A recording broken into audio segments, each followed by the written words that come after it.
Undoubtedly, one of the most hyped Super Famicom role-playing games that never reached North American shores was Star Ocean.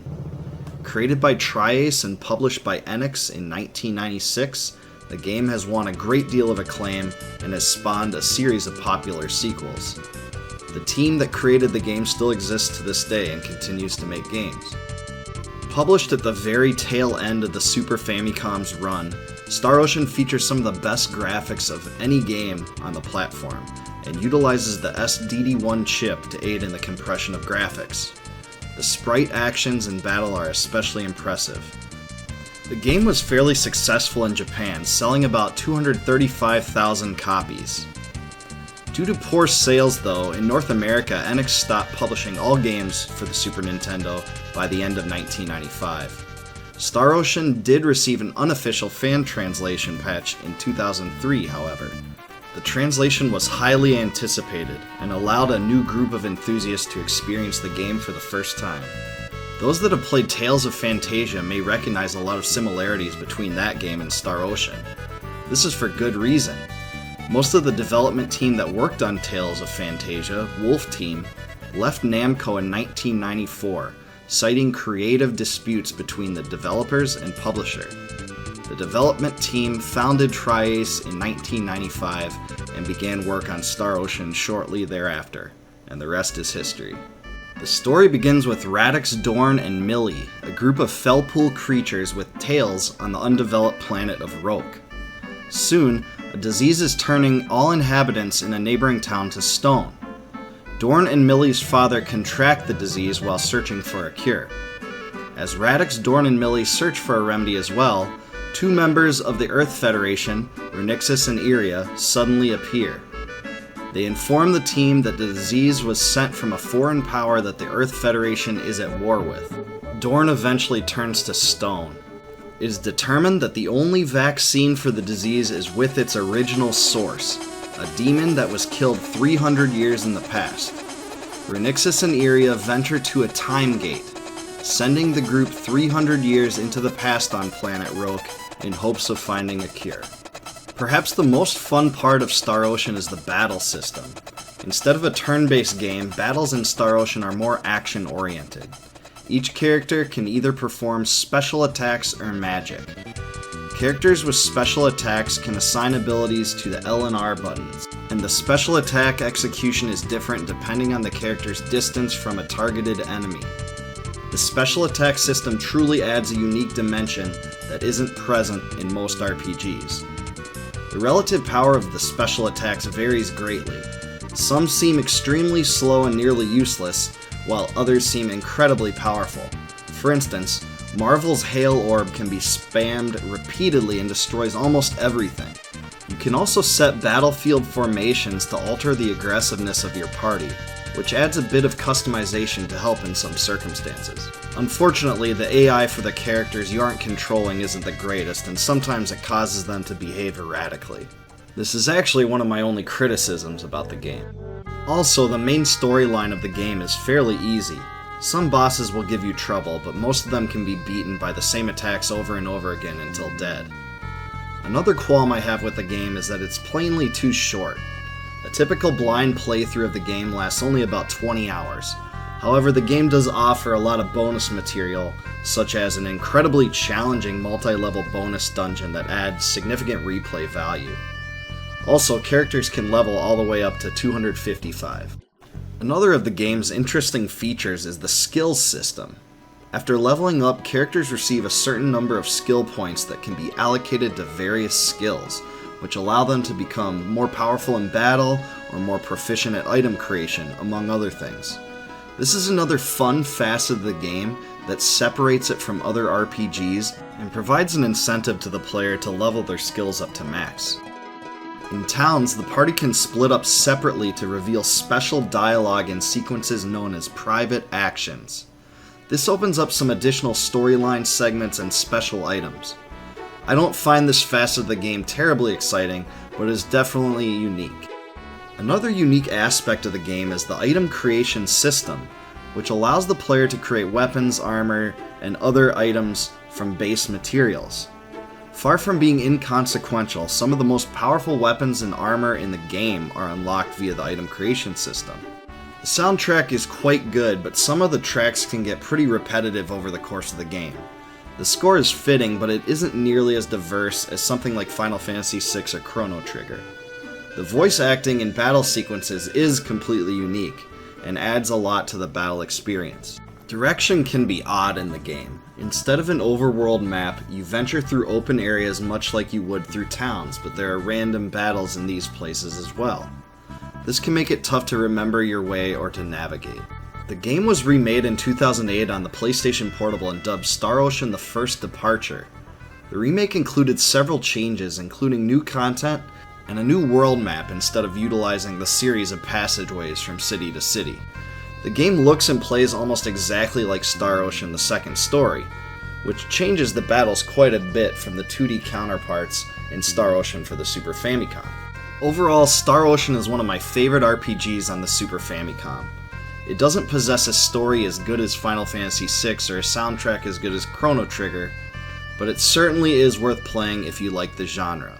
The bonus dungeon, item creation, battle system, and different possible character combinations makes the game extremely fun to play and gives the game some replay value that can't be found in other RPGs. And that concludes my retrospective and review on Star Ocean for the Super Famicom.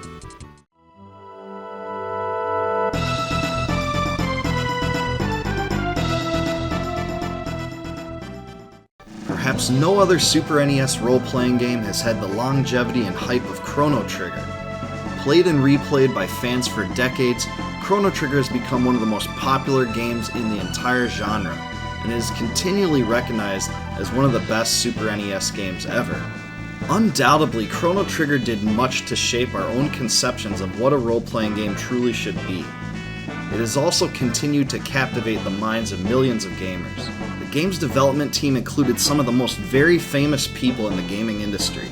It all started when Hironobu Sakaguchi, the creator of the Final Fantasy series, Yuji Horii, the creator of the Dragon Quest series, and Akira Toriyama, famous artist of Dragon Quest and Dragon Ball, all got together and decided to collaborate on a game to be published by Squaresoft. Kazuhiko Aoki produced the game, and Masato Kato took the lead role in writing the plot. Yasunori Mitsuda contributed most of the soundtrack. If there ever was an RPG dream team, the group that produced this game was it. The game's central premise, time travel, was continually debated from the start of production. In various brainstorm sessions, designer Masato Kato felt that time travel would lead to repetitive gameplay and boring scenarios. However, he was eventually swayed to adopt the theme, fully dedicated to making it work. Also, the decision that Chrono would never speak was also controversial among the development team. In the end, it was decided that the only proper choice was to make it so that Chrono never talked, as it would allow the player to view himself as the protagonist of the story. The team deliberately structured the game in such a way as to avoid a long string of errands that included retrieving certain items or defeating particular monsters. Gasper was originally envisioned as a playable character, but he was cut from a starring role early on. Also, it was originally intended that Chrono would remain dead throughout the entire story, a vision that was reversed when Squaresoft determined that this would make the game way too depressing. The game's story begins as Chrono wakes up and heads to the Millennial Fair to visit his friend Luca, who has built a contraption that sends people from one place to another. He runs into a girl, Marl, who is actually the Queen of Guardia. When they find Luca, Marl's pendant reacts to the machine. Suddenly, there's a malfunction and the two are sent back in time. Chrono finds that he must save Marl's ancestor to make things right in his timeline. Eventually, it is revealed that the world was destroyed by a creature named Lavos in 1999, and Chrono and his friends decide to devote themselves to doing everything within their power to end his reign of destruction. Unlike many of the other games in the genre, there are no random battles in Chrono Trigger. Instead, enemies that are bumped into start a battle sequence. This was a breath of fresh air to many people turned off to role-playing games due to the annoyance of random battles. For one of the first times in role-playing game history, battles also take place in the exact locations in which enemies are encountered. This created a more consistent, streamlined approach that pleased many. Battles allow for the usage of techs, where characters can spend magic points to perform special attacks. Different character combinations unlock different techs, and there are both double and triple ones. This adds another fun feature to the game and changes depending on your group composition. A lot of the fun in the game comes from learning which characters work well with others, and how to construct the best team to handle each situation. As far as the graphics go, the sprites are bold and vibrant, and the overall look is fantastic for a game that came out in 1995. Toriyama did an incredible job at designing the characters, and the battle animations are especially great. Enemy strikes also have animations, which was a unique departure from most previous role-playing games. Speaking of the characters, the cast is certainly one of the best for any RPG ever. There aren't too many characters to make the story too cumbersome, and the ones that exist in the game each add a unique facet to the storyline. In captivating fashion, the game slowly reveals the motivations behind each of the characters bit by bit to create its impressive narrative. For instance, the Zeal sequence taught us a lot about Magus that we didn't know before. And then there's the soundtrack. Yasunori Mitsuda poured his soul into this soundtrack, creating an incredible array of songs to fit the game's various time frames and situations.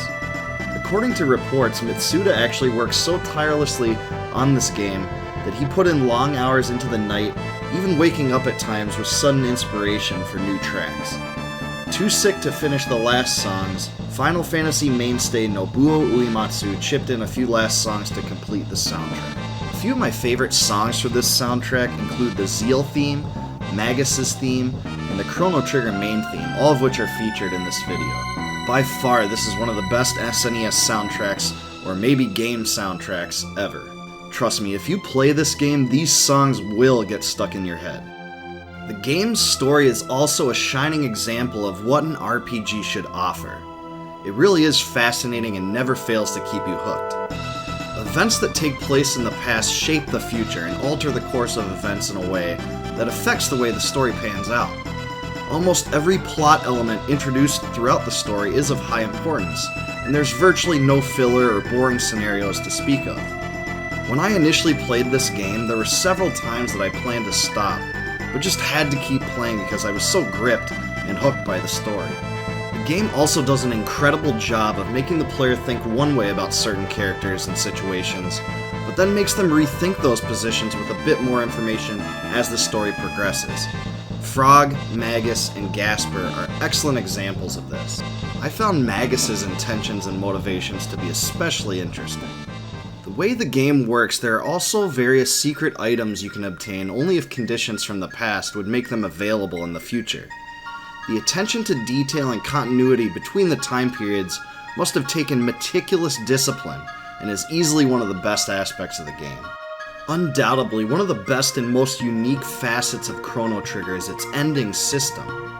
Instead of a single ending, the game provides multiple endings that depend on the circumstances through which the player beats the game. The game actually gives you great control over when you challenge Lavos, which drives the different endings. There are 13 endings in total, and some are much more difficult to obtain than the others.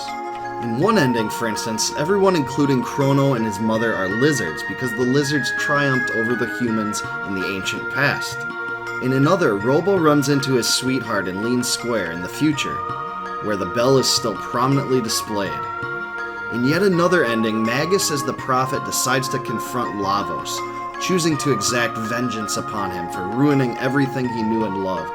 There is even a secret developer team ending where each of the developers of the game appears as a sprite to converse with the winning player.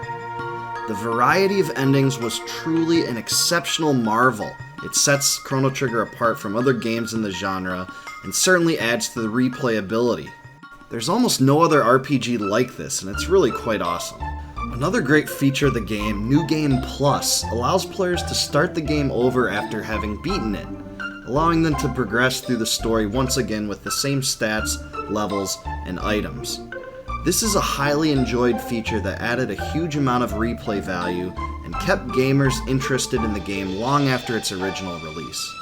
Of all the great aspects of Chrono Trigger, this one continues to draw attention, and many fans recommend the feature to be placed in other games as well, using Chrono Trigger as an example.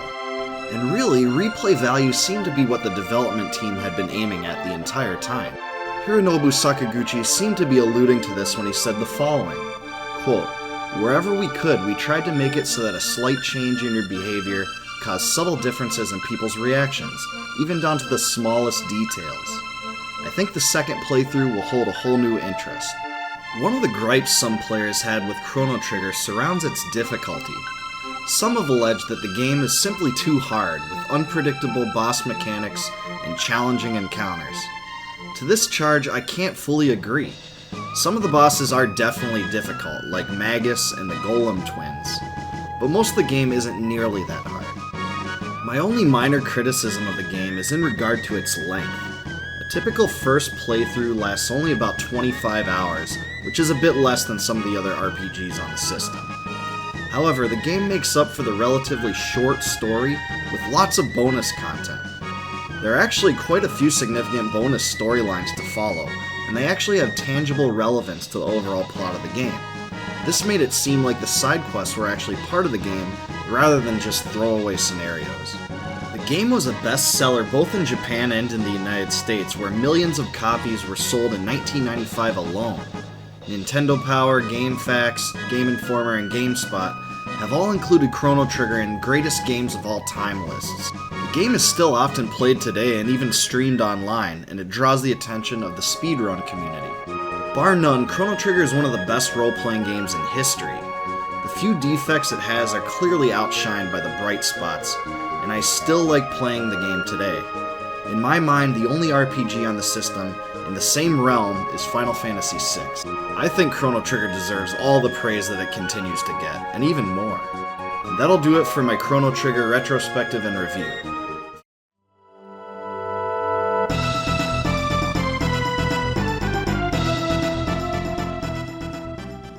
Released in 1994 for the Super NES, Final Fantasy VI has consistently generated hype and acclaim from fans of console RPGs.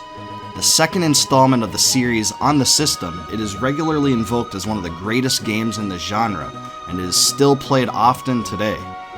Brought to North America as Final Fantasy III, it has gained critical praise and continues to be considered a bright spot for the series. For the first time in the history of Final Fantasy, Hironobu Sakaguchi took an auxiliary role in the game's development, as Yoshinori Kitase and Hiroyuki Ito took over as co-directors. However, Sakaguchi did contribute significantly to the story in his role as producer, and created the characters of Terra and Locke. Yoshitaka Amano designed the characters as he had done since the very beginning of the series. Per usual, Final Fantasy mainstay Nobuo Uematsu created the game's soundtrack. The story revolves around Terra, who is named Tina in the Japanese version. Terra is a brainwashed Magitech knight controlled by Kefka, the chief adversary in the game. Kefka is part of the Gestalian Empire, a supreme body that seeks to capture espers, magical creatures, to extract their essences and revive magic, a mystical force that has been mostly dormant since an ancient conflict called the War of the Magi. Through magic, Gestal and Kefka seek to control the world and expand their power. Under the Empire's control in the beginning, Terra is sent to Narsh, a mining city, to capture an Esper. As Terra approaches the Esper, she falls under a mental spell. She is eventually saved by a sympathizer of the Returners, a group of rebels committed to thwarting the Empire's plans. The story does much to explore Terra's past, her identity, and her role in the future of the world. However, it's important to note that the game was specifically designed such that most of the protagonists are all important characters, each with their own significant personal stories that contribute to the plot. There are some exceptions to this, however. Some characters, such as Gogo and Yumero, are not explored very well. Overall, though, this is a unique facet of the game that has been rarely utilized in the Final Fantasy series to the same extent. When it comes to graphics, the game is certainly a big step up from the previous installments in the series. In comparison to the blockier sprites and battle graphics in Final Fantasy IV and V, Final Fantasy VI looks a lot more crisp and vibrant. It was also the only game in the series to feature the same sprites for both exploration and in battle. This adds a more consistent look to Final Fantasy VI compared to its predecessors. Also, the game expanded upon the basic sprite gestures and emotional reactions used in Final Fantasy V, and characters now react to various scenes and dialogue through intense sprite animations. As far as soundtracks go, the game provides a huge score, Uematsu's biggest ever, that captures every mood of the story effectively. From the opening theme onward, the game's songs will stick in your head for good. Uematsu's trademark use of melody is especially prevalent and can be heard in songs like Terra's theme, Epitaph, and Locke's theme. Dancing Mad, the song played during the last battle, is also considered a series highlight. In my estimation, it is one of the best video game soundtracks ever, let alone RPG scores. Uematsu personally admitted that he was very pleased by the way the soundtrack turned out. Referring to Final Fantasy VI, he said, "With the satisfaction and excitement I felt after finishing that project, I thought I had reached my primary goal and could quit doing game music with no regrets." The Esper system was also unique and interesting and allowed for a certain degree of customization that wasn't possible in former games in the series. For instance, you could make one character into a healer and another into the team's offensive magic user. Magic remains with the character after each spell is mastered. This creates a customization double-edged sword though, as almost every character can learn all the magic. Characters also gain special skill-up bonuses when they level, depending on the Esper that's equipped. Espers can also be utilized during battles and act similarly to summon magic in the previous Final Fantasy games. Summoning an Esper usually damages all enemies or protects the party in some way. Outside of the Esper and magic system, each character is locked into a special skill. For example, Terra can use Morph, which vastly increases her magic power for a duration. Edgar can use powerful tools to do damage to enemies. Locke can steal items from enemies. Sabin can utilize Blitz, a series of martial arts attacks that inflict damage. In this way, the game locks the characters into somewhat defined roles while still allowing for the customization of the Espers. This creates a pretty good balance in Final Fantasy VI, in my opinion. Probably the most mind-blowing aspect of the game is the story. Some of the traditional elements of a classic RPG are here, such as an evil empire and a group of rebels. But the game handles these archetypes well through its changing tides and plot twists. Most of the characters are pretty complex and likable, each with their own contribution to the tale. I found the stories of Shadow, Locke, and Celeste to be especially interesting. The story of the Espers and their history is also one of the most infatuating elements of the storyline, adding color to the narrative and breaking some RPG stereotypes. At first, the player is generally led to believe that the game is more about the Gestalian Empire and its thirst for power. But as the game unfolds, it ends up being more about the Espers and their role in creating world balance than anything else. In almost every way, the game's story is darker and more interesting than its predecessors. Unlike the relatively cheery Final Fantasy V, for instance, Final Fantasy VI includes several deaths throughout the story. The game also references mass poisoning, suicide, etc. This change was relatively new for the series, but it works out incredibly well in Final Fantasy VI. The game's main villain, Kefka, is certainly a unique antagonist by RPG standards. Hardly physically imposing, Kefka can be characterized more as a zealous lunatic with an intense lust for power. Toward the beginning of the game, he seems to be more of a dimwit than an actual adversary. Of course, that changes completely once his plans for world domination unfold. To all that have played the game, Kefka's laugh is an unmistakable fixture. By far, his presence is one of the most recognizable aspects of the game. If I had just one qualm with this game, it is that the difficulty level makes it a bit too easy. Most of the bosses can be beaten using the same powerful magic spells and attacks that your team has, using healing sporadically. Some bosses have immunities, but these can generally be overcome, figured out, and circumvented. There are some very difficult encounters though, such as the boss of the Fanatic's Tower, which is very nice. Unfortunately, there are also a few ridiculous bugs that allow players to defeat almost every enemy in the game, including bosses, with a simple Vanish Doom or Vanish X Zone magic combination. This was a definite oversight on the part of the game's developers, but thankfully it doesn't affect the average gamer too much. Final Fantasy VI offers a huge variety of side content, especially in the later parts of the game. The best magic spell, weapons, and side stories are not mandatory, and must be discovered by the player's own volition. Unlike many other games in the genre, you don't even have to obtain all the characters after the cataclysm that alters the world in the middle of the game. The World of Ruin leaves much of the sequence of events up to the player, including the time where Kefka is confronted. In fact, it is possible to challenge Kefka only after having found a few of the characters in the World of Ruin. This was a refreshing new change for the series that helped those who felt that RPGs were way too linear in structure. The game's translation is also not fantastic, but that isn't all on Squaresoft.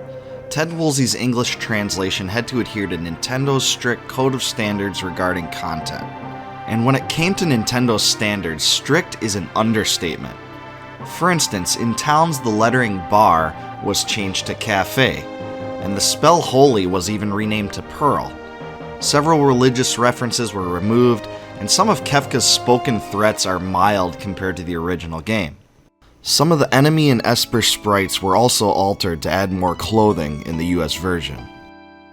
Bar none, Final Fantasy VI is one of the best games in the series, and one of the most complete RPGs ever created. I personally think this game shines above any other SNES title, and is quite possibly my favorite game ever created. Each characteristic of the game complements the others, from the story, to the characters, the music, and the battles. It really keeps the player's attention throughout. It is by no mistake that the game is routinely played and praised decades after its inception, and often streamed online. And that will do it for the Final Fantasy VI retrospective and review. Please tell me in the comments below which aspect of the game you liked the most.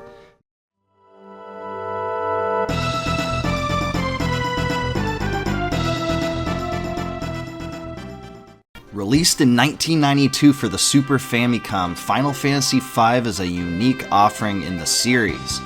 Praised for its intense emphasis on story and character customization, the game has won fans from across the globe. Final Fantasy V was the only game in the series for the Super Famicom that didn't come to North America. As such, the game also has the distinction as receiving one of the first ever fan translations, which brought a whole new audience to the game. According to GamePro magazine, the game was so highly anticipated that the Japanese government asked Squaresoft not to release it during the weekend, so as not to interfere with the focus of school children. For the last time in the history of the series, Final Fantasy creator Hironobu Sakaguchi directed the game and created its story. Yoshinori Kitase also assisted Sakaguchi in this role by conceiving humorous elements to inject into the plot. Hiroyuki Ito developed the memorable class system in the game. Yoshitaka Amano designed the characters, and Tetsuya Nomura designed the enemies. As usual, series legend Nobuo Uematsu created the game's soundtrack. Sakaguchi was especially proud of Final Fantasy V, calling it his favorite Final Fantasy game in the series prior to Final Fantasy IX. Development on the English translation of the game began shortly after its release in Japan, and Squaresoft fully intended the game to be released in North America. However, due to the game's difficulty and unique tone in the series, the company considered releasing the game in North America as a standalone one, rather than part of the Final Fantasy series. The North American version was eventually cancelled, but even after that was announced, rumors alleged that Squaresoft would still localize the game as Final Fantasy Extreme. However, this never came to fruition. The decision not to bring the game to North America saddened many fans of the series, who were forced to wait several years instead for Final Fantasy VI. The game was finally released in North America in 2001 as part of Final Fantasy Anthology, and again in 2006 for the Game Boy Advance. The story begins as the king of Tycoon Castle decides to head to the Wind Shrine after he notices the wind has stopped. But a young traveler stumbles upon a meteorite near the castle. He rescues Lena, the princess of Tycoon there, who has fallen. Nearby, they discover Galuf, an old man suffering from amnesia. After finding an underground cavern, the three meet Ferris, the leader of a den of pirates, who decides to join up with them all as well. The four adventurers make their way to the Wind Shrine, finding that the crystal there has shattered. An image of the king appears and makes a plea to Butts and his companions to protect the remaining crystals. The team eventually learns that the intact crystals formed a seal to contain the power of Exdeath, an evil ancient sorcerer who had been defeated by the Warriors of Dawn 30 years prior to when the game begins. If the crystals are broken, Xdeath will be revived and his power will be unleashed upon the world. When compared to the other Final Fantasy villains like Kefka and Sephiroth, Xdeath certainly doesn't offer as much character depth, but his power does lend itself to the game's more simplistic feel. And Xdeath is actually something of a microcosm for the entire story, which is more crude and straightforward than some of its counterparts. Most of the story's elements differed from its predecessor, Final Fantasy IV, but the story had roughly the same amount of complexity as that one. There aren't as many long, engrossing storyline segments that take time to flesh out in Final Fantasy V. There are some interesting moments that explain the game's events, but the game seems to drive the player toward gameplay more than story. The most defining aspect of Final Fantasy V is definitely the class system. It's the feature of the game that sets it apart from all the others in the series. Expanding upon an idea utilized in Final Fantasy III, the player can customize each character's class from a list, each with different abilities and benefits. Each class has an inherent default ability that comes when the new class is equipped. For instance, ninjas can throw weapons at enemies to do damage. Blue mages can cast special magic learned from enemy attacks. Black mages can cast powerful offensive magic against enemies. The player acquires new classes from crystal shards found throughout the story, and there are 21 total classes in the original game, including the default one. The player gains class levels as they accumulate ABP throughout the game, and each class level unlocks a new ability. Abilities gained in this way can be equipped onto the character, even if the character becomes a different class. Character classes are fully customizable, and unlike Final Fantasy III, there's virtually no penalty for changing classes on the fly. Unlike many of the previous games in the series, this gives the player almost full control over the specifics of his own party, and much of the fun in the game comes from creating the best team of classes to take up each of the game's challenges. However, it does seem to me that the power level of the classes varies dramatically. For instance, I found the Summoner, Mystic Knight, and Ninja to offer incredible abilities that help throughout the game. However, the Beastmaster and Dancer both seem to be much less powerful overall. Even still, each circumstance in the game differs, and some classes that aren't very good overall can still find their niche in specific situations. Nobuo Uematsu crafted his biggest collection of songs to date for Final Fantasy V. After originally predicting that the game would take more than 100 songs, he narrowed the score down to 56 tracks. Dear Friends has become a fan favorite, and it has even been performed by a full symphony orchestra. Clash on the Big Bridge, the song during the fight with Gilgamesh, has also become a hit with the fans, and was even remixed and placed into Final Fantasy XII. Although I can't say that the soundtrack was quite as good as Final Fantasy VI, it was still a step forward for the franchise. For fans that want games with challenging difficulty, Final Fantasy V is certainly a breath of fresh air. Quite a bit more difficult than the other entries in the series, some of the bosses are difficult to overcome without sufficient job or skill preparation. In fact, the game's difficulty level was cited as one of the main reasons Squaresoft balked at the prospect of bringing it to North America. Ted Woolsey, who began work on translating the game, said the following about this in a 1994 interview. As for Final Fantasy V though, well, although we're sure it's a great title, it hasn't been a hit with too many people in our out-focused groups. Although the more experienced gamers love the complex character building, it's just not accessible enough to the average gamer. Indeed, after beating this game a few times, I can confirm that it is one of the most difficult entries in the Final Fantasy series. For those that are looking for a decent challenge on their first playthrough though, this is definitely the Final Fantasy game to play. One breakthrough Final Fantasy V brought to the series was the usage of sprite reactions, where the characters respond emotionally to certain events or dialogue. Prior to Final Fantasy V, the Final Fantasy games had relied only upon dialogue to tell the story or communicate information. This changed in Final Fantasy V, and allowed the audience to grasp the storyline in a more comprehensive way through the sprite animations. Future games in the series, such as Final Fantasy VI, built upon this idea by including even more sprite animations. What Final Fantasy V lacks in character development and storyline, it definitely makes up in gameplay, music, and overall fun.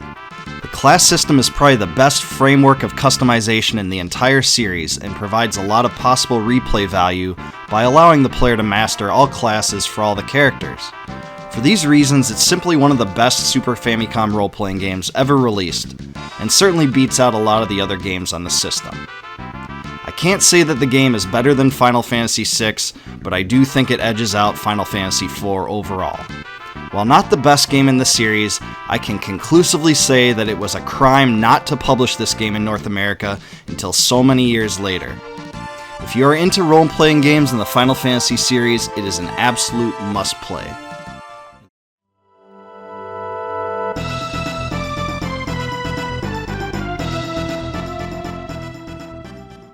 In 1991, the Super Nintendo Entertainment Center was in its very infancy. Squaresoft had already released 3 Final Fantasy titles on the original Famicom, and the series was a smash hit. The first of the 3 took the Nintendo by storm in North America as well toward the end of its life. By this point, Final Fantasy was a huge, known commodity in the gaming world. With fans aching for more, Squaresoft eagerly adapted the series to a new era of gaming for the Super Nintendo, and thus Final Fantasy IV was born.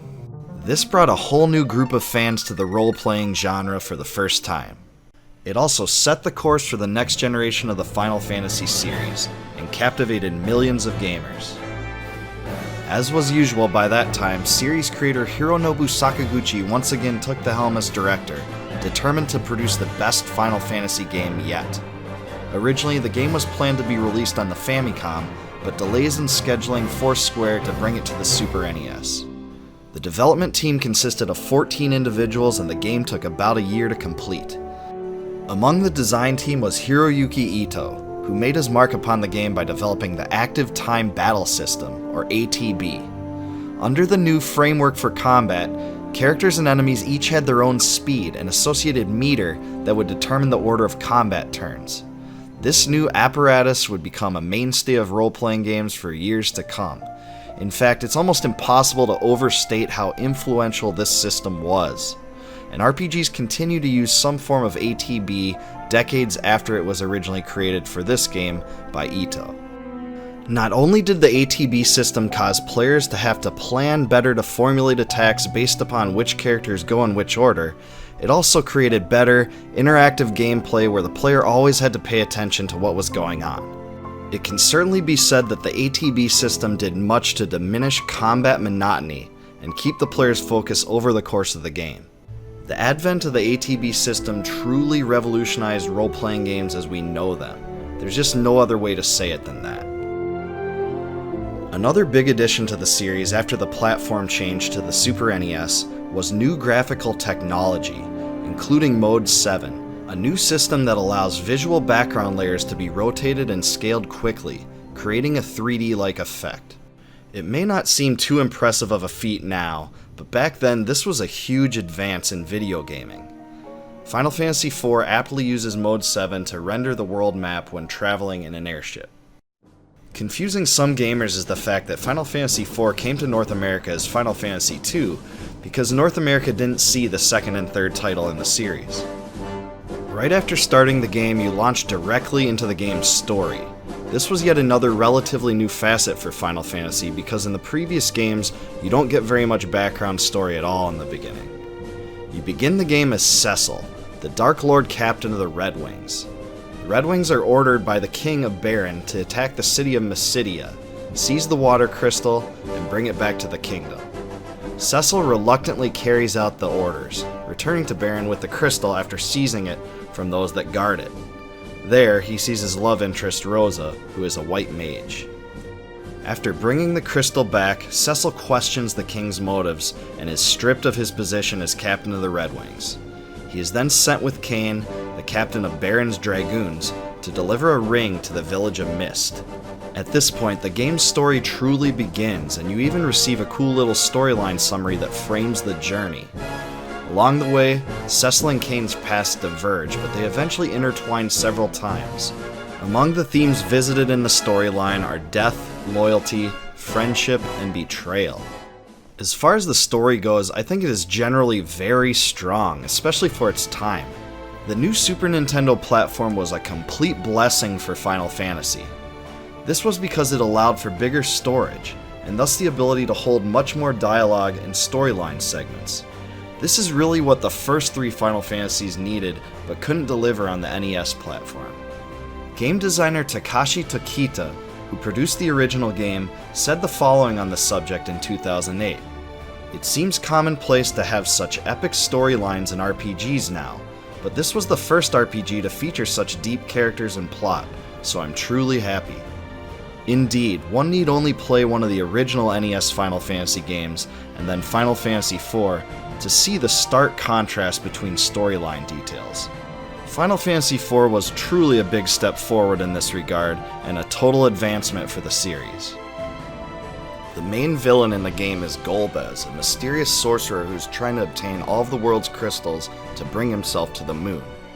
Golbez is manipulative and cunning, and does much to cement his place in the series as the first complex antagonist in a Final Fantasy game.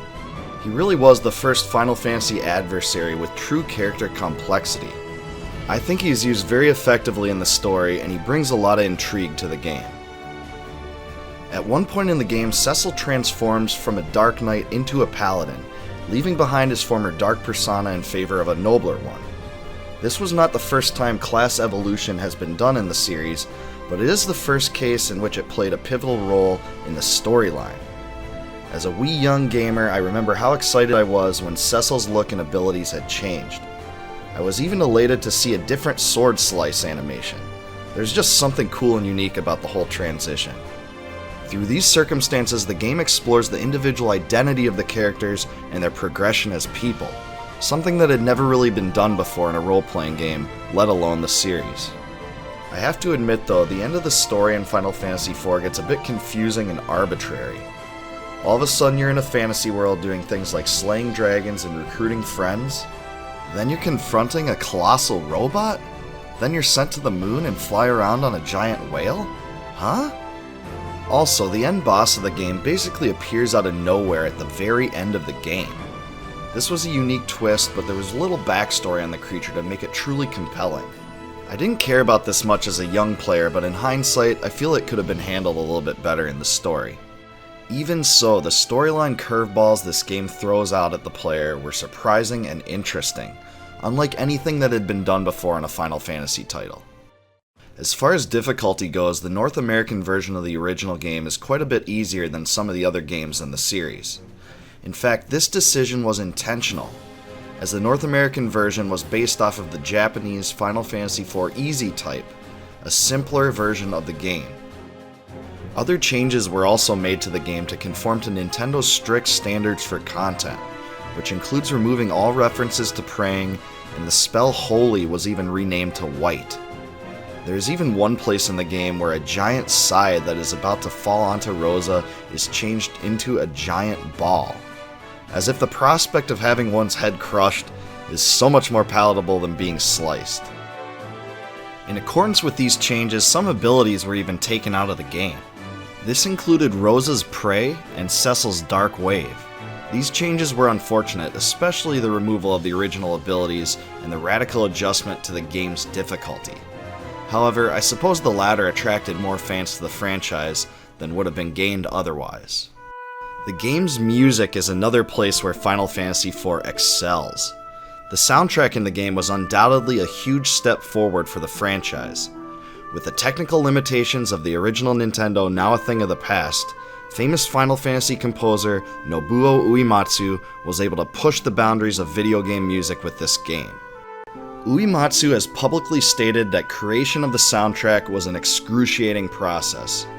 Accordingly, it involved long hours of work into the night at Squaresoft headquarters, where Uematsu would sometimes even stay overnight. I'd say that's dedication.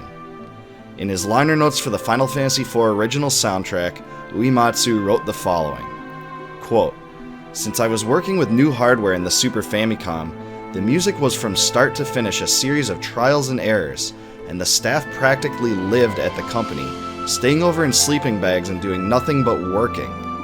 I myself haven't had a full day off since February of last year." Appropriately, Uematsu signed the liner notes April 13th, 1991 at 1:30 a.m. in the office, naturally. With 44 total tracks in the game, Uematsu's use of the platform shined above all other RPGs to be released by that point. When this soundtrack was released, it seemed as if the skies were the limit for Uematsu and the possibilities for music in the future of the series. There are just so many standout tracks on this game, but among my favorites are the Theme of Love, the Overworld theme, the Red Wings, and the main theme for Final Fantasy IV. The game was eventually re-released on the PlayStation, the Game Boy Advance, the PlayStation Portable, and the Nintendo DS. There's also a version on Steam, so you can play the game on a PC. Each version of the game is quite different, but if you're looking for a recommendation for a version to play for the first time, I recommend the Game Boy Advance or PSP version. Between these two, I lean toward the PSP one because the graphics look beautiful, the sprites are awesome, and the translation is quite a bit superior to the original. The load times on the PlayStation version are quite annoying to deal with, and the Nintendo DS and Steam versions use a brand new graphics engine and 3D style that I do not like very much. But I will say many people do enjoy that version. It's not particularly bad, it's just a little bit too cartoony for my tastes. When Final Fantasy IV was first released, it was a commercial success, both in Japan and elsewhere. In Japan, 1.44 million copies of the game were sold, making it a huge hit for the era. By 2007, the game in all its forms had shipped about 3 million copies worldwide. At the time of its release, the game was met with lots of critical acclaim from gaming publications. Nintendo Power declared that it set a new standard of excellence for role-playing games. GamePro announced that it truly redefines the standards for fantasy adventure games. Electronic Gaming Monthly stated that Square has just redefined what the ultimate RPG should be. The game took a bit longer to catch on in North America, but its success was undoubtedly amplified by the release of Final Fantasy VI, which revolutionized the series yet again and brought many new fans to the older Final Fantasy games, including IV. Since then, the game has been included in many top video game of all time lists, and it's easy after playing this game to see why. And that will do it for my Final Fantasy IV retrospective and review.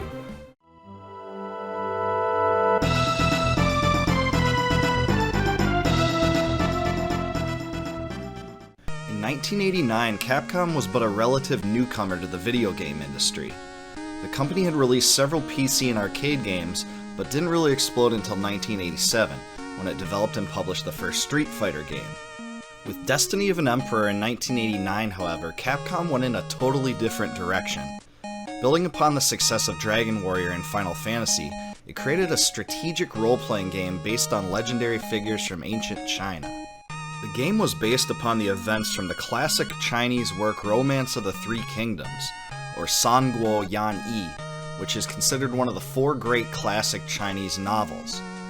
The chief protagonist of the game is Liu Bei, a direct descendant of the Han Dynasty. Determined to maintain peace and order in the dynasty, Liu Bei calls together 2 other friends, the famous warriors Guan Yu and Zhang Fei, to defeat an insurrection called the Yellow Turban Rebellion. Having read Romance of the Three Kingdoms, I can tell you that the game does faithfully try to follow some of the pivotal events from the saga, but it does tilt the events in favor of Liu Bei and the Shu Han Kingdom. On the surface, the game has the look and feel of a Dragon Warrior game. There's scrolling text, menu options to talk, shops in which to buy items, and a loose story to follow. Even the graphics look quite a bit similar to the Dragon Warrior games. What really sets Destiny of an Emperor apart from other role-playing games on the system is the combat. Diverging from both the Dragon Warrior and Final Fantasy games, battles in Destiny of an Emperor take place on a screen in which you are commanding huge armies, each headed by a great general. It's best to consider the battle command as the fight command from other RPGs. The battle animation shows as a single strike against an enemy general, but a successful attack depletes enemy forces rather than hit points. In the same way, each of your generals has a set number of soldiers that grow when you level up, and you can have up to 5 main generals in your party at one time. Tactics takes the place of magic, where a strategist assigned to your group can use special abilities that do various things in combat, such as destroy enemy forces or restore your own. The tactics available can be used by any party member in battle, but its success rate is determined by each character's intelligence stat. Some tactics are specific to certain tacticians, and others are gained only when leveling up. The combat command that's completely unique to Destiny of an Emperor is the All Out mode. Selecting this command quickly streamlines the result of the battles, but it does not use tactics and instead utilizes computer-generated attacks that may or may not yield the most advantageous behavior for the situation in question. This option helps save time by preventing continuous, lengthy battles that often take place throughout the game. The Report command allows you to view the strengths and weaknesses of the enemy's generals, which can help plan your approach to each battle. The player is also responsible for providing adequate food to supply his armies, and if you don't have enough, your forces will die off. Thankfully, the game allows you to mitigate some of the pain of random battles by recruiting enemy generals. This removes them from wandering around certain areas and alleviates the annoyance of constant battles. In addition to the generals, Rebel Force, Bandit Force, and Brigand Force enemies are also encountered throughout the game. Unlike the generals though, they're generic and don't have the same power and difficulty level. Battles against these forces are usually extremely quick and easy in comparison. Destiny of an Emperor's story is fun, easy to follow, and based on legendary events from China's past. The game even begins with a disclaimer noting that the characteristics of the 180 warlords in the game were taken from documentation, mostly from the Romance of the Three Kingdoms novel, which itself was loosely based on events from 2nd and 3rd century China. Among the themes explored in the game, just like in the novel, are friendship, loyalty, and trickery. Generals create alliances to defect and follow other generals, all while the Shu Han under Liu Bei tries to establish order and unify China under a single dynasty. The general story is pretty simplistic, but there's a lot of content here for an 8-bit RPG. Liu Bei, Guan Yu, and Zhang Fei meet in the beginning of the game, vowing to die in the same hour of the same day of the same year, together. In the books, this is called the Oath of the Peach Garden, and this commitment to camaraderie underscores a significant part of Romance of the Three Kingdoms, just as in the game. Destiny of an Emperor does an incredible job at inserting famous figures from the time, such as Zhuge Liang, the most legendary Chinese strategist, and Lu Bu, the fiercest warrior on the planet. Cao Cao, who's also portrayed as an antagonist in the novel, is also in the game. Even Sima Yi, who eventually destroyed Liu Bei's kingdom in actual history, is here as the final boss. I thought the music in the game was catchy and memorable and doesn't sound very similar to the Final Fantasy or Dragon Warrior games. Even though the music is 8-bit, it does take influence from classic Chinese music, which can be heard from the title screen onward. The castle, fortress, and battle themes are all great, and there's enough variety here so that the same music isn't constantly looping all the time like some of the other games from the era. For as many elements as Destiny of an Emperor borrowed from other games, I think the music does set it apart and make it unique, in an effective way. The difficulty level of Destiny of an Emperor is quite high, though not absurdly so. I think it's a bit more difficult than the original Dragon Warrior, and about the same as Final Fantasy. There are strategic elements to the battles, especially the boss battles, which provide a continual challenge. Also, the average time to complete the game is about 30 hours, which was quite a bit more than many of the other games on the system at the time. The rate of random encounters in the game is excessive and can definitely be overbearing at times. This can be lessened to an extent by recruiting wandering generals to make battles easier, but the rate of encounters is still very high, even in comparison to Dragon Warrior and Final Fantasy. The dungeon layout is very basic, but that's to be expected from a game from this era. Inventory management is a real pain because each character only has limited space for items. Buying, selling, equipping, and exchanging items between characters is definitely excruciating, but it's not unlike the Dragon Warrior games. This system hasn't aged very well though and could cause some discouragement among players that tackle the game today. There are two elements of the game I think are noteworthy for providing nostalgia for old gamers. Number one is, encounters with generals often trigger a small scene in which the opposing general berates Liu Bei and his forces.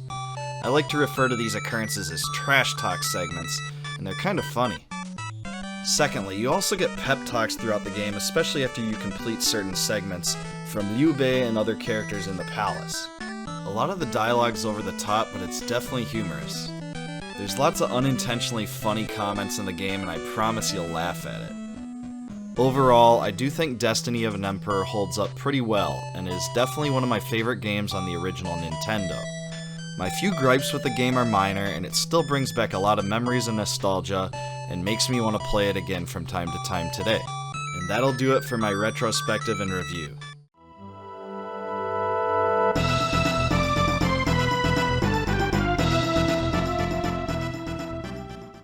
Doesn't it seem like classic turn-based Japanese-style RPGs have become a remnant of the past? It often seems like the gaming world has completely gone away from that style for a long time, and even the Final Fantasy series has become more action-oriented. Not so, however, when it comes to Octopath Traveler. With this game, Square Enix has finally delivered one of the most highly anticipated throwback RPGs ever. Octopath Traveler throws a wrench into the conventional by embracing the old school. The game begins by allowing you to select from one of 8 characters, each with their own individual stories and outlooks. After selecting your main character in the beginning, the story unfolds from his or her perspective. The storyline of the characters intertwine in some ways, and the 7 remaining characters can be recruited by traveling to their starting areas. This character selection system reminded me a bit of Seiken Densetsu III and the SaGa games. Character individuality is a striking element of this game. Each character has its own distinct class, which affects the type of equipment they can use and skills that they have. Eventually, they can select subclasses that unlock an array of new skill combinations, passive abilities, and additional equipment options. There is some customization in this game, but nothing detracts from the overall uniqueness of each character. Also, each character has his or her own special command, which allows them to interact with the NPCs in a variety of ways. For instance, Olberic is a warrior that can challenge NPCs to a fight, which can be used to remove them from a crowded area. The Scholar Cyrus can scrutinize, which allows him to gain insights into people, pick up clues, or gather secrets, which can even allow for some special item discounts at weapon shops. Primrose the Dancer can allure NPCs into following her, which allows her to summon them in battle. The path actions, as they are called, are based on chance and affect a character's reputation, and failed actions can be restored by asking bartenders to spread good rumors about you. The class system and individual social abilities differentiate the characters from each other effectively, such that no 2 characters are totally alike. The story seems highly open-ended and non-linear, unlike recent Final Fantasy games. The player is mostly free to wander the world and even go into areas with incredibly powerful monsters that they aren't ready to challenge. Again, this reminded me of Square's SaGa series of games, where most of the exploration is left up to the player. The graphics in Octopath Traveler are also incredibly unique in comparison to most modern games. The developers have called the game's graphical style HD 2D. The towns and dungeons are side-scrolling, but have multiple elevation levels, and the visuals were shrewdly designed to combine 16-bit Super Nintendo-style character sprites with overlapping textures and high-definition effects. Even though this style of graphics will turn off some modern gamers, to a fan of old-school RPGs the game looks breathtaking, and the sprites are extremely detailed. In fact, I'll go as far as to say that the sprite details are the most complex and beautiful I have ever seen in a game. Magic and skill effects in battle are also magnificent, and add greatly to the drama of battles. The combat system in Octopath Traveler is also an encouraging blast from the past, bringing forth turn-based combat into a new age. Yes, I wasn't stuttering, the game features turn-based combat. That's crazy talk, right? In battle, both characters and enemies can use numerous weapon and elemental attacks, use abilities, or use items on each turn. Combat revolves around boost points, where 1 boost point is received at the end of every turn. Boost points can be stored up to a level of 5 total boost points. When a player accumulates at least 3 boost points, they can amplify the effects of a command, increasing its power dramatically. Unleashing a boosted command allows for the character to do things like attack many times, causing a huge amount of damage, or increasing the damage done by certain abilities. I think this is a stimulating system that keeps the player thinking on multiple levels and avoids repetitive gameplay. In some ways, it reminds me of the death blow system from Xenogears. The battle system heavily revolves around elemental weaknesses. Enemies have specific weaknesses and a corresponding shield counter, which lowers each time they are hit by their weakness. When the shield is fully depleted, they become stunned and receive much more damage, unable to do anything for a turn. The battles also feature a unique bar that shows the future order of attacks from both characters and enemies, which helps the player formulate and plan his attacks. This is also a great, unique feature that I haven't seen utilized in other games. The skill system also brings a lot of variety to Octopath Traveler and makes each play through the game a bit more unique. Each character can select and learn abilities for their main class. They can also choose a subclass, which diversifies the skill combinations of each character. When the subclass is selected, the character can gain access to weapons and armor of the secondary class in addition to the original one. New abilities are learned from spending JP gained in battle. To learn new skills, the job menu is used. Skills can be acquired in any order as long as you have the proper amount of JP to obtain the skills you want. This framework avoids cookie-cutter builds and provides a unique experience to each player. It's important to note that the relative power of battle skills seems to vary quite a bit in Octopath Traveler. Some abilities seem a bit lackluster, while others completely dominate the battles. For instance, HP Thief seems incredibly strong, allowing the thief to do insane damage to enemies while healing himself in the process. The game's music score is composed of medieval-like tracks that capture the dispositions of the characters and moods of the story.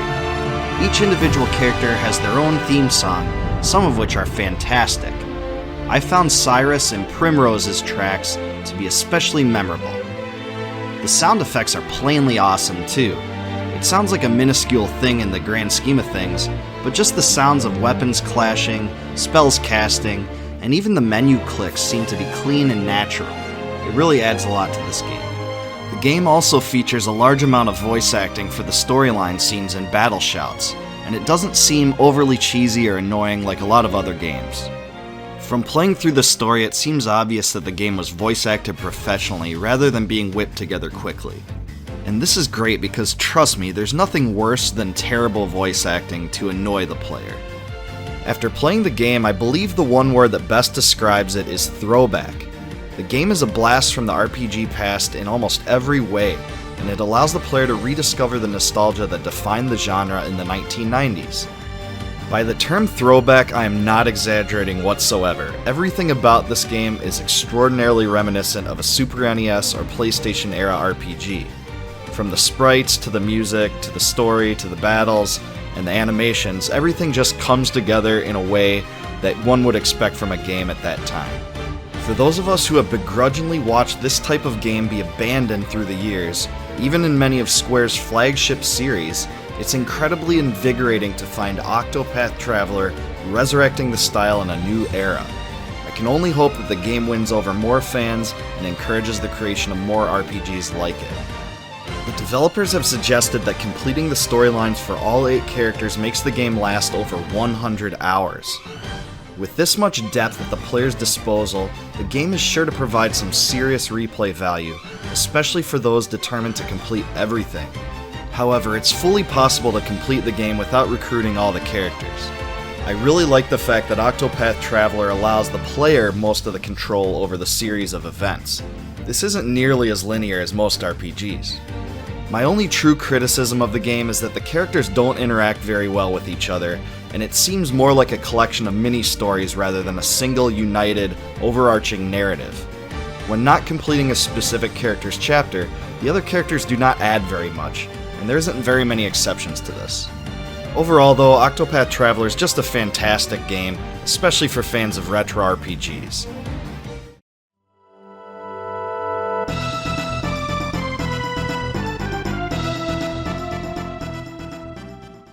Ever complete a game then get so captivated by its story that you end up thinking about its premise 10, even 20 years after you've beaten it? Well, that is what Xenogears is to me. Indeed, there may never have been an RPG as complex and ambitious as Xenogears was. Truly a gem of a game, it was released during a monumental age of gaming, and has managed to outshine and outlast some of the genre's best works. The game's attracted an impressive cult following of fans, many of whom long for more. Xenogears isn't without faults, however. The game was the masterwork of Tetsuya Takahashi, originally part of Squaresoft's Final Fantasy team. Takahashi had worked on Final Fantasy V, Final Fantasy VI, and Chrono Trigger. For Final Fantasy VI, he is credited with designing the game's Magitech armor, which played a key role in the plot. For Chrono Trigger, he also served as the graphics director. Through his years as a game designer, Takahashi longed to create and direct his own game entirely under his own vision. Therefore, he and his wife Kaori Tanaka joined together to create an original story, which would become Xenogears. Tanaka also had much experience in the gaming industry and was involved in the design of Final Fantasy IV, Romancing Saga, and Final Fantasy V and VI. Originally considered as a potential plot for Final Fantasy VII, the concept for Xenogears was perceived as too dark and complicated for a Final Fantasy title. Takahashi and Tanaka still wished to bring their ideas to fruition though, and refused to give up. Final Fantasy creator Hironobu Sakaguchi realized Takahashi's intensity and talent, and eventually gave him the opportunity to create the game under an independent title, originally called Project Noah. And, as evidenced by this retrospective, I'm certainly glad he did. After Takahashi received the go-ahead, the game was originally planned to be a sequel to Chrono Trigger, but after several internal disputes, it was determined that it would be published as a separate title. This decision allowed Takahashi and Tanaka a lot more creative license, and allowed them to bring forth both fantasy and science fiction elements into the game. Even still, much of the team that had worked on Chrono Trigger was involved in the development of Xenogears, including music composer Yasunori Mitsuda. Sakaguchi himself served as the game's executive director. Development on Xenogears lasted for about 2 years, and the project included a staff of about 30. The game was created in parallel with other larger Squaresoft projects such as the Final Fantasy series, and suffered from budget limitations as a result. Because the game took so much time to create, production was almost halted until Takahashi secured a compromise that allowed him to streamline content on the game's second disc, rather than to end the game abruptly at the end of the first disc. The second disc of Xenogears is almost fully narrated, without leaving the player to roam around the world, as was done in the first disc. The game even goes as far as to describe the team's descent into dungeons, breaking into gameplay only for a boss at times. Other than the final dungeon and a few optional storyline sequences, there just isn't much left to the discretion of the player himself on the second disc. Critics of the game have often pointed to the stark contrast that exists between the two discs, and these circumstances seem to explain the radical differences between them. Both Takahashi and his wife were deeply interested in philosophy and psychoanalysis, which can be clearly seen in the game itself. Xenogears is filled with influences from Sigmund Freud to Carl Jung and Friedrich Nietzsche. The main character's mother is even named after Karen Horney, a German psychoanalyst who made her own important contributions to the science. According to Tanaka, the game's central focus involved 3 elements: where do we come from, what are we, and where are we going? And that can be seen in Xenogears for sure. Sigmund Freud influenced the game through his theory of the id, a disorganized personality structure that drives a person's instincts.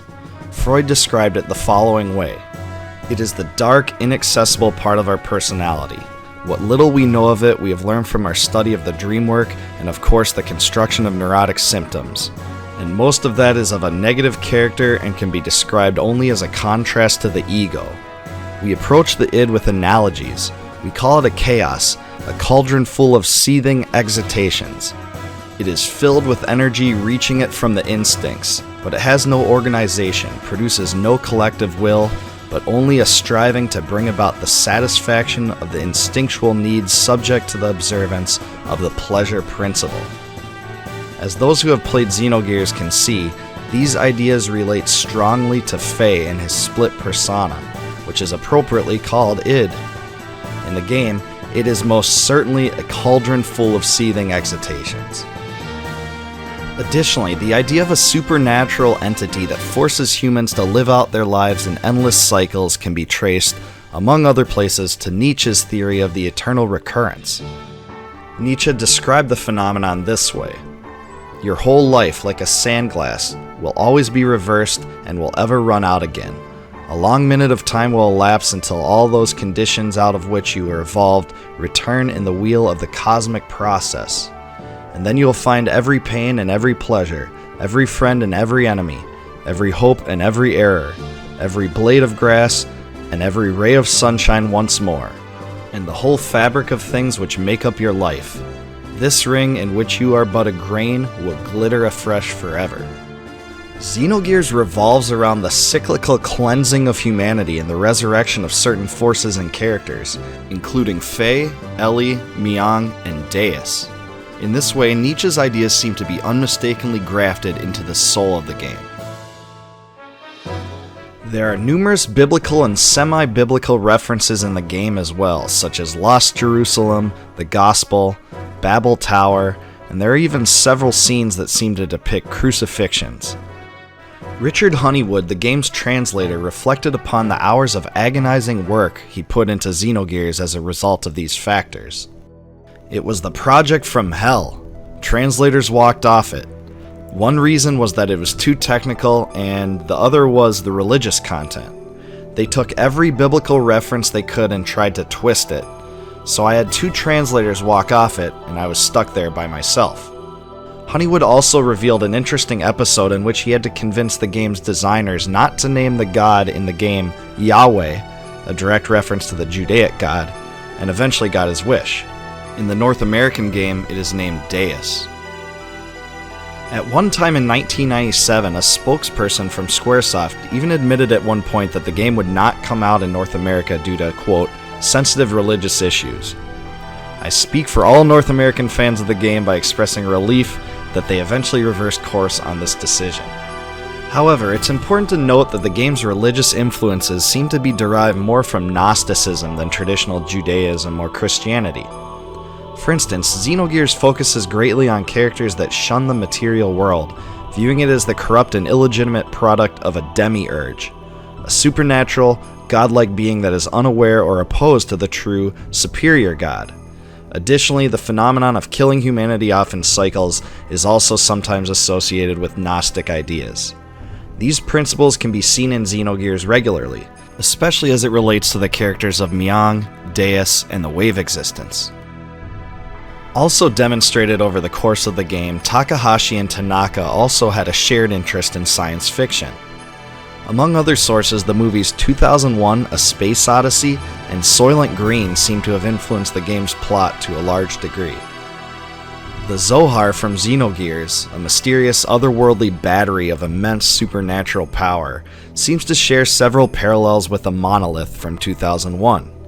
In both stories, the Zohar and the Monolith drive humanity to progress with technological development and space travel, and trigger a considerable shift in human evolution. When it comes to Soylent Green, several ideas from that movie also play a key role in the plot of Xenogears. This can be seen in Solaris, the advanced society in the skies which turns humans into food and medicine at the aptly named Soylent System facility. The story of Xenogears is possibly the most critically acclaimed facet of the game. It's simply enormous. There's no other way to say it. It's so enormous, in fact, that the game's story is probably more ambitious and extensive than any other RPG in history.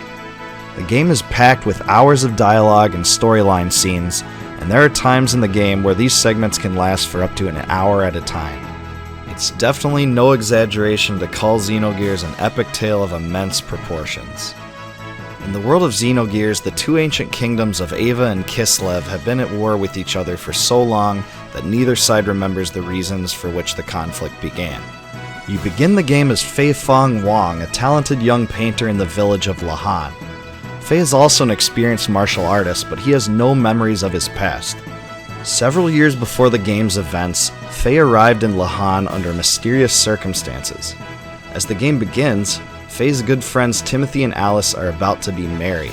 Fei therefore ventures to the home of Dr. Saiten Uzuki, a friend who possesses photography equipment Fei wishes to use for the wedding. Suddenly, a group of gears, huge robots with magical powers, approach Lahan by air. Fei makes it back, but the gears storm through the village and begin to ransack it. Faye finds an unmanned gear, Weltall, and jumps inside. Without realizing it, he has the power to control the gear and fight back. In the process, the entire village of Lahan is destroyed, and Alice is killed. Faye is blamed for the town's obliteration, and Alice's brother calls him a murderer. Completely distraught, Faye is exiled from the village after his friends blame him for the destruction of Lahan.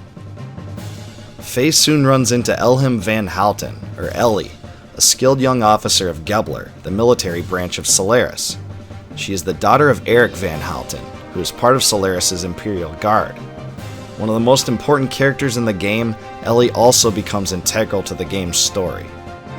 Seiken, who eventually meets up with Faye again, becomes another permanent companion. Oh, and later in the game he gets a sword. That's right, a sword. As if Seiken could be any cooler than he already was. Bartholomew Fatima, or Bart, acts as the ill-tempered leader of a group of sand pirates that ravage the Ignis Desert. However, he is really the crown prince of the Fatima dynasty, making him a descendant of the founder of Ava. He provides some excellent comedic relief in an otherwise serious and dark game. Maria is the daughter of Shevet gear designer Nikolai Balthazar, and defends the floating nation from all who would try to attack it with her powerful gear, Siebzane. Billy is a priest of the Ethos religion, committed to purging the wells from the world.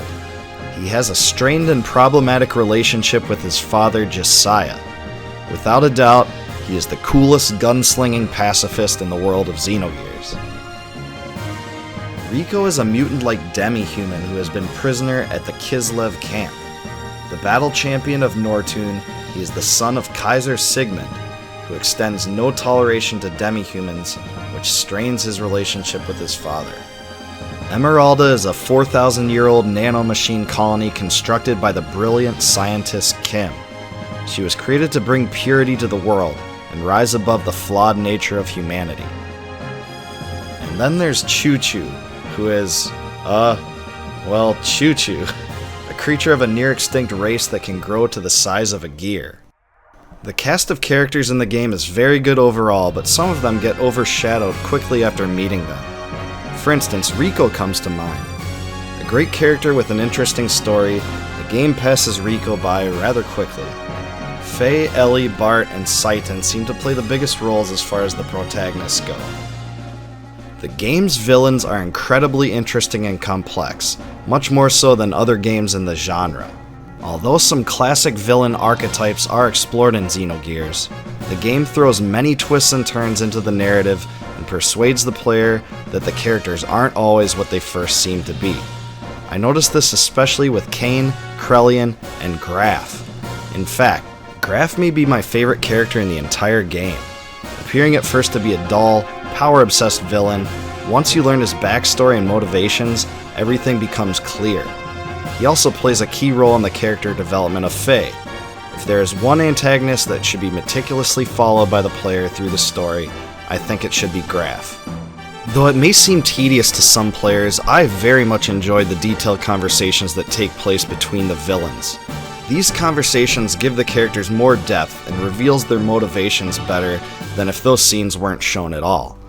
This avoids making the game's villains into simple-minded cliches that you often find in other games. Though the loads of information delivered in the game's storyline segments in general can seem overwhelming, it adds to the intricacy and uniqueness of the story, which is one of the defining characteristics of Xenogears. It's one of the reasons why the game has so many fans. The game's story also features anime-based videos, and this was the first time this had ever been done in a Squaresoft game. It adds a lot to the story and characters, although there aren't that many. Combat in Xenogears takes two general forms, regular battles and gear battles. The game's story determines whether you do a normal dungeon on foot with regular battles or take the helm of your gear to fight through gear battles. The end of the story seems more driven to gear battles, however. In ground combat, the player has a set amount of points to unleash attacks. Each character's combo points are depleted at a certain rate, based upon the button pressed during the attack. Triangle is a weak attack but only uses 1 point, Square is a medium attack that uses 2 points, and X is a powerful attack that uses 3 points. The player can also pool combo points by not using the full amount each turn. This can be used to create longer attack combinations in future rounds. Some attack combinations form predefined attack patterns known as death blows. Death blows do a tremendous amount of damage and can be learned throughout the game. The death blow system is a fun, unique facet of combat that keeps battles from becoming too repetitive or mundane. They also use awesome, complex sprite animations and bold sound effects to drive in the magnitude of the attacks. They are also incredibly powerful. However, it is usually a good rule of thumb that the most complex death blows learned do the most damage, and this can start to make the older death blows more irrelevant as the game goes on. Learning death blows is a bit confusing, and the game does almost nothing to show you how they work or how they're learned. In actuality, you gain a kind of experience points with each individual attack, and you don't learn new death blows until you've done enough of the certain types of attack the game is looking for. In addition to death blows, each character also has special abilities that can be used in battle. For instance, Faye's Chi abilities can boost stats and cause damage. Ellie's Ether can do elemental damage, and Maria's Control can do high damage weapon attacks. In gear battles, each gear has a set fuel gauge that gets depleted over the course of the battle based upon the fuel cost of each attack. Death blows are available here as well, but they are only unlocked when you learn the death blows from ground combat. To use the most powerful gear attacks, the gear's attack meter in the lower left corner of the screen has to be built up to higher levels. Gears can also use Ether Machine, where each character has a different set of special attacks that do damage, boost stats, or affect the battle in other ways. This adds another dimension to the gear battles, much like the special abilities do for the ground battles. Customizing the gears in various ways is also another one of the most fun aspects of the game, and gear upgrades radically impact the performance of the gear. The importance of accessories on gears cannot be overstated, and some accessories offer important immunities or magical boosts. There is also great significance when it comes to how you upgrade your gears. Certain gear upgrades provide incredibly powerful upgrades, but at the cost of a low fuel gauge. Other upgrades are more balanced. Finding the proper upgrades to use is one factor of Xenogears that gives the player a sense of accomplishment and customization. As far as the graphics go, I think the developers made an appropriate choice by having the 2D character sprites on top of 3D backgrounds. The sprites are really great and don't look too cartoony like some of the 3D character models used in other RPGs for the PlayStation. The polygons in the world, the structures, and the gears are also beautiful and some of the most impressive from a PlayStation-era game. The graphics in this game certainly haven't aged as much as some of the other games from that time. The fully rotating camera is also a welcome feature of Xenogears that allows the player to feel part of a huge world. But there were some times where the high elevation of certain objects made it difficult to see what you're trying to find. I don't have many issues with how the dungeons were designed, but there are parts of the game where you run through several corridors or passageways that look almost the same. This can create a little confusion for the player. There are also a few obscure dungeon puzzles that are confounding and can bring annoyance, and these devices can cause the player to spend a long amount of time in certain areas. The musical score in Xenogears was the masterwork of Yasunori Mitsuda, and it is simply breathtaking. Mitsuda had previously composed the Chrono Trigger soundtrack, which won critical acclaim for its variety and complexity. His unmistakable style is back yet again in Xenogears, with even more musical influences this time. Some of my favorite tracks in the game include Emotions, Bonds of Sea and Fire, and Wings, all of which are in this video. The soundtrack is full of songs that will stick in your head, and certainly they all convey a particular mood aimed for in the story. Honestly, I think the soundtrack rivals some of the greatest RPG scores in history, including Final Fantasy VI and VII. It really is that great.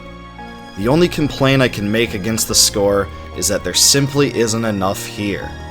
What is on the soundtrack is amazing, however, according to GameFAQs, the length of the game for an average player is about 70 hours.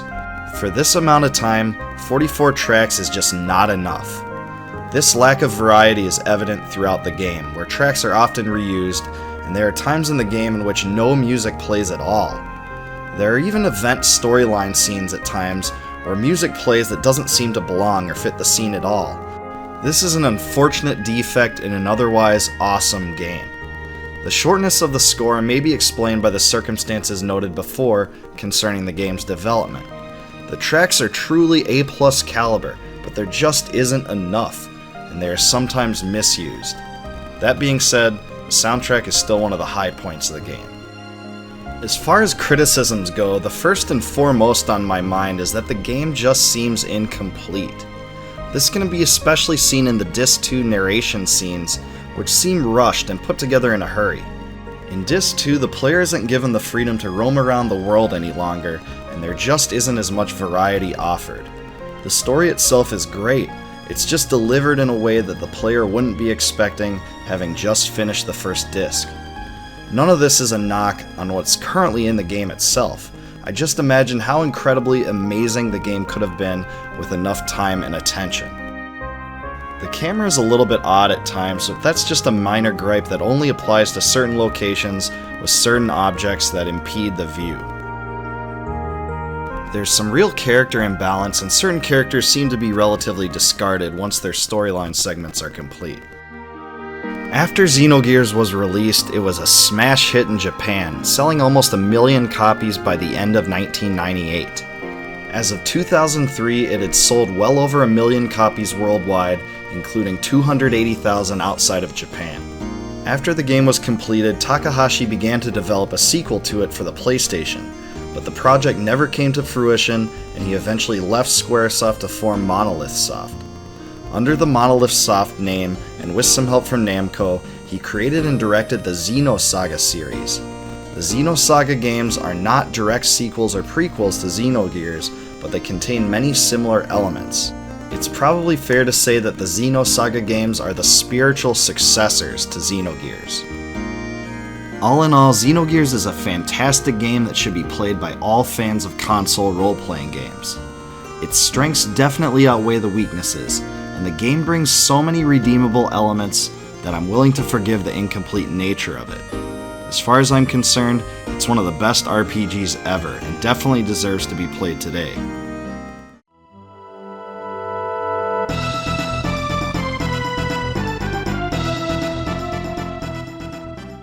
In 1987, Square designer Hironobu Sakaguchi devoted himself to a swan song.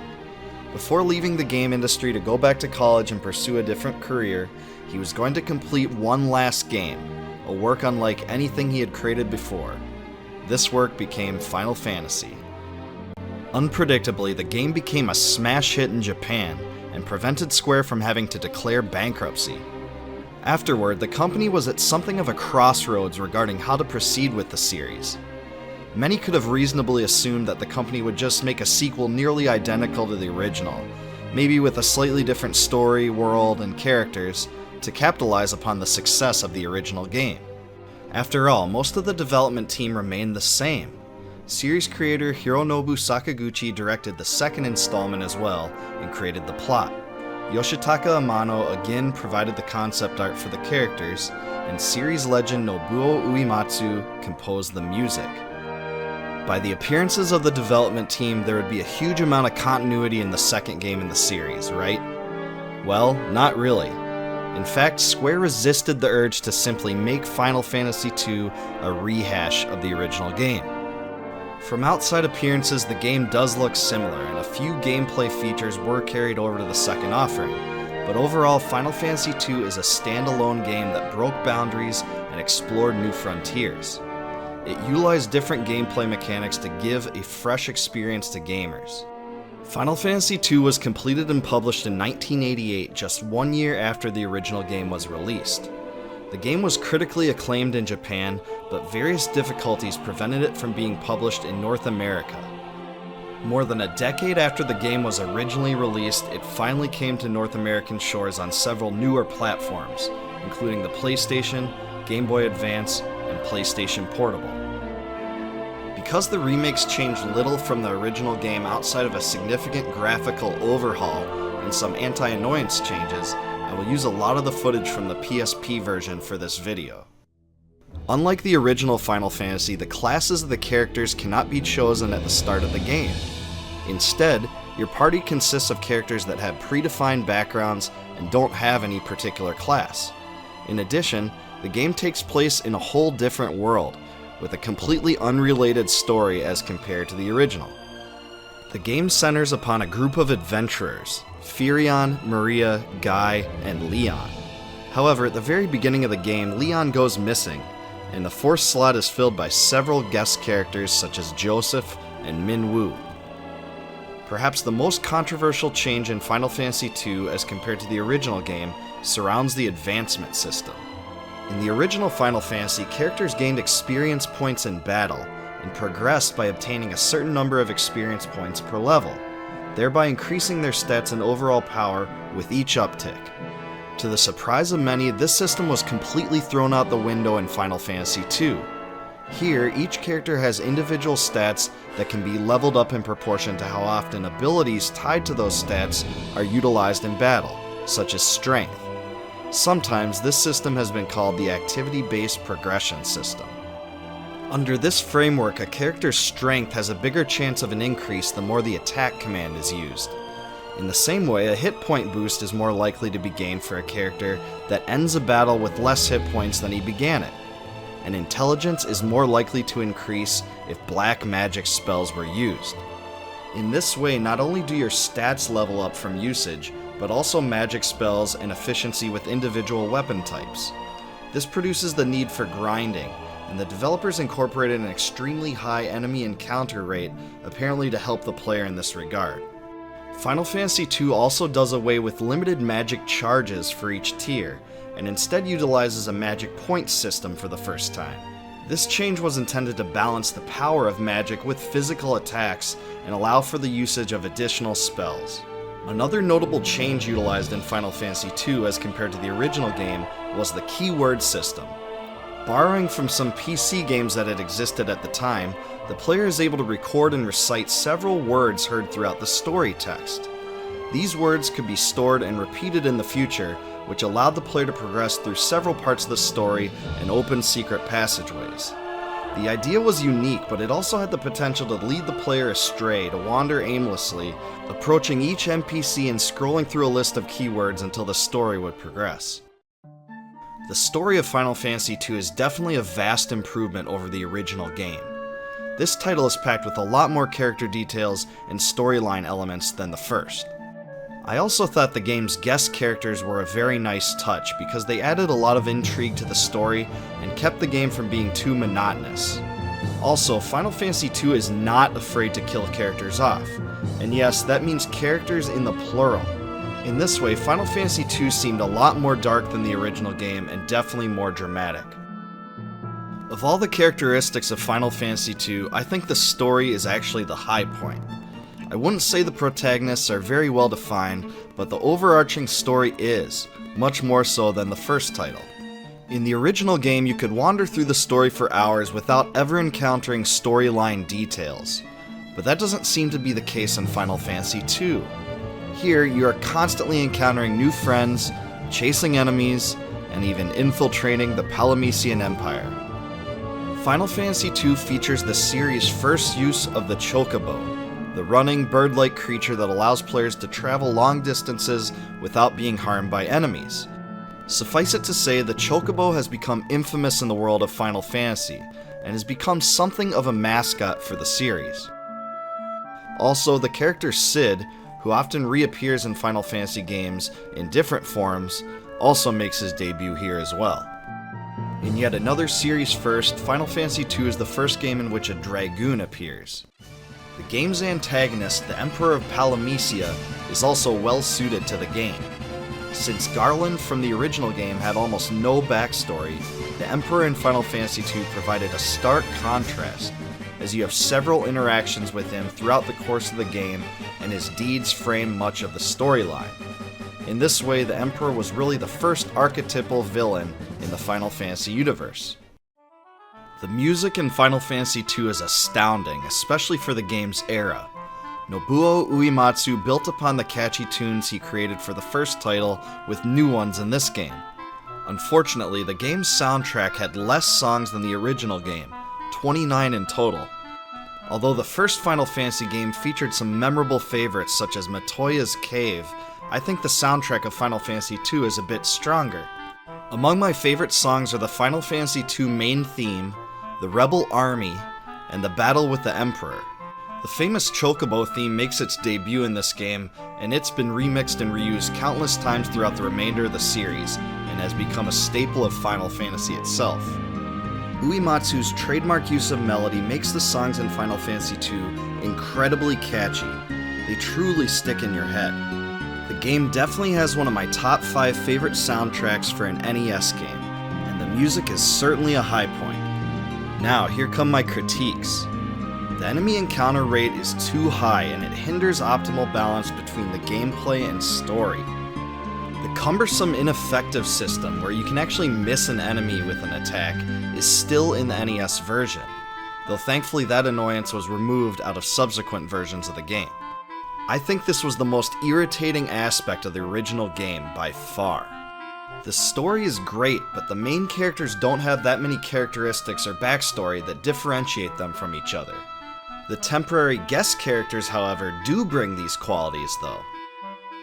The stat, magic, and weapon level up system was an interesting idea with promise, but it could have been executed a little bit better. Bugs that allow you to attack your own team to level up should have been ironed out before the game was even released.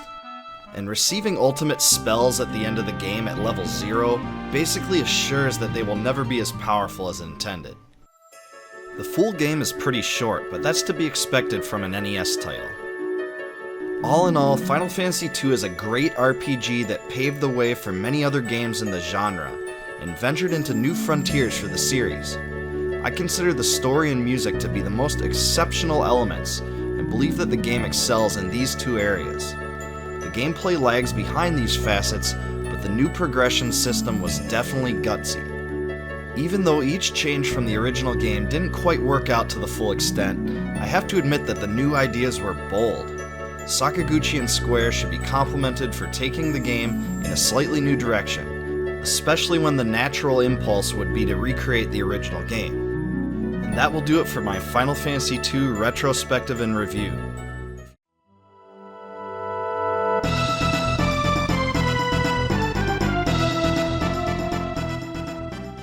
As Nintendo unveiled their highly anticipated new console in 1990, the Super Famicom, Zelda fans could hardly wait for what was in store for them. Returning to the same general format as the original Legend of Zelda rather than the action RPG based The Adventure of Link, A Link to the Past won the critics and fans over with incredible gameplay, dungeons, items, puzzles, and a polished graphics engine. In every way, the game brought the Zelda series into a new era of gaming. The game has gone on to become one of the highest-selling SNES games ever, and continues to be played today. Released in Japan just 1 year after the launch of the Super Famicom as The Legend of Zelda Triforce of the Gods, the game became an immediate smash hit. North American gamers were forced to wait about 6 months before it came to the Super Nintendo, where it was renamed A Link to the Past to circumvent religious inferences. Here, it received an equally warm reception, and entrenched itself as one of the console's greatest games. Development on a third NES Zelda actually began in 1988, but timing issues and development on Nintendo's new console halted its creation. Instead, Nintendo began to pour its resources into a new Zelda game for its next-gen platform. This allowed the company to invest a large budget and ample development time into A Link to the Past. This assured that Nintendo would produce a quality game that was deserving of the Zelda title. Interviews with the legendary creator of the Zelda series, Shigeru Miyamoto, reveal that the game's development involved sleepless nights. In 1992, Miyamoto elaborated this way: "During development, I worked so hard that people asked me, 'What are you going to do when your body gives out since you never go home?' But I always ensured that I got 8 hours of sleep a day so my brain doesn't get tired. I also made sure that the programmers were taking time off to sleep. Work never progresses if you don't get any sleep." And indeed, after playing this game, it is easy to see how much careful attention and work was poured into it. The story that underscores A Link to the Past is relatively simple. As a young boy, Link is awakened by a telepathic message from Princess Zelda, who is being held captive in Hyrule Castle. Link's uncle departs from his home in the rain, but tells Link to stay in bed. And of course, like any great adventurer, Link does exactly the opposite, immediately departing from his bed. Link grabs the lamp and heads to Hyrule Castle, sneaking in through a hidden passageway. Link is eventually able to rescue Zelda, but finds out that Aghanim, a powerful wizard, intends to break a 100-year-old seal to awaken a powerful being called Ganon. Ganon has invaded the Dark World, obtained the Triforce, and is using its incredible power to engulf the world in darkness. The only thing that can defeat Aghanim is the Master Sword, a legendary weapon of immense power that can only be wielded by a hero of destiny. As it so happens, Link is that hero. After retrieving the 3 magical pendants from the first 3 dungeons, Link is able to draw the sword from the pedestal. Link gets to Hyrule Castle with the Master Sword, but he's too late and finds out that Zelda has again been captured. After defeating Aghanim, Link is sent to the Dark World, a whole new plane of existence. Now, Link's new quest is to rescue 7 maidens, all of whom are descendants of the 7 sages that sealed Ganon in the Dark World. Honestly, the Dark World is one of the absolute coolest aspects of A Link to the Past. It was a true surprise and awesome storyline twist that creatively expanded the game. The Dark World utilizes a map similar to the Light World, but alters the terrain in various ways to make the game much bigger than it otherwise would have been. Above all, it ensured that the game provided plenty of dungeons for the player to conquer. This was also the first time in the Zelda franchise that drifting between the Light World and the Dark World was used as a plot device. There was just something super cool about the Dark World that you didn't see in other games. It was just so surprising. By far, one of the best parts of the game are the fun and complex dungeons. Nothing is too earth-shattering or excessively difficult, but each dungeon has a unique feel that separates it from the others. The Ice Cave, for instance, features icy tiles that cause Link to slide all over. While annoying at first, you can get used to it, and the player undoubtedly gains a sense of accomplishment by besting challenges such as this one. One can't help but be satisfied when they uncover a secret passageway, followed by the classic sound.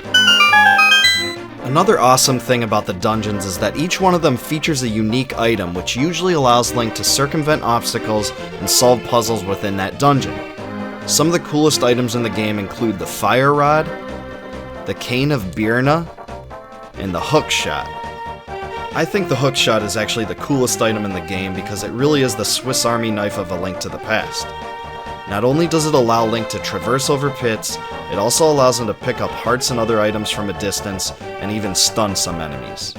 Much like the previous Zelda games, minor items play a role also. Bombs allow Link to reveal secret passages and blocked rooms in dungeons, and arrows allow distance attacks. Both of these standard Zelda items are especially helpful in the dungeons. Link also finds several magic medallions which act as spells and can clear out a room of enemies. Now, the boss fights in A Link to the Past are also worth covering. At the end of each dungeon in the game, Link encounters a unique enemy with its own special mechanics. After playing through these bosses, it becomes very clear that Nintendo spent a large amount of time and effort to design them.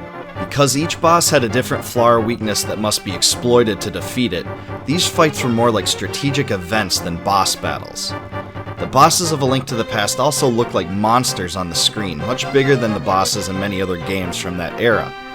This seems trivial now, but I remember how imposing these enemies looked like at the time.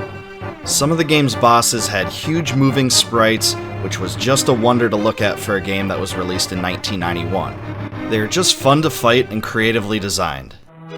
When it comes to the game's musical soundtrack, it's almost impossible to overstate how good it is. Songs like the Overworld theme, Forest, and Hyrule Castle are just memorable and infectious tracks that will stick in your head, and they really add a lot of mystique to the game. The track for Kakariko Village is light and soothing, while the Dark World track is ominous and foreboding. Each area of the game kind of had its own unique theme, but there are still nostalgic tiebacks to previous Zelda games. I thought this created a great balance between the old and the new. Even the title screen has amazing music. Go ahead, boot up the game and see for yourself.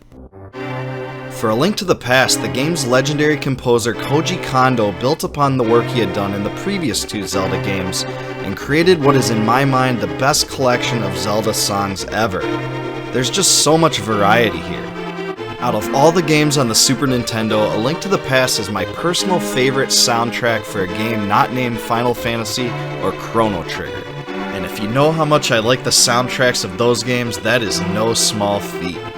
The graphics in A Link to the Past are bright and vibrant, and the sprite movements were very well designed. Compared to other early SNES titles, I think the visuals are a bit above par. The graphics don't look too intricate or anything like that, but everything was designed very well, down to how the controls align with the gameplay. Even the enemies have great animations as well, definitely up to the Nintendo standard. The open world experience that the game offers is just so much bigger and grander than the first two Zelda titles, and it was so refreshing to find a game where so much exploration was possible. As far as criticisms go, I think most of the bosses in the game are a bit too easy. Although some have certain quirks which require you to use certain items to beat them, most of them just aren't very difficult. Requiring the silver arrows to kill Ganon was a cool touch too, but even he is too easy to defeat. However, what I will say is this really isn't that huge of a problem overall for the game though, because I think the difficulty of the dungeons and puzzles is just about right. They aren't too insane but still make you think, which offsets the lackluster boss difficulty. All in all, Link to the Past was just a spectacular game. A brilliant title for the Super NES in its earliest days. Nintendo really hit it out of the park with this one, and I personally think this is the best Zelda title ever created. And that'll do it for my retrospective and review on The Legend of Zelda: A Link to the Past.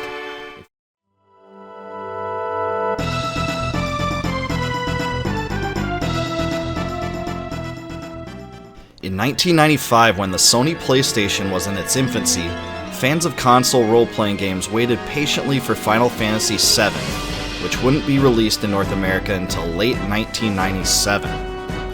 In the meantime, RPG fans needed something to fill the void. Unfortunately, the early days of the PlayStation offered very little when it came to games like Final Fantasy VI, Chrono Trigger, or Breath of Fire 2, which won over many fans and created a whole new following of RPG enthusiasts. Fans of these games were practically aching for a new RPG. Thankfully, Konami came through in 1995 by releasing Suikoden, which offered exactly what these fans were looking for. With its complex story, awesome characters, fun combat, and interesting strategic battles, Suikoden has become a surprise fixture in the RPG universe. When it came to North America in 1996, RPG fans now had something amazing to consume their time. The Suikoden series has gone on to produce multiple sequels and a devoted cult following of fans, many of whom discovered the game back in 1996. Ever since then, the game's fans cannot stop replaying and discussing it, and some have even concluded that the game was even better than Final Fantasy VII, the game they were actually waiting for at the time. As a teenager, I remember pouring time into Suikoden long into the night, and I believe to this day that the game was truly something special. Suikoden was created by Yoshitaka Moriyama, who was an extremely young game designer who had only finished his studies in 1992. However, he showed promise early in his career and was handpicked by his supervisors to create his own script for an RPG. Along with game designer Junko Kawano, he created a prototype for the script that would eventually become the game Suikoden II, but the internal console that the game was initially planned to be on was scrapped.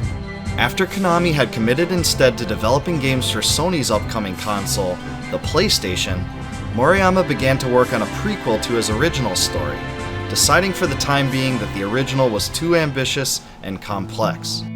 One of the key decisions Moriyama made early in Suikoden's development was a commitment to traditional 2D sprite graphics rather than 3D. Because the PlayStation's early 3D polygon tests had left Moriyama unimpressed, he decided that the 2D route would be best. In hindsight, I think this decision was a good one.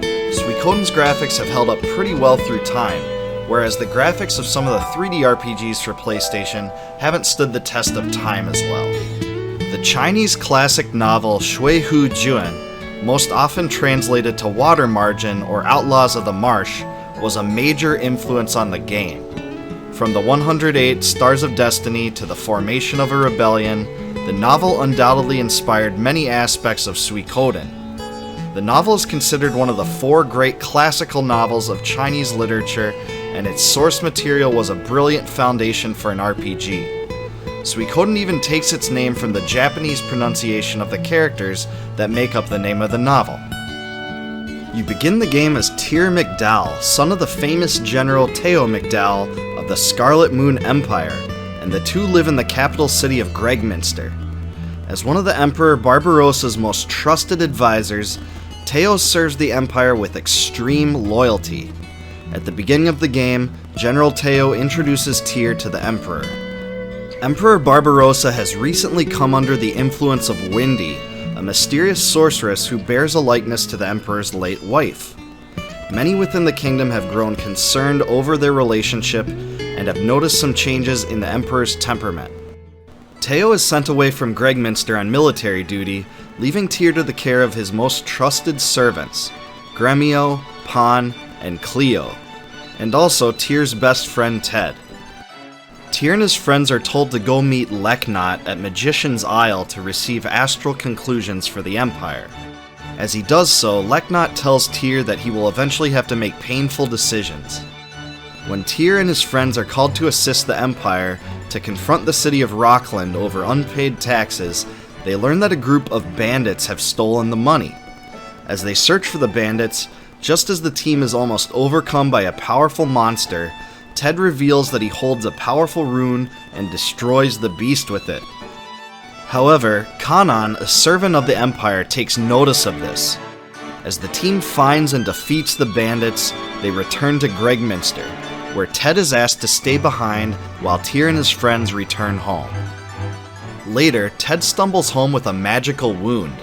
It is discovered that Ted was pursued and confronted by Windy, who wishes to take his Soul Eater rune from him. It turns out that the Soul Eater is one of the 27 true runes, unique mystical objects with ties to the universe that possess unparalleled power. Ted entrusts the Soul Eater to Tyr, passing it to his young friend before Gregminster's Imperial Guard comes to seize him. From that point forward, Tyr is forced to make difficult decisions that test his commitment to Gregminster and his father. Along his adventure, he meets many friends, makes several enemies, and eventually becomes the head of the Liberation Army, a group of rebels committed to the overthrow of the very empire Tyr's father is a part of. Of all the aspects of the game, the way combat is presented in Suikoden is one of the best systems I have ever come across. Parties in Suikoden are comprised of 6 characters, and each character has either a short-ranged, medium-ranged, or long-ranged weapon.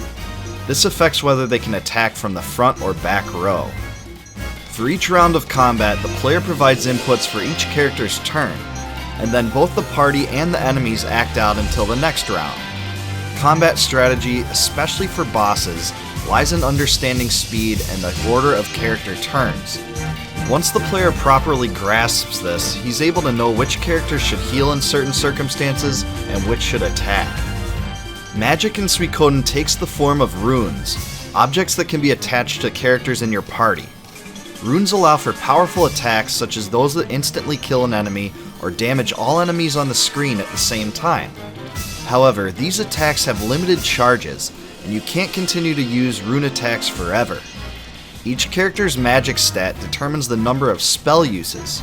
Some characters won't even get their 4th spell of a rune because their magic rating is too low. You can only attach 1 rune to each character, and some runes allow for special attacks rather than magical spells.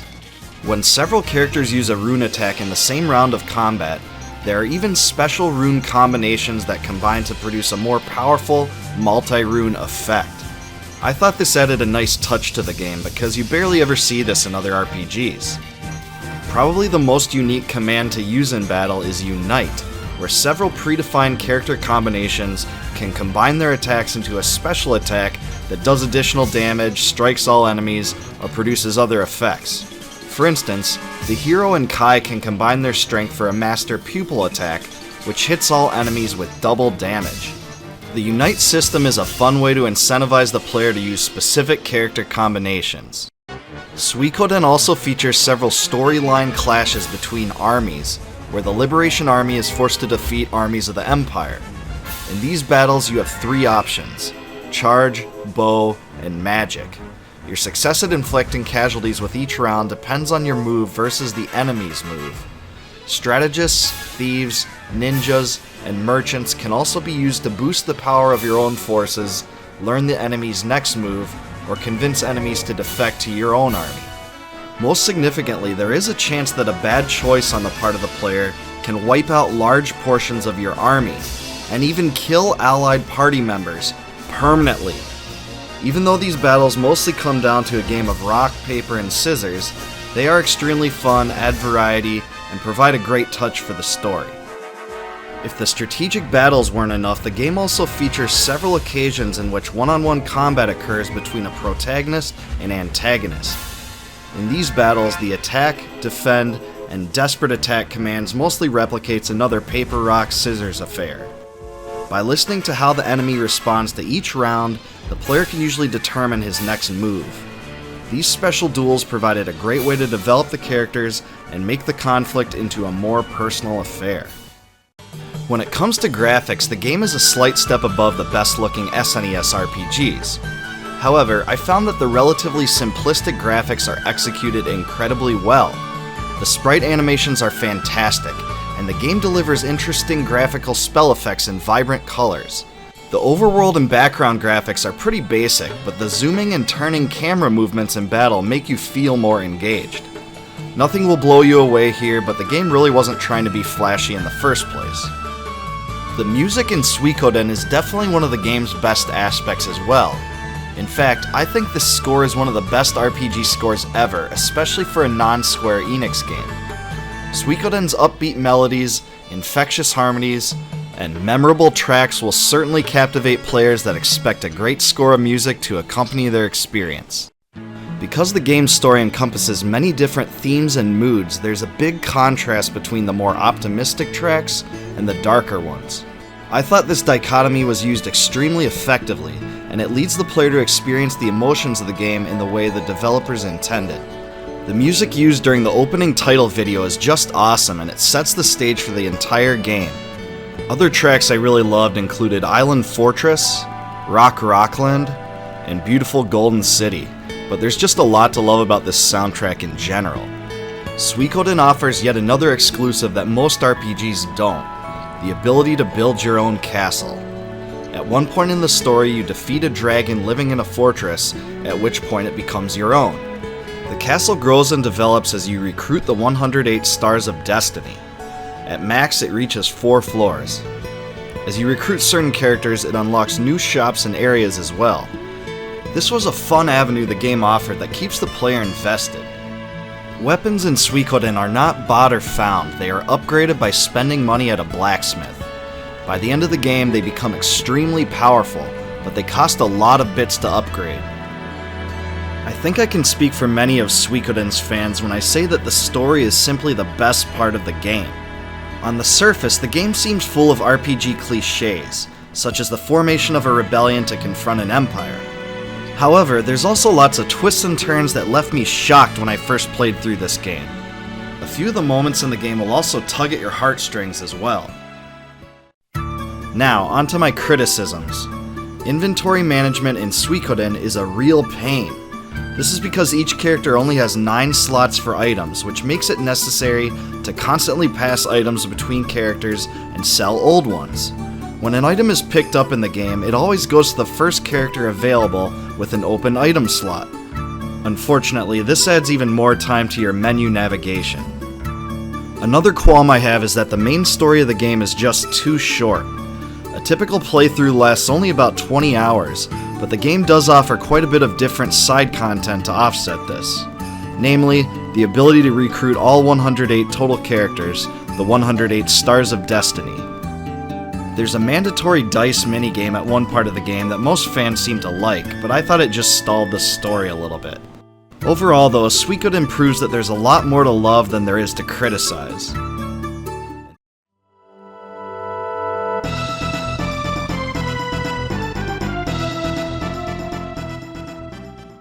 In 1996, Konami released the first Suikoden game to North America. It was met with great acclaim to fans of console RPGs and began a new franchise. Konami then followed suit with a sequel, Suikoden II, in 1999. Like the first game, Suikoden II was the masterwork of Yoshitaka Moriyama, who had already concocted many of the game's premises prior to the original Suikoden's development. This was because the original script of Suikoden II was first written for a Konami internal console that was eventually canned when the company decided to publish games for the Sony PlayStation. Moriyama decided that the original script would be too difficult to pull off without first creating a less complex story first. So a few years later, he dusted off the original script for Suikoden II. The events of Suikoden II pick up 3 years after the events of the original game. The main protagonist, Ryu, and his friend Joey are members of the Highland Army's Youth Brigade camp. Rumors seem to indicate that a bloody conflict between the Highland Kingdom and the city-states of Joustin is about to come to an end. As a result, the soldiers in the camp are in a jubilant mood as they believe that they will soon return home. Ryu and Joey suddenly wake up in the middle of the night to the sounds of battle and cries of anguish, discovering that their camp has been set on fire. They escape into the mountains but decide to report to Raud, their commander. When they go back and do so, they see Raud meeting with Prince Luca Blight, where they come to a horrific realization. The assault on the camp was a false flag attack set by Luca Blight, who intends to subdue Joustin under his rule by continuing the war. Joey confronts Raud but is stopped by Ryu, and the two are able to escape to the cliffs behind camp. Before jumping into the rapids below, they make a promise to each other to return to a rock there to unite once the conflict is over. Ryu is discovered by Victor and Flick, who are immediately recognizable from the first game, and this is where the story truly begins. As far as combat goes, there isn't very much change from the original Suikoden. Parties consist of 6 characters, and each character has a short-ranged, medium-ranged, or long-ranged weapon. This determines whether or not the character can attack from the back row. As in the original game, magic in Suikoden II revolves around runes, and characters can use their runes to inflict damage in combat. Thankfully, there is now a 3-slot system that allows characters to equip up to 3 runes at once. This was a welcome change that added a bit of diversity and customization that the original Suikoden lacked. Also, the Unite system is back again, and predefined groups of characters can engage in special Unite attacks if the required characters are all present in the same party. Unite attacks incentivize adding certain characters to your party to maximize your damage potential, and it really is a fun aspect of the Suikoden series that most other RPGs just don't offer.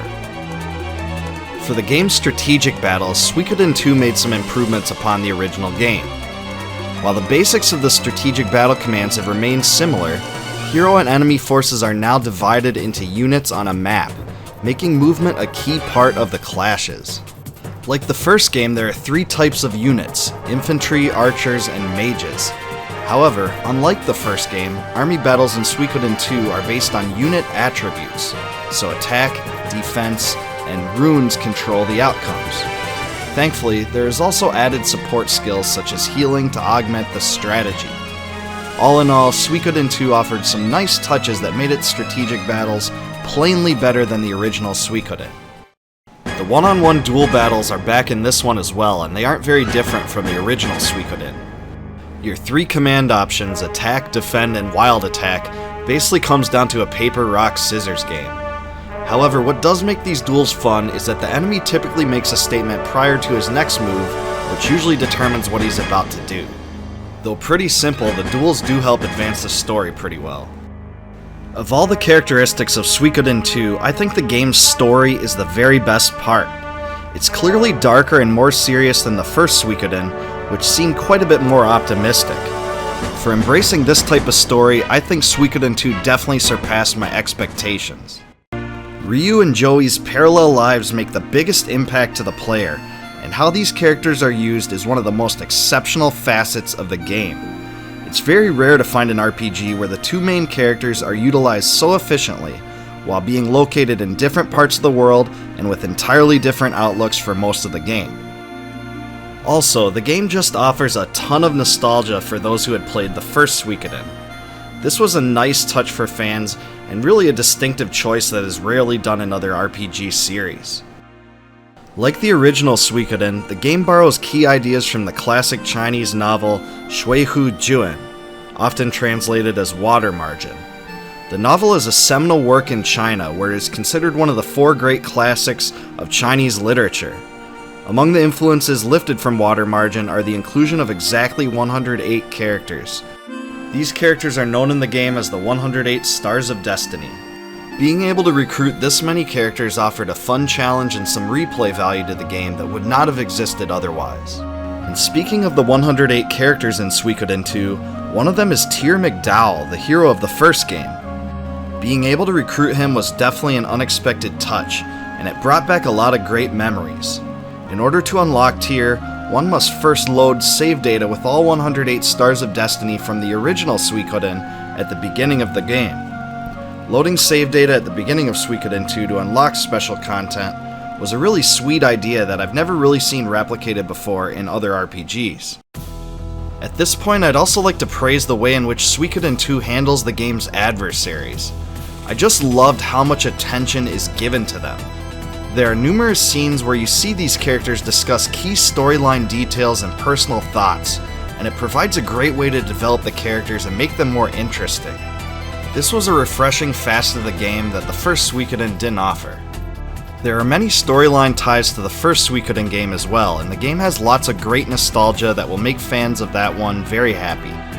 For instance, the villain Uber plays a bigger role in Suikoden II, and he has become one of the most popular characters in the series. Mysterious and cunning, he carries a sincere hatred toward the 27 true runes, and is wholly committed to bringing down anyone wielding them.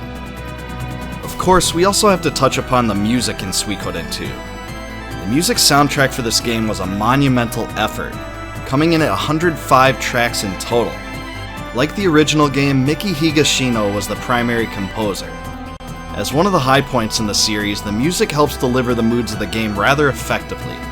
The music was also arranged well, and the songs definitely fit the game's storyline sequences. Some of my favorite tracks in Suikoden II include Name Entry, The Even More Glorious Beautiful City, and Gothic Necklore. In all honesty, while I think the story in Suikoden II is superior to that of the original Suikoden, I think the music in Suikoden II is a notch below the level of the first title, even though the volume of songs is much greater in the second entry. Thankfully, Suikoden II did make use of significant ease of improvements over the original title. For instance, inventory management is no longer a complete nightmare. In the first Suikoden, each character only had 9 item slots, which made transferring and storing items incredibly tedious. In Suikoden II, however, the developers wisely created a party-wide joint inventory that made transferring items less of a chore. Additionally, holding down the dash button now allows you to run, which is a big help for travel. Getting around the world faster is always something that should be offered in RPGs, and this was a big help. Unfortunately, Suikoden II was quite a bit rarer than the original title, which has made its cost explode for a used copy. Thankfully, the game was finally re-released on the PlayStation Store a few years ago for a much lower price. Suikoden II offers a lot of great features that will please fans of classic RPGs, and especially fans of the original game. In the context of today's gaming age, a lot of people would be turned off by the random battles and 2D sprites, but those two facets are what made Suikoden fans flock to this game in droves. Even though Suikoden II sold about half of the number of copies as the original game, it does receive critical acclaim, and it is almost universally considered to be a better game than the original. If you're a fan of the more modern, action-oriented RPGs that do away with turn-based battles and random encounters, you probably won't like this one. However, those who do love classic RPGs will not be able to pass this one up. It's truly one of the console's greatest games for its genre. Overall, I have a hard time disagreeing with those that revere this game, and I consider it to be one of the top 5 games on the Sony PlayStation.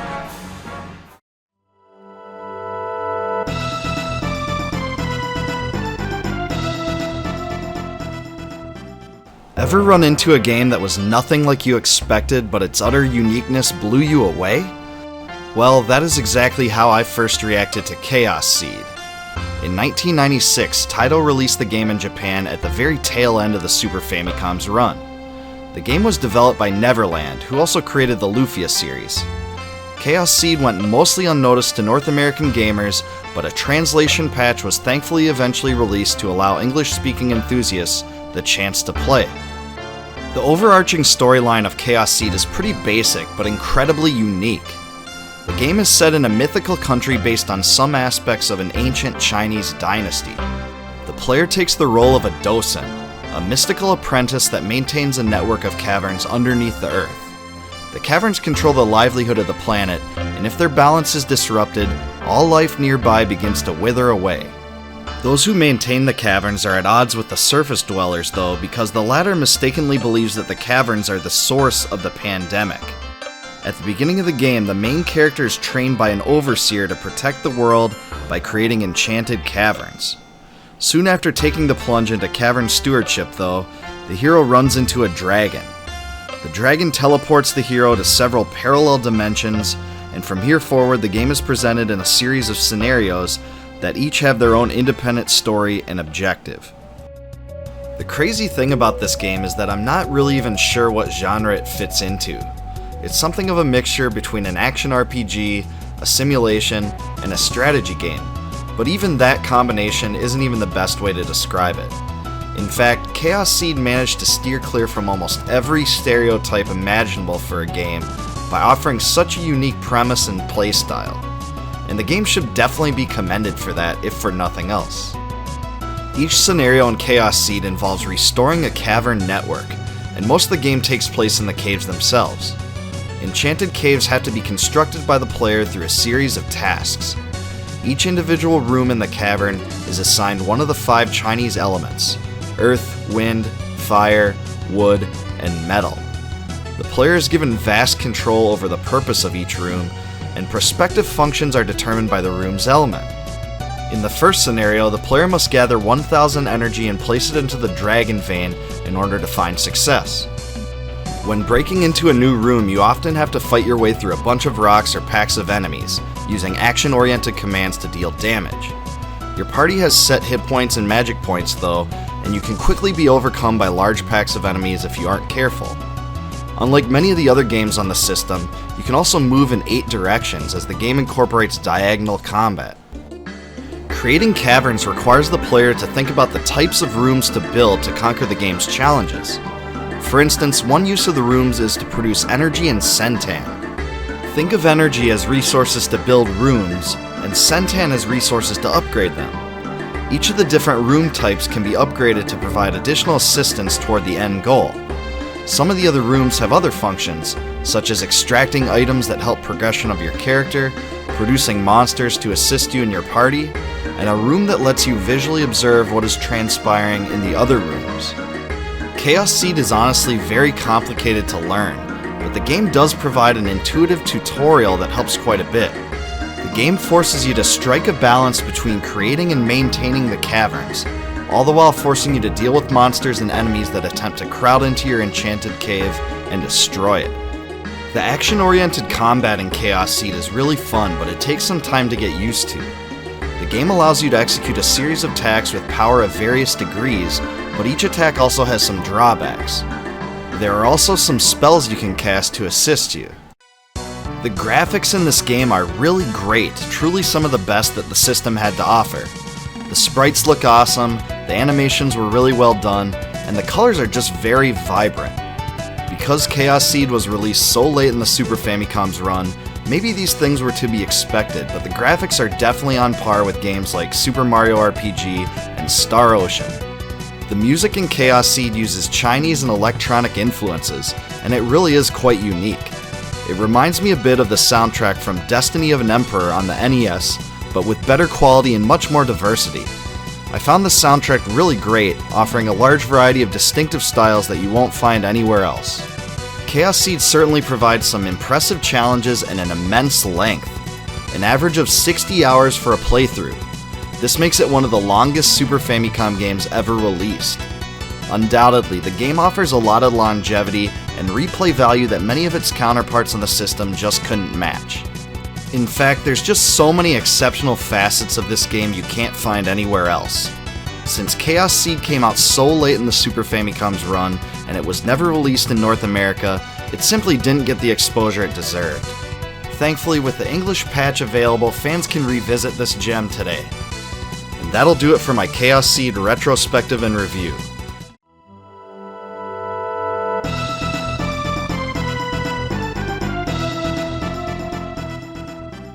While fans of console RPGs were waiting patiently in early 1997 for Final Fantasy VII, the PlayStation offered a variety of initial RPGs to help pacify enthusiasts. Among these games was Vandal Hearts, released by Konami in North America on March 27, 1997. However, the game was quite a bit different from many of the other RPGs available on the system at that time, such as Beyond the Beyond.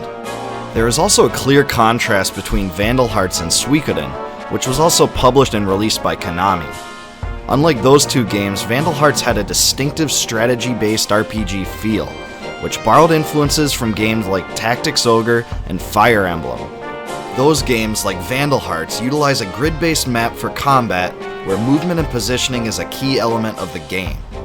Those who discovered Vandal Hearts near when it came out were in for a treat, as the relatively unique battle system and dark brooding story brought hours of gameplay to those who picked it up. Also, Vandal Hearts offered a huge variety of characters, the number of which grows as you progress through the game. After playing the game for just 5 minutes, it's easy to see how story-driven Vandal Hearts is. 15 years before the beginning of the game, a group of rebels began to resist the powerful Holy Asha Empire.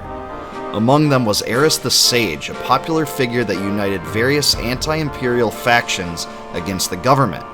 These factions formed the Liberation Army, overthrew the Empire, and established a republic. The player begins the game as Ash Lambert, leader of the 3rd Platoon of the Ishtarian Security Forces. He is joined by his friends Clinton Diego in opposing corruption at the highest levels of government.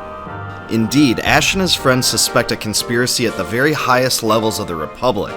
Because they reveal their skepticism, Ash and his friends come within the crosshairs of the Ishtarian government, who begin to question their loyalties and their purpose.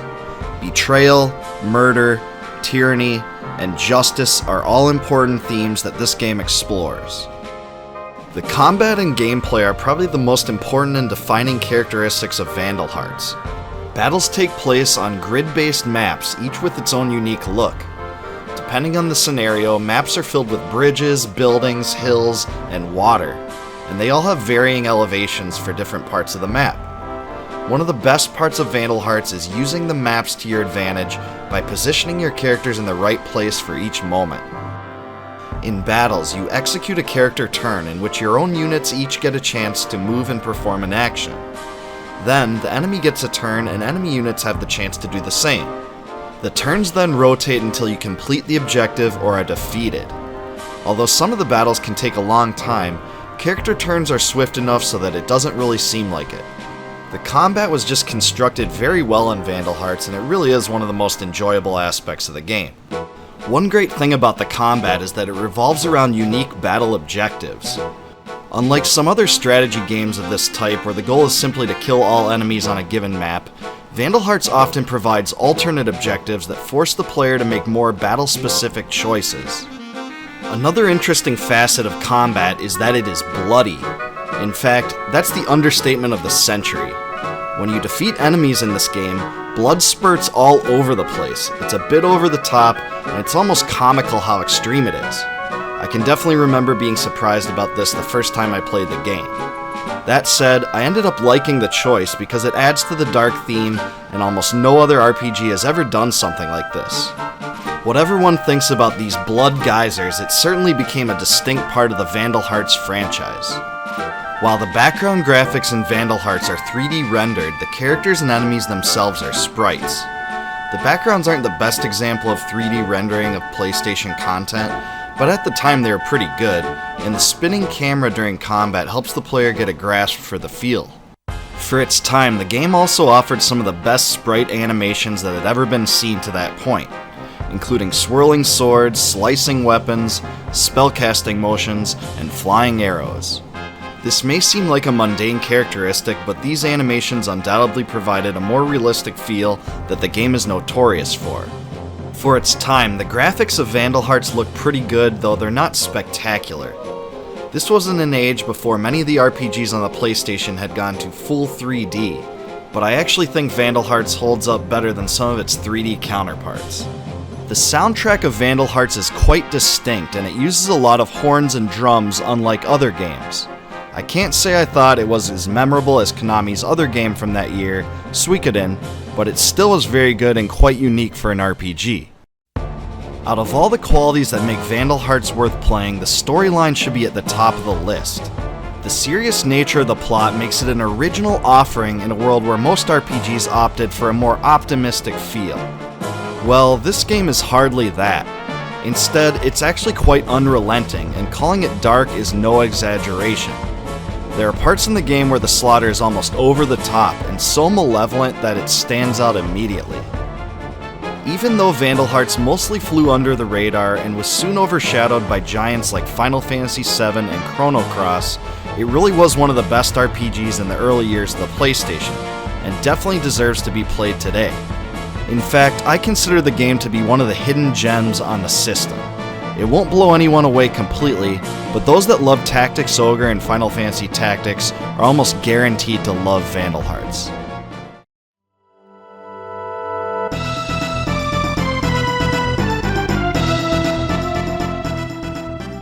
Following the success of Romancing Saga II, Squaresoft released Romancing Saga III, the sixth title in the SaGa series of role-playing games, in 1995. The game was a big hit in Japan and was considered one of the company's flagship titles on the Super Famicom. Even though it sold 1.3 million copies, the game never made its way to North America, which is a true shame.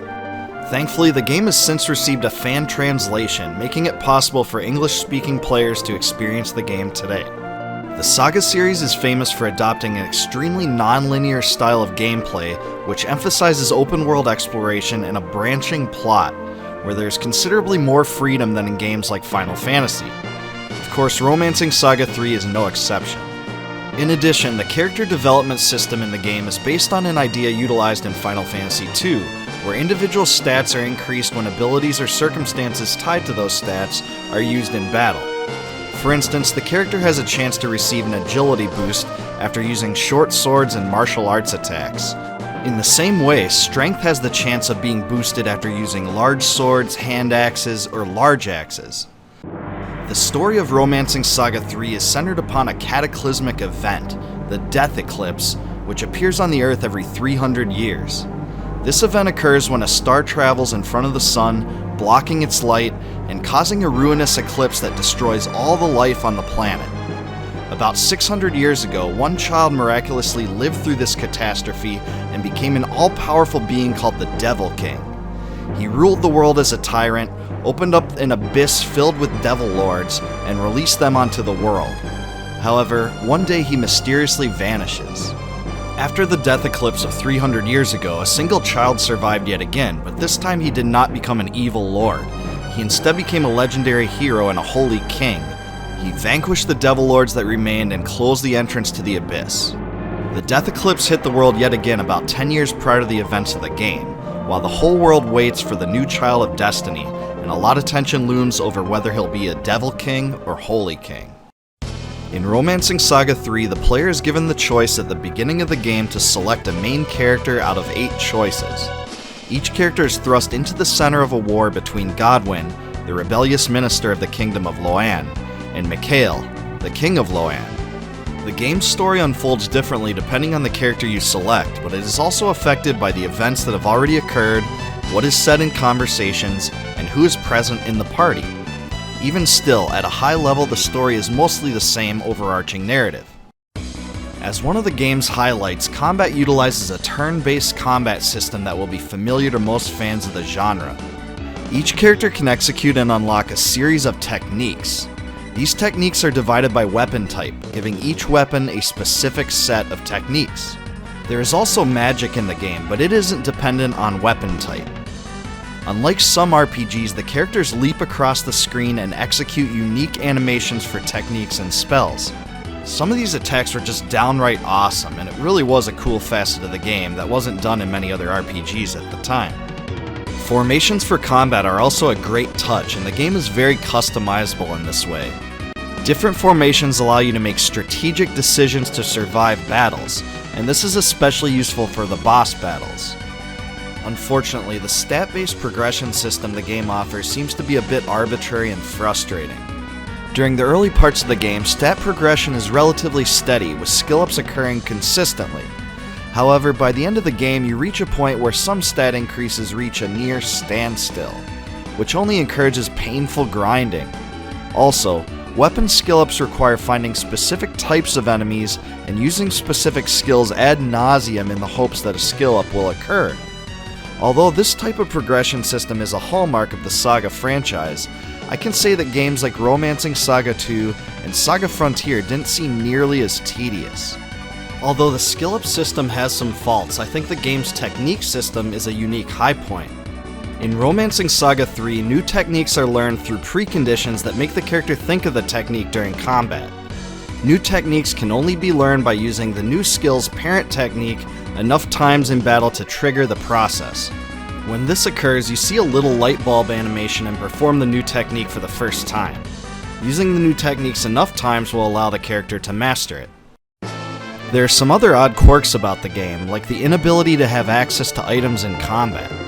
Instead, items are only available from the menu screen and there is very limited space for them. Also, unlike games like Final Fantasy, your party's hit points refill to full after battle, which is actually pretty convenient. It's just something to get used to. It's also possible to save almost anywhere in the world. The game's storyline really has some high and low points. Overall, I found the character development in Romancing Saga III to be lacking. I actually thought the premise for the game's overarching story was great and really unique. However, the same cannot be said when it comes to the characters, where the game kinda keeps you hanging. During the introduction sequences, the character development is actually quite strong, but these moments are seemingly abandoned after a certain point. Also, the party's eventual objective in the game is to beat the 4 bosses of the Abyss, but I don't think the game does a very good job of explaining why. If you're expecting the game's story to be something like Final Fantasy VI, you'll be disappointed. That's not to say that what is there is particularly bad though, it's just not as riveting as some of its counterparts. The music of Romancing Saga III was composed by Kenji Ito, who had also composed the previous 2 games in the SaGa series, Romancing Saga and Romancing Saga II. There are 68 tracks comprising an immense variety of themes and moods to fit the game's story. Out of all the soundtracks Ito has done that I have listened to, I think this one's actually the best, and honestly the music is probably the best aspect of Romancing Saga III. A few of my favorite songs include the opening theme, Boss Battle, Mikhail's theme, and Demon King Palace. The graphics in Romancing Saga III are about at the level one would expect from a game of its time, and look pretty reminiscent of Final Fantasy VI. In battle, the sprite attack animations are much more advanced when compared to many of the games of the era though, as are the spell effects. The backgrounds won't blow you away or anything, but the colors are vibrant, and there's lots of differing environments the game offers. No matter how you slice it, North American RPG fans certainly missed out on this game, and it is more than worth it to revisit it today. However, the SNES translation that is widely available unfortunately leaves much to be desired, as there's some awkward grammar and sentence structure there. It may please some fans to know that after the success of the Romancing Saga II remake on Steam and mobile phones, Square Enix has decided to bring Romancing Saga III into the new generation as well, on PlayStation Vita and mobile platforms. And that will do it for my Romancing Saga III retrospective and review.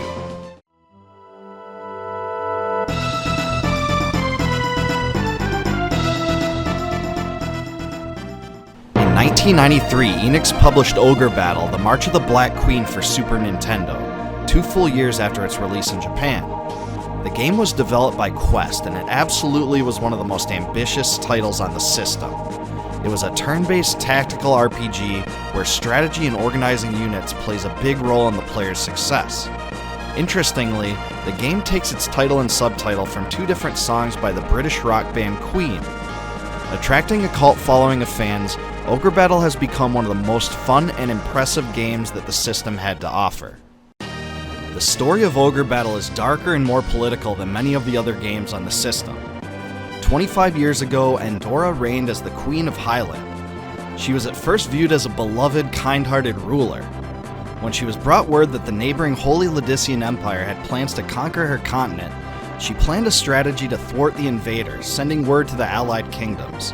However, her plans were not taken seriously, and the four kingdoms united against Endora. In desperation, Endora appealed to the sage Rashidi, considered one of the 5 heroes of legend. She successfully repelled the invasions against her homeland, declared herself empress, and formed the Zetagenian Empire. As she consolidated more and more power, tyranny and evil has characterized her reign. At the beginning of the game, the player takes the role of the leader of a revolutionary force against Endora, the Liberation Army. When a new game is started, the player is first asked a series of questions by a seer named Warren. These questions test the player's instincts, philosophy, and values. The game then takes the player's answers and calculates them into the hero's stats, abilities, and starting units.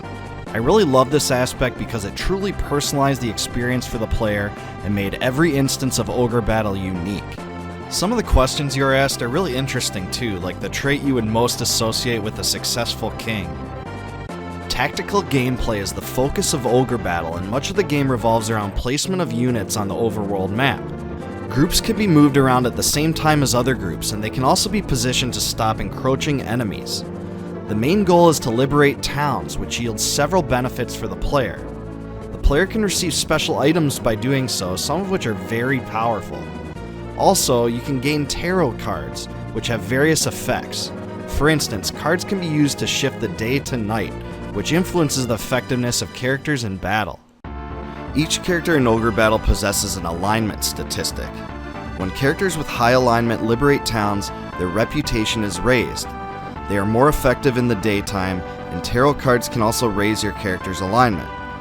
Low alignment characters are the exact opposite. They fight better at night and are weak against light attacks. Also, when low alignment characters liberate towns, their reputation will be lowered. Depending on your reputation, the game will unfold in slightly different ways.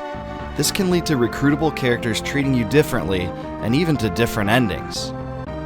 Those who like to customize and optimize units and formations to produce the best possible outcomes will fall in love with Ogre Battle's system. To form viable combat groups, party management is necessary, and it's a big focal point of Ogre Battle. Each unit makeup consists of 5 slots, each of which require 1 slot for a leader.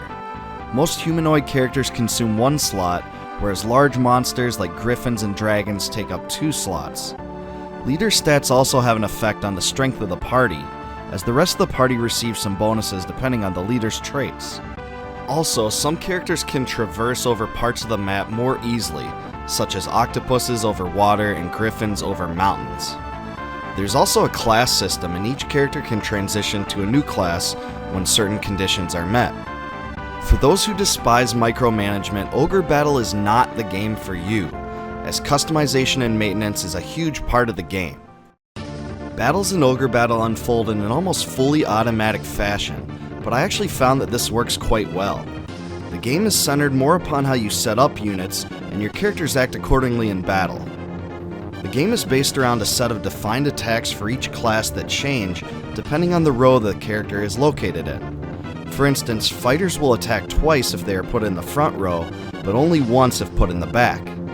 Mages are best put in the back row because they will cast powerful spells against enemies rather than attempting weak attacks from the front row. During battle, you can use 2 types of manual interactions, tactics and cards. Tactics defines the attack priority of the unit. Cards allow you to invoke the tarot cards you've been collecting in battle, which have different effects depending on the card. There are 22 cards in all, and the cards can do such things as damage all enemies, heal your party, or disorient the enemy forces. Ogre Battle's soundtrack is pretty good, but it's a bit repetitive as you end up hearing the same general tracks over and over, save for a few select circumstances. What is there is good, there just isn't enough variety. Because Enix only distributed 25,000 copies of Ogre Battle in North America, a ridiculously low number, it is exceedingly difficult to find the game today. As such, the game has commanded a very high price. Thankfully, the game was released on the Sony PlayStation under the title Ogre Battle Limited Edition, and also for the Nintendo Virtual Console. Out of all the games in the tactical RPG genre, Ogre Battle is definitely considered the most influential. The game came out at a time where there was basically nothing else like it. Ogre Battle therefore inspired a plethora of successors. A sequel called Tactics Ogre Let Us Cling Together was released in 1995, but at the time it was only available in Japan. Thankfully, that game was also re-released on the PlayStation when it was finally brought to North America. The influence of Ogre Battle and Tactics Ogre can also be seen in Final Fantasy Tactics, Square's smash hit for the PlayStation.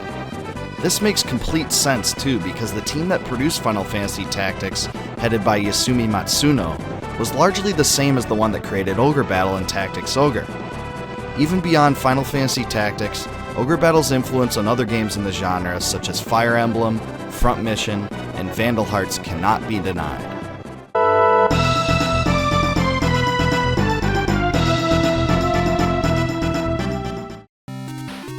Xexyz is an action platformer and shooter hybrid that came out on the Nintendo Entertainment System in 1990. It was produced by Hudson Soft, the creators of Faxanadu and Adventure Island, and the game was released near the tail end of the NES's development cycle.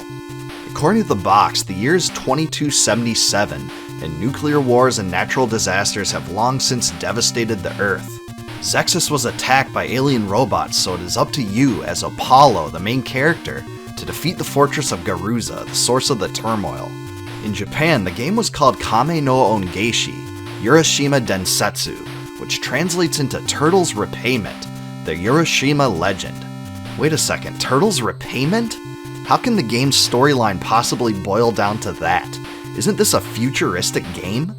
Apparently, the Japanese version of the game is based on traditional folklore from the country, and some of the sprites were even altered to account for this in the North American version of the game. Gameplay in Xexyz is split into two distinct forms. First, there are action platformer sequences, which take the place in outdoor areas where side-scrolling exploration occurs. In these areas, you can find new weapons, refill your life, and learn more about the world of Xexyz. Speaking of the world of Xexyz, it's a sci-fi experience, so the currency has to be some kind of futuristic medium, right? Nope, it's not. The currency in the game is, get this, E-balls. That's right, E-balls. Anyway, you can use E-balls to buy upgrades to your weapons, obtain information, and gain access to various minigames. Like here, where we have the blessed opportunity to purchase some information. Some of the minigames are a bit odd too, such as the one where you have to jump just at the right moment to hit treasure boxes in the air to the ground. Anyways, whenever you exit a room like this, you go back to the same place you entered. In some of the rooms, you'll find weird-looking bear creatures with a staff, fairies that give you advice, an old guy with a beard, and even naked chicks that talk to you as if nothing is out of the norm. I can't tell exactly what the programmers were thinking with this, but it certainly makes the game more memorable, specifically for these oddities. The only way to proceed in the outdoor, side-scrolling areas is to find the Force Star, which sometimes requires you to uncover hidden doors that you learn about from clues. Many of the Force Stars are guarded by sub-bosses, which you have to defeat inside rooms. When you get the Force Star, you can progress forward into the next fortress area. Sometimes the clues to get each Force Star are cryptic, but I guess that encourages trying new things and exploring. There are also fortress areas, where the goal is to get to the end boss of each area, but this can only be done if you find the right passageways.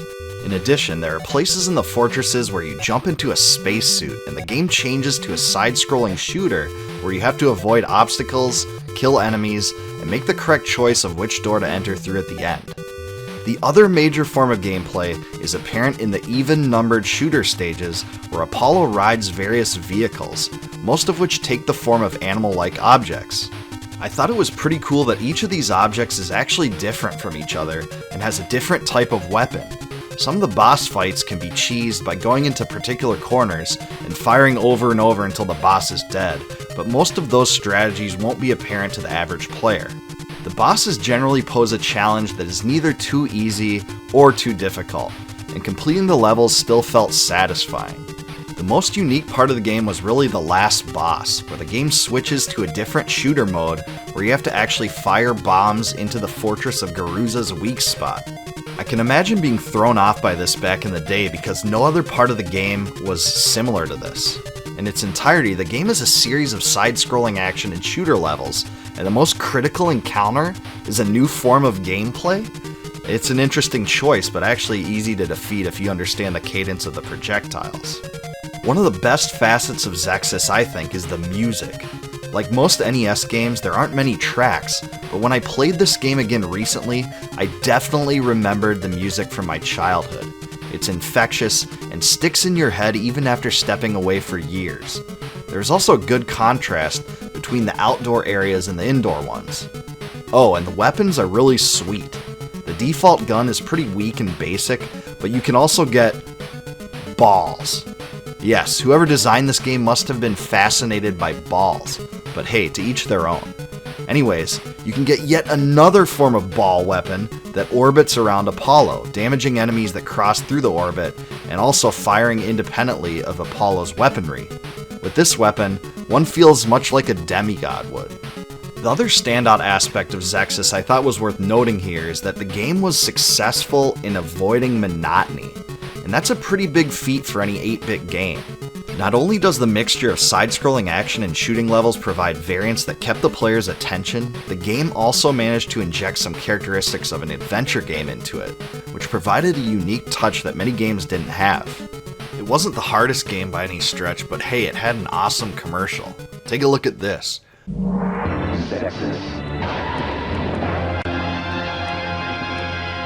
Bizarre alien life forms are out to destroy Earth, and you're the Star Warrior who takes them on. Xexyz. The only weird thing is the commercial says you're the Star Warrior that takes on all these alien life forms, but really it's that mechanical fish. And Apollo is nowhere to be seen in the animation. I won't stand for it. In all fairness though, what kid could resist a giant shooting mecha fish? I guess I couldn't have. Xexyz has been long overshadowed by many other games on the system, but I still think it's worthy to revisit now. I consider it a hidden gem of the NES, despite its several quirks. It will never garner the attention of big action titles on the system, but it certainly is worth considering for nostalgia.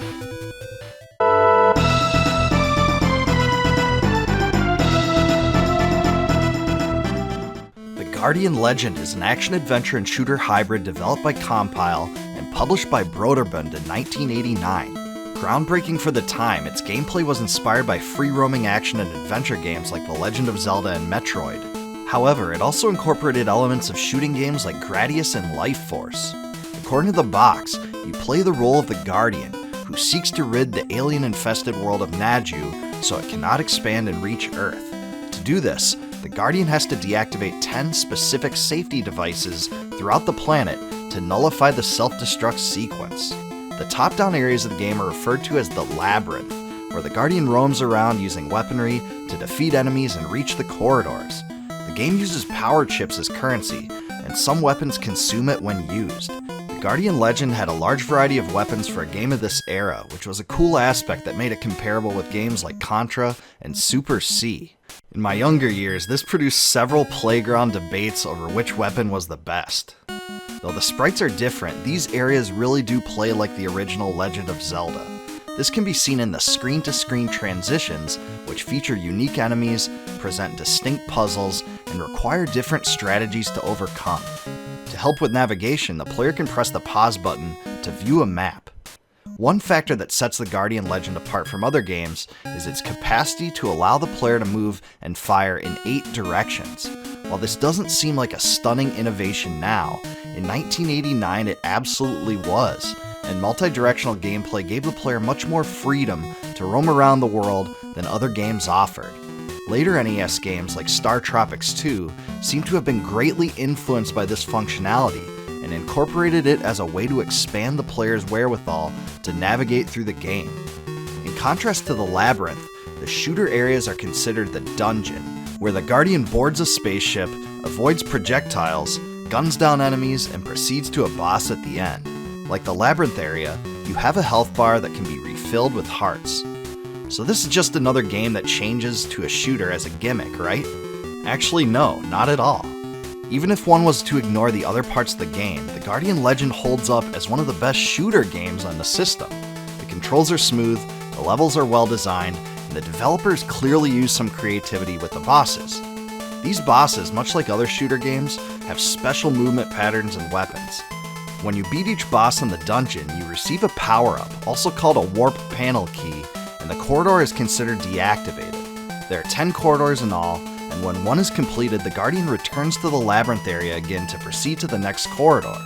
Also, this game gets my vote for having some of the best title screen music on the system. I remember its sci-fi theme pumping me up as a young gamer and putting me into the plot. The game's music in general is excellent and one of my favorite NES scores. If the game were hideous, which it isn't, the music would still stick out as a redeemable feature. The Guardian Legend also had a commercial that compared it to the NES Zelda games, both big sellers, and boasted of the game's intense action. Take a look at this, the title's commercial from 1989. The most action-packed adventure of all time. Killer crabs, mutant lobsters, secret passages, spectacular transformations, shooting cyclops, deadly jaws, exploding anemones, devious traps, unlimited firepower, a large choice of weapons, and more action than you ever thought possible. Guardian Legend for your Nintendo Entertainment System. Wait a second, of all things, the commercial boasts of killer crabs as a feature? As an aspect that set it apart from other games? As one of the primary reasons to pester your parents to buy it? I suppose many of us adults that played the game back then can now appreciate the innocence we used to have, not being able to grasp the alternative meaning of killer crabs. But wait, there's more. The instruction manual reveals that the crab is in fact no crab at all. Instead, it's just a crawdaddy. What a ripoff. False advertising. I came here for the killer crabs. Issue number 8 of Nintendo Power praised the game, but it wasn't like it got incredible coverage. It never gained the attention of its more famous counterparts, and many people never learned about the game like they did Zelda and Metroid. Even still, the Guardian Legend has attracted a cult following that still appreciates it. Today, the game should be commended for bringing together exploration and shooter gameplay, and avoiding repetition. I've reviewed some other examples of games that did this successfully, like Xexyz, but there really weren't many of them, and the Guardian Legend probably combined these forms of gameplay better than any other NES title. When one thinks of innovative NES games, the Guardian Legend comes to mind immediately.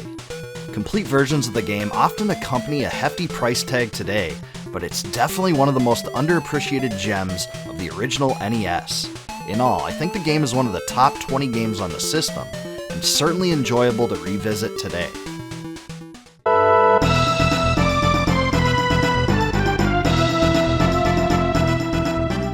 Turtles in Time was in many ways a breakthrough. Living up to the hype of one of the most storied franchises of my youth, the game represented an extremely faithful arcade-to-home translation and transcended the previous TMNT titles. Before Turtles in Time, the series had a distinct history. The original Teenage Mutant Ninja Turtles was primarily an action platformer with overworld elements. It was quite a polarizing title because it had some difficult moments, some of which included making perfectly timed jumps. The second title, TMNT 2, the arcade game, brought forth an arcade classic to the NES. It was an incredibly popular game, but lacked the same feel of the actual arcade. The third game, the Manhattan Project, was yet another beat-em-up, and added special attacks for each of the turtles. When Turtles in Time was released in the arcade, the game totally blew me away. It fixed almost every qualm about the original games. Those who complained that Krang was missing from the first TMNT were pleased to find out that not only was he in the game, he was featured prominently. To those who alleged the second title did not properly replicate the arcade version, Turtles in Time certainly did. Of all the SNES beat-em-ups, I think this one most accurately replicates the arcade version. The contention that some of the turtles were too similar to the others in previous titles, Turtles in Time created a system wherein each turtle had distinct strengths and weaknesses and balanced each other out.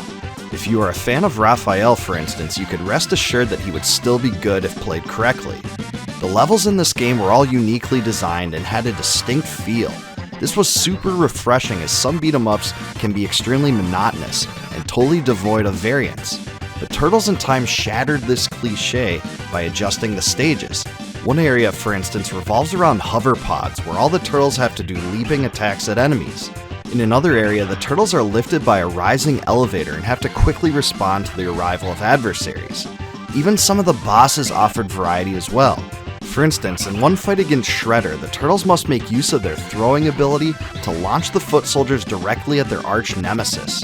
This doesn't waste the appearance of Shredder though, as he is also fought later in a more traditional way. Krang also exists in separate forms, which added a lot of flavor to the game. When I was younger, I remember how utterly pleased I was to find Krang in his final form. Above all, Turtles in Time features all the classic elements that one would expect from a TMNT game. Teams of foot soldiers that exist to be massacred and even lobbed off the screen, pizza boxes to refill the health of the turtles, and awesome arcade-style sound effects. The Technodrome also features prominently as one of the most important areas of the game.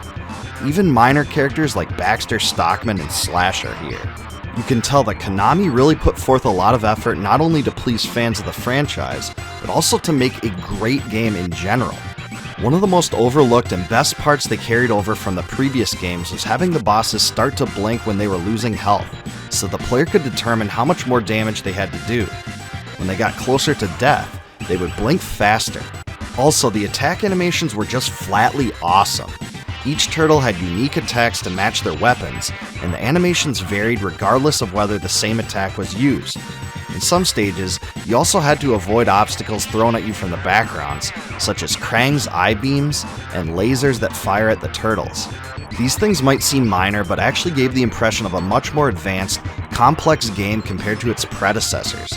Instead of trying to reinvent the wheel with a new game in the series, they made the franchise much better by addressing complaints and keeping the aspects everyone loved. Interestingly enough, the game was released near the same time that the Genesis got the Hyperstone Heist. The two games had many similarities, but were technically not the same. The two were both very good, but I prefer Turtles in Time because it more closely replicated the arcade game. The levels were the most major difference between the games. Though the levels were longer in the Hyperstone Heist, that game also had fewer of them.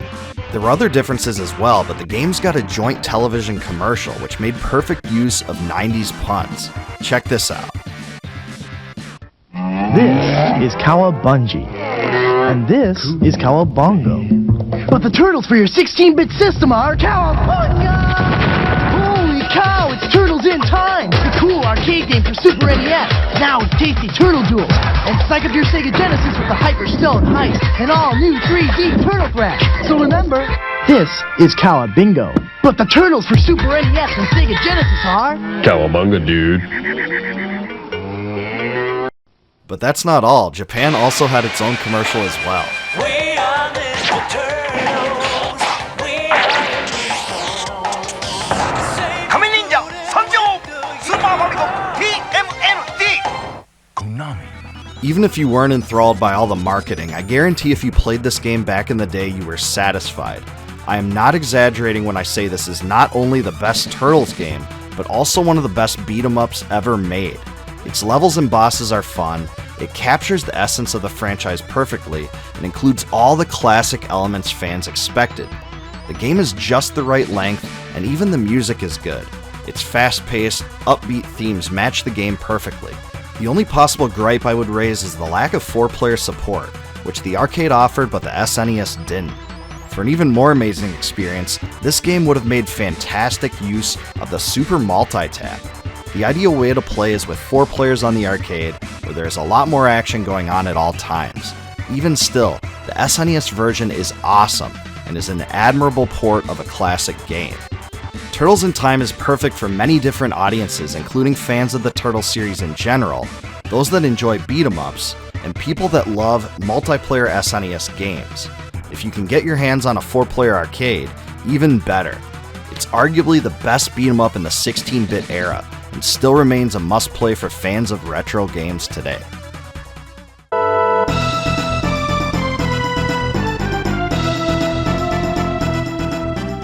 Kung Fu Heroes is one of those NES games that is fun, nostalgic, and self-explanatory.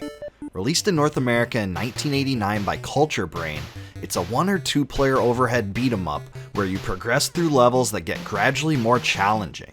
According to the game's manual, our heroes are Jackie and Lee, fighting masters that have just completed weeks of training.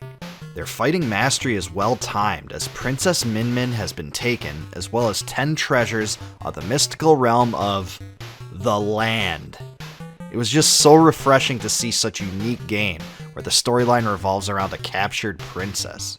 What a novel decision that was for the time. But don't worry, the game's developers pulled out all the stops in regard to creativity by naming Jackie and Lee's ultimate destination, The Last Castle. Wow, what an enthralling story that just draws you in. Building on the game's ultra-creative nature, in Japan it was called Super Chinese, which makes one wonder what the original Chinese must have been like. As we can see, the game's title was just as imaginative as its storyline elements. But Kung Fu Heroes was never really about the storyline, and the game's main concept is simple. Each level contains a host of obstacles and enemies, a portion of which has to be defeated to proceed to the next area. After all enemies are beaten, Jackie and Lee must head to each room's exit. Within levels, there is also the opportunity to find bonus areas, which contain extra power-ups. In reality though, some of these bonus screens are just a rip-off of Frogger, because you just have to move around while avoiding horizontally scrolling obstacles like bullets that travel slower than the heroes do. Jackie and Lee make use of two primary abilities, the punch and the jump flip attack thing, more scientifically known as the miracle kick, which you can only get once you get the appropriate power-up. There are also other power-ups that give the heroes special skills, like the ability to view invisible enemies, shoot fireballs, and reflect enemy projectiles. Each of the enemies yield a different amount of points, and vary in difficulty. By far the most annoying enemies are these excruciating file cabinet things. Well, they're officially called Mr. Coffin, but they don't look like coffins at all. These things have an uncanny ability to circumvent expected hit detection and trap the Kung Fu masters inside, encouraging one to throw their controller at maximum velocity. Also, there's these weird guys with mohawks with guns that look like Bebop from Teenage Mutant Ninja Turtles. Like a lot of the games from this era, Kung Fu Heroes had a cheesy commercial in Japan, complete with flocks of mechanical dinosaurs? This was such an odd choice because dinosaurs are not featured in the game at all. I'm not exactly sure what they're going for here, but hey, anything to grip the minds of unsuspecting youngsters that will soon find out that the real enemies are file cabinets. The music in this game isn't necessarily bad, but it's so absolutely repetitive to the point of annoyance. It will fill your head with monotony with its repeating patterns and never let up. Also, if you're looking to be impressed by a game's ending, look no further, as this one delivers. What a stunning conclusion to an epic saga. There wasn't much that was revolutionary about Kung Fu Heroes, but it remains a basic, fun, two-player beat-em-up that can quickly be picked up and played without any guidance. It was something of a party game in its heyday, but it really wasn't anything to write home about. The optimal way to play is with two players for sure, where you can find a friend to tackle the game together and get jealous of each other when one player reaches the bonus area and the other does not. The game didn't break down any gaming barriers, but it's still fun to go back to for its retro simplicity.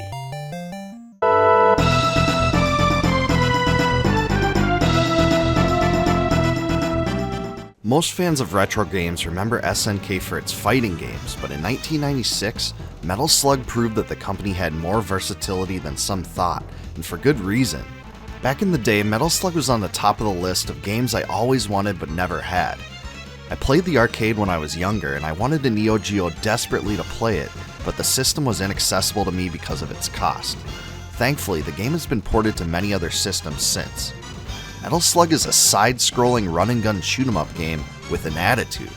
I would describe it as a more comical and over-the-top version of Contra, but that probably doesn't do it complete justice.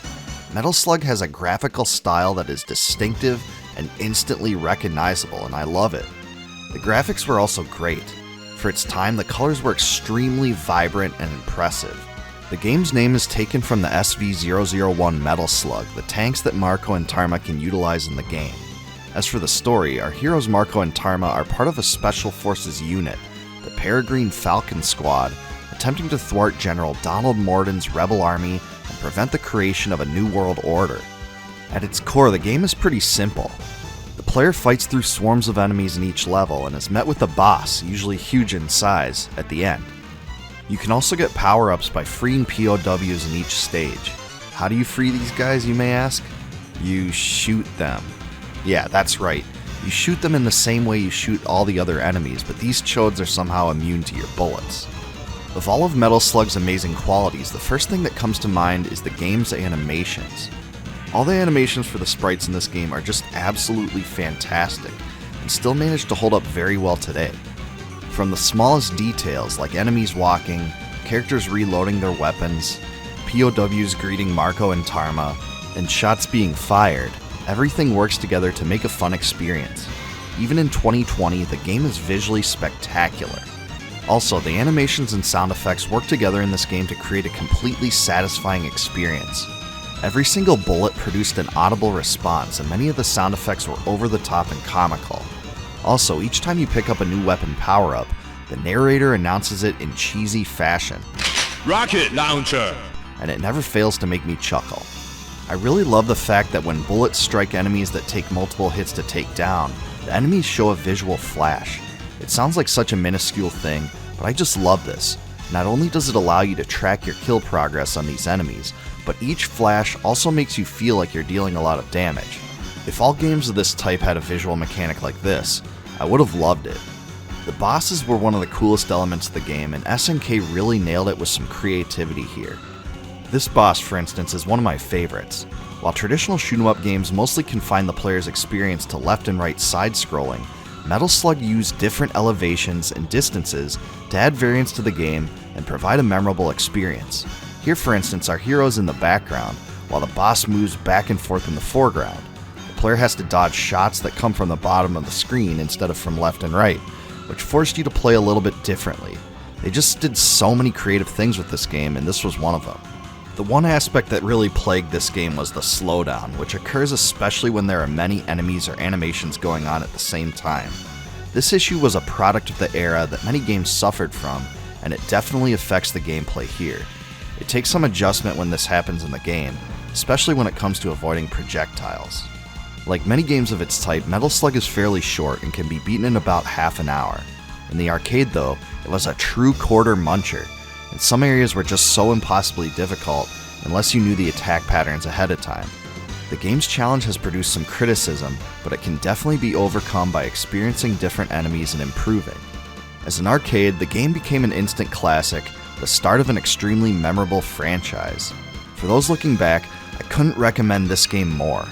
In terms of retro run-and-gun shoot-'em-ups, I don't think it gets much better than this. I do think that Metal Slug 3 is a better game, but this one started everything, and deserves special recognition for it. If you haven't played this one and love games like Contra, Ikari Warriors, Commando, Jackal, and Gunforce, you're really missing out. This one is just as fun to play now as it was then, so it shouldn't be missed.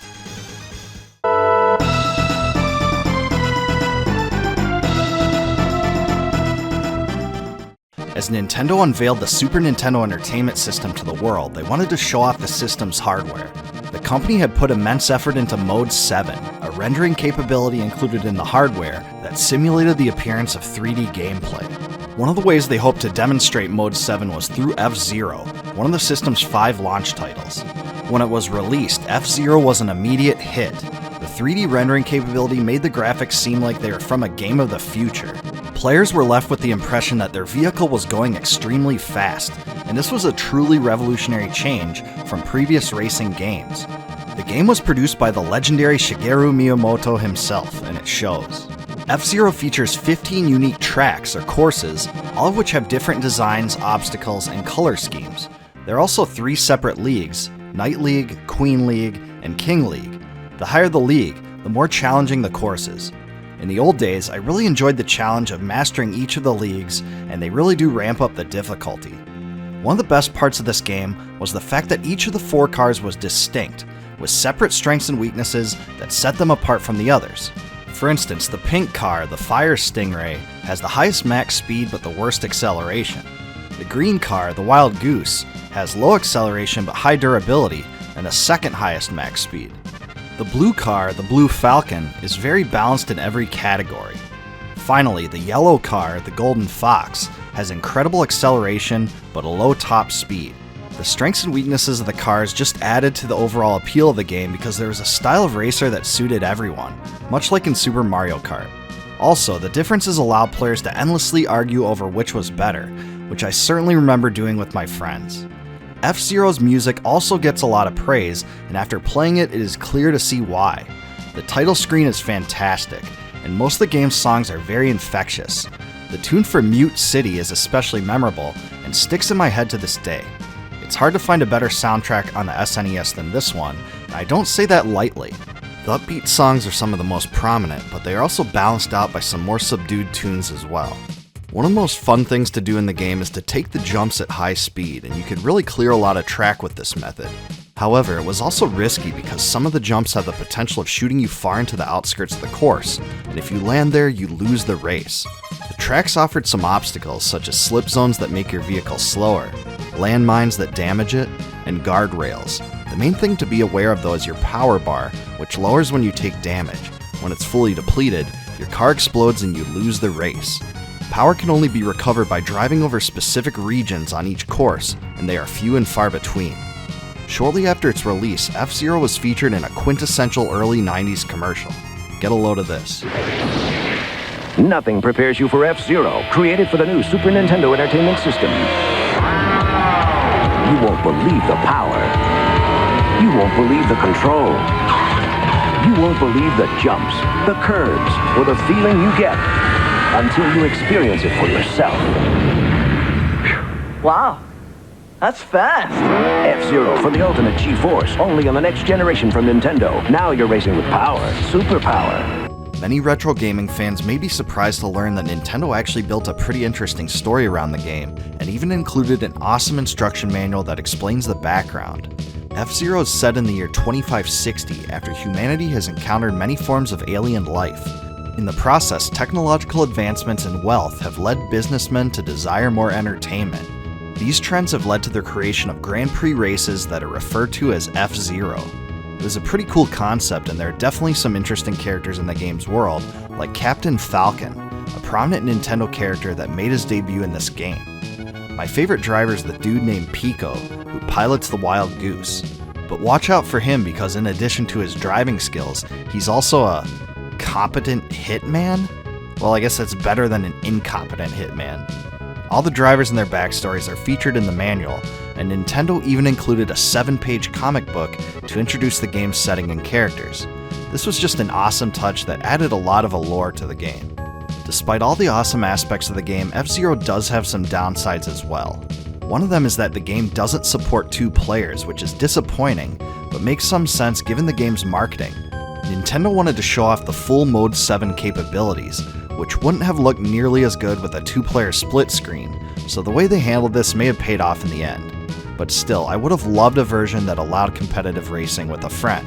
Nintendo developed a sequel to the game in Japan that came out as BS F-Zero II Grand Prix, which was only delivered via the Satellaview service. In addition to the 15 original tracks, it contained 4 more, and new cars were featured as well. Unfortunately, the sequel never saw the light of day in North America in any form, and is mostly forgotten today. The game did have several other sequels though, including F-Zero X for the Nintendo 64. Almost 30 years later, F-Zero is definitely a title to be played by all retro gaming fans that missed out on it at the time. While I've rarely covered racing games of any type on my channel, I knew this one deserved to be revisited and featured. It was just a timeless classic that was more than a racing game and really blew people away when it came out. As a launch title for the SNES, it definitely didn't disappoint and is still considered one of the most memorable titles on the system.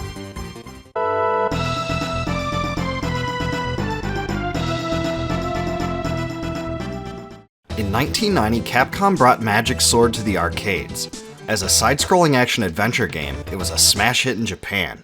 It was later brought to North America, but didn't get the same level of attention as other games that came out around that time. Even still, it was a memorable game that left a big impression on me. The game is pretty simple, but it had some characteristics that were innovative for an arcade game. There are 51 floors of Dragon's Tower that the hero must get through. Chests contain coins and gems that give points, food to refill your health, and keys. There are 3 different types of keys which open different doors. The doors contain food, treasures, and magical allies to assist you in your adventure. There are also several secret doors that allow the player to bypass groups of floors. There are 8 floors with bosses at the end, including the final boss. The pacing of the game is just right, and I thought the designers did an excellent job of progressively ramping up the difficulty. You can really tell the difference between the first floors and the ones in the 20s, just as you can when comparing those floors to the ones in the 40s. Interestingly enough, Magic Sword does allow you to skip floors at the beginning of the game, in case you want more of a challenge. The cynic in me says that this was just a stealthy way of generating more quarters from the arcade, as the higher level floors were clearly more difficult and more likely to kill the player quickly. This was almost certainly an ingenious technique to benefit the owners of the cabinets, but thankfully it was voluntary. The main character has a magic meter that continually fills so long as he is not attacking. When it's red, he unleashes an elongated attack with a magical bolt, but when it isn't, it's just a standard sword swing. Epic full-screen attacks are unleashed when a magical book is found or whenever the player wishes to expend a full bar of health. I thought one of the best touches of this game were the short scenes following the characters climbing the stairs at the end of each floor. I don't know why, but this was just such a distinctive part of the game I remember quite a bit. On these screens, the game often presents tips and clues. Some of them are incredibly helpful, like, evil seems to fill the air. Yeah, what a useful hint there.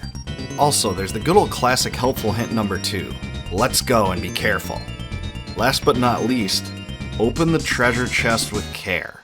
Alright, even though some of these messages were obvious and corny, it was still a unique part of the game that I remember. Magic Sword received a port to the SNES in 1992. It was a pretty faithful port in most ways, but has one major drawback, the lack of two-player support like the arcade featured. Otherwise, it was a very good game. Perhaps the best part of Magic Sword is the magical allies that join you. Hidden within the tower are several different types of characters that can aid the main hero. For instance, the ninja throws shurikens that ricochet through the rooms and kill enemies in hard-to-reach places. The cleric fires volleys of holy shots that home in on enemies. The big man launches a boomerang axe that comes back? Yeah, like that thing would come back again. The knight, who is usually considered the strongest ally and found only in the top levels of the tower, throws 1 to 3 spears that pierce through enemies. The player is limited to one companion at a time, and they become a big part of beating the stages. Even though you can't control the magical allies in battle, they're controlled through AI and merely aid you. I thought this was an awesome touch that took the place of power-ups in other games. They have their own HP bars and are lost when they are depleted. The allies were just fun to find and use, and each had different redeemable characteristics. They just made the game feel more involved and complex than it otherwise would have been. Honestly, the game's story is pretty cliché. On top of Dragon's Tower in an unnamed fantasy world is a dark lord named Drakmar who controls an evil crystal known as the Black Orb. Our hero, who is named, get this, Brave One, has to scale the tower and confront him before he can use the Black Orb to rule the world. In the meantime, he has summoned an army of ghouls and demons to vanquish any that stand in his way. From the name of the hero to the locations in the game to the story, it's all very formulaic.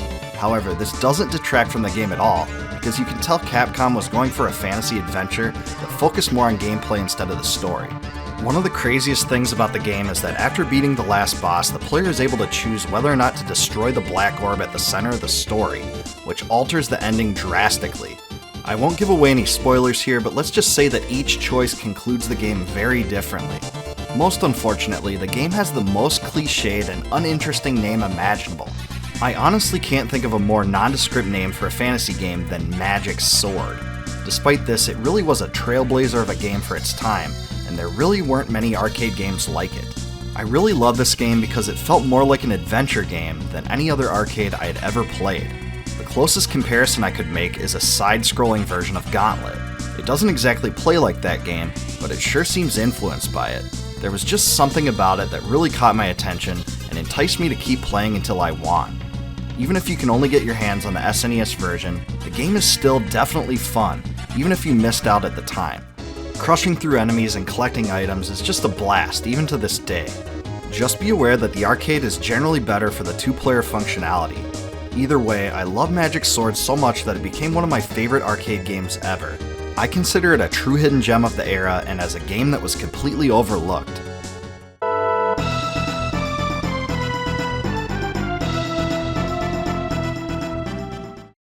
When Nintendo released teaser footage for the Live Alive HD 2D remake back in February of 2022, it really shocked and excited a lot of us.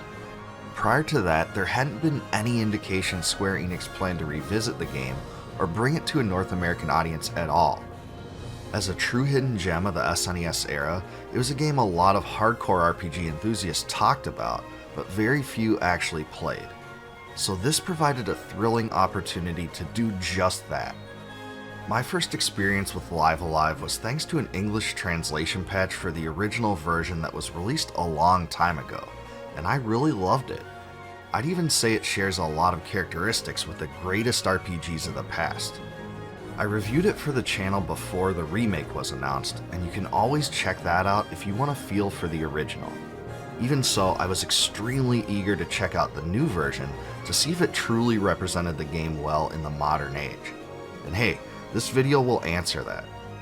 I think the best way to describe the true essence of Live Alive is to say it's a traditional RPG with a lot of untraditional features. Instead of a single narrative with a single lead protagonist, it's a collection of stories of 8 different protagonists in 8 different time periods. The player has full control to select which scenario they want to play among the first 7, and each scenario generally takes a few hours to complete. Each character has their own aspirations, which the player must complete in order to reach the next chapter. Also, the scenarios themselves are all incredibly distinct, with their own music, visuals, characters, and even plot themes. So much so that if you only viewed footage of the game instead of playing it, you may even be led to believe that the different chapters are actually different games. And honestly, this is one of the most refreshing parts of the entire experience. Nothing about it is monotonous at all. And that goes for the characters too. For instance, Oboro Maru is a skilled ninja from Edo, Japan. He lives a secretive life and is sent on a special mission by his clan to infiltrate a fortress and rescue an important figure. Another character, Pogo, is a young caveman learning to be a hunter in the prehistoric past and has a very strong sense for justice. One of my favorites, Shifu, is a kung fu master in Imperial China. He's searching for the perfect pupil to teach his earthen heart technique to before he passes away. Akira is an orphan from the near future who aspires to rid the world of the Crusaders, a biker gang who kidnaps children on behalf of the government. Cube is a robot from the distant future who goes beyond the bounds of his programming to care for his fellow crew members and save them from a catastrophe in space. Even the Wild West is represented here in the form of the Sundown Kid. He's a vagrant who roams the American frontier and desperately seeks vengeance upon a group of outlaws who massacred his hometown. And finally, Masaru is a young, hot-blooded man obsessed with becoming the world's greatest fighter, who travels the world in an attempt to do so. The big twist that awaits the player for completing all 7 original scenarios is an 8th scenario that features Oersted, a knight from the Middle Ages who sets out to rescue his love interest and the princess of his kingdom. After that chapter, there's yet another surprise too, but I won't spoil anything other than to say it brings together all 8 protagonists in a creative way. Live Alive's combat system is definitely cut from its own cloth, and blends together several aspects of the great RPGs of the past. All battles take place on a 7x7 grid, and both your characters and the enemies are able to move on the grid at the same time. Each character has the power to use combat abilities, pass their turn to an ally, wait to allow time gauges to fill, or flee from battle. What's that you noticed? That's right, there's no normal attacks, so it's kind of like an alien life form of RPGs.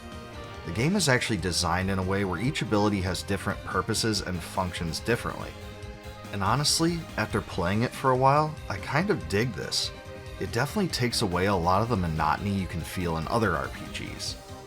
Most abilities have special requirements in terms of which squares they can target. For instance, close-ranged abilities often hit all enemies in squares adjacent to its user, but many long-range attacks can only hit enemies in a straight line or from an exact diagonal. You really have to be careful about your positioning, because if you make mistakes and move to the wrong squares, enemies can take advantage of it and attack you first. Oddly enough, Live Alive doesn't have any form of magic points, so each ability has its own benefits and drawbacks, including striking range and charge times. You'll probably use a lot of the same repeatedly, and some situationally based on the number of enemies, distance from the enemies, etc. And remember what I said about gauges? Well, above each unit's head is a hit points meter, and below it, a time meter. The time meter fills up a little bit with each action taken, including making an attack, getting hit by an attack, and even movement. When the time meter is red, it means that an ability is charging before it can be unleashed. When enemies are in this charging status, some abilities will even interrupt them and prevent the attack from going through. So make sure to take notice of this strategy and use it often. Nothing can wipe you out quicker than a charged enemy attack. But really, it's the little things about the battles that make them fun. For example, the visual effects for each ability are unique, and a lot of them are really cool. Also, the camera pans in on the characters executing them, which gives the impression that every attack is special. Some abilities even have a knockback effect to them, which is helpful to keep your distance and protect yourself from attacks. Also, there's a few other special mechanics, such as positional attack advantage. For instance, attacks from the side or behind enemies have a much higher hit rate and do additional damage. All these factors work together to make combat fun. The area visuals are just breathtaking and do HD 2D about as good as it's ever been done, Octopath Traveler included. One of the most visually pleasing areas to me is in the Edo, Japan scenario, where the fortress and its surroundings are absolutely on another level when it comes to color and beauty. I also adored the areas in Imperial China, with its lush vegetation and mountainous regions that really stand out. All of these regions provide a visual treat that's even more impressive given that the title is a remake. Also, the mainline story script is fully voice acted, and I think the quality is as high as it is in Octopath Traveler and Triangle Strategy. It's diverse, well done, and not too corny. My favorite voice actors were those for all the characters in Oersted's chapter. The middle-aged English flair to the dialogue was really fun and kept me hyper-focused on the story. In fact, Oersted's chapter is the best in general if you ask me. Of course, the dialogue and voice acting in the other chapters conform to that chapter's style. Also, it would be a crime not to cover the music of this game. To begin with, I thought Yoko Shimomura's soundtrack for the original SNES version was great. And by great, I mean I think I would rank it in the top 10 soundtracks for the entire system. That said, I was really thrilled to see what the remastered score would sound like. Thankfully, Square Enix brought the original composer back to revive it for a new generation to experience. Nothing represents the score better than its main theme, which is perfect for framing the game and is definitely one of the most memorable tunes. Of the chapter-specific tracks, I really loved Fine Weather, which plays throughout Pogo's scenario. Two Western-style themes in Sundown's chapter, Wanderer and Under the Fake, are both fantastic as well. On Broken Wings, a medieval-style theme that plays in Oersted's world, is simply majestic too. So much talent and energy was put into this soundtrack, and the songs truly stick in your head the same way Uematsu and Mitsuda's work does. It really is remarkable how a single group of composers was able to create such a diverse array of songs to fit each of the game's chapters. I also want to give some credit to Live Alive's character development. Now on the surface, it seems at first as if these characters have little depth outside of their obvious goals, but many of them do grow into something more. For instance, Sundown sets aside his desire for vengeance and grudge with Mad Dog to save the town of Success from a group of outlaws. There were several other instances of true character evolution I wasn't expecting as well, and it was really great to see play out. I was also extremely surprised to see the sheer amount of humor used in this game. There's a lot more lewd dialogue than I expected. I mean, come on, one character has a poop throw special ability. Seriously.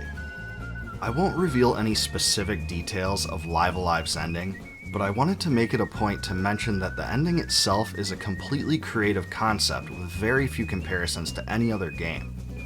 I think the player will be absolutely shocked to see how this one ends, for better or worse. I remember when I saw the ending of the original version for the first time, so I can only imagine a lot of new players being blown away by it now. So yes, Live Alive is an amazing RPG, and the HD 2D remake really makes it worth playing. Its interesting characters, unique combat system, legendary story, and amazing music really pack everything a retro RPG enthusiast would ever want into a single title. In fact, I'd go as far as to say it's Square Enix's best RPG remake yet. The graphical style is just beautiful and reminds me a lot of the best aspects of Octopath Traveler's visuals. And the character sprites, they're perfect too. Certainly better than any remake using graphical filters instead of using actual pixels. Most of the individual stories touch you in a unique way, and the narrative comes together perfectly in the end. Even if you're a hardcore RPG fan that played the original game, I still think it's worth revisiting this one because it's just so good. But you don't even have to take my word for it. Pick it up from the link in the description and see for yourself.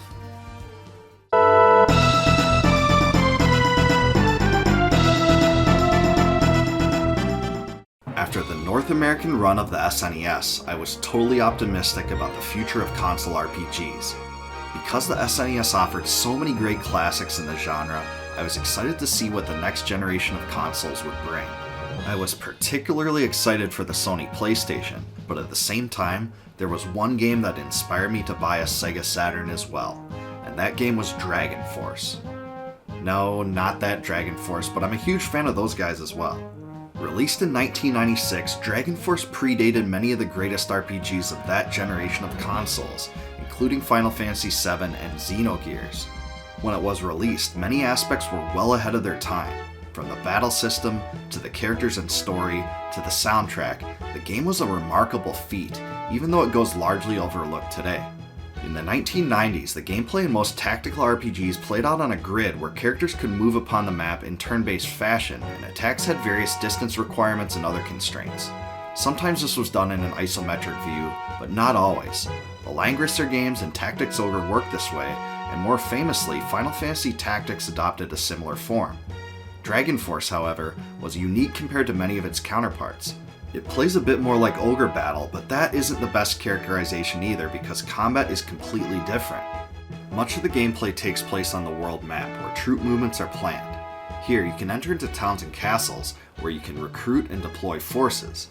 You can also search castles to recruit hidden generals and locate special items. Additionally, you can fortify your castles to increase your defensive stats. When your army clashes with another, you can attack, talk, or retreat. Retreat causes you to lose some troops and ground to the enemy, but can sometimes save your army from annihilation. Talk gives you the chance to reach a negotiated settlement that can result in the enemy standing down, but it's likely to fail and place the player at a disadvantage. If attack is chosen, both sides choose a commanding general, formation, and composition of forces. Battles play out in real time, but special attacks that are unique to the generals can be chosen from a menu as combat transpires. During combat, you assign orders to your troops, such as advance, retreat, disperse, and melee, with the ultimate aim of destroying the enemy unit. If the melee command is chosen, your forces charge directly at the general with no attention paid to the other troops, a risky maneuver that can also pay off at times. Sometimes you have to adjust on the fly, and the game's true challenge comes from testing to see whether the player is adaptable to surprising circumstances. Stationary units in a defensive posture, for instance, are much more effective than moving ones, but they also lack the ability to project force against the enemy. Unit types can also play a big role in your battle strategy. There are soldiers, mages, cavalry, samurai, archers, and more, and each archetype has different strengths and weaknesses. Each battle has a specific win condition, which is usually the defeat or capture of the enemy general, and both commanders have a visible life bar. Your generals gain levels and stats after battlefield victories. Outside of the battles, there's also a management mode that appears periodically that gives you the power to give awards to your forces, bring captured generals to your side, and equip them with weapons and abilities. Strategically, there's a lot to pay attention to, whether on the overworld, in the management mode, or in battle. At its highest level, Dragon Force is a bit like the board game Risk, where you put yourself at a disadvantage at times when you spread your army too thin. Unoccupied castles prevent you from accumulating necessary troops, but being too conservative allows the enemy to grow in strength also. The game forces you to make trade-offs that dictate your successes. Story-wise, Dragon Force takes place in the world of Legendra, where there are 8 vying rulers. No, not those 8 vying rulers. As the factions wage war against each other, they're being manipulated by Modruk, a Dark Lord. The story gives you the freedom to choose from one of 6 monarchs, and each has a different scenario which involves the same characters. This system alone was great because completionists will want to experience them all. Even still, each scenario is about 40 hours long. There are also campaigns for 2 additional rulers, Goldark and Reinhardt, that are unlocked only after the game has been completed. The music in Dragon Force was pretty solid. The soundtrack wasn't as memorable as those from some of my favorite RPGs, but the collection worked well together to fit the game's fantasy theme. The overworld is relaxing, and a lot of it has more of an ambient feel. The thing that stands out the most about Dragon Force is the unique visual presentation in the battles. The game boasted of its ability to display intense, warlike action in a screen filled with dozens of sprites, something that was unprecedented at the time. When Dragon Force was released, almost every RPG featured far fewer characters on the screen at one time, so this was a revolutionary change. The game supported the display of up to 200 soldiers at one time. These swarms of characters running around the screen was definitely an element that made the title stand out from others available at the time. There just wasn't anything like it, and it added to the title's allure. Dragon Force always seemed bigger than it actually was. Dragon Force was published by Working Designs, a company that had long been known for localization excellence. Not only did they select a game that was unknown to the West and wouldn't be released here otherwise, they displayed their typical flair and trademark humor in the localization. Through an awesome script and attention to storyline details, they really did great work. Without Working Designs, Dragon Force would have entered into the shadows of RPG obscurity in North America. A sequel for Dragon Force was released in 1998 as Dragon Force II, Kami Sarishi Daichi ni. It was sadly only released in Japan, but in 2014, a translation patch was made available for it so it can be played in an emulator. I haven't tried this one out, but I'm very glad that such attention was brought to the sequel. Overall, Dragon Force offered RPG fans exactly what they were looking for on the Sega Saturn. Its tactical approach definitely raised and kept my interest, and I don't regret seeking out the system for this game alone. There are so many complexities to this one that I didn't even explore in this video, you just have to play it. If you like strategy RPGs and never heard of this, definitely pick it up. It's one of the most superb games of its kind. A complete North American copy is now pretty darn expensive, but it really is one of the best games on the Saturn.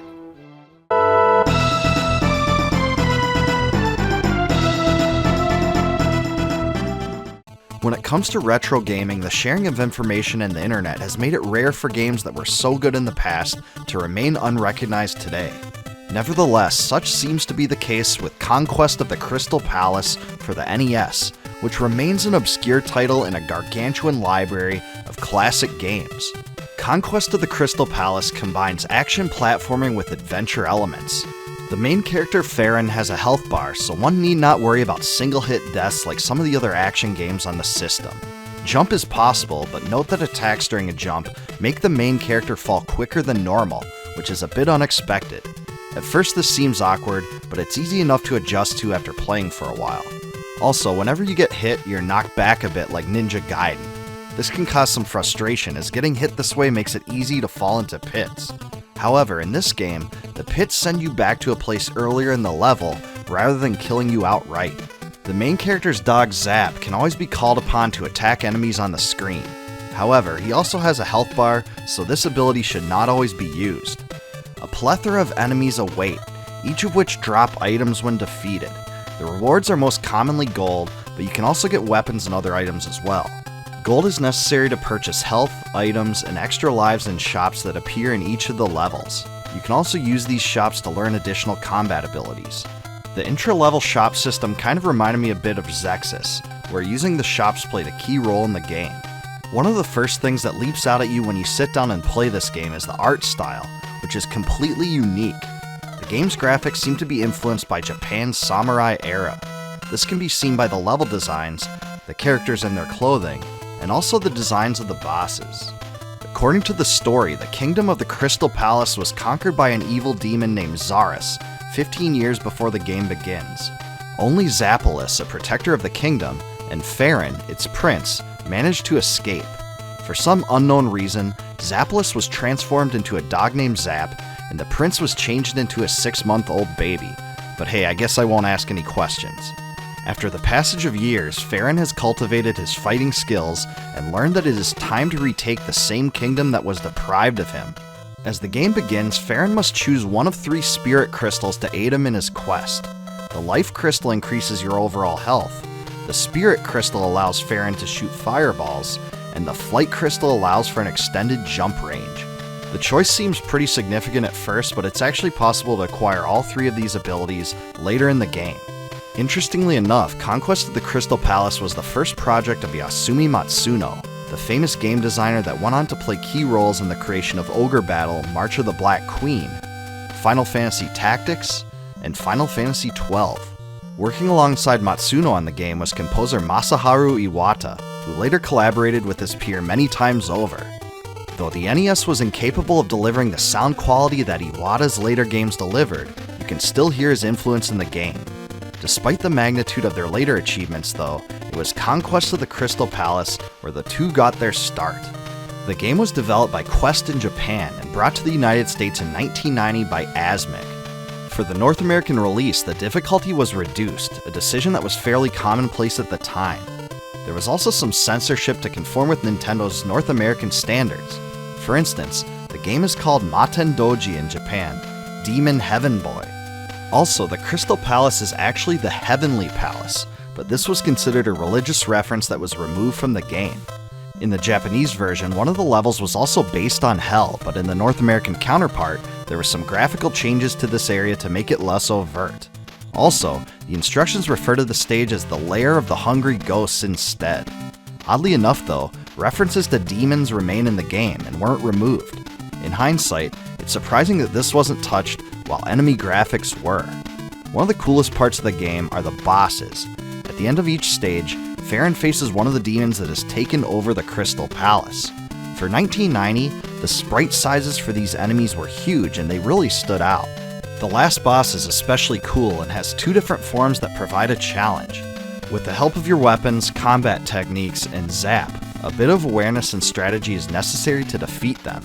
Overall, there's almost nothing wrong with the game for what it was, and it really did everything a good action platformer should do. Unfortunately, the game received little publicity in North America, despite how great of a game it was. Unlike some games that were arguably worse, it never got a full feature in Nintendo Power or anything like that. The game is a bit challenging, but isn't quite nearly as unfair as some of its counterparts in the same era. There are places where teams of enemies fall from the sky, and birds that fly in tricky patterns, but there's no one-hit deaths, and that was a big thing. With only 5 levels, the game is a bit short, but it's fulfilling, and really stands out despite the lack of attention. For retro gaming fans, Conquest of the Crystal Palace is certainly worth playing today.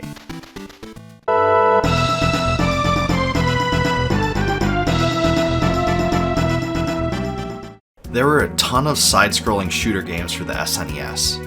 The system launched with Gradius 3, then came Super R-Type, Darius Twin, and a host of others.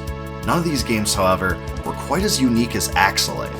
Brought to the system in late 1992, the game proved that Konami built upon what they had done in Gradius 3 in a huge way. The game featured some areas with horizontal gameplay similar to many of its side-scrolling counterparts. However, what set Axelay apart from the crowd was that some of the areas were done in vertical mode as well. These transitions varied the gameplay in an amazing way, and made the game seem bigger than it actually was. The other aspect of Axelay that was unique for a side-scrolling shooter game was the weapon progression system. Instead of gaining new weapons through power-ups found throughout the stages, the game allows the player to earn new weapons as they advance through the game instead. Also, you could always switch between 3 different weapons: a basic weapon, special weapon, and either a bomb or missile, and each of these 3 categories is actually useful. Using the right weapons at the right times was the key to beating Axelay, and the game was clearly balanced with this in mind.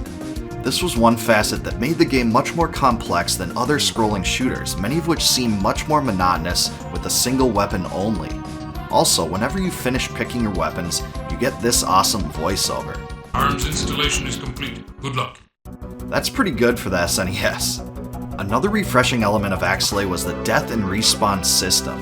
While most shooting games force the player to start an entire stage over after a death, Axelay saves the location where the player died and the game begins anew at that exact spot. This really spared the frustration that came with many of the game's counterparts. Also, you can get hit multiple times before being destroyed, which prevented the game from being so unforgiving. Getting hit still penalizes you though because it disables the selected weapon and replaces it with a weaker version. Impact with ships and boundaries will still cause an instant death, but these are generally easier to avoid.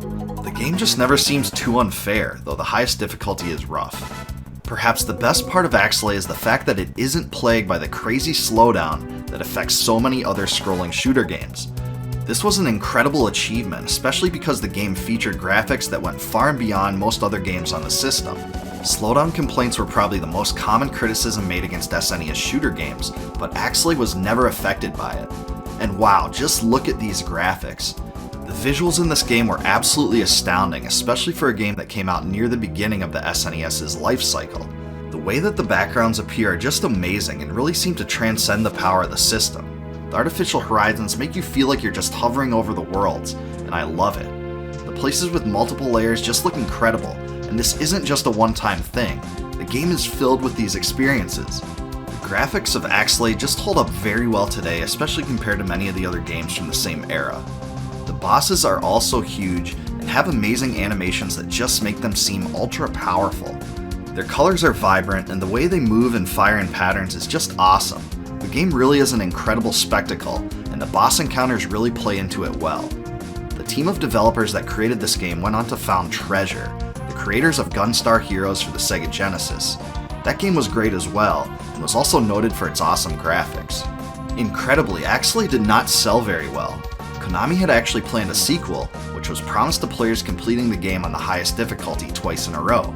However, Axelay II was eventually axed. Get it? When sales figures proved to be insufficient. Even still, the game has been praised immensely and now attracts the attention it deserves. It is my favorite scrolling shooter game on the entire SNES, and that is quite a distinction given that there are dozens of them. It's just well worth playing today, and this is coming from a guy that isn't in love with the genre. The only disappointment I have is that the game has only 6 worlds to conquer, but it manages to overcome this by making them all so great. Especially Cumulusis? Axelay is just a standout game that deserves special attention.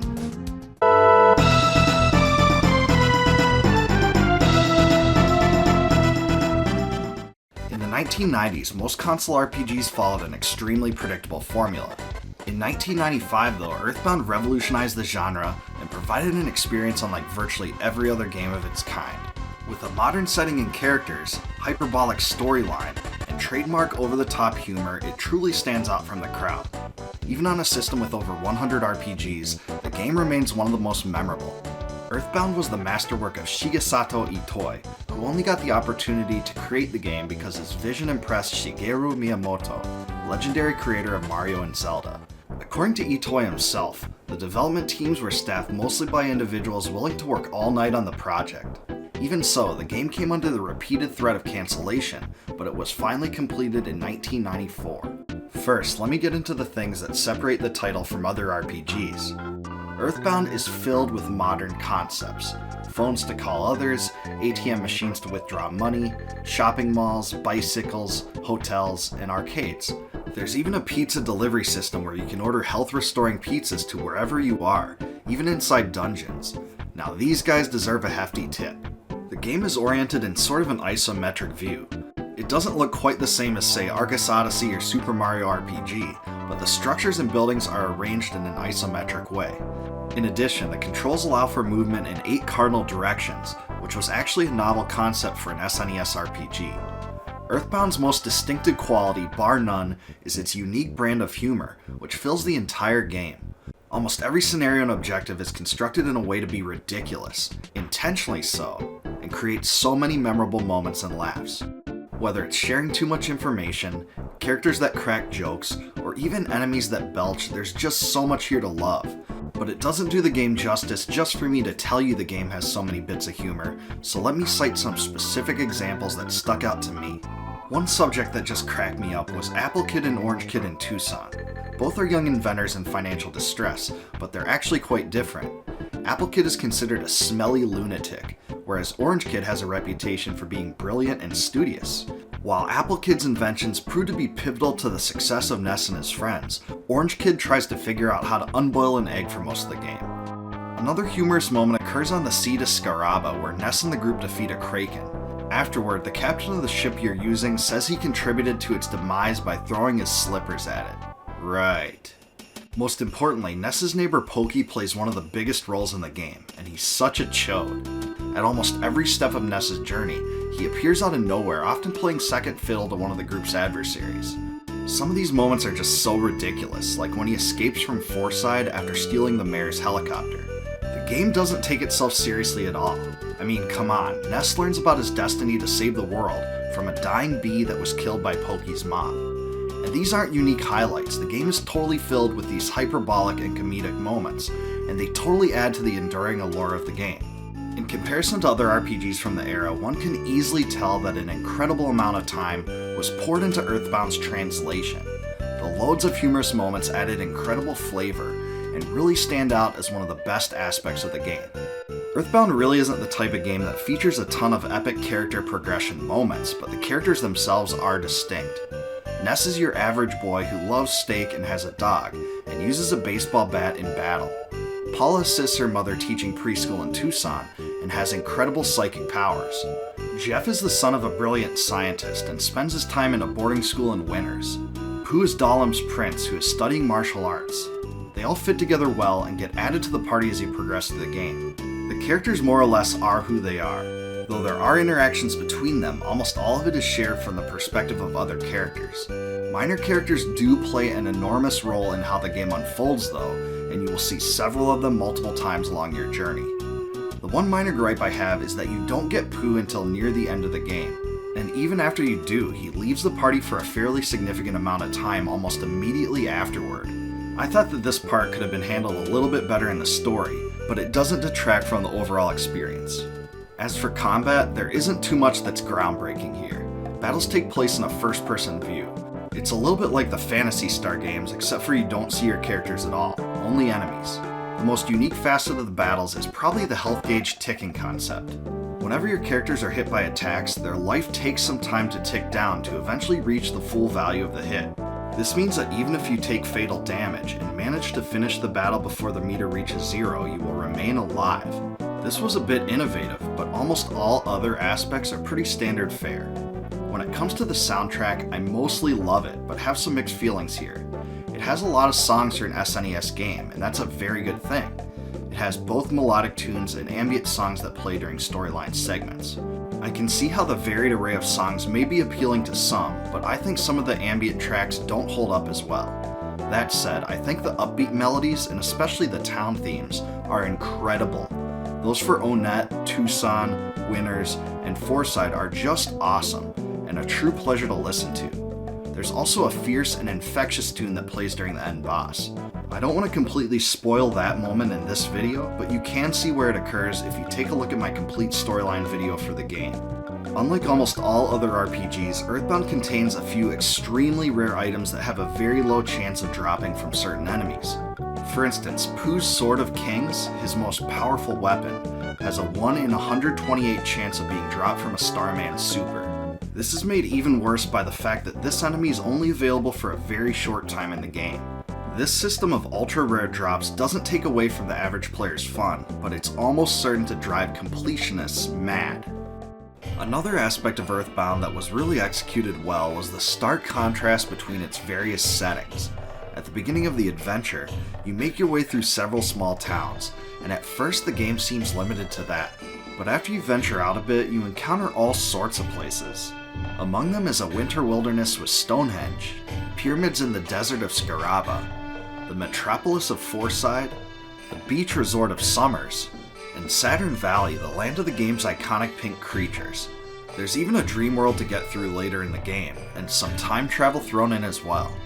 The game varies all the scenarios and areas so well that EarthBound never feels monotonous, it's just refreshing. The biggest criticism I have about the game is its antiquated inventory system. Each character in EarthBound only has 14 item slots, and this limitation includes equipped weapons, armor, and accessories. This makes it like the Dragon Quest games, which were also popular during this time. Unfortunately, the game also features a lot of storyline items that use up valuable spaces, and there are a lot of single-use items Jeff can employ in battle. There is a portable storage system, but it's a bit too cumbersome. Overall, the system is tedious and requires you to move items around constantly between characters. Even during this time, many RPG counterparts discarded this type of arrangement, using a system with unlimited space share between all characters instead. Uniquely so, EarthBound was sold in a mega-sized box that contained a lot of extras not found in other games, such as a full strategy guide. About 140,000 units were shipped to retail stores, which was much less than some other RPGs.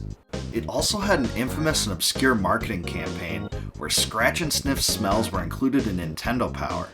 Because it's developed such a dedicated following of fans, complete versions of the game now fetch a ludicrous sum. It was released digitally on the Nintendo eShop for the Wii U in 2013, and Nintendo actually put some effort into marketing it at the time. Most fortunately for fans though, it was also included on the SNES Classic, a huge addition for those that wanted to play it now despite the hefty price. EarthBound was developed over the incredible period of 5 years, and it was the product of Ape and HAL Laboratory working in tandem.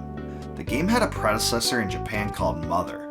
It was originally slated to come out in North America, but was later cancelled, much to the discontent of those who were waiting for it to come to the NES. However, a fully translated prototype exists and was dumped into ROM format in the 1990s. It's definitely worth checking out.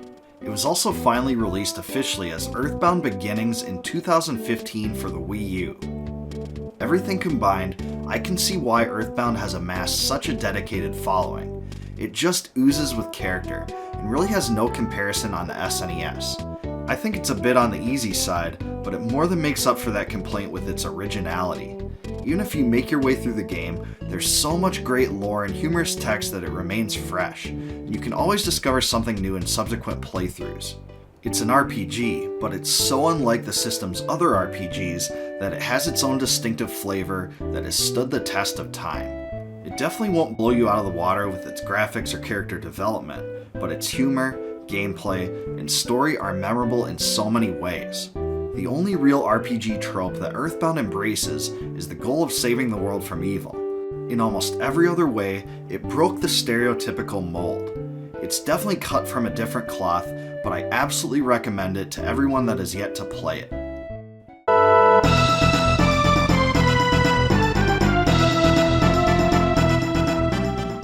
Many Japan-only Super Famicom titles never made their way to North America because of a variety of reasons.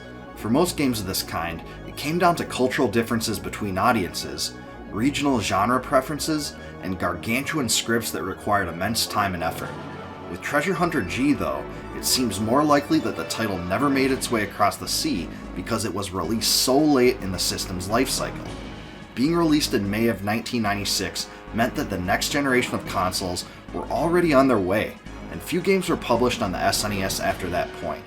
Regardless of its timing though, Treasure Hunter G was a fantastic RPG that checked many of the boxes when it came to desired qualities for a game of its kind.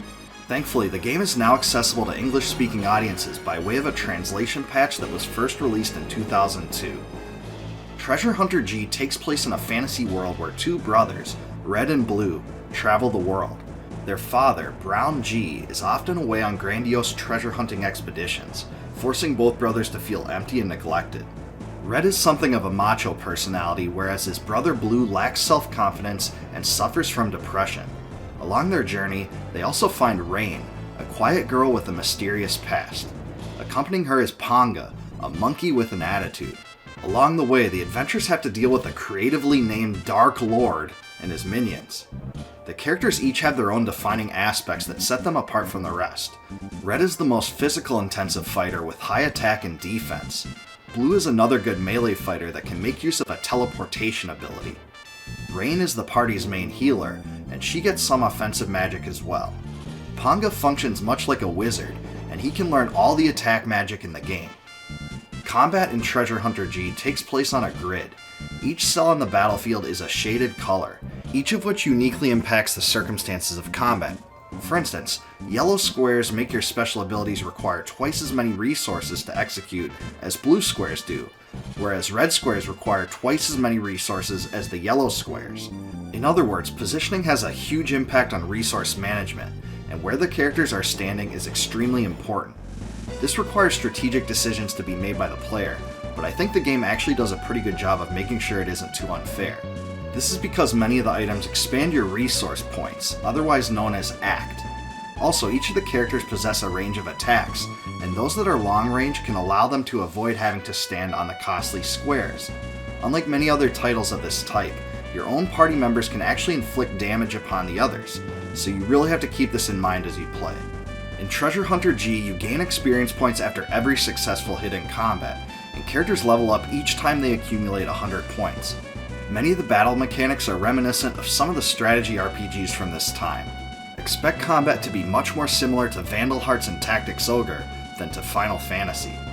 When you play Treasure Hunter G, you'll immediately take notice of the amazing visuals.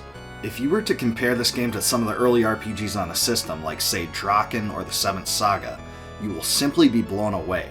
Distinctly, the characters in Treasure Hunter G were built from 3D models instead of being drawn by hand. This decision made the characters look very different than any other RPG on the system, and it's really quite noticeable. The visuals in this one remind me a lot of the graphics you would find in Donkey Kong Country, and they definitely seem a bit ahead of their time. The game also features several incredible cutscenes that really develop the story. Some of these moments are actually incredible and really push the SNES to its limits. In some ways, Treasure Hunter G goes beyond even what Far East of Eden Zero did at times. It's almost like a prototype of full motion video, and you just have to see it to understand what I mean. The overworld map is also gorgeous, and probably the best looking one of any RPG on the system. I've never been one to think that graphics should be the most defining aspect of any RPG, but those in this game transcend almost every other game of its type on the system, and there's something to be said for that. The score in Treasure Hunter G was created by 7 different composers. This was yet another unique facet of the game, as most titles from this time only had 1 or 2 people devoted to such a task. Overall, I like the soundtrack quite a bit. It isn't as strong or as infectious as Chrono Trigger or even Live Alive, but I thought it was pretty solid for a game not developed by Squaresoft. The songs feature a lot of simulated brass and harp instruments, and trumpets are heard in most of the tunes. This fact alone sets it apart from many other games. The actual technical quality of the songs might be the best on the entire system, but the tunes aren't as memorable. Regardless, with over 70 tracks, the soundtrack is huge, and there's lots of variety here. While Treasure Hunter G was published by Square, it was actually the first game made by a much smaller developer called Sting. When I first read this fact, I couldn't believe it, because for a first-time developer, this game actually seems like a work of art. It just seems tremendously polished, even compared to games developed by companies with years of history under their belts. It was the last Squaresoft title published on the Super Famicom, and very shortly before the RPG Titan declared that they would be working with Sony on their upcoming titles, rather than Nintendo. As such, the game represents the end of an incredible RPG era. If it had been released here, I think Treasure Hunter G would have been considered one of the top RPGs on the system. Standing on its own merits, it's a darn good game. I don't think it has quite the epic story you would find in games like Final Fantasy VI or Chrono Trigger, but it's still an upper echelon RPG on the system. On a casual playthrough, Treasure Hunter G will give you about 20 hours of fun. The combat was so creative and well designed, and the gameplay is the title's best feature, but the amazing graphics also stand out as well. RPG fans that love strategy elements will like this one more than those that don't.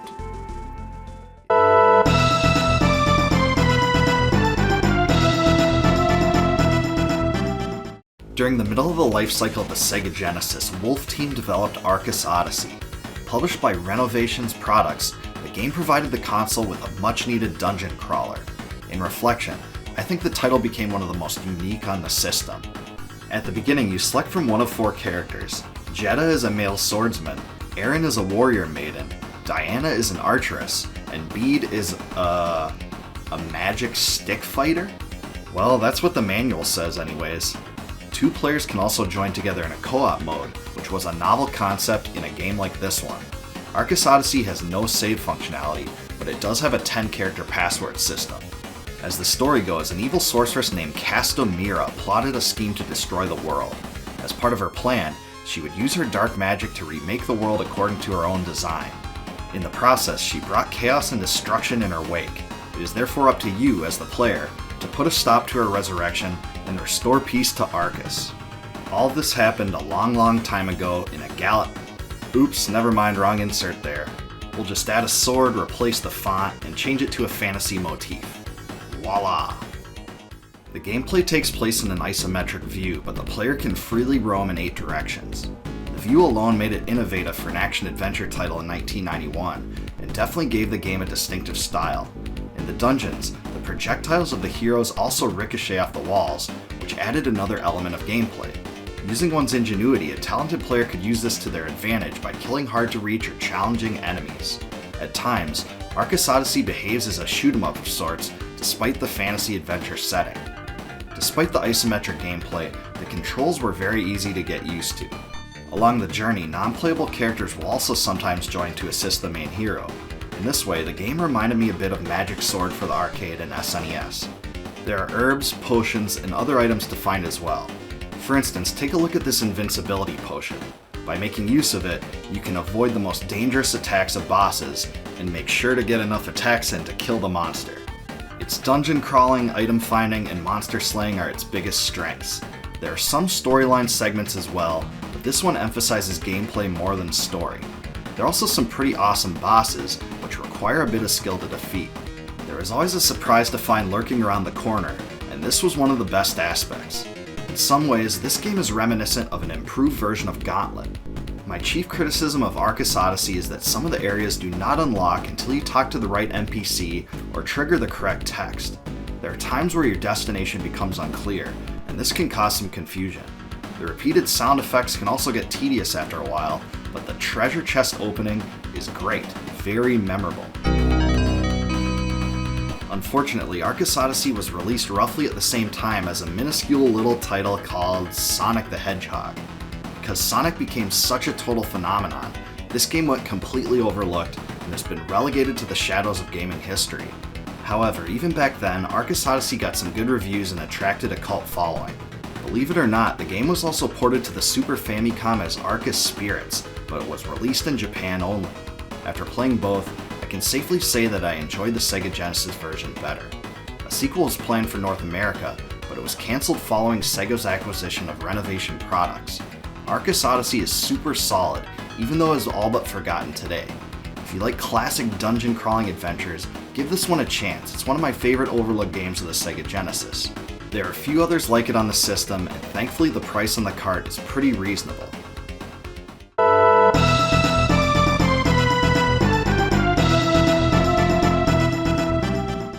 Before there was Chrono Trigger, Secret of Mana, and even Final Fantasy IV, there was Drakkhen. It was officially the first role-playing game on the SNES, released in 1991 when the system was still young. At the time, I was a young RPG enthusiast that had played and replayed the Final Fantasy and Dragon Quest games on the NES. When I picked up this title way back then, I was super excited to see what the SNES could offer for RPGs. And well, as it turned out, Drakkhen was a mixed bag. One of the things I liked about this game was that you have the power to craft a customized group of 4 different characters from the start. The class options are Fighter, Scout, Magician, and Priest, and just like any RPG, they all have their strengths and weaknesses. In this way, it was like a more limited version of the original Final Fantasy game, but Drakkhen does let you allocate skill points in various combinations as well. I like this concept because of the customization. Your party truly became your own. Drakkhen is an adventure game, but with some RPG elements thrown in. That's about the best way I can describe it. It reminds me quite a bit of the old King's Quest titles for the PC, but it is more RPG oriented than those games. When you first play this one, you can't help but realize that much of it focuses on exploration and discovery. The maps are large, and you are forced to go from place to place with little to no direction. Also, it's very easy to stumble upon ridiculously powerful enemies by accident, just by wandering too far away from where you're supposed to be. The menu to control your actions is on the right-hand side of the screen, and this is how you can get information about your surroundings, pick up objects and items, and attack enemies. The combat is just weird and quirky, and Drakkhen essentially plays itself in all the battles. The results are determined by the power of your items and how you allocated your skill points at the beginning of the game, but I just wish you were given more control over what happens. It's hard to track your progress against enemies, and you just don't get to make many strategic decisions that benefit you. It just isn't as rewarding as one would expect a game like this to be. Another thing that just sucks is that instead of a typical RPG where experience points are divided among the party, In Drakkhen, only the party member that lands the finishing blow on the monster receives the benefit. This forces the player to have to go to stupid lengths, like placing non-damage spells on all but one character, just so experience is evenly divided. It's utterly frustrating. To make your way through Drakkhen, you have to discover dungeons and castles, find special items, and defeat powerful monsters. In the castle areas, there are usually many rooms to explore, with secret passages and basic puzzles to solve. Unfortunately though, you really don't get many good hints about where to go, and even when you do, the clues themselves are often unclear. Sometimes you get an actual cardinal direction, like we do from this weird dragon dude here, but not always. If I called it convoluted, that might be a charitable description. The story of the game is hard to fully decipher, but it revolves around collecting blue artifacts called tears. You and your party's goal is to prove your worth to Drakkhen, who will spare his wrath on the troubled draconian people if his tears can be returned. Apparently, the game was originally created in French, then translated into Japanese, and then translated into English. As a result, many of the particulars of the lore seem to have been obscured, and we are just left with a lot of confusion. It sounds weird, but there were some moments in this game that actually startled me back in the day. For instance, as you approach this column, a green lizard-like monster just jumps out and threatens you out of nowhere. Also, some of the enemy attack animations are downright creepy and a bit humorous. Even though some of the sound effects are super odd and frankly out of place, I did think the music was actually very well done. It won't blow you away like some of the best RPG soundtracks on the system or anything like that, but the songs fit the fantasy theme pretty well. Drakkhen was originally developed for the Amiga and Atari ST, so the graphics aren't much better than an NES game. However, that really isn't what bothers me most about it. The gameplay is just brutal. I really wanted to like this game, and on the surface it seemed like the right game for me. The role-playing theme and fantasy setting were definitely to my fancy, but this game just fell flat. This opinion may be controversial to some though, because I know this is a polarizing game. I found several people that just love it, but I can't pick this one up and play it like I can a true RPG classic of the era. The few things I liked were overshadowed by lackluster gameplay, and it's just too bad. I was disappointed with this game in 1991, but thankfully Final Fantasy IV was just around the corner back then. The good thing is that a better sequel to this game was released years later. In Japan it was called Super Drakkhen, but in the United States it was released as Dragon View in 1994. Apparently, the Kemco marketing team wanted to get away from the stigma of the Drakkhen name, and I really can't blame them for that. Even if you don't like Drakkhen at all, don't skip out on Dragon View. That one is very good. It has some similarities, but it went to a fully action RPG format, and it really worked well.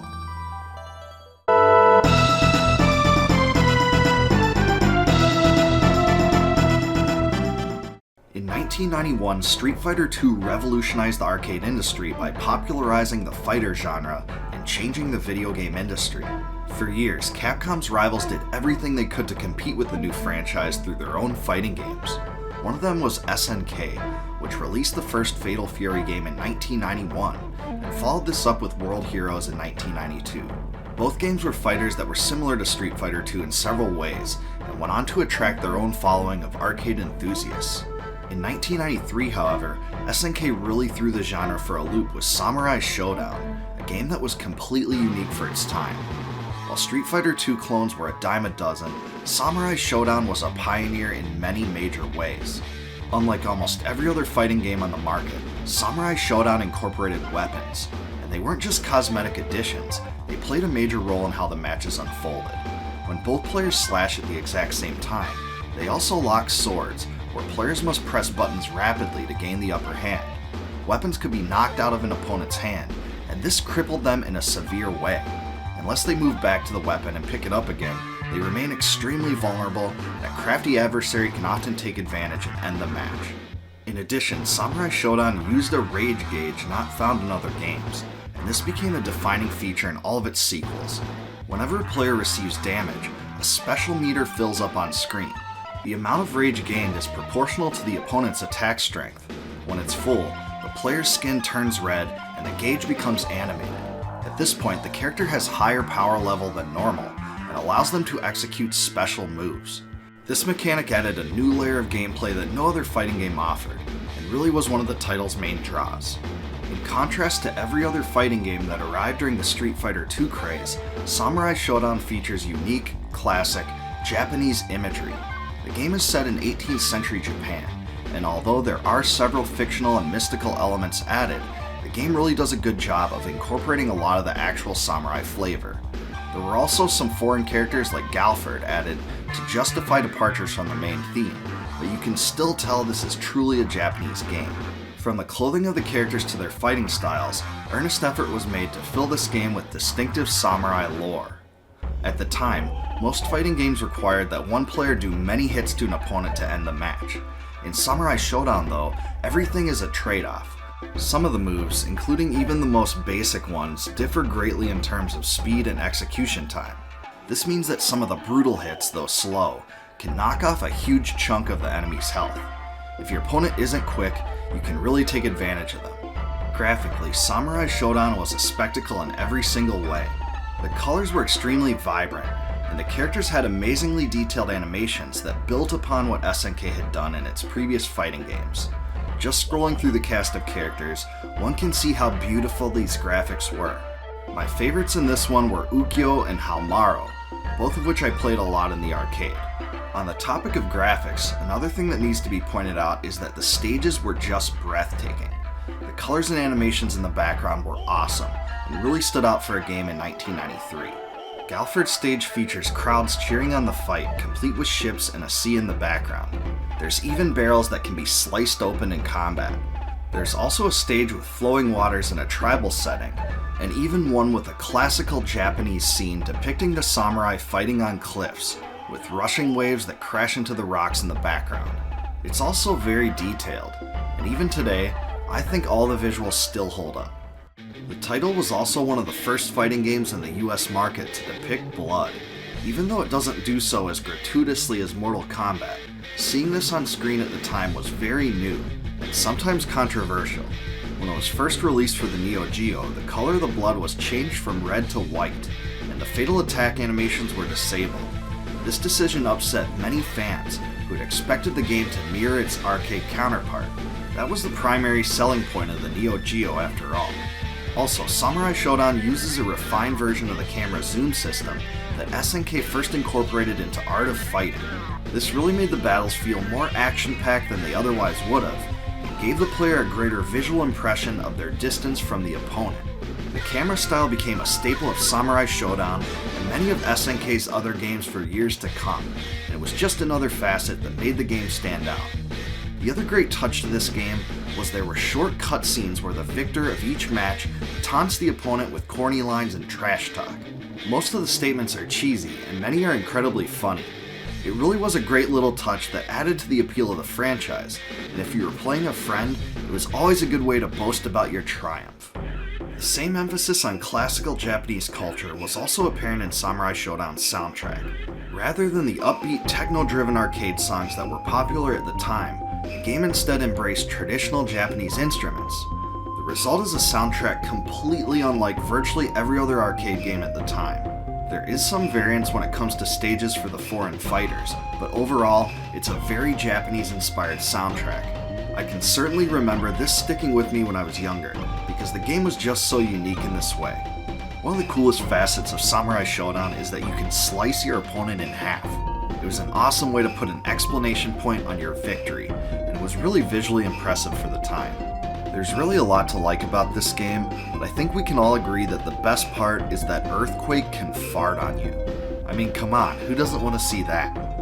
Samurai Shodown was eventually released for both the Super Nintendo and the Sega Genesis.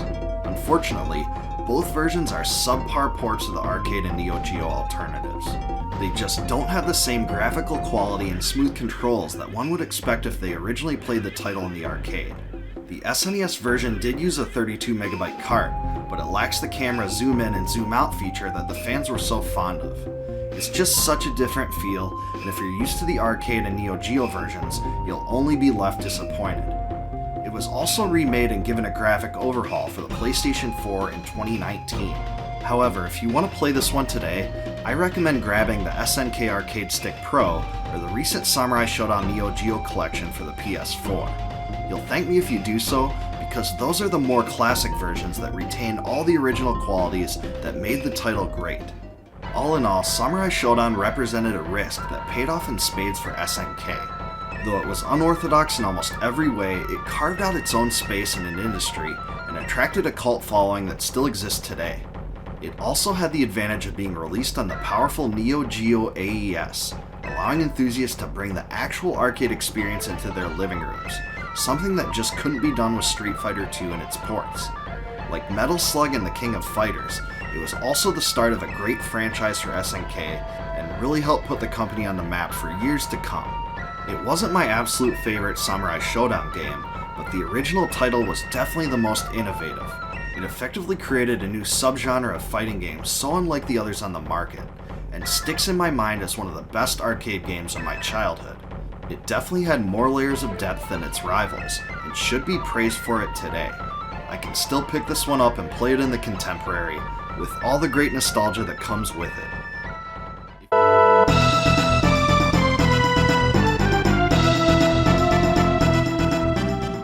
When I was younger, I was ecstatic every time I was able to make it to the local arcade. I usually went there hoping to get a good spot on X-Men when it wasn't too crowded, or beat my friends into a bloody pulp in Mortal Kombat or Samurai Shodown. Arcades were loaded with beat-em-up shooters and fighting games, of course, but in 1989, Cadash broke the typical mold. It was an action role-playing game of sorts, an incredibly novel concept for an arcade game. Yeah, that's right, you put quarters into the machine and played an action RPG. Because of its success, Taito ported the game both to the Sega Genesis and the TurboGrafx-16, but with some changes from the original version. The title attracted a cult following of fans, most of which enjoyed it for its unique style. It really was a cutting-edge game for 1989. In the world of Cadash, demons and abominations live in an underworld kingdom. These minions still remember their time spent above ground, and with the help of the demonic wizard Barogue, they hope to reclaim the surface for the underworld. As part of their plan to do so, Barogue kidnaps the princess of the kingdom of Dirzar. 4 warriors were called to rescue the princess, and so the adventure begins. The most memorable part of Cadash, I thought, was the class system. In the arcade version, there are 4 classes to choose from, each of which offered a slightly different playstyle, tailored to different fantasy archetypes. The fighter is a physically oriented warrior, and unable to use any magic spells. However, he can get very high defense and agility ratings, and has a quicker movement and attack speed than some of the other classes. The mage is a cloaked wizard that gains the most powerful offensive spells in the game. He is physically weak and very slow, but makes up for this with his ranged magic. In addition, he always requires the least amount of experience to gain levels. The priestess gains heal magic, and can also use spells to negate damage. Her weapon attacks are the slowest of all classes, but they do have a long reach. The ninja uses ranged shuriken attacks to deal damage, and possesses the highest innate defense of all classes. He's a very effective fighter, and has the highest potential for raw damage output. However, his drawback is that he needs more experience points than any other class to gain levels. Cadash has 5 total areas, and gameplay takes place in towns, dungeons, caves, forests, and in the last stage, a castle. The primary objective is to make your way through the world while you defeat enemies and bosses. Some places are only accessible via special items and keys. Along the way, you collect experience to gain levels and increase the strength of your character. You also find gold, which is needed to purchase weapons, armor, and herbs for healing. And these bosses, wow, some of them are just punishing. For instance, this Kraken is almost impossible to kill without getting hit, and this Venus flytrap thing is just insane. To those that poured quarters into this game simply to defeat difficult bosses like this, I salute you. But it isn't just bosses that can be frustrating. Check out these big rock chodes that take what seems to be millions of hits to defeat. And just when you think their slow speed is the silver lining, they just start barreling into you and knock you back so you can't proceed without devoting at least another $2.50 in quarters. Yeah, this game was a nightmare to the allowance fund of any kid. The arcade version features a ticking time clock to limit your playtime, and you can add additional time in a few different ways. You can simply add quarters into the machine, buy hourglasses that progressively increase in price, or find ultra-rare drops. Weirdly enough, the time continues to tick down even when you're talking to NPCs, and even during the game's intro text. This quarter munching knows no bounds. Uniquely, the Cadash arcade even included functionality that allowed cabinet owners to join together 2 Cadash cabinets to allow for a special 4-player mode. I was really surprised to discover this because I never knew about it back then, and it seems like something that wasn't done in many other games.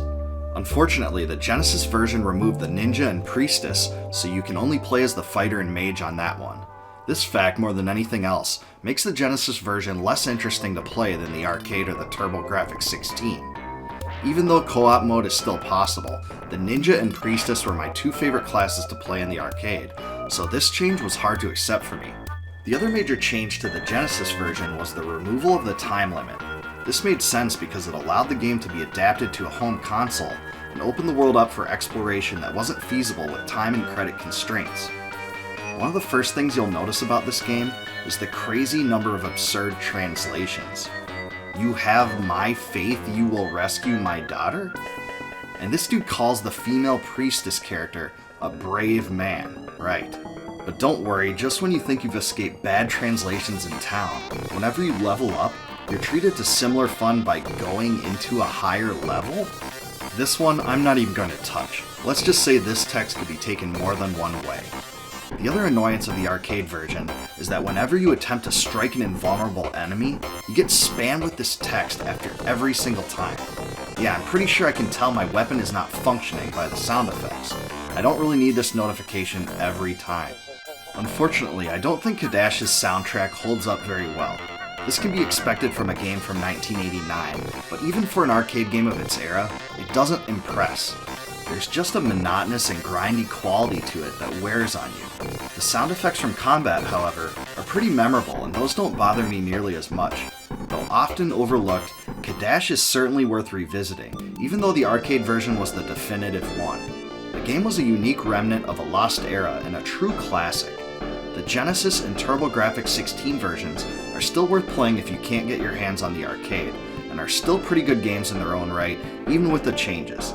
In some ways, the craze that came with Street Fighter II and the advent of fighting games in general killed the arcade action role-playing genre that Cadash may have inspired. It has quite a few qualities that make it similar to Capcom's Magic Sword, which came out a year later. The game is still worth playing, especially if you're curious about the action role-playing arcade experience. Cadash has always been one of those games that I really wish had a sequel. They could have done a lot with future iterations of this franchise.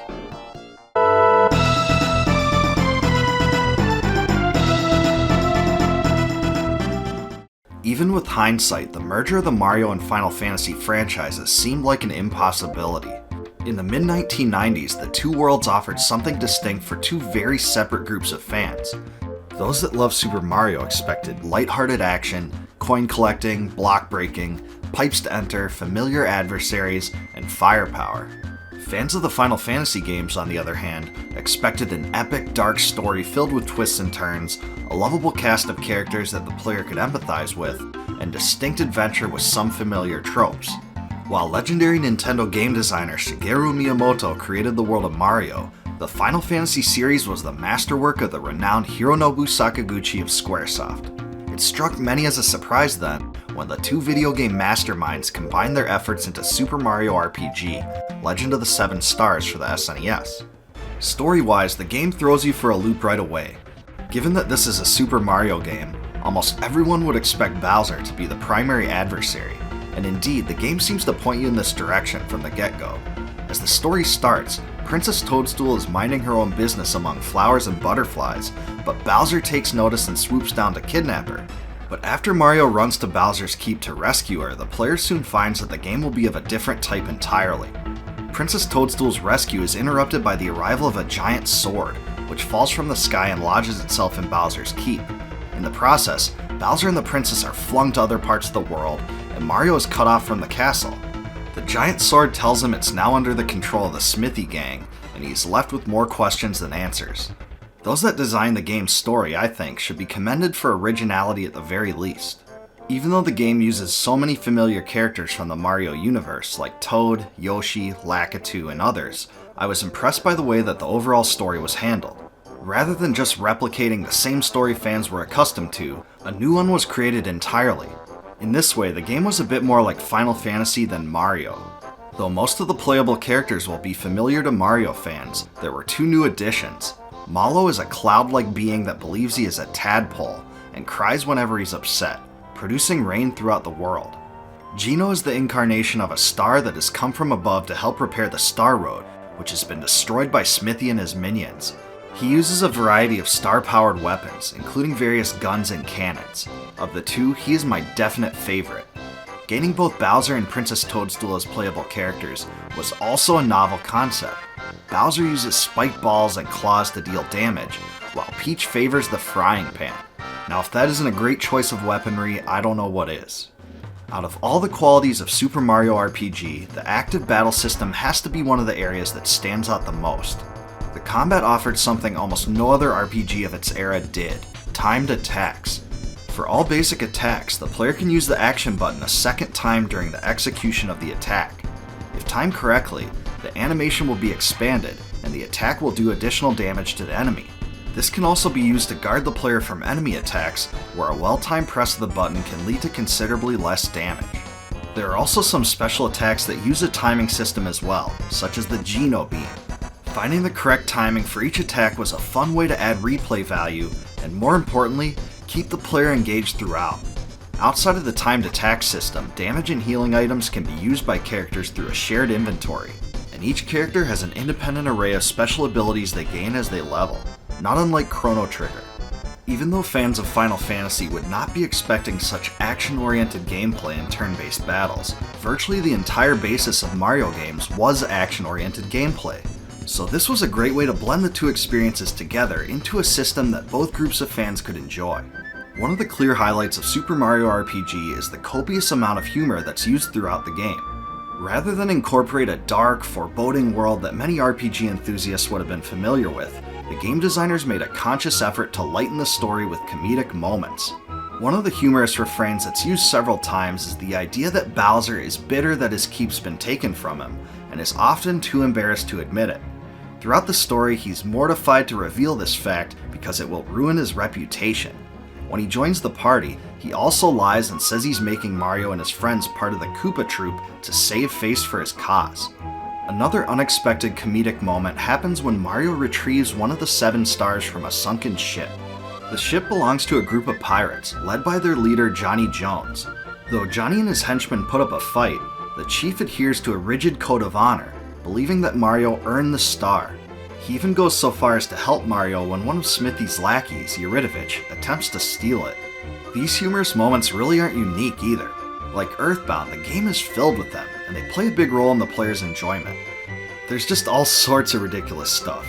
For example, when an oddball named Booster attempts to marry Princess Toadstool, the wedding is foiled by Mario, enraging the chefs that created the wedding cake.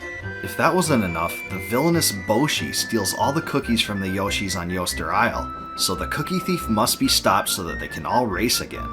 There's even a cheesy heart-to-heart moment between Frogfucius and Mallow, when Mallow discovers he's not a tadpole after all. It's just so hyperbolic and silly, and still makes me laugh today. There's so many of these moments that I don't have nearly enough time to cover them all. You just have to play the game to see them for yourself. I can see how some zealous RPG fans could have been turned off by this humorous approach, but those that love the game often point to it as a memorable facet. Many of the hardcore RPG fanatics I know, including myself, were willing to put aside their typical expectations because the game fits perfectly into its own mold. The musical soundtrack of Super Mario RPG is also quite memorable, and many of the songs fit the game's various locations perfectly. While there are a few remixes from previous Mario games, most of the compositions in this one are completely unique. One of my favorites was the theme in the forest near Rosetown, where Mario goes searching for Geno. The mysterious forest melody perfectly harmonized with the objective in the game at the time, which involved finding one's way through a wooded labyrinth. The song for Nimbus Land, the true home of Mallow, also has an extremely infectious theme that will echo through your head. The soundtrack is just awesome overall. The visuals in Super Mario RPG are also striking. While I'll continue to maintain that graphical quality in an RPG is much less important than other elements, the game's graphics are marvelous and probably some of the best on the system. The colors in the game are extremely vibrant, and the animations that occur in battle are equally impressive. You can certainly tell that the developers put in a lot of time and effort to make individual attacks unique, even ones belonging to enemy characters that only appear once. I suppose this is to be expected from a 32MB cart, but in some ways, I think the graphics look better in this one than some of the larger carts on the system. Even the visuals of my beloved Star Ocean, which was on a 48MB cart, looked less impressive than those in this one. The game made use of an isometric view to create a semi-3D look and feel, and this system was ingeniously used so that Mario's jumping ability can be put to the test throughout the game. Treasure boxes, some of which are hidden, are found throughout the adventure, and it's necessary to jump onto platforms and circumnavigate areas of differing elevations throughout the areas and dungeons. There were also a lot of great side quests in the game, including ones that allow Mario to obtain access to extremely powerful items and accessories. The one that stands out the most by far was the inclusion of a Final Fantasy styled adversary called Kulex. When you retrieve a shiny stone, you can bring it into Monstro Town to open a magically sealed door. Inside, Kulex challenges Mario and his friends from another dimension.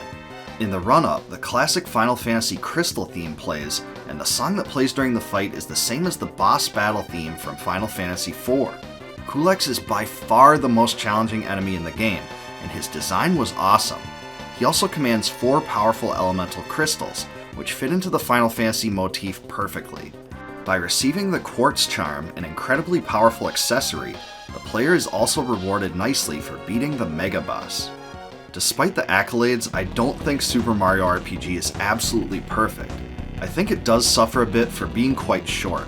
The game can definitely be completed in about 12 to 15 hours by a first-time player, and most of the bosses are on the easy side. This made the journey a player takes through the game a little bit less momentous than one would experience from some other RPGs such as Final Fantasy VI or Chrono Trigger. Even still, the content that is packed into the title is substantial. The other gripe I have, albeit more minor, is that the game is very linear. I think the world map could have been executed a bit better, but typically new paths are opened and the destination is always obvious. North American fans of the SNES certainly consider this game one of the greatest RPGs, if not games, for the system.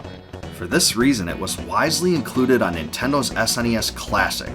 Considering that complete copies of the game fetch a steep price, this method is a great option to play the game.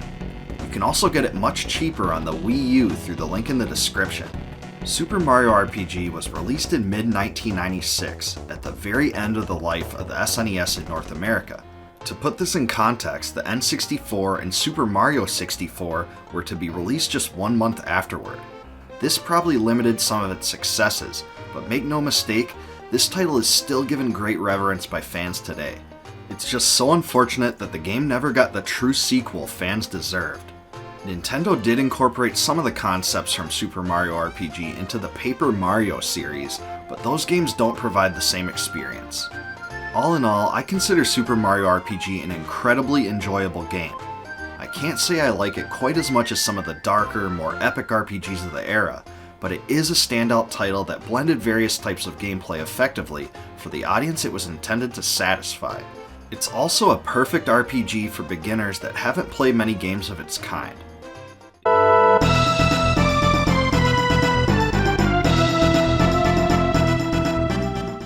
Slow down, slow down, slow down. Unfortunately, that's the one-word gripe that was most likely to be attributed to scrolling space shooters on the SNES. Games like Gradius 3 and R-Type were plagued by it, so much so that the issue made 2 games subpar that otherwise would have been standout titles. However, there were also a select few scrolling shooters on the SNES that had no debilitating slowdown of this kind. One of them happens to be Space Megaforce, developed by Compile and released on the system in 1992. Known as Super Aleste in Japan, the title broke ground and clearly outshined other early shooter games on the system. I think this was true for 3 very specific reasons. The first is that Space Megaforce wasn't too unbalanced and unfair. This factor is a big deal. So many scrolling shooter games of that era were just so punishing to the point of frustration because of one-hit deaths and near impossible projectile evasion requirements. The reason for this in large part was because many developers thought that high difficulty was the only way to deliver high replay value. Many of the shooters from this era were simply way too hard, which just caused frustration and led players to go on to other games. But come on, there should be a balance here, and Space Megaforce actually offers it. This is because the game first hinders your weapon's strength before you are killed outright. It seems like a minor thing, but trust me, it's a world of difference. Also, Compile ingeniously built the title's replay value in the 5 distinct difficulty settings, rather than building the difficulty into the game itself. This allowed players of various skill levels to enjoy it. The power-up system and weapons were another reason I consider Space Megaforce one of the top shooters on the SNES. There are 8 different weapon archetypes, and getting additional power-ups of each type adds additional cannons or expands the weapon's spread. Each weapon can be upgraded 6 total times. The game also ties the actual power-ups to the player's survival, which was a creative idea that worked well with the weapon progression system. The third reason Space Megaforce separates itself from some of the other space shooters on the SNES was because of its varied level design. There are 12 total areas, and the levels mostly stood out from each other such that the gameplay wasn't too repetitive. For instance, the first level is a rainforest-looking area with a giant mecha boss at the end. Afterward, you go directly into a space level, hovering over an interstellar outpost. The way the graphics transition you onto this part of the stage was really cool, and there are parts where you progress downward rather than up, which was definitely novel for a shooter. Some levels challenge you more by making you avoid obstacles, while others force you to deal with a wider array of powerful enemies. The variance here really added to the game's appeal and successfully avoided monotony. The story of Space Megaforce is a pretty typical cyberpunk trope. The year is 2048, and tensions explode when unidentified extraterrestrial spacecraft approach and attack Earth. As part of Earth's defense force, it is up to you to stop the alien aggressors. Believe it or not, there are some differences in the story and ending between the Japanese and North American versions, and I'm really not exactly sure why. And this is a minor facet of the game, but the animated title screen was pretty sweet. There's also some cheesy voice acting when you pick up power-ups, but the voice is kinda hard to make out. Laser, circle, multi-direction shot, missile. Well, it was an early SNES title after all. While Space Megaforce is a fantastic SNES shooter, it isn't perfect, and I think it has one glaring defect: ambiguous visual borders. Not that they're ambiguous in the sense that you don't know what they are, but there are objects in the levels that you can fly through without issue, while others will cause you to collide and die. This is an issue because the game doesn't make clear enough which objects you can and cannot traverse through. Other than that, I think almost every other aspect of this game is great. One thing I found out about Space Megaforce was that North American copies are absurdly expensive, especially complete ones. However, I also discovered that the Japanese counterpart on the Super Famicom is much more affordable, and I would definitely recommend going this route if you want to pick up a physical copy. Being this a shooter game, the translation differences are minor, and you won't really be impacted even if you don't read Japanese. As part of the Aleste series, Space Megaforce really shined. The title also has a cousin on the Sega Genesis in the form of Musha, another awesome space shooter that uses similar concepts. Aleste fans consider both to be true gems, and even as someone that isn't totally enthralled by space shooters, I can see why. I think Space Megaforce is definitely one of my favorite shooters on the SNES, but I can't say I like it quite as much as Axelay.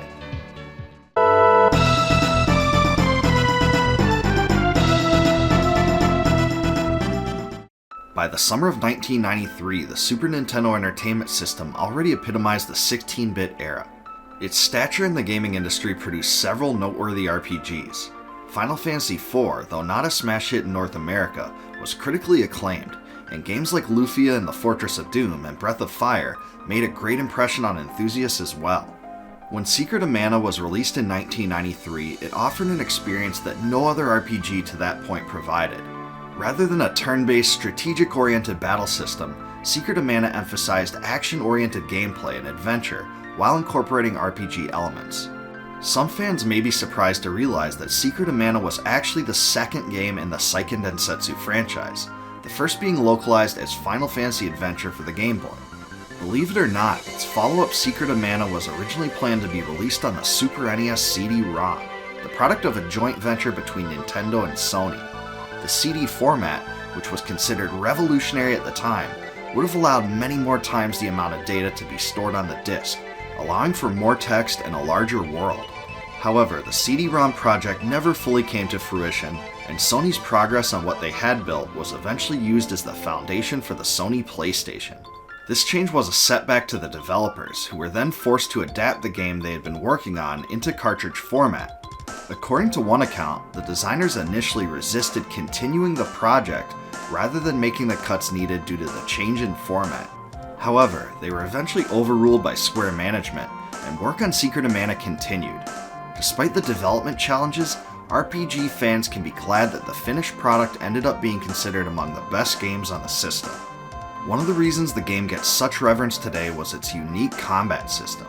For battles, Secret of Mana makes use of a recharging system of sorts, where each character has a gauge that determines the amount of damage that would be done to an enemy when attacking. After each strike, the gauge requires a short time to charge back up to 100%, and if you attack enemies prior to this point, the damage dealt is considerably less. Additionally, you can hold the attack button to save energy for a charged attack. Depending on your character's aptitude with their weapon, the attack can be stored in multiple increments. While charging, your character moves much slower, but when the attack is unleashed, it deals extra damage. In general, Secret of Mana's battle system prevented players from just wrecking everything by spamming the button quickly, and encouraged planning attacks in advance. The weapon progression system is another part of Secret of Mana that should be highlighted. There are 8 total weapons: the sword, spear, bow, axe, boomerang, glove, javelin, and whip. After obtaining the weapons, they each grow progressively stronger after being used in combat, and each has 8 total levels of strength. What's more is that the weapons themselves can be upgraded after finding weapon orbs, rare items found throughout the game. When taken to a blacksmith, the orb is expended to reforge a weapon and give it greater power. This system, more than anything else in the game, was a fun way to incentivize random battles. Giving players a way to evolve in power beyond what the leveling system offered was an innovation that definitely kept me playing, and worked very well to make the gameplay fun. Secret of Mana uses an inventory system that was novel for the time based on circular menus. Whenever the menu button is selected, the action pauses completely, allowing the player to select items or use spells. When the item or spell is selected, the action is taken while gameplay proceeds. Unfortunately, there's no way to bind certain items or spells onto buttons, which was very disappointing. Allowing this would have been a huge blessing considering that so much of the gameplay involves monotonous navigation through menus. The visuals in this game are pretty in line for what you would expect from an SNES title from 1993. The colors are pretty vibrant, and the animations were skillfully made for the time. One factor that stands out when it comes to the graphics are the impressive look of the bosses. They are generally huge in size, and this made them pretty intimidating. Because they were few in number, the boss encounters in Secret of Mana were really something special, and each boss had unique attack patterns and abilities that presented a challenge. Secret of Mana also makes use of Mode 7 effectively when the group is fired out of cannons, a primary method of long-range transportation. It also does so to an even greater extent when the group receives the ability to fly via Flammy, a white dragon. Because Mode 7 was one of the most noteworthy graphical innovations of the SNES, it was good to see it put to use in this game. Story-wise, the game revolves around a hero named Randy from Podos Village.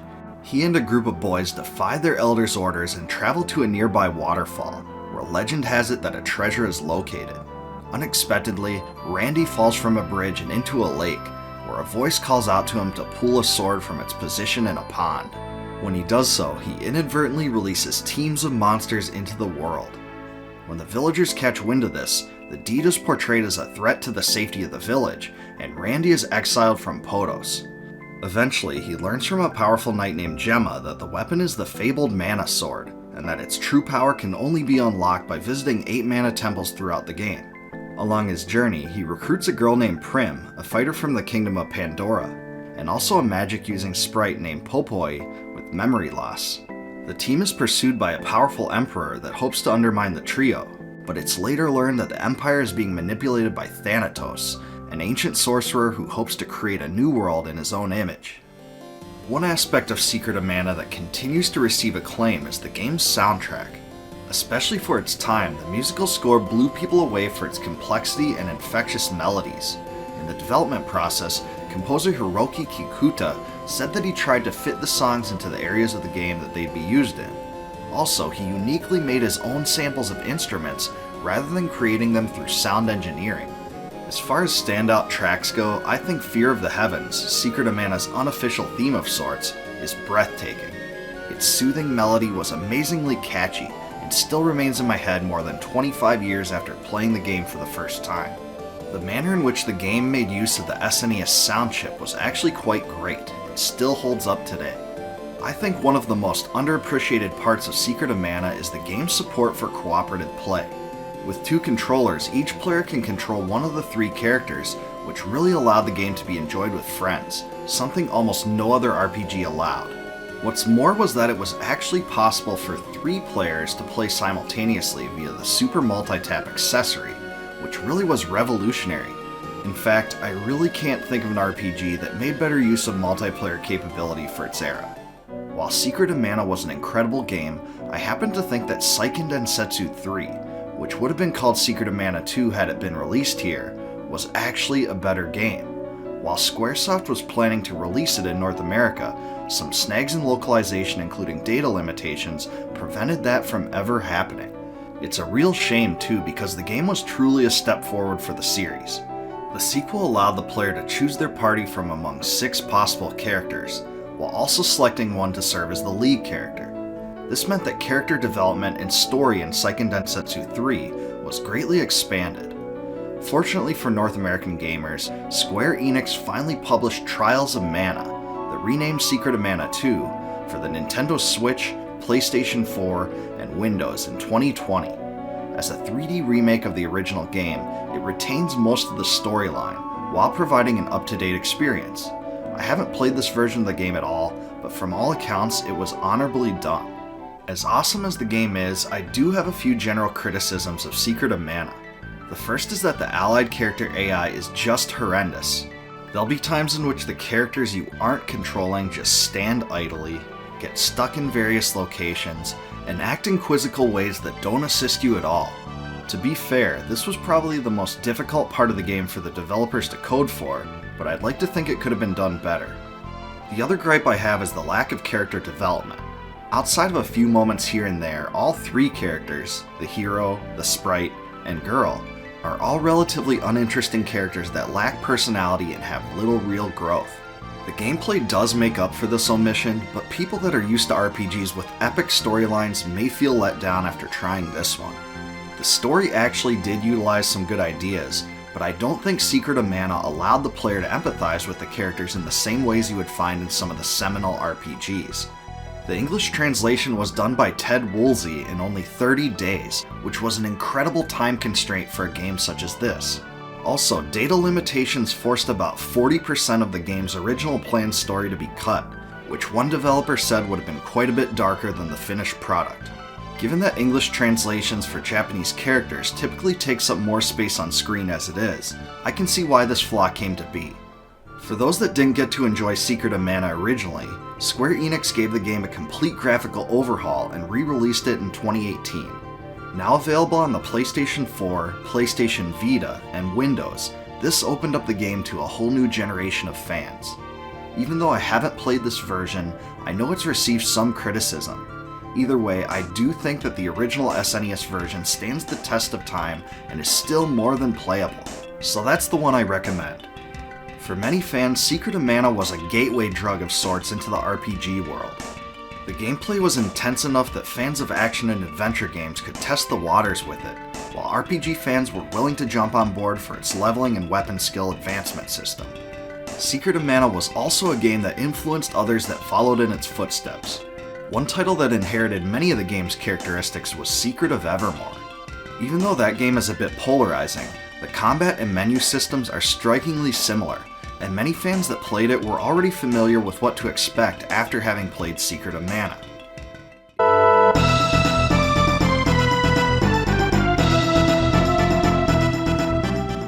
Dungeon crawler adventure games were always few and far between. However, for a time, several prominent developers began to push fantasy-style dungeon crawlers to capitalize on the success of titles like Gauntlet and Cadash. One of them was Data East, which produced Gate of Doom in 1990. Called Dark Seal in Japan, the title was a distinct isometric adventure game loaded with wizards, warriors, dragons, and skeletons. There are 4 characters to choose from: the knight, wizard, bard, and Ninja. As you may expect, each have different strengths and weaknesses, and represent 4 different fantasy archetypes. In practice though, the biggest difference between them is probably their attacks. The Knight is armored and uses a flail that can spin around and hit enemies around him. The Wizard shoots bolts of fire that spread out, and she has the best range. The Bard uses a lengthy spear to pierce enemies, and the Ninja attacks at a distance with throwing stars. In the arcade startup screens, each of the characters present themselves with the cheesiest introductions I've ever heard. In case you're confused about which characters were which, get a load of this. I'm the Knight. I'm the Wizard. I am the Bard. I am a ninja.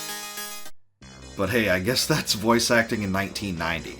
It's so bad, it's actually good, in a fun, endearing way, of course. As you beat on enemies in Gate of Doom, your character's magic meter on the left side of the screen fills up.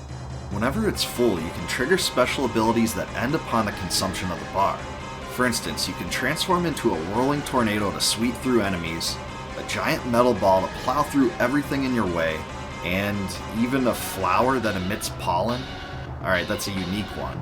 I don't think there's much rhyme or reason behind which special ability you get, it just seems randomized and various characters can take on the same forms. During the course of your adventure, you can get afflicted by several status ailments, and let me just say, these are pretty darn annoying. Poison turns you purple and drains your health, and confusion reverses the controls so you have to move the joystick in the opposite way you want to face. In terms of gameplay, Gate of Doom compares similarly to Arcus Odyssey for the Sega Genesis.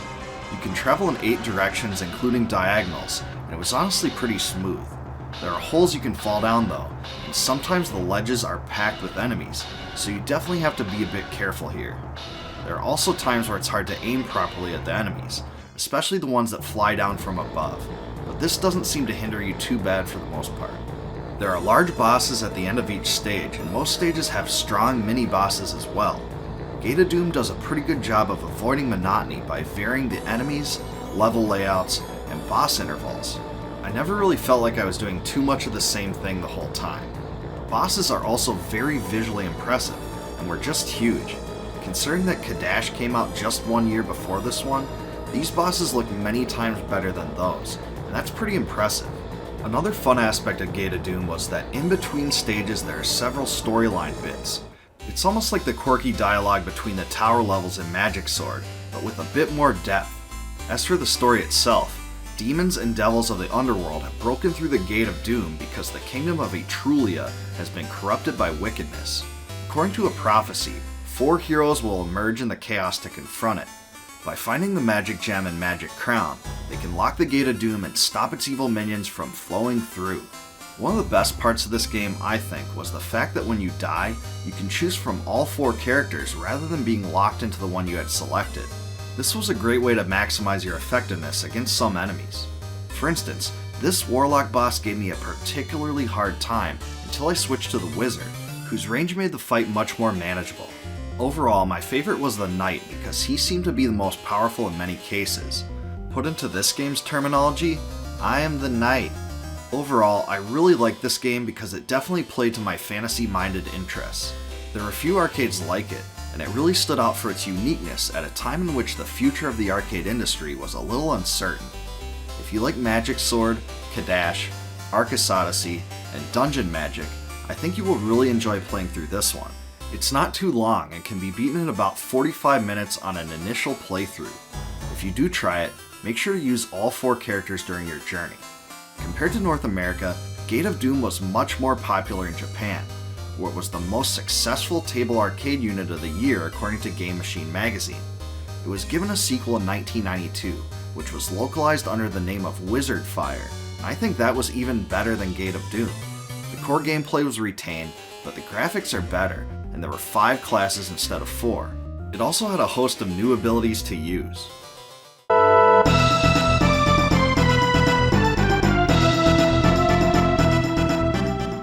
When SNK released Metal Slug in the arcades in 1996, it became a smash hit.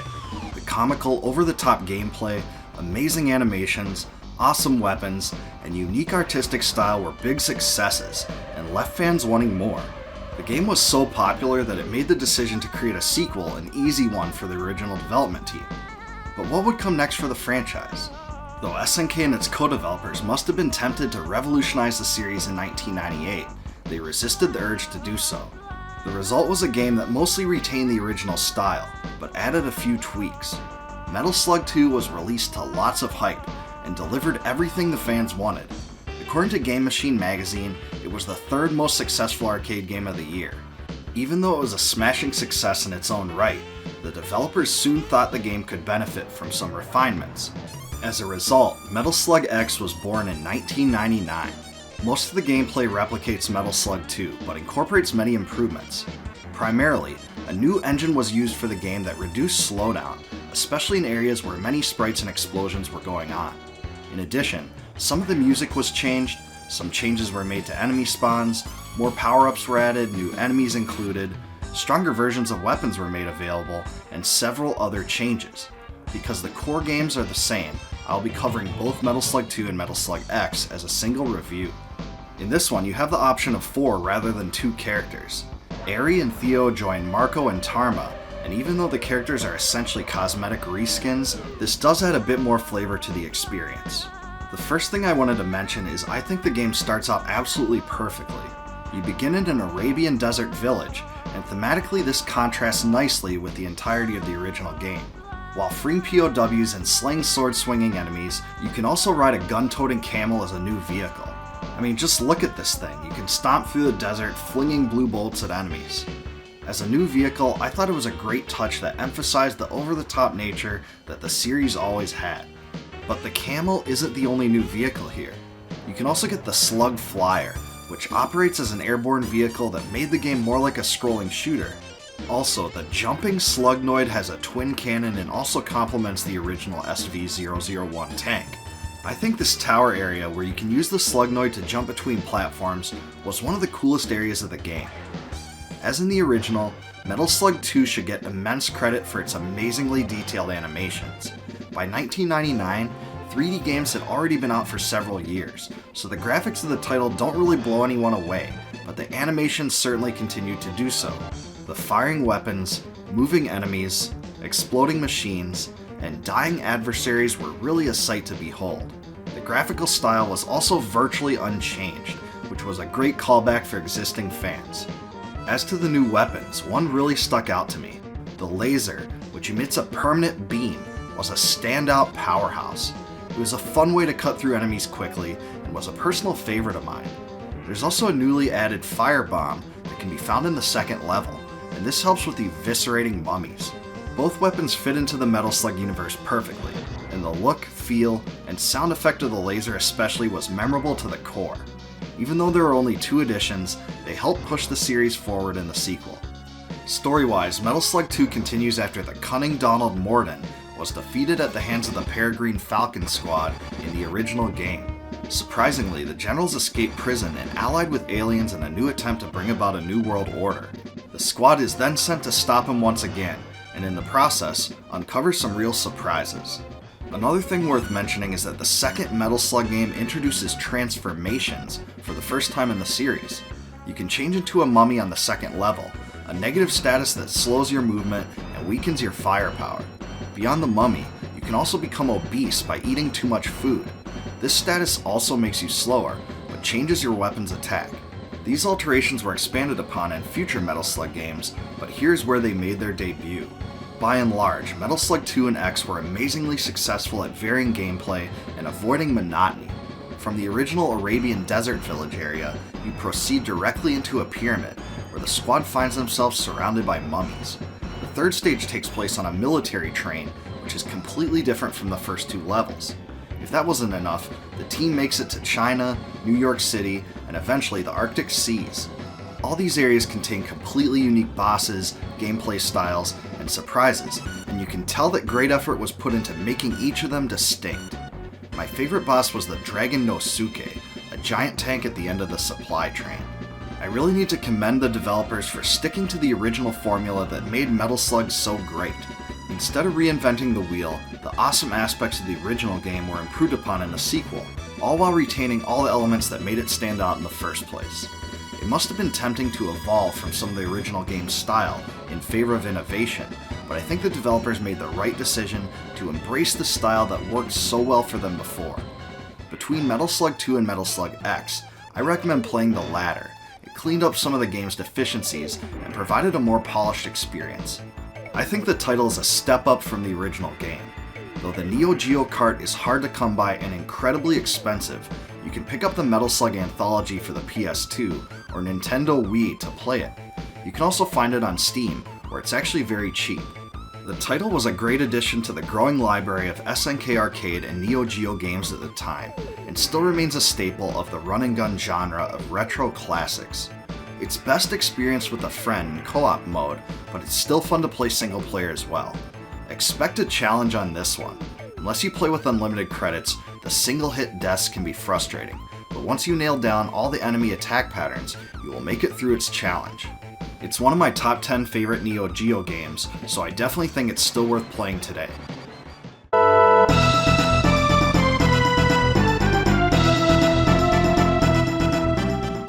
Tengai Makyo Zero, or Far East of Eden Zero, was one of the most ambitious role-playing games for the Super Famicom, a system that was full of such games.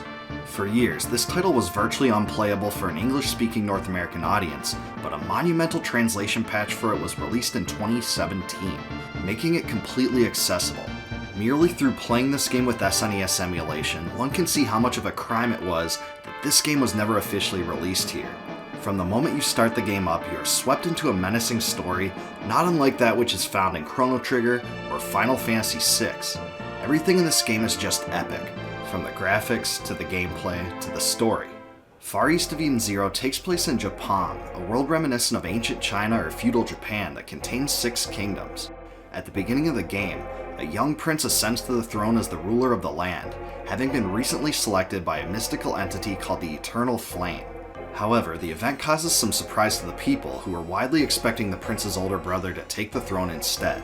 The older brother becomes intensely envious, and after making a deal with a demon lord called Niniji, he decides to open the gates of hell. After vanquishing all who stand in his path, he absorbs the evil power that flows through the gateway. With his new dark strength, the evil prince slays his younger brother in rage. Our hero Hygen is a descendant of the legendary Fire Clan, and lives with his grandpa. He hangs around with his friends Genkatsu and Binta, who admire his courage. I really got a kick out of his grandpa too, because he nags him to defeat a monster called the Coal Hermit as part of his training regimen. As you come to find out, Hygen discovers he's a fabled fire hero that is destined to save the 6 kingdoms of Japan. To do so, he must free the 6 divine beasts that have been sealed by the minions of hell.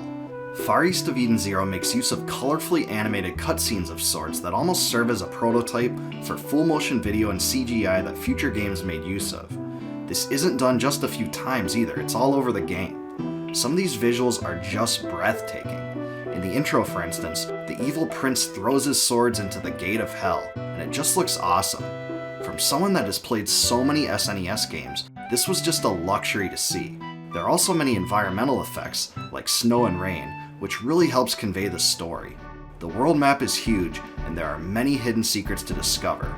Combat is pretty much what you'd expect from a turn-based RPG from this time.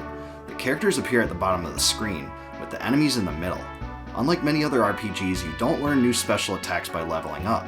Instead, you gain them from hermits found throughout the game. Each of the attacks of your party members have their own special animations, and they also react when they are hit by enemy attacks. This gave the game a little more depth than games like Dragon Quest V and VI. The battles themselves reminded me of a more graphically impressive version of Phantasy Star 4 and the 7th Saga. The system is very fast-paced, and just works well. After playing the game for 30 minutes, you can quickly tell that the graphics were not the only impressive aspect of Far East of Eden Zero. The game was one of only 3 titles on the Super Famicom to make use of the special SPC7110 decompression chip, which allowed for more data to be stored on the cartridge. As a result, the game also features an enormous script that effectively enriches the story and develops the characters. In this way, it's kinda like the Xenogears of the Super Famicom. I absolutely love this translation. None of the dialogue is dreadfully boring like some of the professionally translated SNES RPGs from this time. Breath of Fire 2. You can just tell a lot of time was put into it, and it was so refreshing to see. From what I've read, the special chip also allowed the developers to create unique sprites for all of the enemies, which made each of them stand out that much more. This was just a nice touch after seeing so many RPGs use the exact same sprites and merely change the colors for new enemies. Graphically and textually, they really pulled out all the stops on Far East of Eden Zero, and the game seemed to push the boundaries of next generation role-playing in many ways. And wow, I haven't even mentioned the music yet. Because the special decompression chip allows for the storage of more music than an average game. This score is huge, probably the largest of any game on the system. It's filled with tunes of various themes, characterizing not only the more innocent moments, but also the dark and brooding storyline events as well. Even the theme of the first town is memorable. It's great altogether. Probably the most unique aspect of Far East of Eden Zero was the personal live game system, which is definitely worth explaining. On the basis of real-life times and dates, certain stores are only open during specific time frames. This also affects special festivals, some of which only occur during certain times of the year. Your own birthday, for instance, is even captured at the beginning of the game, which allows you to collect some special items if you log in and play on the same day. This system probably has some drawbacks, but it was such a revolutionary idea, and I never thought such an experience was possible on the SNES. Far East of Eden Zero is actually part of the popular Japanese Tengai Makyo series, which got its start on the PC Engine CD-ROM. Though almost no one stateside caught wind of this series, it became incredibly popular overseas, and is often mentioned alongside RPG titans like Dragon Quest and Final Fantasy. As the PC Engine's North American counterpart, the TurboGrafx-16 was a failure, and that probably killed any chance of exposing the series to this side of the world. Unlike many RPGs where you only get a single powerful airship or other contraption to fly around in, this one features multiple vehicles that fit the flavor of the location. For instance, this flying peacock made traveling through the Peacock Nation expedient, and this Ratmobile of sorts allowed you to get through the deserts of the Crane Nation. It also might seem like a minor thing, but I was really impressed that Far East of Eden Zero allows you to run on the world map, just like you can in Villages. Because the map in the game is so huge, this was an extremely convenient addition that I really appreciated. There's almost nothing to dislike about Far East of Eden Zero. The story was dark and immersive, and I love the Asian theme motif. Everything just works well together in harmony here. The soundtrack is also noteworthy, and the translation makes this game worth playing for anyone that loves SNES RPGs. Even the status screen looks great.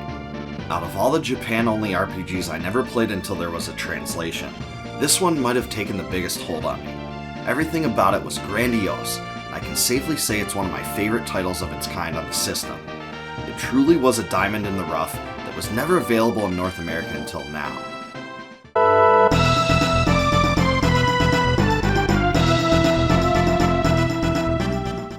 In 1993, Squaresoft released Secret of Mana, a game that defined the action RPG genre. Its fast-paced gameplay, amazing soundtrack, and innovative weapon advancement system thrilled many enthusiasts and left them wanting more. It was by luck then that Squaresoft announced the development of Seiken Densetsu III, a sequel to the game that was planned for a North American release under the title Secret of Mana II. Several gaming publications covered the game. It was eventually released in Japan in September of 1995, but questions soon began to arise in regard to when it would be released in North America. In December the same year, Nintendo Power Volume 79 unveiled the heartbreaking news that the game wouldn't be released outside of Japan at all. The article cited technical issues that would have made the game too costly to produce, and several of the game's developers later confirmed the same. One of the main producers on the series also added that the size of the game created data issues that would have made it impossible to properly localize. Fans that had loved Secret of Mana then grew despondent. RPG fanatics got some amazing news in 2000 though, when an online group completed an English translation of the game. This made it playable via emulation and allowed many fans to experience the game in English for the first time. It was at that point that I first played the game, and what an experience it was. One of the elements that set Secret of Mana 2 apart from its predecessor was the game's class change system. At 2 points in the game, each of your party's characters has the opportunity to perform a class change. They do so by choosing whether to progress in a light or dark path. This choice is incredibly important too, because the selection determines the set of skills and statistical improvements the character will receive.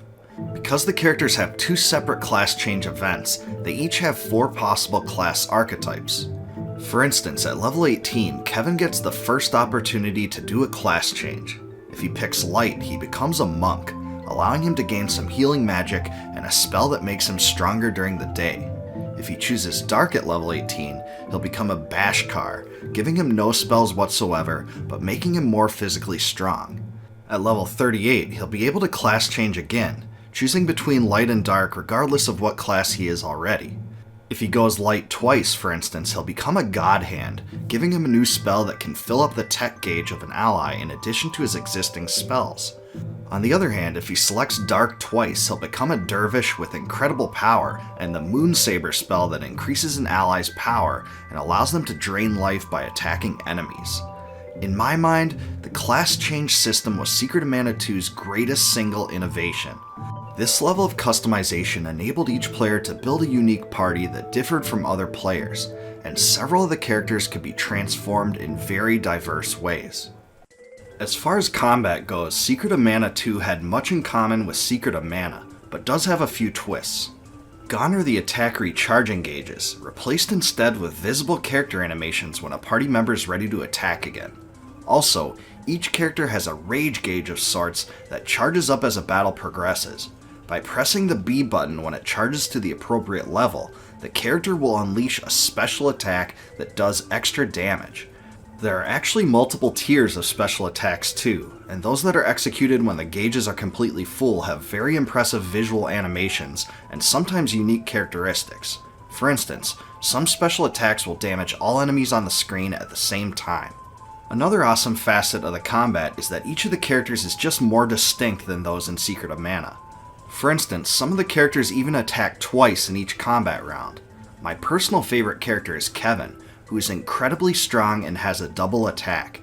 In addition, at nighttime he transforms into a werewolf, increasing his overall power immensely. The game's use of the day-night cycle for this and other things is also one of the most innovative aspects of the game. Graphically, the sprites in Secret of Mana 2 are beautiful, and the developers clearly prioritize creating awesome animations for each of the characters. The spells in this game are also quite incredible, even though they suffer from some of the same drawbacks as Secret of Mana, namely their usage is tied to the ring menu system. They are definitely better graphically. I can't think of many other games on the system that have spells that are so visually impressive. Also, the opening Mode 7 intro is breathtaking as well. Truly an awesome spectacle that showed off the power of the Super Famicom. In all ways, this is a visual step up from Secret of Mana, and quite possibly one of the most graphically impressive RPGs on the system. In terms of storyline, Secret of Mana 2 is quite a bit darker than its predecessor. Each of the 6 characters has their own arc, and some of them are quite tragic. Kevin is the offspring of the King of the Beast Kingdom and a human woman. His unique offspring makes him something of a misfit, and he spends his time with Carl, a wolf pup he saved in the wild. However, a dark wizard called Death Jester soon undermines the Beast Kingdom and threatens everything Kevin holds dear. Hawkeye is a member of Navarre's Thieves Guild. The leader of the guild, Flame Khan, unexpectedly declares that the guild is to be a kingdom, which startles the inhabitants.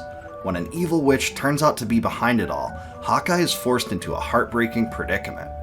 Duran is a bold swordsman from the kingdom of Forsena. As the son of Loki, a deceased friend of the king, he seeks to confront a crimson wizard that threatens the kingdom. Charlotte is the rebellious granddaughter of the Priest of Light. When our friend Heath is kidnapped by Death Jester, she sets out to save him. Reese is the princess of Laurent, Kingdom of the Wind. A fighting Amazon, she is taking care of her younger brother Elliot since her mother died giving birth to him. After Elliot is taken by evildoers and the kingdom is attacked by a mysterious force, she sets out for vengeance. Angela is the princess of the ice-covered kingdom of Altena. Her mother, Queen Valda, is brutally cold to her for her lack of magical skill. The kingdom is soon threatened by the Crimson Wizard, who persuades Valda to invade rival nations and claim their mana stones. What the game did so well with the story, I think, was reveal each character's motivations from the get-go. This made it easy to relate to the characters and progress through the world to accomplish their aims. Every character brought something to the table in terms of the story, and the lack of this characteristic was one qualm I had with Secret of Mana. The leveling system in Secret of Mana 2 is also slightly different from Secret of Mana. Killing enemies still grants each character experience, but in this one, Leveling up gives the player a choice about where to allocate stat increases. On top of the class system, this was another supplemental way to customize your party the way you want to, an awesome feature. On some level, it compares to the skill system of Star Ocean, but to a degree of lesser complexity. Also, the game's inventory system and status screen were improved greatly. The new status screen gives the player more options for character AI customization, and a streamlined method to manage characters, equipment, and spells. Like its predecessor, the soundtrack of Secret of Mana II was produced by Hiroki Kikuta. His distinct flavor of composition is noticeable once again, and he provided his own sound samples and performed all of the sound data encoding. One of the characteristics that stands out the most is his use of rhythm and melody on the same tracks. From the outset, the game hits you with Where Angels Fear to Tread, an emotional theme of sorts for the game. I think the songs in the sequel are a bit darker and more mature than Secret of Mana's score, but some fans might not like it quite as much. Each area of the world has its own musical flavors, and the title's soundtrack of 60 songs made it one of the biggest on the system. Personally, I think this soundtrack is superior to the other games in the series, including Secret of Mana. RPG fans in North America that missed out on this game the first time it was released lucked out in 2020, when Square Enix remade the game completely. Released as Trials of Mana for the Nintendo Switch, Sony PlayStation 4, and Windows as a 3D remake of the original game, it retains most of the storyline, while providing an up-to-date experience. I haven't played this version of the game at all, but from all accounts, it was honorably done. Between the two though, I recommend the Super Famicom version, as that's the one that lured me in. As a fan of retro RPGs, the remake simply doesn't appeal to me as much. For younger gamers though, it very well may. If Secret of Mana II was actually released in North America in 1995, it would have absolutely gone down as one of the best RPGs on the system, and its name would be mentioned alongside titans like Chrono Trigger, Final Fantasy VI, and EarthBound. Its active combat, class system, soundtrack, and incredible storyline were among its best aspects, and it's still fun to play today. I think it's superior to Secret of Mana in every single way, and it's a true shame that most gamers didn't get to discover it until many years later. It still stands in my mind as the best game in the Mana series, bar none.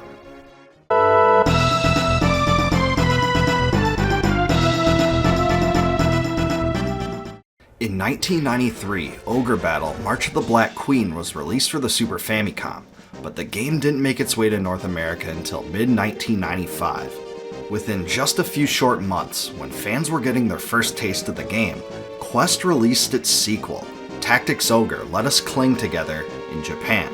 Like the first title, the game was the masterwork of Yasumi Matsuno. At that time, the SNES was at the very tail end of its life cycle, and there were never any real plans to release the game here in the same form. Given the emergence of the 32-bit platforms like the Sega Saturn and Sony PlayStation, Enix decided to port the game onto both systems. This time, North American fans could rejoice because this version was given a full translation and brought to the PlayStation in 1998. But even so, the SNES version is perfectly playable to English speakers via a translation patch. Also, both versions are actually fairly similar in terms of graphical quality and gameplay. While still a fantasy-oriented strategy RPG, Tactics Ogre is in many ways a significant departure from Ogre Battle. First of all, the overall combat gameplay and battles were reinvented entirely. Instead of a free-roaming map, all battles in Tactics Ogre take place on an isometric battlefield based on a grid. Battles themselves are turn-based, where each character has the ability to move one time each turn. In addition, each character can also execute one action per turn, including attacks, magical spells, and item usage. One amazing thing Tactics Ogre did well with the battle system was made elevation an integral part of combat. This makes it impossible to cross certain terrain, and can also give a positional advantage or disadvantage. Navigating through buildings, water, and other terrain made the player contemplate their moves ahead of time and plan out their strategy. Having to deal with this factor was very creative, and a great way to expand upon what other strategy RPGs had done. Another noteworthy facet of Tactics Ogre is the skill system. In addition to randomized statistical increases with each level, the game assigns each character a specific number of skill points after successful actions are taken.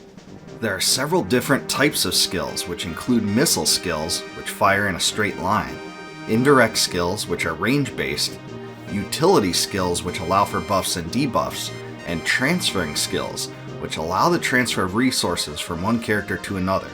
Among the available skills for each class, the player is forced into decisions, sometimes difficult ones, to allocate points. On top of the skill system, there's also a complex class system that allows you to customize your party in a fashion similar to what is seen in Final Fantasy V and Final Fantasy Tactics. Incredibly, there are 56 total classes, which is far more than I've seen in any other game. Unlike some games with a class system though, you unlock new classes as you play through the storyline. Once they're unlocked, they become available to everyone. One of my favorites was the Terror Knight, who is skilled in weakening enemy attacks and defense. Also, the ninja can dual-wield weapons and strike twice in combat. Each class offers something different. And then there's the story. This game is dark. Rather than an uplifting fantasy fairy tale, this storyline hinges upon malevolence, betrayal, and death. The main character is Denam Pavel, a young fighter who joined the Wallister Resistance, an organization founded to obstruct the ethnic cleansing campaign of Hierophant Balbatos. See, I told you the story was dark. Denam's father, Prancet Pavel, was taken in an attack on the family's hometown. There are a huge amount of characters you can acquire through the game, but not all of them play such a large role in the story. And here's a side note, I originally thought the game's subtitle, Let Us Cling Together, was some kind of reference to camaraderie and maybe the resistance at the center of the game's story. However, just like Ogre Battle, March of the Black Queen, the subtitle's actually another reference to a Queen song. This was just a factoid I found interesting, so I thought I would make a note of it. In terms of how the game plays out, you usually get storyline sequences that set up battles. Rather than forcing you into several battles at a time, the game does a pretty good job at developing the storyline and characters to give you reasons to fight. Long after its original release, Tactics Ogre was released on the PlayStation Portable in 2011. This version made several changes to the game, including new characters, a retranslated script, and menu changes. I think this version streamlines the class and skill systems very well, and is the best version to play today. I'd even go as far as to say that the PSP version is one of my top 5 favorite games on the system, and it had plenty of great titles. Regardless, both the SNES and PlayStation counterparts are perfectly playable as well. In so many ways, Tactics Ogre was the spiritual precursor to Final Fantasy Tactics. This was because Yasumi Matsuno soon departed Quest and went to Squaresoft, where he played the role of lead developer for the now renowned title. To say that Tactics Ogre's characteristics were influential on Final Fantasy Tactics would be a total understatement. From the grid-oriented battle system, to the dark story, to the skill system, Matsuno essentially recreated the formula he had developed with Tactics Ogre. It's just a total shame then that so many North American gamers played Final Fantasy Tactics, but not Tactics Ogre. All in all, Tactics Ogre is filled with the best qualities of a strategy RPG. The title perfectly blends strategic planning and character development, and it's the perfect corollary to strategy RPGs that fans would have already been familiar with. In Japan, the game was revered and sold 500,000 units in 1995 alone. It didn't catch on nearly as well in North America, where its sales were dismal. Nevertheless, Quest deserves a lot of credit for this title, even though it's so unknown to most Westerners. If you love Final Fantasy Tactics, or the Vandal Hearts or Fire Emblem games, you'll definitely enjoy this one as well. It's completely underrated.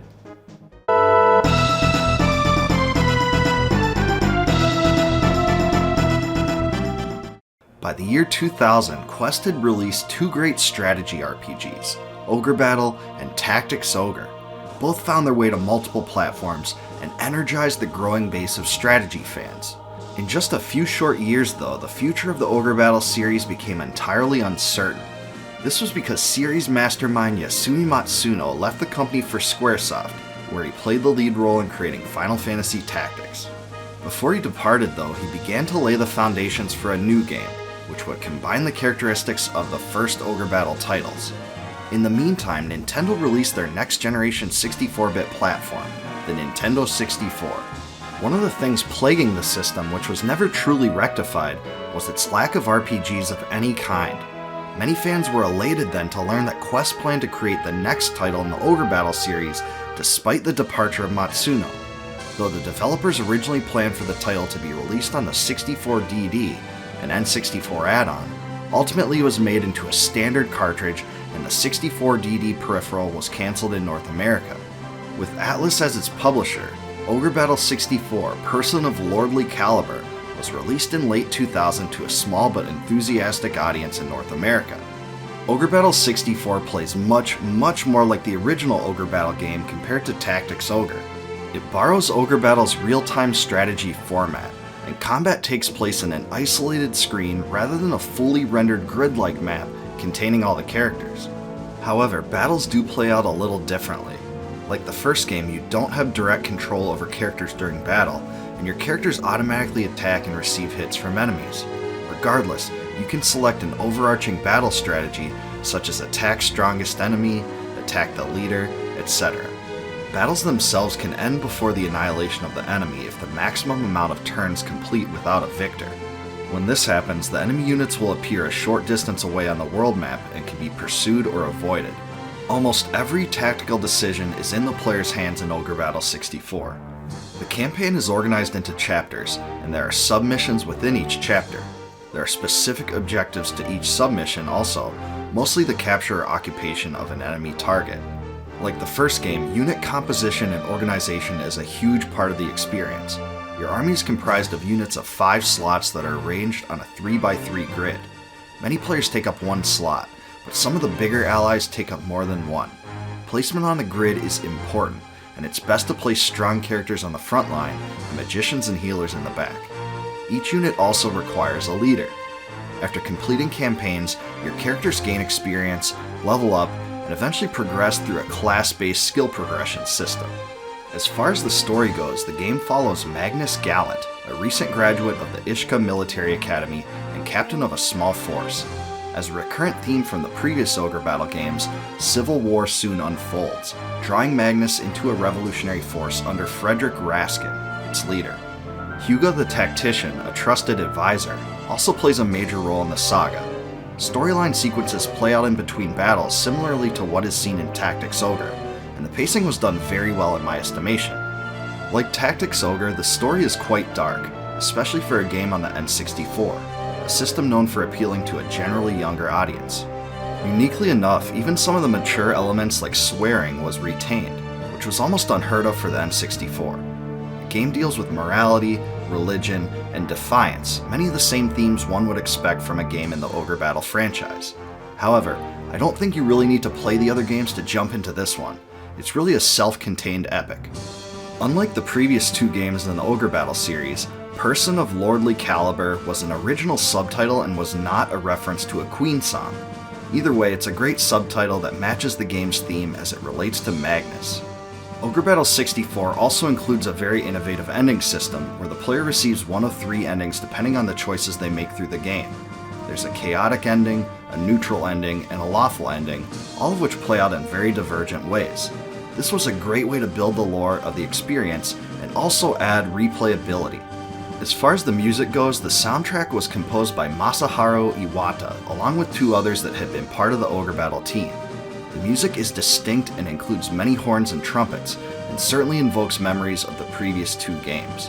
I found that the musical score was among the best aspects of the game. It really added to its epic feel. Along with all the praises, I do have 2 key criticisms of the game. First, the animations were very clunky. It's hard to describe, but the movements almost seem like they suffer from some kind of lag. After seeing how smooth the animations were in the previous 2 Ogre Battle games, this was kind of disappointing, especially because the game was on a newer platform. Also, the graphical style of the game suffers from an odd type of blur. Instead of crisp pixels, the characters almost seem nebulous and fuzzy. This is especially noticeable too, because the game's text windows are completely crisp and solid, and sometimes appear directly over the blurred effect. It's a definite annoyance that's hard to get used to. If there's one thing about the game I wish were more polished, it would be this. That said, I personally think Ogre Battle 64 is such a good game that it's my favorite title on the Nintendo 64. Yes, that's right, I even think it beats out games like Ocarina of Time. It's that good. It's a great strategy RPG on a system that had nothing else like it, and it stood out for its dark story, thought-oriented gameplay, and great characters. Another refreshing factor was that an average playthrough takes about 40 hours, which is virtually unheard of for an N64 game. For all of its merits, sales of Ogre Battle 64 were low in North America, and the game never truly caught on, making it similar to the other two Ogre Battle games. While the title is still a classic with a cult following, it suffered from lack of appeal to the N64's target demographic and its niche genre. Even so, anyone that played the two previous Ogre Battle games, or loved Final Fantasy Tactics, Vandal Hearts, or Fire Emblem, will certainly enjoy this one too.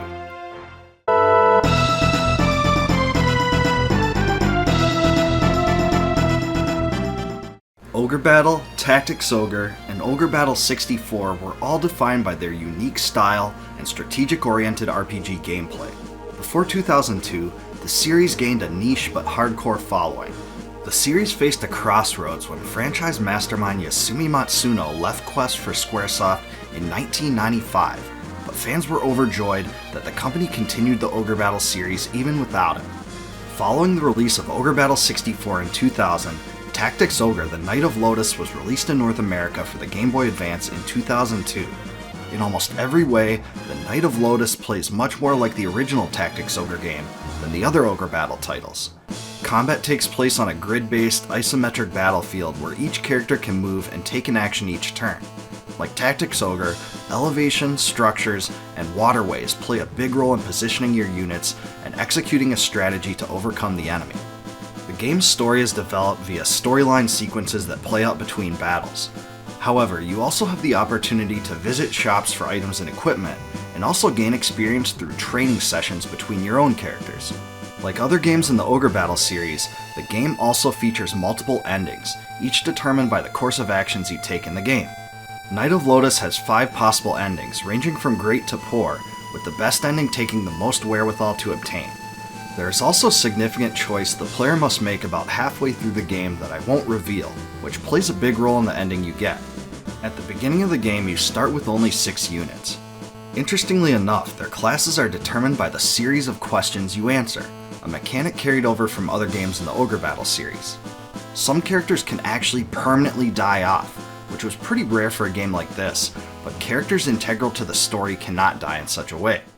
The Night of Lodis features a class system whereby human characters can choose from various fantasy-oriented archetypes that will be familiar to players of the game. Interestingly enough, some of the classes are restricted to males and others to females. For instance, only males can be the Swordmaster, Dragoon, or Warlock, whereas only females can be a Valkyrie, Siren, or Dragon Tamer. The class system is really great and gives amazing customization to allow the player to construct their team the way they want. But it does come with some drawbacks.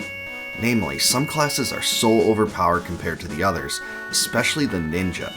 Though I think the game was hoping the player would construct a balanced team of various classes, I can see how industrious players would just make a team full of ninjas and knights. By the end of the game, you can recruit over 30 characters. I really have to hand it to this game's graphical style. It's entirely reminiscent of the first game, and the sprite-based graphics are beautiful. I think its visuals are among the best of any Game Boy Advance game. They're bright, animated, and fit the game's fantasy motif perfectly. The menu system's actually quite good too, and even though the game's pretty complex for a GBA title, it was easy enough to configure and navigate through. Because Masaharu Iwata returned to compose the soundtrack, you already know it's great, and it's certainly reminiscent of previous Ogre Battle games. His use of brass, horns, and marching songs are certainly unique, and definitely stand out from other RPGs like Final Fantasy and Breath of Fire. The only unfortunate downside is that the Game Boy Advance lacked the sound quality that could be produced by the CD and DVD-based consoles of the era. If you like the original Tactics Ogre, you'll also enjoy Tactics Ogre: The Night of Lodis. If you're only used to the other two Ogre Battle games, it will play a little bit differently. Either way, this is one of the best RPGs on the Game Boy Advance, and it's possibly the system's best strategy-oriented one. The battles, gameplay, classes, and story are straight out of the formula that made the series enjoyable in the first place. Compared to other games in the Ogre Battle franchise, The Night of Lodis definitely flies under the radar, but I can't really understand why. It's a great game in its own right.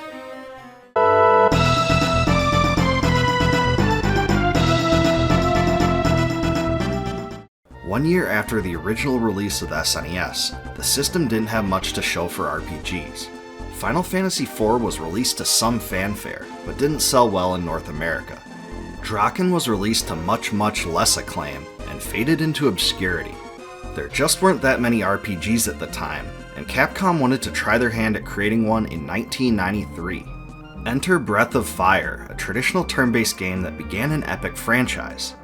Breath of Fire features random encounters much like most traditional RPGs. Compared to later games, the encounter rate is pretty high too, which seemed normal at the time, but definitely would frustrate modern players. The good thing is that this game incorporated an auto battle feature that can be used to speed through simple encounters, and can also be cancelled at any time with a press of the B button. Combat is turn-based, and you can have up to 4 members in your party at one time. The battles take place in an isometric view, which was definitely a novel concept back then. The battle animations for attacks and spells were actually done pretty well, and provided something few other games of the time did. Another thing I liked about this game was that each enemy, even the bosses, have a visual health bar that decreases as they take damage. This was especially helpful because it allowed players to plan their attacks accordingly. Spells require ability points, which serve as Breath of Fire's version of magic points. Breath of Fire has received some criticism for requiring a lot of grinding to level.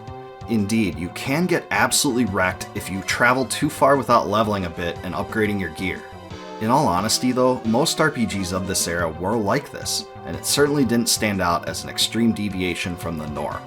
However, if you only like RPGs where you can avoid enemies on the screen or random encounters in general, this may be a problem for you. Like most games of its kind, the title uses anime-style artwork. Though there are some dark moments in the story, most of the sprites are pretty bright and colorful. The color palette doesn't come off as dark as, say, Final Fantasy VI. Because the game was released relatively early in the SNES's life cycle, it unfortunately lacks some of the graphical enhancements later games made use of, such as non-battle sprite animations. Overall, I think the best aspect of Breath of Fire was the music. The score is nostalgic and memorable, and when I returned to play the game, it brought back many memories. The intro, called Starting the Journey, is definitely one of my favorites, and its uplifting and triumphant feeling leaves the player with an impression that an epic quest is ahead of them. For an early era SNES RPG, the soundtrack was great. Breath of Fire's story revolves around clans based on legendary creatures and animals. The main protagonist Ryu is part of the Dragon Clan, a group that's been driven to near extinction by the Dark Dragon Clan. Real creative, right? As a young orphan, Ryu was taken care of by his sister Sarah, who can use powerful summoning magic. However, their village is soon set ablaze by Emperor Zog and the Dark Dragon Clan, and Sarah is taken captive while trying to save the clan. Along his adventure, Ryu meets several allies, including the dog-like Bo, Karn the Thief, the angel-like Nina, a fish creature named Gobi, a Naga named Blue, a strongman named Ox, and the mole-like Mogu. They all work together in various ways to overcome adversity, and have character development similar to what you would find in Final Fantasy IV. The other cool facet of the various characters is that each has a special skill that can be used on the world map.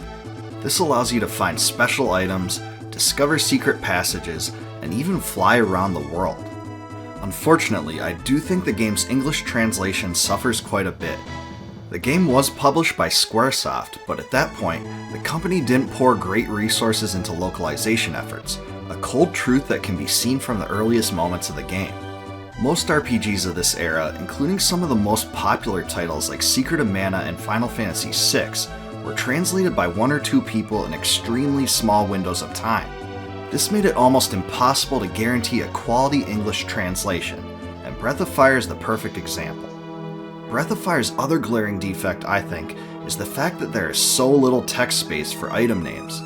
Because the Japanese language can be used to convey meaning with much less space, the translators were forced to shorten the English item names to the point where they're almost indecipherable. Breath of Fire didn't get too much acclaim from what I remember at the time, though it was featured in Volume 62 of Nintendo Power.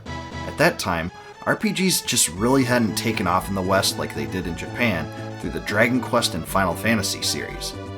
The good thing about playing Breath of Fire today is that there's a Game Boy Advance version of the game that adds several beneficial changes. That version adds a dash button, made the menus a little bit better, and lowered the overall encounter rate. The items still have shortened names, which is annoying, but the GBA counterpart is still superior in many ways. Ultimately, Breath of Fire was the first in what became a very well recognized series of 6 RPGs. All the games are spiritual successors of each other too, with similar themes like Dragon Clan, Ryu as the lead protagonist, and a medieval fantasy style. While I think the earlier games in the series were actually better, the franchise as a whole is widely respected among RPG enthusiasts. As a series, Breath of Fire still gets some notoriety today, and fans often request that it be rebooted. Overall, Breath of Fire is a quintessential early 90s RPG. It has a fantasy story with a lively cast of characters and an epic-oriented soundtrack. A first playthrough will last you about 30 hours, which is pretty solid for an SNES game. The game's also very cheap compared to other RPGs on the system, which is great news for collectors. While I don't think the game is a true masterpiece as far as RPGs go, it was an honorable first dive into the genre by Capcom, and will still please fans of the genre that haven't gotten around to playing it before.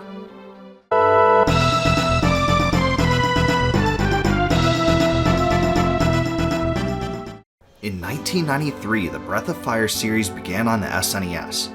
The original title was Capcom's first foray into the genre, a traditional RPG released when there were few on the system. The first Breath of Fire was a pretty solid RPG, and was superior to many of its counterparts at the time. Nevertheless, it did have a few defects, namely that the English localization was poorly done. With Breath of Fire II released in 1994, the following year, Capcom had every opportunity to rectify the few issues with the original and create a completely polished title. And unfortunately, they failed at doing this. The English translation of Breath of Fire 2 is even more brutal than the first game. Here there are worse grammatical errors, odd word choices, and sometimes flat-out nonsensical sentences. And seriously, what is a back mountain anyway? This difference was likely the direct result of Capcom deciding to localize the game themselves, rather than using Squaresoft as they had with the first Breath of Fire game. By that point, Squaresoft had several relatively successful RPG localizations under their belt, but Breath of Fire 2 was Capcom's first attempt, and in this way it was a definite disappointment. So much of the text is just plain awkward and out of place. Thanks to the internet age though, the entire game was eventually retranslated via a patch that could be applied to a ROM of the game. This version corrects all the absurdities, and it reads a lot better from beginning to end. After this was released, I can't go back to the original version because the patch makes the experience so much better. I'll include a link to this patch in the description below in case you want to pick it up. Outside of my qualms with its translation, Breath of Fire 2 still has many redeemable facets that make it worth playing. The combat UI and experience were even better than the first, which was refreshing to see. Also, the noteworthy battle animations from the first are improved upon, and the isometric combat view built upon a unique aspect of the original. Just look at Ryu slicing through enemies, yeah!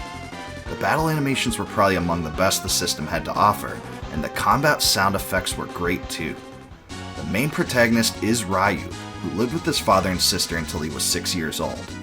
One day, his sister went wandering to the sleeping dragon near town, and his father saved them both from a monster attack. Ryu's sister said she went there to fall asleep and dream of their deceased mother, and tells Ryu to try doing so. After he does though, he returns home to find that no one knows who he is. Both his father and sister are now missing, and the town is filled with other inhabitants. After seeking refuge in the church and meeting the dog-like Bo, they are confronted by an evil demon that calls Ryu a destined child. After 10 years of time has passed, the two grow older and work for Father Hulk, who assigns them various tasks. From there, they strike out on a journey together. In general, the story in Breath of Fire 2 is dark and brooding, and there's some definite religious overtones here, which was a bit rare for an SNES game. Overall, I think the story is excellent, and a step above what is to be found in the first Breath of Fire game. Another great thing about Breath of Fire 2 is the characters. The first game had a pretty stellar cast, but this one takes a big step forward in terms of story and character development. Nina is back as an angel-like being, and Blue is back as a hidden character. One of my favorites was Rand, an armadillo-like strongman and member of the Shell Clan. He works at the Colosseum and helps Ryu foil a murder plot. The other character I was drawn to was Sten, a monkey-like performer in Windia. Though he seems like an immature prankster throughout much of the game, he grows a lot, and when the party finds out he's actually a respected war hero to his people, it's a really great moment.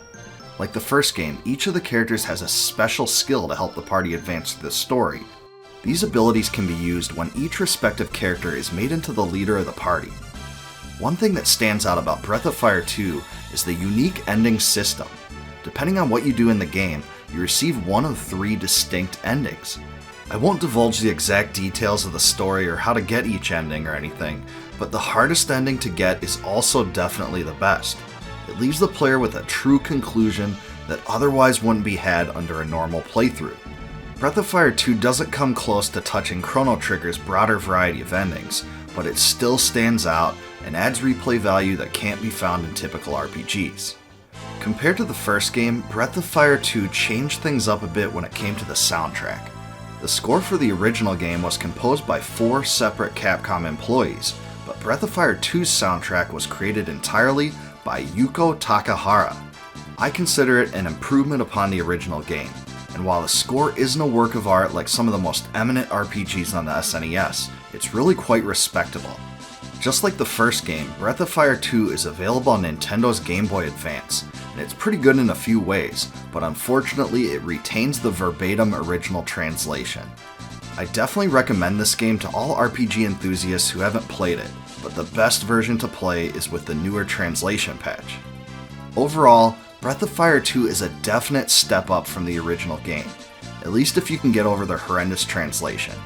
In every other way, it excels beyond the bounds of the first Breath of Fire, and has a great combat system, fun and interesting characters, and a very solid soundtrack.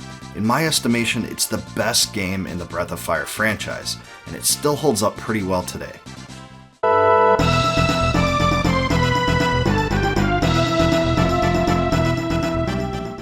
When I was growing up, absolutely every RPG fanatic knew about the Final Fantasy, Dragon Quest, Secret of Mana, and Breath of Fire series.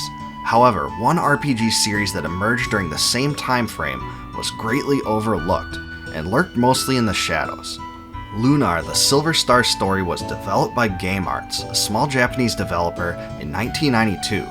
One of the reasons the game may have failed to catch on very well was that it was originally released on the SEGA CD, a platform that was mostly unsuccessful, especially when it came to RPGs. Nevertheless, the title still attracted a small but devoted following that greatly appreciated it. Compared to many RPGs of its time, Lunar the Silver Star story had an optimistic feel, which contrasted greatly with many of its darker counterparts like Final Fantasy VI and Chrono Trigger. That isn't to say there isn't any dark moments. There are, but they're overshadowed by a more uplifting motif. The story follows the main protagonist, Alex, in his quest to become a Dragon Master like his hero, the Great Dragon Master Dyne. It takes place on Lunar, also known as the Silver Star, which orbits a barren planet called the Blue Star. The goddess Althena relocated humanity to the current world after a series of destructive wars on the previous one. To become a Dragon Master, Alex must pass a series of trials created by ancient dragons to prove his dedication. However, his earnest pursuit is quickly challenged by the ambitions of Galleon, a dark magician who seeks ultimate power. Interestingly enough, Game Arts added 2 additional antagonists, Royce and Fascia, to the PlayStation version of the game because they felt the original could only benefit from more adversaries.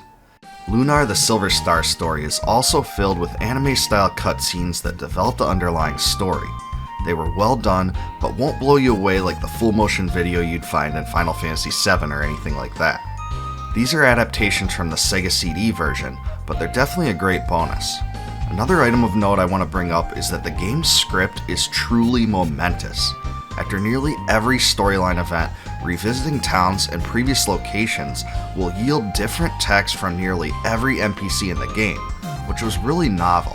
I can't imagine how much time was spent translating this game and adding all the extra content.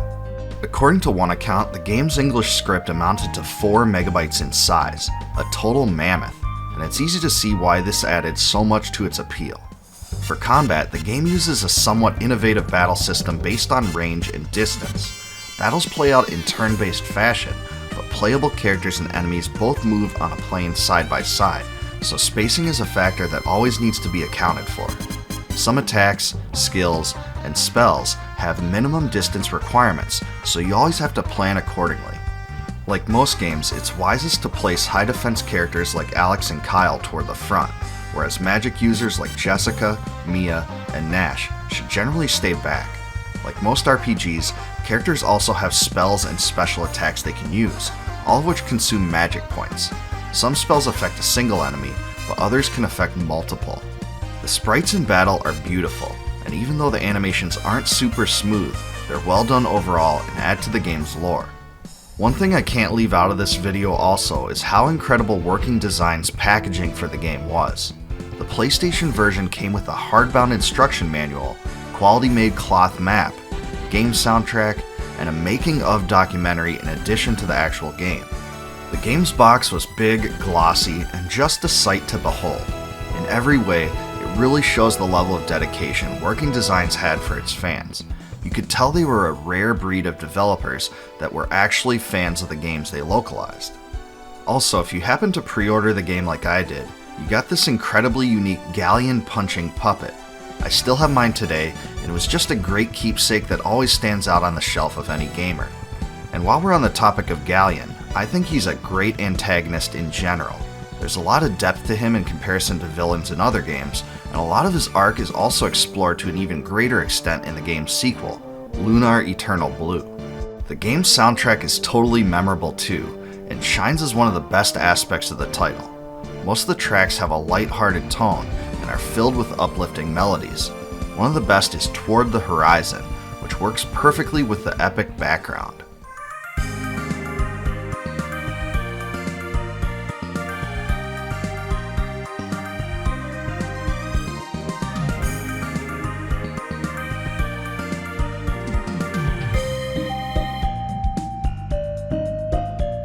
Another tune for the town of Berg, the starting point in the game, gives a similar impression and is equally memorable.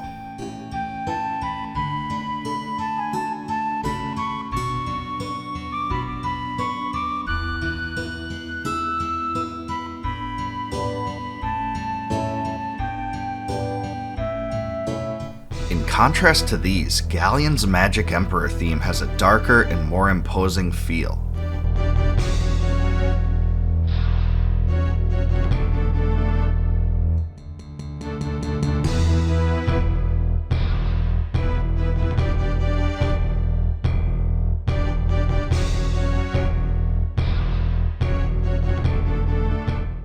Stand Up to Destiny is another unforgettable fast-paced track that captures a dramatic moment.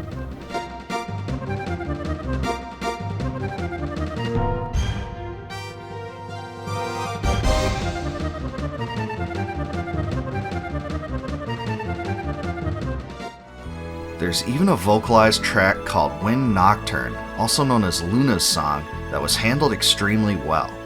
Everyone that played Lunar the Silver Star story back then is sure to remember this one.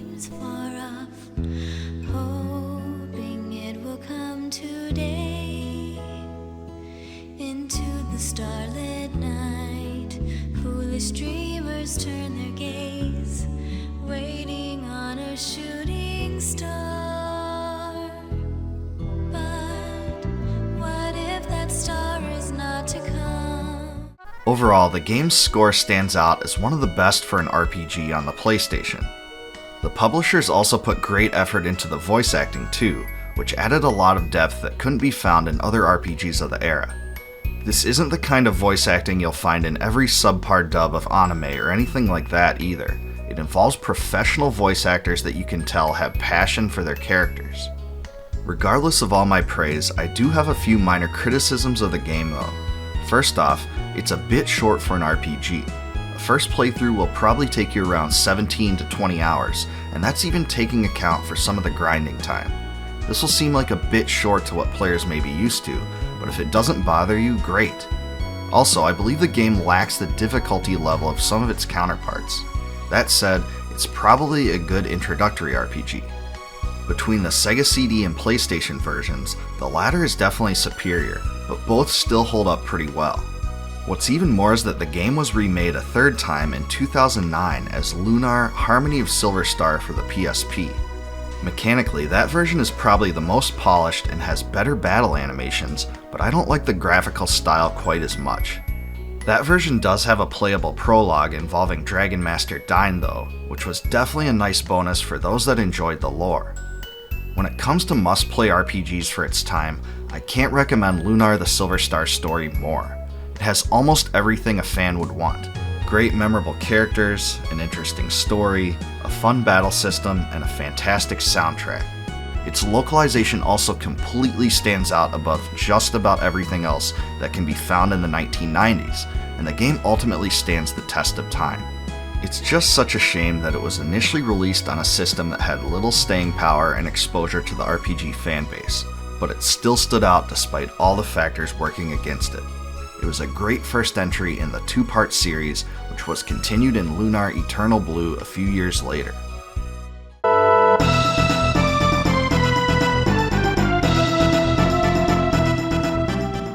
In 1993, Lunar the Silver Star came to the SEGA CD. Even though it was released for a system that was mostly doomed, the game managed to make a lasting impression upon RPG enthusiasts, so much so that it was eventually released on the Sega Saturn, Sony PlayStation, and PSP. The game's fans demanded a sequel, and small Japanese developer Game Arts aimed to provide just the follow-up. The result was Lunar Eternal Blue, which made its way to Sega CD in North America in 1995. For most on the outside looking in, Lunar Eternal Blue was not much of a departure from Lunar the Silver Star. The title used the same formula for combat as the original game, with turn-based battles and distance playing a big role. Each of the characters has a unique set of special attacks or magic, all of which expend magic points. Some of them can target single enemies, others can affect zones of enemies, and yet others can hit all enemies on the screen at the same time. Also, the cast of characters represented many of the same archetypes found in the original game, with some exceptions. Some of the characters were even carried over entirely. Despite this though, Lunar Eternal Blue did have some obvious differences that are worth noting. Story-wise, the game adopts a darker feel than its predecessor. Set about 1,000 years after the events of Lunar the Silver Star, it revolves around Hiro, a young adventurer who lives with his grandfather Gwyn and best friend Ruby. He aspires to be an archaeologist, and is fascinated by stories of Dragon Master Alex, the protagonist of the previous Lunar game. When Hiro goes into the Blue Spire, his destiny changes completely when he comes across Lucia, who seeks to revive the Blue Star after Zophar's assault upon it. When she awakens in the modern age, she knows nothing of the human world that exists, and struggles to understand human emotion. Hiro and Lucia's relationship plays a major role in the game's story and character development, making it quite a bit different from the original Lunar. There's also an additional solid group of characters that were developed well through the skilled writers at working designs. In addition to Hiro and Lucia, Ruby is a flying cat-like creature that is Hiro's best friend, and plays a similar role to Nal in the first game. Lamina is the junior premier of the Magic Guild in Vayne, and a talented spellcaster that aspires to restore Vayne's glorious past.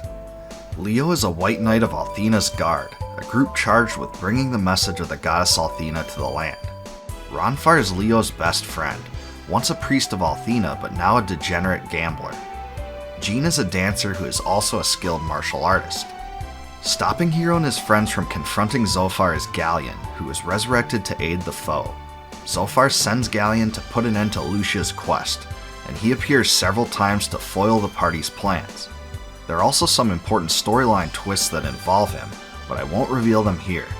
Because he's my favorite character in the Lunar series, I was very glad to see this character brought back for the second title. It was only fitting. Overall, I thought the game did a very good job of presenting a distinctive story that was different from the first game, and even though some of the same themes remained apparent, this was refreshing. One example is the copious amount of humor that's used throughout the game. Though there's probably a relatively smaller amount compared with the first title, it will please fans expecting it. In this way, Lunar's dichotomy between a lighthearted tale and a darker story reminded me a bit of Secret of Mana compared to Secret of Mana 2.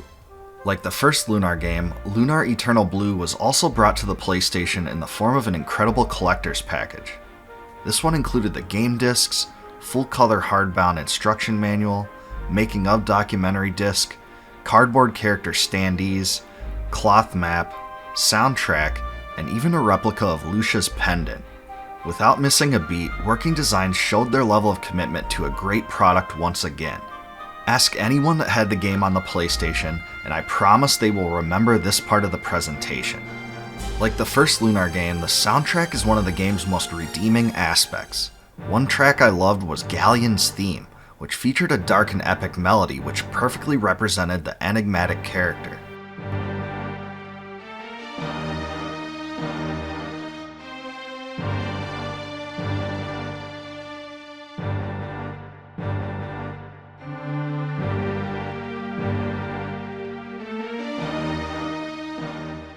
This contrasts starkly with Crowded Street Corner, a completely upbeat tune.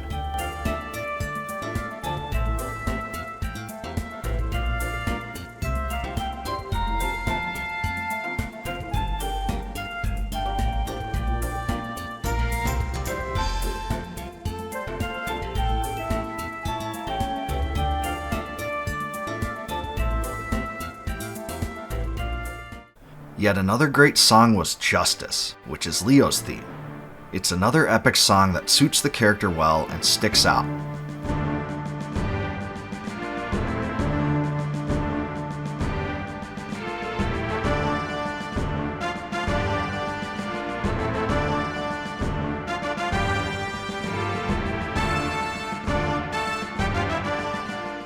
Also like the original game, Lunar Eternal Blue contained about 50 minutes of voice-acted dialogue, which was an aspect that made the series unique. RPGs from this time almost never did this, and voice acting never truly became commonplace until after Final Fantasy X, so the series was a real trailblazer in this way. The voice acting just gave the story more character and depth than otherwise would have been there, and was obviously done by talented people with passion for their characters. In this way, like all others, Working Designs proved that they were perfectionists obsessed with creating a quality product. I'd really be missing the mark with this review if I didn't mention a novel aspect of Lunar Eternal Blue, one that wasn't replicated by other RPGs that I know of. I'm referring to the game's epilogue, a segment of the story that can only be accessed after defeating the end boss of the normal game. It would have been easy for the developers to offer this as a mere extra without paying much attention to it, but instead of doing so, they crammed some of the best character development into it. It opens up a brand new quest, and even adds additional dungeons and hidden items, and even leads up to a second ending, the truest conclusion to the game's story. Sure, other RPGs contain bonus dungeons and other extras, like the Star Ocean games for instance, but Lunar II Eternal Blue took this concept to a new level with the epilogue. It really is a treat that I wasn't expecting when I first found out about it, and it still stands out as memorable. If you played Lunar the Silver Star, you may have come away a bit disappointed like I was, that the game was pretty short for an RPG. However, Lunar Eternal Blue is quite a bit longer than its predecessor, coming in at about 35 hours for a first-time playthrough. This was quite a bit more content than the original game offered, especially in terms of storyline. If you enjoyed Lunar the Silver Star, I have no hesitation in telling you that you'll love the sequel as well. Lunar Eternal Blue combines the best aspects of the first Lunar with a darker story, longer tale, and a soundtrack that's even better. Working Designs deserves an incredible amount of praise for the way they handled the localization. It's just a treat to play through knowing how much time and energy was poured into it. Of the two, I consider Lunar II Eternal Blue the superior title. However, unlike the first game, it was never brought to the PSP or any other system after the PlayStation. A complete PlayStation copy runs a pretty penny now, but all the qualities of the game make it easy to see why.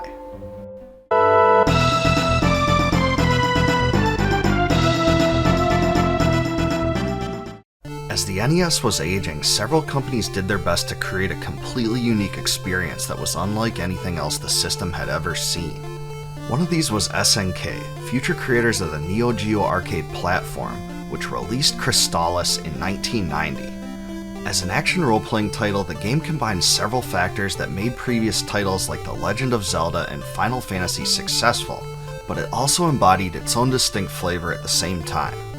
Story-wise, the male lead protagonist, whose default name is SNK, is a scientist, along with the female accomplice Messia. In the midst of a widespread apocalyptic war, the two were cryogenically frozen, intending to be released only when Tower, a floating structure, was activated. Tower is used to prevent future cataclysmic events, but Emperor Drakkhen seeks to enter it and take control of its power. To stop him, SNK and Messia unite in a quest.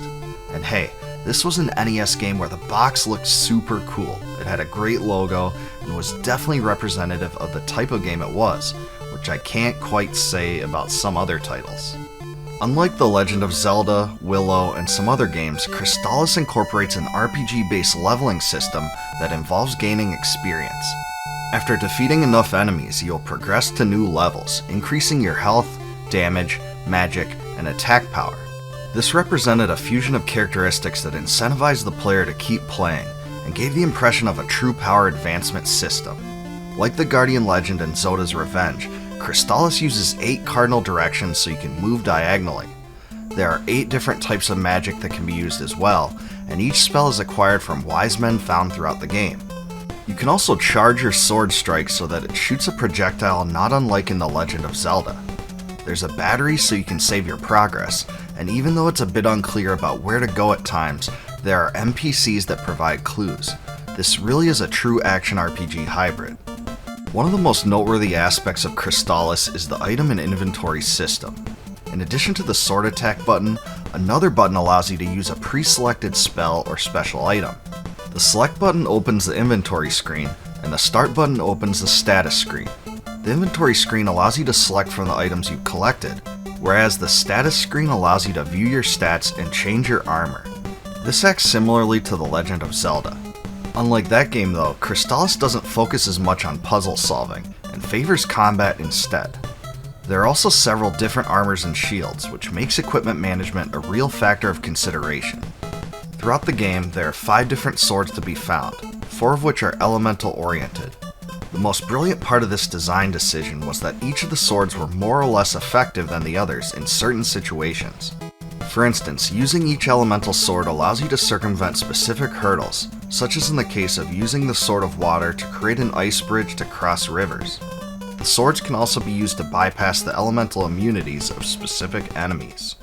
Without a doubt, this was an innovative mechanism that disrupted the monotony of weapon use in similar games. The 5th sword, Crystalis, is crafted in the final dungeon through the combination of all 4 elemental swords. Another noticeable aspect of Crystalis pertains to the bosses. It's a little bit odd that some of them are huge in size, but others are small, but they all use unique attacks that you have to adapt to in order to overcome. When it comes down to it, they definitely stick out compared to similar games. I mean, just look at this bug-like guy and its wicked poison attacks. The end boss is a freaky powerhouse too, but I won't reveal footage of him here in the case you haven't played the game yet. For an NES game, I think the soundtrack of Crystalis excels as well. The game did a pretty good job of providing a variety of epic tunes, each of which seems to work well in how they're used. For instance, the town theme seemed to give the perfect impression of a friendly area, where one could buy items or talk to villagers. On the other hand, One Hope conceptualizes an epic journey, and sounds like a marching theme of sorts. Interestingly enough, Crystalis was released on the Game Boy Color in 2000, but had several storyline and gameplay differences that really aren't worth covering here. If you're choosing which to play now, I think the original NES version is best.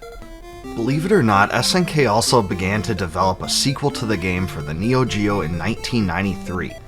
In an issue of Game Fan, they teased that the game would be over 100 megabytes, and it was set to be released in the summer the same year.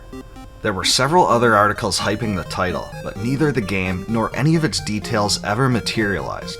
This was truly unfortunate, because the Neo Geo, which emphasized arcade-oriented fighter and shooter games, could really have used an action RPG. The Crystalis franchise has since gone by the wayside, leaving its most devoted fans hanging. Either way, Crystalis was definitely one of those NES games that was way ahead of its time. Like Zelda and Metroid before it, the title incorporated open-world exploration in a way that gave the player the impression they were in a huge world. Also, its inventory system was great, and involved more complexity than most games before it. I think it's one of the overall best hidden gems on the NES, a true one-of-a-kind game that is still worth picking up and playing today.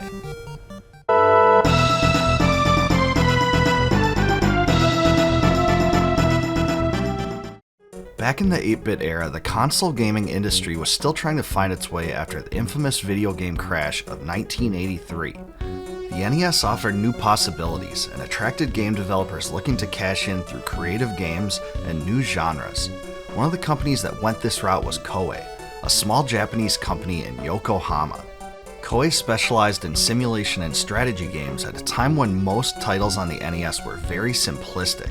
As a result, they gained a small but enthusiastic audience. Almost all of Koei's titles revolved around historical conquests. First came Nobunaga's Ambition, a game based on Oda Nobunaga and Japan's wars of unification in the samurai era. Afterwards came Genghis Khan, a game that had many of the same themes, but was set in China and based upon the Mongol Empire. Both games contained many of the same concepts and got fairly good reviews, but neither sold many copies in the US. Next came Gemfire on the SNES, another strategy game. It was released on the NES as well, and it shows. Admittedly, this game has horrendous graphics, but it's still awesome because it requires you to make tough choices to win. Unlike many of the other Koei strategy games, this one is set in a fantasy world on a mythical island, but it does seem reminiscent of medieval England. There are two types of gameplay, world map planning and battles. In the world map section, your objective is to control the whole map of 30 regions despite the presence of 4 rival families. To overcome the other families, you can move units, bolster your defenses, trade with others, and even create alliances with other families to benefit your own. When you attack adjacent territories, you can move several different types of units, like infantry, cavalry, archers, and even mythical beasts to attack the enemy. The cavalry encounters are just awesome. Also, each player's experience is different because there are different characters to choose from. This game will seem primitive to some players, but don't let the game's optics fool you. Even though it doesn't have stunning graphics or anything like that, it's a great game beneath the surface and it's definitely worth playing today. In the 8 and 16-bit eras, Koei proved that games could be a lot more complex than ever expected and could require more than simple hand-eye coordination. The company's trademark strategy-oriented gameplay never truly caught on. Even still, games like Gemfire became cult classics that certainly stood out for their time.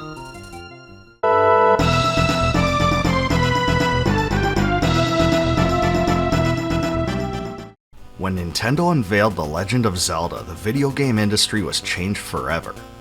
No longer were console games confined to linear gameplay where the player controls a character moving from the left side of the screen to the right. The whole world was now available for an adventure, and the player had full control to explore the land, enter dungeons, and seek out hidden items.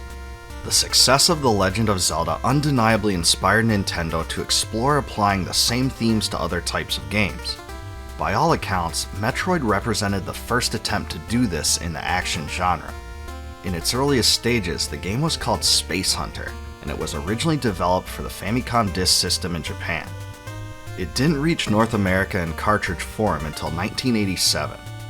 Story-wise, the game takes place in the futuristic world of Xygs, which has been invaded by various space pirates in the year 20X5. The space pirates have recently seized samples of Metroid creatures, parasitic life forms that can attach to any living thing and drain its energy, eventually destroying it. It's up to the galactic bounty hunter Samus Aran to invade the base of the space pirates and destroy Mother Brain, the biomechanical life form that controls the group's operations. According to the game's character designer, Yoshio Sakamoto, the first Alien movie served as a huge influence to Metroid's world. By all accounts, he hoped to lay the foundations for the game's atmosphere while giving Nintendo's development team a very free working environment that allowed for revolutionary design ideas. The product was a game that captivated audiences of fans who flocked to the game, hoping its innovative style would push gaming further than it ever had been pushed before. One of the most important aspects of this game, for better or worse, was its huge, open-ended world. No longer was the player stopped from exploring by a scrolling screen. They could travel throughout the world, whether aimlessly or with the knowledge of where they need to go. This reality was perceived as a novel concept, because a true free-roaming action platformer of this kind and on this scale had never been made before. In every way, it combined the characteristics that made Super Mario Bros. And The Legend of Zelda smash hits. Metroid's game mechanics also lent themselves to the game's free-roaming style, namely through the Morph Ball, where Samus transforms into a metallic sphere half her size. In combination with the bombs, this allows her to take a smaller form, move through narrow passageways, and clear the way through places that could not be accessed otherwise. The sheer amount of hidden items, attacks, and weapons made progressing through the game a joy to experience. Metroid contains 5 total areas: Brinstar, Norfahr, Kraid's Lair, Ridley's Lair, and Torian. Both Kraid and Ridley pose roadblocks to Samus's progress, and even though they weren't too flashy, they were cool bosses for their own time. Mother Brain, though, was one of the coolest encounters in gaming history, bar none. Just the structure of her room and the patterns of attacks made it impossible to bypass her without being meticulous. Mother Brain has since become one of the most iconic adversaries in gaming, and here's where she got her start. The free-roaming world of Metroid also brought challenges, namely in the fact that the player is given almost no direction on where to go or what to do. Nevertheless, it was something the gaming world adapted to, and players in those days drew extensive maps, took notes on where to find items, and committed to memory the paths to different worlds and bosses. While this style may be off-putting to today's younger generation of gamers, back then this was considered a feature rather than a defect. Players just simply loved the non-linear style. Metroid featured a password system, which worked fine for its time, but it doesn't really hold up too well now. This is because it required a lengthy string of 24 characters, which was just tedious to record and input. In fact, the slightest mistake in writing down the password meant that you lost all of your progress, which was a real downside. Interestingly enough, several real English names and words function as tangible passwords. Most famously, the name Justin Bailey can be plugged in to start Samus in Norfair without her power suit. With this code, she also begins with 5 energy tanks, 255 missiles, the Varius suit, high jump boots, screw attack, and wave beam. The downside here is that the ice beam is still required to defeat Mother Brain and beat the game, but this was a huge time saver for players that used the code at the time. There are several theories as to whether the code was intentional or not, but the most plausible explanation is that it was coincidental. According to Metroid Database, this is because the password worked within the confines of the game's system, and only became noteworthy because it was so easy to repeat and communicate with others. If players beat the game in under 5 hours, they were treated to the shocking revelation that Samus Aran, despite being assumed by many to be male, was actually female. At the time, this was seen as one of gaming's biggest surprises. Up until that point, nearly all video game protagonists had been male. Also, Metroid's NES manual implies Samus is male several times. It doesn't seem like very much now, but to see her unmasked at the end was just a cool little Easter egg for that era. As far as NES games go, the music in Metroid is undoubtedly among the most distinct on the entire system. Most of the tunes are dark and mysterious, and really capture a science fiction impression. And it all starts off with the title screen. Check this out.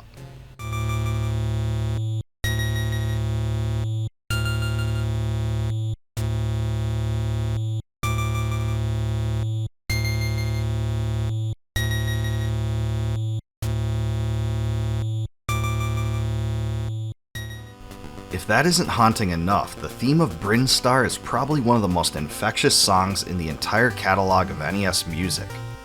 Even though the game featured only 12 songs, it really was a soundtrack that stood out for its time, definitely on the level of Super Mario Bros. And The Legend of Zelda. The game was also marketed in Nintendo's trademark cheesy style that was popular at the time. Just take a look at this commercial, which oozes of the 1980s. The challenge is Metroid. The power is Nintendo. Defend the planet Xeebus against the evil Mother Brain. It's survival or destruction. Do battle or die. Metroid only from Nintendo. But even that doesn't beat out the corniness of the Japanese commercial. 銀河連邦司令メトロイドを破壊せよ。地底深く広がる迷路要塞に宇宙征服の野望が渦巻く。行け宇宙戦士サムス。ファミリーコンピュータディスクカードにアクション&迷路ゲーム。メトロイド。やればやるほどディスクシステム。It's a real shame that Metroid never got a sequel on the NES, but it was an amazing start to what became a revered franchise. Out of all the action-adventure games on the system, this is one you absolutely must play. It's nostalgic to the core, and will certainly hold up today, especially if you remember playing it in the past. The game was remade on the Game Boy Advance as Metroid Zero Mission, and was thankfully included in the NES Classic package. It was also one of the very first NES games to be made available for purchase on the Nintendo Switch, so it can definitely be obtained multiple ways today.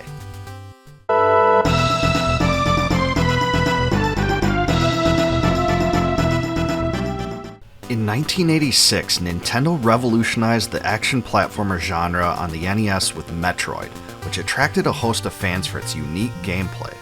A few years later, the company released the sequel, Metroid II: Return of Samus, for the Game Boy. Both titles received critical acclaim, yet the fans desired more. It seemed only fitting that Nintendo specifically targeted the series as one they intended to carry forward into a new generation. Enter Super Metroid, which was released on the SNES in April of 1994 in North America. Believe it or not, development on Super Metroid started almost immediately after the SNES was released. According to one account, it took a half year for Nintendo to approve the project and 2 full additional years to develop. The team was headed by the character designer from the first Metroid game, Yoshio Sakamoto, who oversaw a staff of 15 employees. In the run-up to its release, Super Metroid was highly anticipated, and it was one of the most hyped titles the system had ever seen. The style of open-world exploration that made the first 2 Metroid games so great is back, and it's better than ever. This game's world is huge, and the title did a really good job of utilizing color, enemy populations, music, and obstacles to make each region different from the others. Possibly the best feature added from its predecessors was the game's map, which fills in along the way and helps show the player where they've been and helps guide them to their next destination as well. This was a great way to keep the exploration theme going while still providing a little more direction. If you only played the original Metroid game, I'd say the first thing you'll notice about this one is how dark it is. You can see this from the colors and backgrounds, and the game really has an ominous theme. The developers could have gone several different directions with this game, but I think they made the right choice here. Also, there are several different throwbacks to the original Metroid that greeted hardcore fans, and it was a delight to see them play out. One example is the usage of some of the same areas from the first game, which was so fun to see again in the 16-bit era. Another way in which the game invokes nostalgia is through the pedestals known as Chozo statues. They can be found holding the most important items in the game, but they can also be used to carry Samus into hidden passages or help her remove various hurdles. If you thought the bosses from the first Metroid games were cool, they are just that more awesome in this one, especially Kraid and Ridley, the latter of which you actually fight twice. Unlike the first game, where the bosses were fairly nondescript and didn't look much different from a normal enemy, in Super Metroid they are huge and breathtaking. The title features 11 unique bosses, each designed completely differently, which was a substantial improvement over the first 2 games in the series. The development team really went the extra mile with this one to ensure that the enemies don't get stale. When it comes to items and special abilities, Super Metroid took what the original did well and made it 10 times better. The game is filled with many more weapons, all of which are well designed with graphical effects. Of course, the Morph Ball and bombs are back too, both of which allow Samus to discover secret passages when used in combination. Also added is a power bomb that destroys certain types of blocks and bursts through yellow doors. The wall jump is a bit hard to get used to unless you practiced it a bit, but other than that, everything's pretty straightforward. Especially fun is the screw attack that turns Samus into a spinny wrecking ball, and the super speed is just awesome. Look at Samus zip from one side of the screen to the other. Also, the grappling beam opens up yet another layer of gameplay and can be used in some very interesting ways. Of course, getting a new special item also gives you that same nostalgic fanfare song that's reminiscent of the first Metroid game.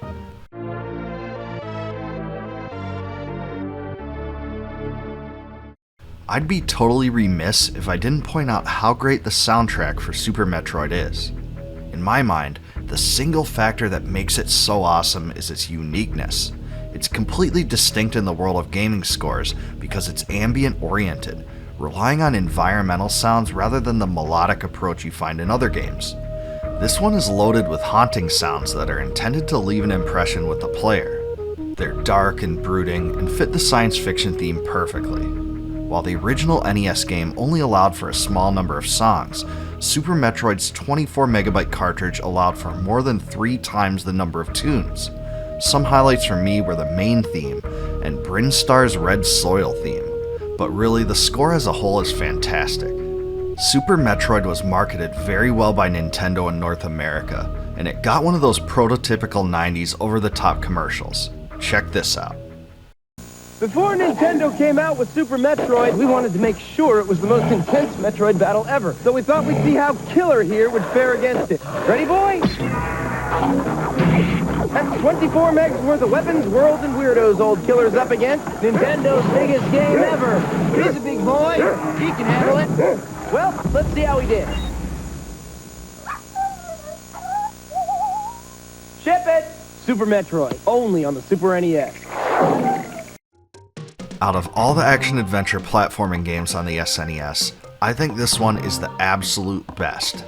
As a game, it basically revolutionized a genre that came to be known as Metroidvania, where a huge interconnected map can be explored and conquered in an open-ended fashion. Super Metroid is addicting, replayable, atmospheric, and downright memorable, and it's certainly deserving of all the praise it gets today. Nintendo was wise enough to include it on the SNES Classic, and if they hadn't, it would have been a huge oversight. The title is commonly mentioned as one of the best games on the entire system, and for good reason. Believe it or not, Super Metroid sold relatively poorly in Japan, but of course, was a smash hit in North America. It's just a real shame that Nintendo never developed another Metroid game on the SNES. Even so, like The Legend of Zelda: A Link to the Past, this one is so good that it offered more in one cartridge than multiple games of other series did.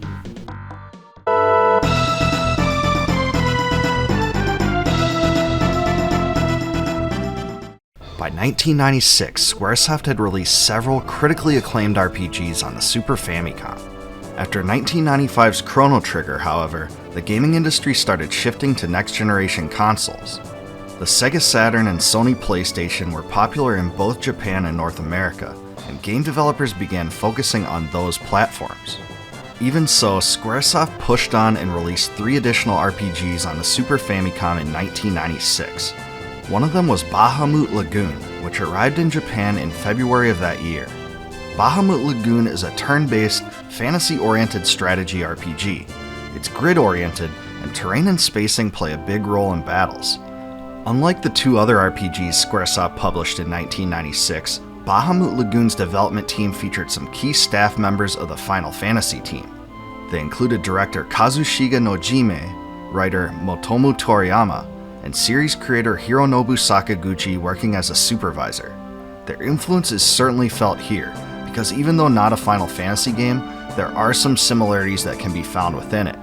For instance, some sprites used within the game are nearly identical to those that can be found in Final Fantasy VI. Even so, rather than a Final Fantasy spin-off, it's more accurate to consider Bahamut Lagoon as a standalone game. The title takes its name from Bahamut, the king of dragons from the Final Fantasy games. There doesn't seem to be much of a lore crossover between the 2 though, so it's best understood that the Final Fantasy dragon and the Bahamut Lagoon dragon are separate entities. The term lagoon does have important meaning. The world of Aurelis is composed of several continents that float in the sky. These continents are called lagoons, which play into the game's story. Bahamut Lagoon features an epic tale that kicks off just as the Grand Balos Empire launches an invasion of Kana Kingdom. As the captain of the kingdom's dragon squad, Bu is sent to repel the invasion. After making small inroads, the kingdom is completely overrun, leaving Bu to sort things out with the help of allies. Like the main character in Chrono Trigger, Bu is a silent protagonist, and his decisions and dialogue are guided by the player. The allied characters are well developed, and the game did a pretty good job of throwing in a few interesting twists and turns along the way. In fact, the ending was dark and quite bittersweet. Of course, I won't spoil it. The combat in Bahamut Lagoon is grid-based and very similar to games like Tactics Ogre, Der Langrisser, and Final Fantasy Tactics. Certain spells can affect multiple groups of units, while some can only affect a single one. The interface for movement and map strategy was well designed and easy enough to use. Some of the structures on the map can be affected by spells. For instance, certain spells can be used against walls to clear the way for ground forces to move through. This system allowed for some creativity to be employed by the player, something lacking in many other strategy RPGs. The most unique aspect of Bahamut Lagoon revolves around dragons. Each party of 4 characters has a dragon assigned to it, and each dragon has its own stats and combat abilities. Unlike allied characters in a party, dragons are totally uncontrollable in combat, and are guided only by artificial intelligence. If dragons die in combat, the bond that they share with the characters they're grouped with are adversely affected as well. All dragons are unique, and it was a really nice touch to add powerful dragons as elements to take account for in combat. The game requires quite a bit of micromanagement, which is kind of a double-edged sword. Creating optimal parties of 4 characters, equipping them, creating the right formations, and placing dragons correctly takes a lot of time. Some players may enjoy this, while others may consider it a chore. It's similar to the original Ogre Battle game in that way. In battle, the attack animations of both the friendly and enemy characters are very impressive, and people that follow this channel know I'm a sucker for detailed animations. When characters unleash their attacks, it looks really special. Even things as mundane as enemies slashing you really adds a lot to the experience, and draws the player in. It's equally remarkable how many unique attacks were created in this one. Unfortunately, the dragons lack the striking animations that the enemies and allies have, but overall, the combat visuals are fantastic. Bahamut Lagoon remained unplayable to the vast majority of North American gamers until 2002, when DJAP Translations released a fully English localized version. This is the one I played for hours when it was released, and I can't express how excited I was to be able to play it. It really was a treat to get my hands on anything new that was Squaresoft related in those days. In addition to the 2002 English patch, yet another group called Nier released its own English translation in 2020, so there's multiple ways to play this game in English now. I don't have many specifics on differences that exist between these two translations, but if you do, let me know in the comments. I'll include links to both translations in the description below, so you can get your hands on them. As far as soundtracks go, this game offers a score of epic tunes that you would expect from a fantasy-oriented RPG. The opening theme's especially catchy and always stuck with me. There's a total of 36 tracks, which was around average for an RPG of this era. Of the 3 RPGs released by Squaresoft in 1996, I think this one had the best soundtrack. Outside of Nobuo Uematsu and Yasunori Mitsuda's work, I think this one stands as one of the best RPG soundtracks on the entire Super Famicom. It's really just that good. Bahamut Lagoon sold relatively well in Japan for the time it was released. About 475,000 copies were purchased in 1996, making it the 17th best-selling game of that year. That's no small feat either for a year that included the release of many popular next-generation titles and the launch of the Nintendo 64. Bahamut Lagoon was a fun strategy RPG with good visuals and sound. It delivers more fun through gameplay than it does storyline, but it really isn't deficient in either category. I think it's well worth playing today if you couldn't play it back in the day due to the language barriers. Overall, I really liked the game and was so glad when I learned it was first translated way back then. While Squaresoft could have just made a cookie-cutter RPG exactly like Final Fantasy, they used some creative concepts here and made it stand out from their flagship series.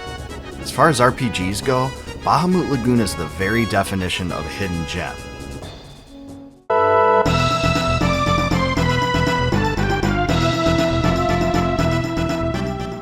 Back in the early days of the SNES, an RPG called Drakkhen received quite a bit of hype.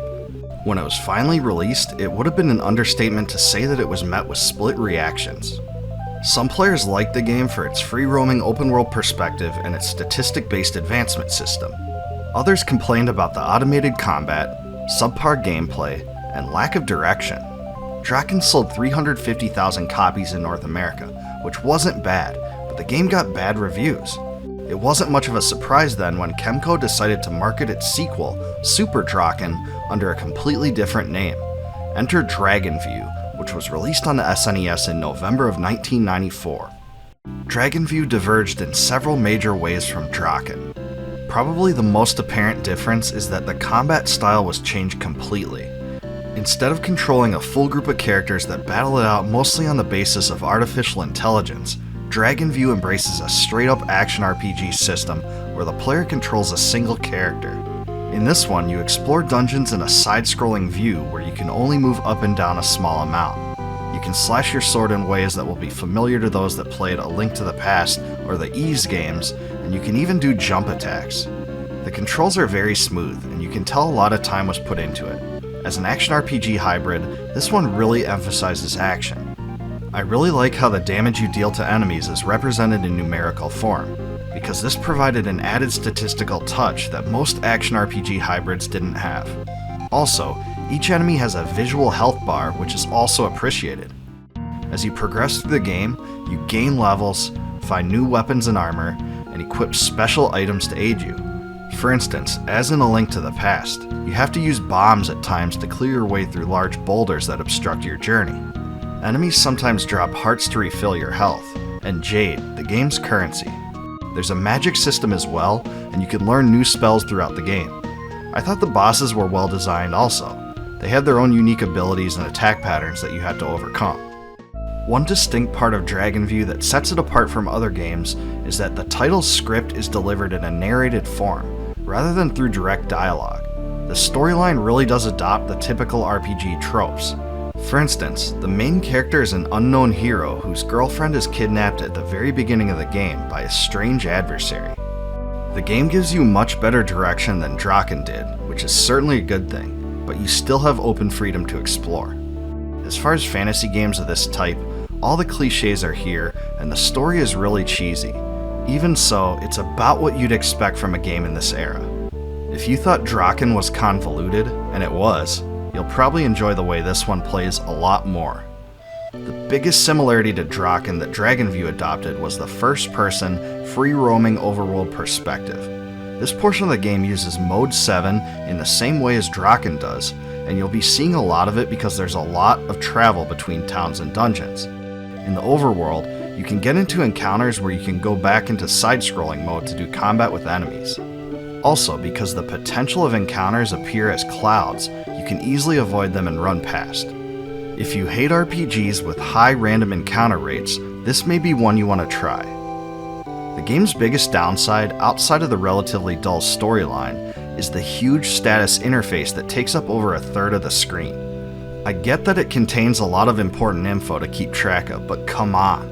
For an action RPG, this really was a burden because it constrains all the gameplay into a small subsection of the screen. If the status indicators were made a lot smaller, like they are in, say, the Ys games or A Link to the Past, there would have been a lot more room to explore and expand the gameplay in ways that allowed you to move up and down. At any rate, Dragon View was a fun game that was a big improvement over Drakkhen. The combat is intuitive and interactive, unlike the first game, and the gameplay is just a lot more polished in general. I mean, you didn't risk falling asleep in the battles in this one. The soundtrack is pretty reminiscent of Drakkhen, which is actually a good thing. That was probably the most redeemable aspect of the original. I think the game is a little bit on the easy side, but there are some puzzles and special item requirements the game forces you to figure out on your own. Dragon View is well worth playing, and won't disappoint you the way Drakkhen would if you tried to play it today.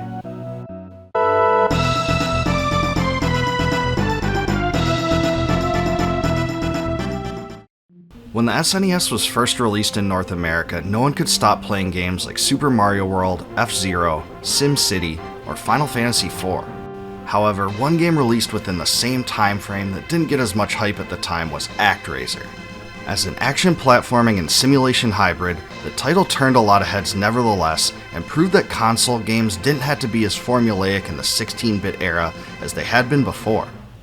As far as story goes, this one is definitely cut from a different cloth than most SNES games that were localized in North America. The tale centers upon God, the protagonist who has recently lost an epic battle against Satan and his 6 lieutenants, and has retreated to his sky palace.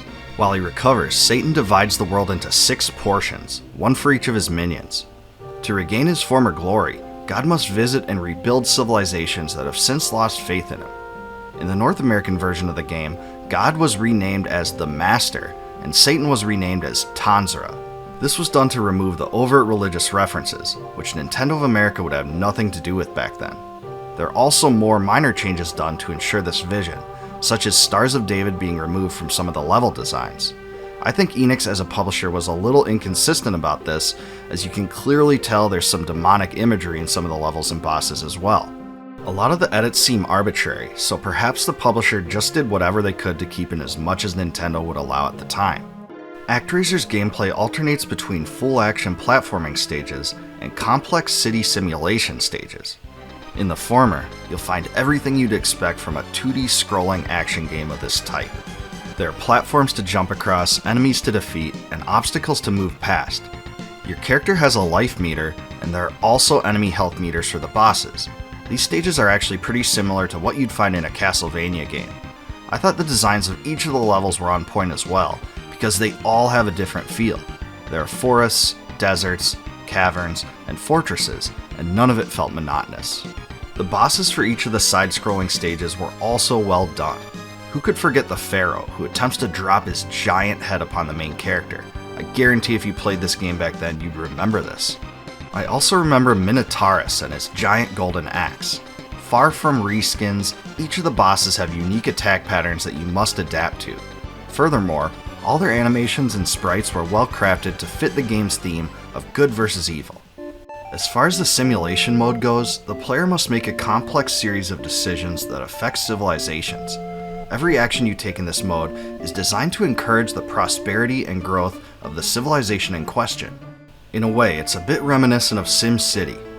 While you make construction choices, the angel protagonist is also used to defend each civilization from enemies by using ranged attacks. Landscape hurdles and natural disasters can keep civilizations from expanding, so you have to use your own responses to negate them. For instance, you can use rainfall to grow crops, and this is a good way to expand. Probably the best mechanic in ActRaiser is that your character in the action platforming modes progresses in strength based on advancement during the simulation sections. For instance, in the simulation mode you can gain levels that increase your health and magic ability. In addition, the more populous your civilization, the more often you receive offerings from the happy inhabitants, such as special items and spells. This was just a great way to keep cohesion between the two game modes, and didn't make the duality of the two feel awkward at all. After you beat ActRaiser once, you unlock Professional Mode, which puts you through the action platforming stages with full health, but grants all enemies double health as well. On the bright side, this provided an additional challenge beyond the standard difficulty, but the best way to play through the game is really the normal mode where you do have the simulations. They really do make the game. When ActRaiser's brought up today, it's very likely that you'll hear about the game's soundtrack, and there's a pretty good reason for that. It was the masterwork of Yuzo Koshiro, now considered one of the most important innovators in video game history. It offers a good combination of aggressive and soothing tunes, all of which fit into their place in the game. Also, I guarantee if you talk to someone who played the game back in the day, they'll remember the title's main theme. It really stands out.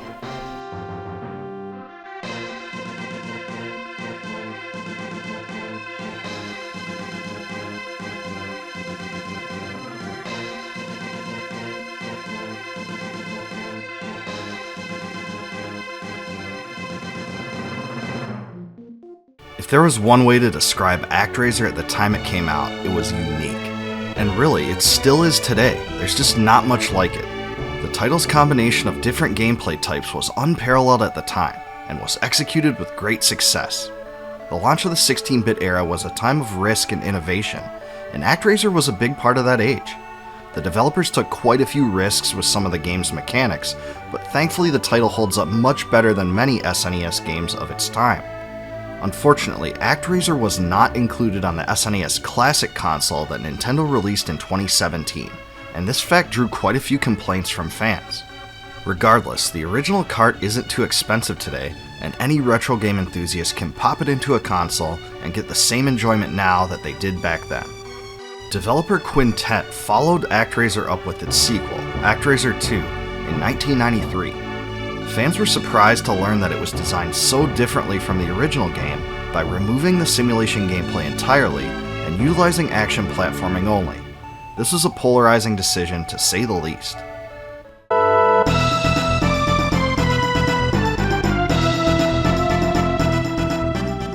After the Sega Saturn was released in the mid-1990s, the game I most wanted to play for it was Dragon Force. With its strategy RPG style, it was right up my alley and I spent many hours playing it. However, one unexpected game that caught my attention a few years later was Guardian Force, a unique arcade shooter that eventually made its way to the same system. Guardian Force was developed by a small Japanese firm called Xexyz, the same creators of the Cotton series of shooters.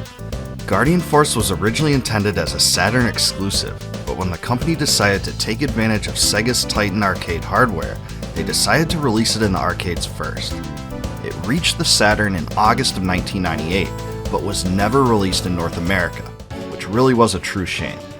The most distinct aspect of Guardian Force that sets it apart from almost every other shooter out there is its control style. Players control futuristic tanks with guns on a turret. One button causes the turret to move in a clockwise fashion, while the other rotates it counterclockwise. While you swivel the turret around, you can also move your tank all over the map. This system of movement and turret rotation created a new layer of shooter gameplay that I didn't see replicated in other games, and it sticks out from the moment you start the game. The design team really deserves some credit for coming up with this concept. It's certainly the game's defining feature. As far as weapons go, there are 5 different archetypes, all of which have different colors. The yellow feeler shot is an intermittent burst. The green fang shot operates like a yo-yo that does damage continually and returns to the tank. The purple horn shot fires a timed explosive charge. The bleak blue shot fires a missile barrage. And finally, the red tusk shot is the default weapon that upgrades to fire a spread. Each of these weapons have different strengths and weaknesses, and you can upgrade the power of your weapons by picking up gems that appear after defeating enemies. Of all the weapons, I was especially impressed by the uniqueness of the green fang. This type of weapon was a pretty unique concept for a shoot-'em-up game. I've never really seen anything like it in any other title. In addition to your colored weapon, you also have a bomb button that unleashes a large amount of quick damage, and the bomb's effect and burst pattern depends on the color of your main weapon. This was also a nice touch, and kept the bombs from getting stale like in some other shooters. Each of the levels in Guardian Force operate as a scrolling screen where enemies appear from various locations, with many originating in the center of the screen so as to take advantage of the positional gameplay. Like most scrolling shooters, each level is concluded with an enemy boss that takes much more damage and rigor to defeat. The bosses were all well designed. They stood out from each other and really forced the player to master the situational placement on the screen. The burst patterns of the bosses were difficult to adapt to, and in this game, like most other shooters, it was hard. Just look at this. Guardian Force has above average graphics for a shoot-'em-up game of the era. Visually, the game has a lot of depth, and the backgrounds look great. Animations work well, and there's almost no slowdown to speak of. By the end of the 1990s, developers had really corrected many of the slowness issues that plagued shooters that came before them, and Guardian Force plays super smoothly. Also, the soundtrack was upbeat, the hit responsiveness was great, and even the sound effects rocked. Overall, Guardian Force is a true underrated classic, and I'm shocked that it doesn't seem to have gotten that much attention. I consider it one of the era's best shooters, and certainly as a hidden gem for the Sega Saturn. In fact, I'd go as far as to say it's the system's best shooter game period, and the Saturn certainly had a lot of good offerings in that category.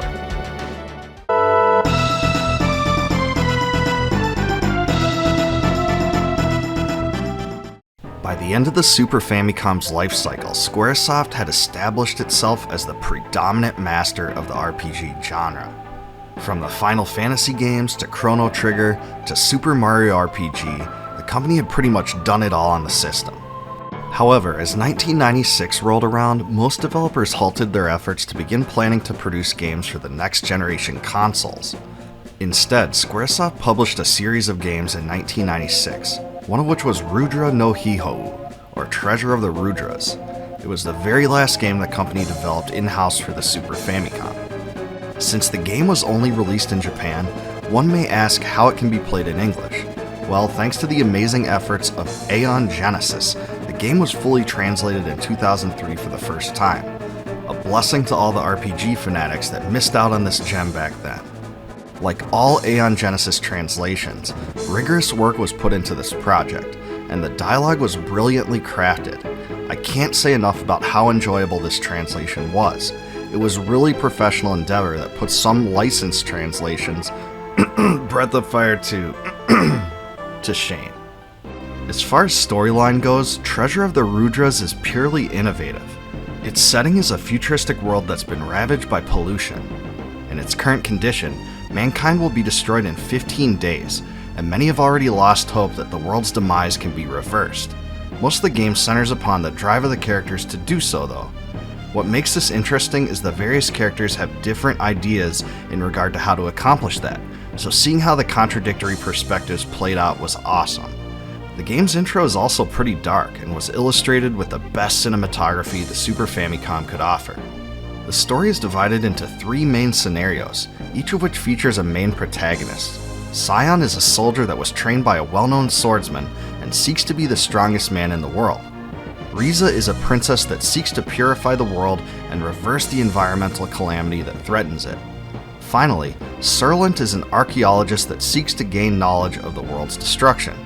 Each of the 3 scenarios can be played in any order, and you can even depart from one scenario before completing it to play another. Incredibly, the actions that the characters take in one scenario can even affect the circumstances of the others when you return to them. For instance, specific locations can be visited at different seasons for different results, and items left behind in one scenario will be there for characters in the others to discover. In terms of RPG innovations, this element was distinct, and virtually no other game I can think of did anything like this. As I played through the game, I couldn't help but be awestruck by how interconnected this made the world feel. Also, the 3 separate groups of characters crossed paths at various points through the storyline, and it was incredibly fun to see how they interacted. You also witnessed some of the same crucial storyline elements from completely different perspectives, which was also a great touch. This factor has led some reviewers to note that the story plays out similarly to Game of Thrones, where the aims of the characters, no matter how evil, are justified by context. After completing the original 3 scenarios, a 4th scenario is revealed to play. It features the roving thief Dune in tandem with the other 3 heroes. There's some real surprises at the end, so I won't spoil it here. The structure of the scenarios reminded me a bit of Squaresoft's Live Alive, another Japan-only release, but that game's scenarios were much more distinct from one another and didn't have the crossover overlap that Treasure of the Rudras does. This system is very unique, and it works well for this game. The most standout aspect of Treasure of the Rudras in comparison to other RPGs of the time is definitely the spell system. In most games of this kind, of course, you obtain spells organically by gaining levels or buying them. In this one, however, spells, known in this game as mantra, are created by adding prefixes and suffixes to root words. Some of the root words are learned after dialogue with characters and NPCs, while others are found in chests. Most of the magic root words represent a basic archetype. For instance, Lef, L-E-F, is a basic heal. When you combine it with the suffix Na, N-A, for Lef-Na, the heal affects multiple allies for the price of 4 additional magic points. There are all sorts of combinations like this, and a lot of the game's fun is found in discovering the best for each situation. Combat in Treasure of the Rudras is turn-based, not unlike what you would find in the world of Final Fantasy. The way the characters are oriented on the screen is also really reminiscent of the romancing SaGa games. The sprite-based 2D graphics in Treasure of the Rudras are among the best the SNES has to offer. Visually, the game is as much of a treat to look at as Chrono Trigger is, and offers even better character animations in battle. Each character has several unique animations that stand out, which was a characteristic that seemed to transcend the era. At that time, almost every other game on the system had simplistic animations, usually with characters limited to a few each. Also, the layered backgrounds made even simple things, like wandering around in the world, look like a spectacle that postdated the SNES. The graphical work was really pre-3D Squaresoft at its best. So, what in the world is a Rudra? As the story goes, the Rudra are a godlike race that appear on the planet every 4,000 years, immediately before a cataclysmic event. The Rudra destroy it, recreate the world in a new image, and eventually turn into fossilized remains. This element borrows heavily from Indian culture, namely the concept of the Wheel of Time. The clues the Rudra left behind and the character's pursuit of them was a fun concept. As a motif, it completely disposed of the whole confront the empire theme that most RPGs of this time adopted. As far as soundtracks go, Treasure of the Rudras brings a respectable variety of fantasy-oriented tunes. It's almost impossible to approach the quality of a soundtrack composed by, say, Nobuo Uematsu or Yasunori Mitsuda, but this one comes close. It was done by Ryuji Sasai, who also did the music for Final Fantasy Mystic Quest. It's a treat to listen to, and if you're familiar with RPG-style music, the score will be right up your alley. There's also certain important themes that have day and night versions, which was also a unique little twist. Overall, Treasure of the Rudras was a great RPG that North American gamers simply missed out on. If it had been released here, it may well have gained the same acclaim and cult following as the other Squaresoft titans of the era. The timing couldn't have been worse for its retail release on a system that was dying, but thankfully, those who still love the RPGs from that time can play it again now and still have a lot of fun with it.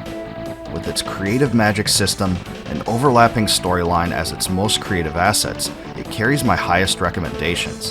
If you have played the renowned RPGs on the SNES, but not this one, I think you will find a lot of surprising similarities. The game is of high quality and certainly shouldn't be ignored by retro RPG freaks.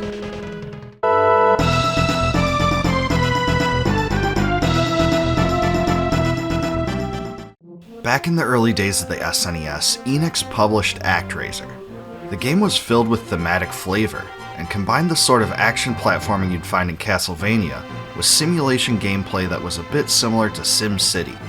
Even though it wasn't one of the most popular titles on the system at that time, gamers loved it, and the reason it gained such praise was simple. It was unique and distinct. So when it came time to create a sequel, developer Quintet was guaranteed to take advantage of the same formula that had worked so well for them in the first place, right? Well, in the case of ActRaiser 2, nope. In ActRaiser 2, there aren't any of the simulation stages like in the first title. They just don't exist here. Instead, the game contains a series of action platforming stages like in the first game.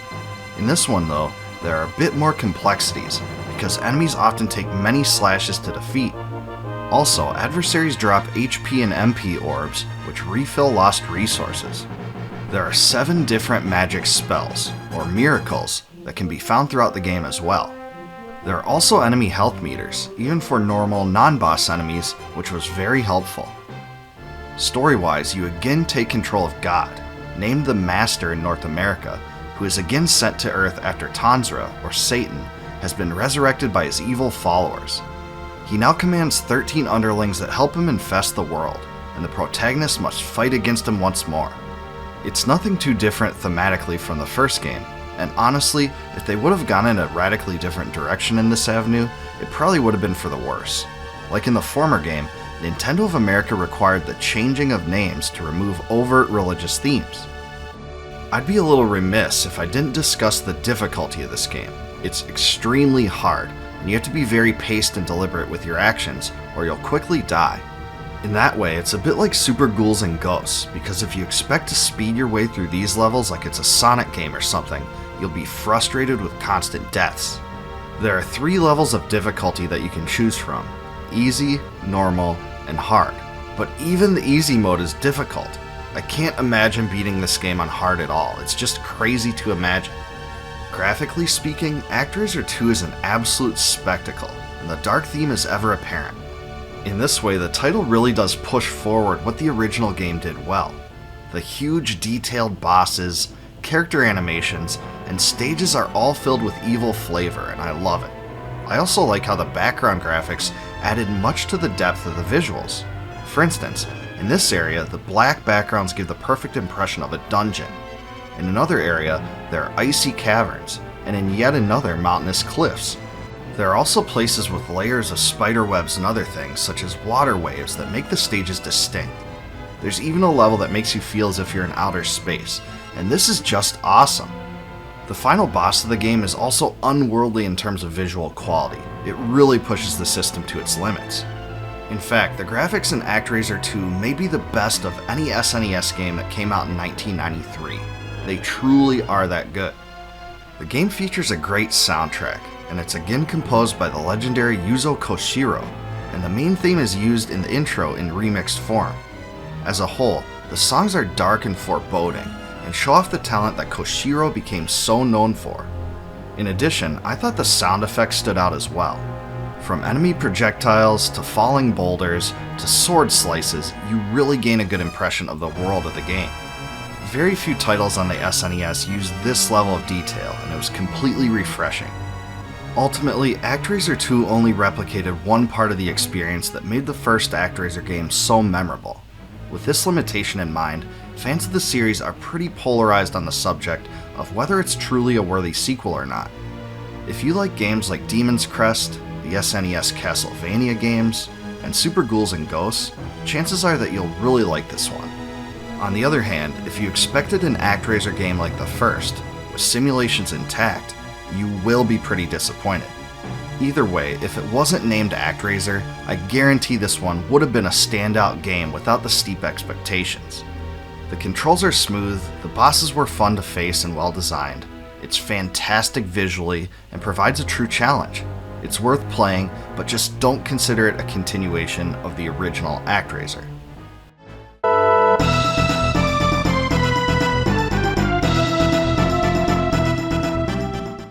After Metal Slug, Metal Slug II, and Metal Slug X were released to great acclaim, the original development team that created the games at SNK were riding high. Still committed to pushing the series to new frontiers, they sat down to work on yet another installment of the popular franchise in 1999. The result of their hard work was Metal Slug III, which reached arcades in March of 2000. The first thing to note here is that gameplay is virtually no different at all than it was in Metal Slug, Metal Slug II, and Metal Slug X. You choose a character, plow through levels, collect sweet weapons, and laugh along the way. The only real gameplay change was that divergent paths were added. This means that within each level, the player or players are allowed several different paths, each of which contain different enemies, weapons, and vehicles, but all of them lead to the same stage bosses. I thought this was a pretty great addition to the series, because it created the possibility that every playthrough would be different, at least in some ways. This was a rarity among arcade games at the time, so it was a nice little touch. Even though no new actual weapons were added in Metal Slug 3, several new vehicles were, and this is what sticks out the most. The Slug Mariner is a submarine with a twin Vulcan cannon, and can fire strong torpedoes as well. The Elephant Slug is a giant vehicle that also fires a twin Vulcan while the player rides on top. The Ostrich Slug is extremely similar to the Camel Slug in Metal Slug 2. The LV Rebel Armor is a mechanized robot that can double jump. It has a cannon, but can also attach weapons to one of its claws as well. At close range, the claws can also be used for short-ranged attacks. The Slug Copter comes equipped with Vulcan cannons that can rotate a full 360 degrees. It can also drop giant bombs from the air. The Drill Slug is a digging vehicle that cannot jump, but does do immense damage with its drill bore. My favorite vehicle in Metal Slug 3 though is the Astro Slug, a Martian spaceship with a semi-automatic cannon, and the ability to attach weapon pods to its sides. When you ride this thing, the game transforms into a space shooter of sorts, and it was a really cool new game mechanic they hadn't really done before. Of course, the huge unique bosses make Metal Slug 3 special. My favorite is definitely the Jupiter King, the giant mecha robot that fires homing missiles. But really, every single one of these bosses are awesome. You can just tell SNK put a lot of creative energy into making each boss completely distinct, and each was so well designed with its own animations. The end boss too was unlike anything else the series had done before, and you get to slice and dice it. Completely satisfying. Like all other Metal Slug games, the graphical style and character animations really stand out as always, and the game is packed with amazing sound effects and a prototypical cheesy announcer. Rocket Launcher! Rocket Launcher!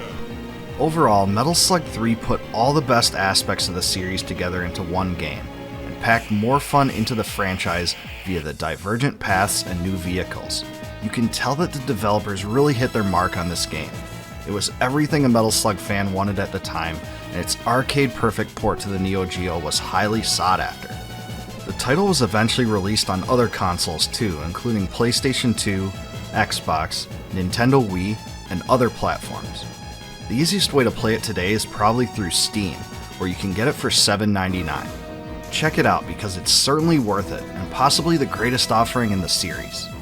It was also the last Metal Slug game created by the original development team, and their passion was evident.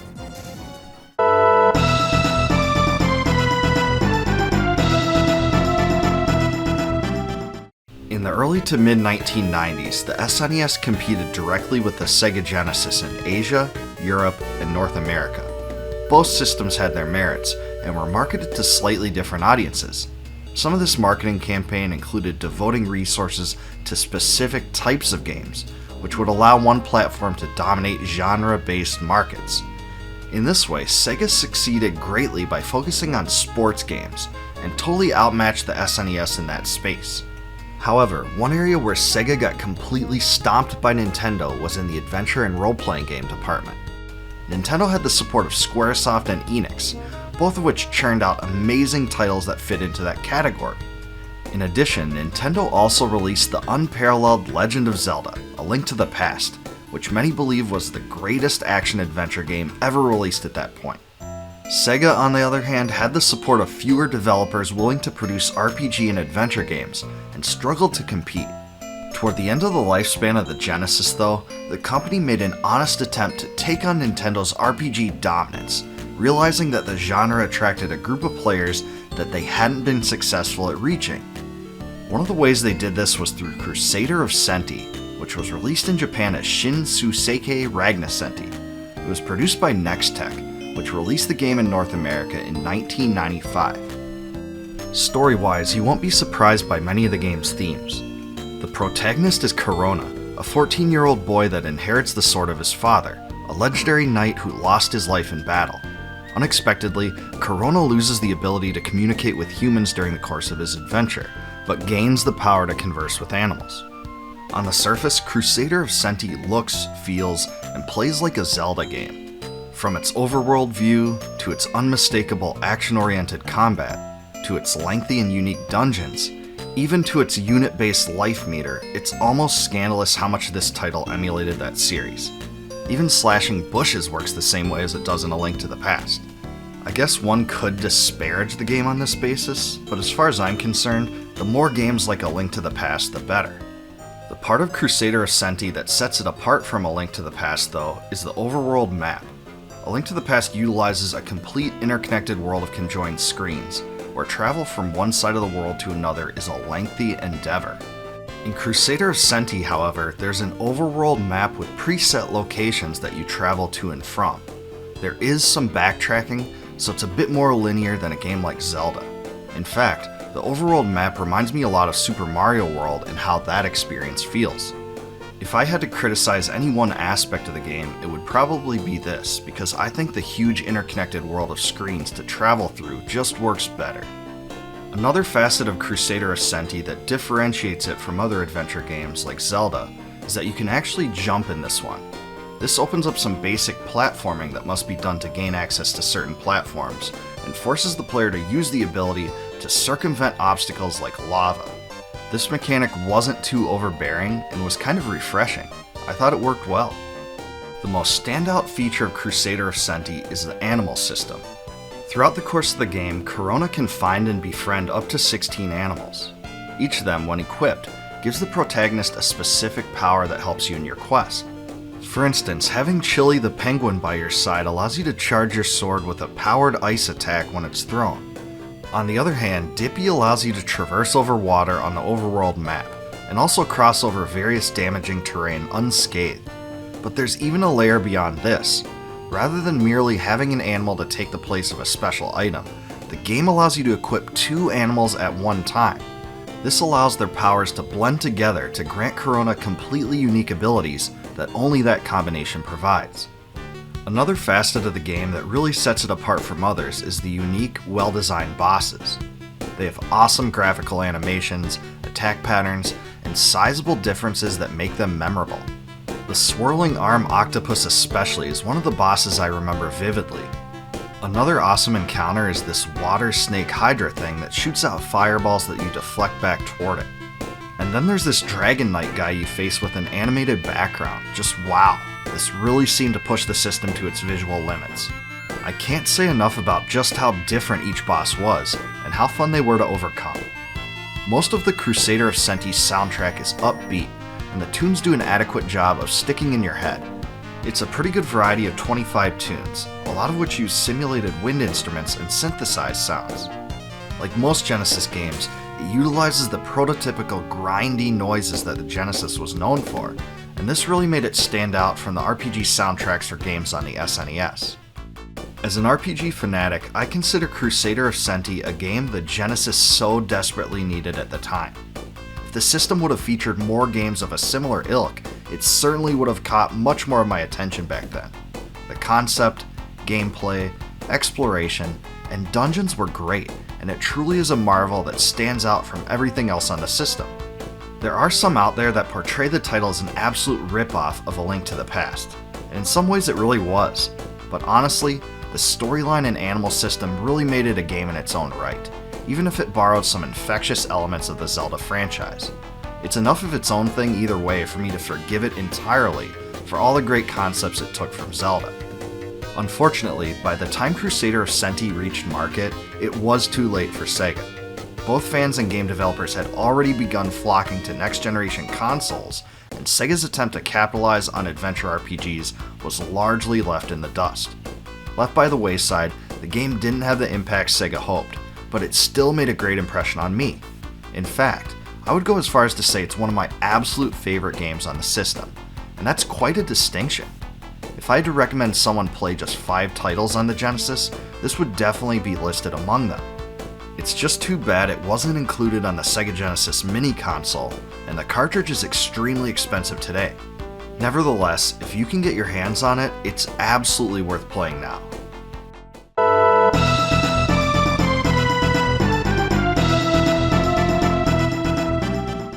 One of the reasons the original Samurai Shodown game got such acclaim was because of how distinct it was. With its eccentric cast of characters, weapon-focused combat, and usage of traditional Japanese music, it really stood out. When its sequel was released in 1994, fans couldn't wait to get a taste of it. With a marketing campaign behind it, Samurai Shodown II pushed the iconic franchise even further. Everything that made Samurai Shodown great is back in this one, but with a few notable additions. The first is the new cast of characters. Outside of Tam Tam, all the playable characters from the original title are back in this one. Also, 4 brand new playable characters were added, all complete with their own moves and fighting styles. In addition to the playable characters, 2 all-new bosses were included as well. These characters were hardly mere reskins. You could tell that meticulous effort was poured into each of them to make them distinct. My personal favorite of them was definitely Genjuro. As far as the lore goes, he's the arch-rival of Halmaru, a cruel and merciless swordsman with a scar on his back. His aggressive sword attacks made him stand out back in the day, and I always loved playing him. The other new playable characters include Cham Cham, a cat-like fighter, Ninehalt, a Prussian warrior with a huge gauntlet, and Nicotine, an old monk that used to train swordsmen. The wider cast of characters really added a lot. It wasn't easy to master a single character, let alone a barrage of them. Even though the original Samurai Shodown game featured a rage gauge, otherwise known as the PAL bar, its purpose was expanded in Samurai Shodown II. In this one, a full rage gauge unlocks the ability to unleash super special moves that break the weapons of adversaries. This was a fantastic way to build upon an already great mechanic that no other fighting game offered. The incredibly detailed backgrounds are back in Samurai Shodown 2, and the vibrant colors practically fly off the screen. There's also the automatic zoom out feature that occurs when characters are standing far apart from each other, which really became a staple of the franchise. Each of the levels contain backgrounds with moving sprites, interactive animations, and unique settings. For instance, just take a look at Kyoshiro's stage, where people in traditional Japanese garb cheer him on in his dojo. Also, check out Ukyo's level, where the waters of feudal Japan rush past the arches in the background while fighting takes place on the rocks beside it. But there's even more layers of detail beyond that. As time passes, the sun sets, which illuminates the background with an orange and red glow. It's really pretty incredible visually. Also, The sprite work for the characters and their animations was really the Neo Geo platform at its best. You can tell that a lot of attention was even devoted to the victory animations of each of the characters. It seems like such a minor thing, but this added touch really amped me up back then. Of course, all the other wackiness that is Samurai Shodown is back too. For instance, the wild blood spurting makes its return in this one, and it was one of the factors that made the series so unique. Samurai Shodown II also features the return of the trash talk dialogue in between matches, most of which is comical and absolutely memorable. Some of the dialogue is translated poorly, which makes it even better. I mean, watch out, or Maru will kill you as well as Tofu. Also, make sure to take note that all creature will die, and all the things will be broken. Overall, Samurai Shodown 2 was even better than the original game, which was fantastic in its own right. Fans of the franchise commonly cite this game as the best in the entire series, and as one of the best games SNK ever made, and one can easily see why. Rather than reinvent the wheel, the company retained what was great about the first and built upon it. By doing so, they sacrificed nothing and attracted a new following of gamers. Unfortunately, Neo Geo AES copies of the game are absurdly expensive today. The best way to play it remains the Neo Geo Arcade Stick Pro, which works great with the game. You can also play it on the Samurai Shodown Neo Geo collection for the PS4 and Nintendo Switch.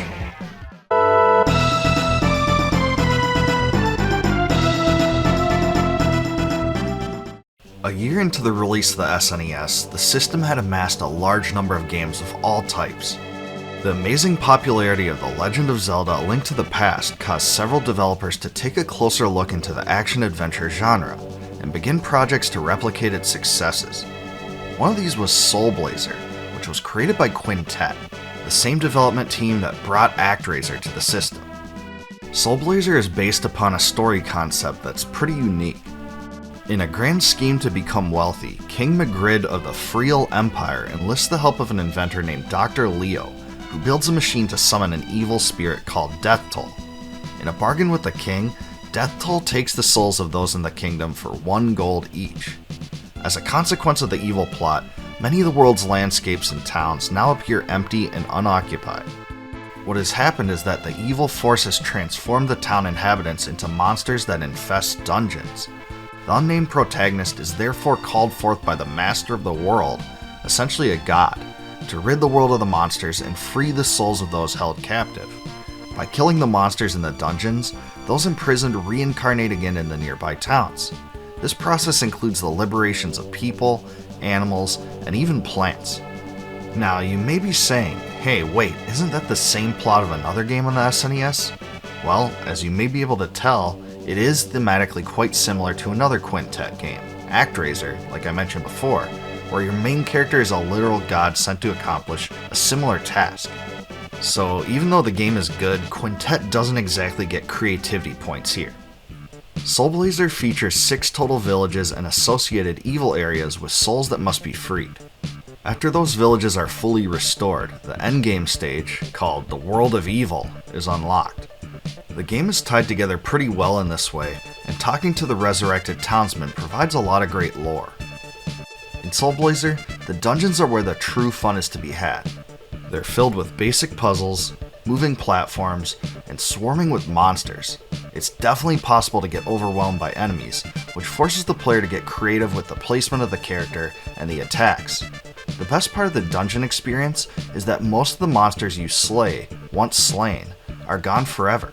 That means that even if you kill monsters, save your game, turn it off, and come back, virtually everything will be exactly as you left it.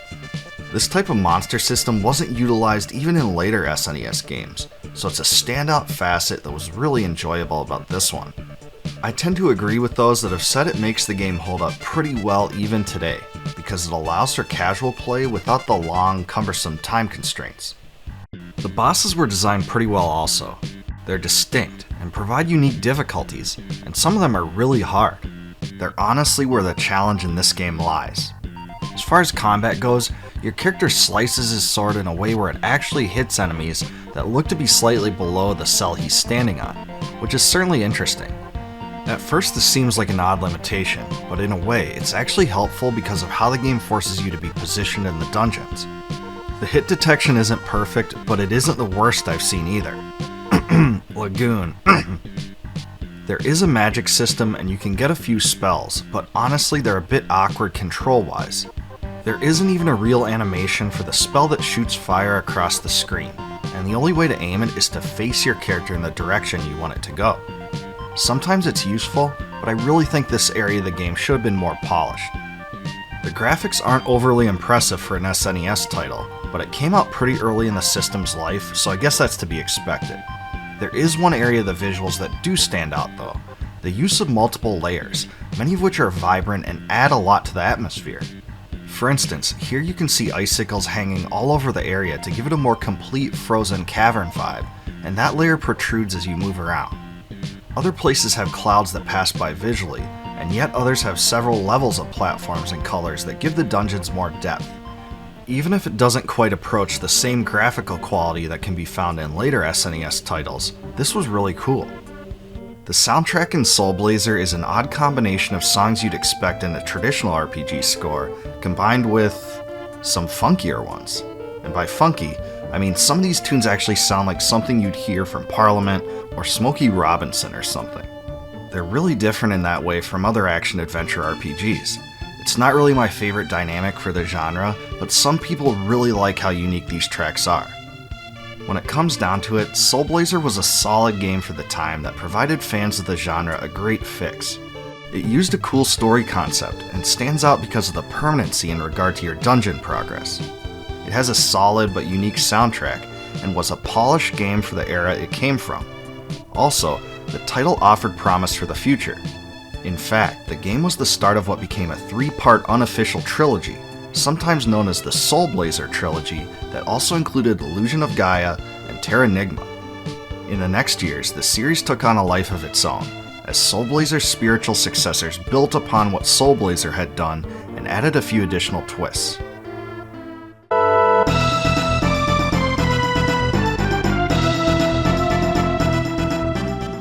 When the SNES was relatively young, Quintet released Soul Blazer. The game combined the world-exploring element of Zelda with a completely new dungeon-crawling experience that tracked your progress. Though it wasn't a smash hit like A Link to the Past, it gave fans a great taste of what the SNES was capable of delivering for the genre. After Soul Blazer was completed, Quintet began work on what was to become the title's spiritual successor. Not a direct sequel, but a game that borrowed gameplay and story elements from the original.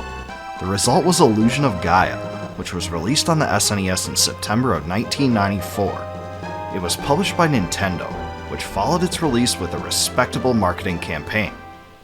Overall, Soul Blazer had a pretty straightforward story. A corrupt king made a deal with Death Toll to steal the souls of the world's inhabitants, and the protagonist has to destroy them in monster form to liberate them. Pretty basic, right? Well, Illusion of Gaia is a bit more convoluted. It begins as a boy named Will stumbles upon a dark dimension. Inside of the void, he meets an entity called Gaia, who the game is obviously named after. Gaia warns Will that there's an approaching evil force that threatens the world. Apparently, get this, Will is the chosen one to save everyone. Right, I know what you're thinking, the storytelling creativity is really off the charts with this one. Anyway, a comet soon crashes down upon Earth, and Will learns that it was actually an ancient weapon from the Blazer War that will change the shape and form of the Earth. Alright, well that theme is a little bit more innovative than the whole Dark Force bit. The game is set in an age of exploration, and Will is the son of a father that went searching for the Tower of Babel. His father is missing, but Will made it back to his own hometown, though he doesn't remember how. Most uniquely, Illusion of Gaia uses several real-world locations, which is something I've never seen before in any adventure game I can recall. These areas include Incan ruins, temples in Cambodia, and the pyramids of Egypt. Even the Great Wall of China is in this game, and it's featured prominently in the storyline.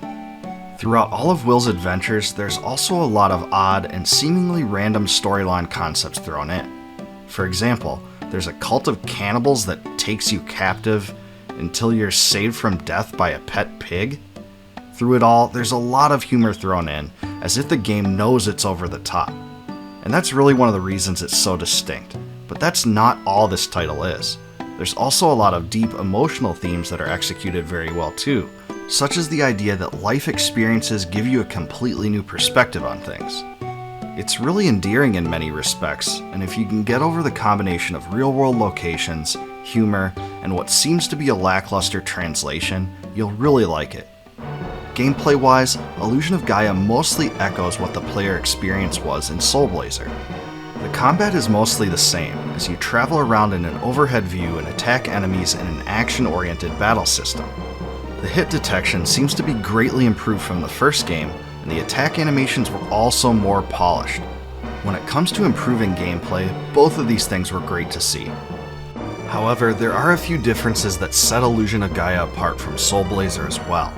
Most obviously, Will can transition between 3 different forms.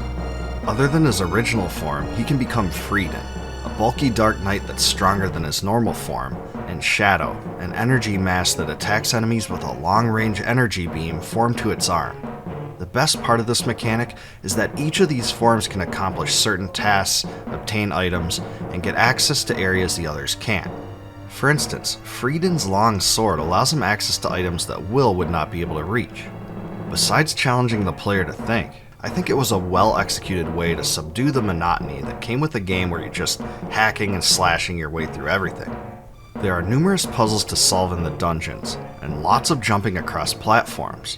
What also makes the game more fun than many of its counterparts is that Will can do several different types of attacks. 4 in total actually.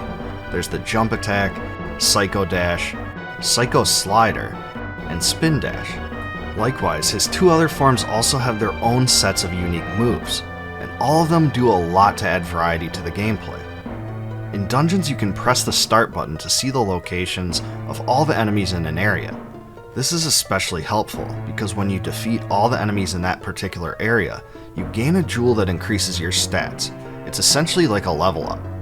Gaining all 50 red jewels in the game also helps you unlock a secret area called the Jeweler's Mansion, a single-room dungeon that's extremely challenging and has a special boss as well.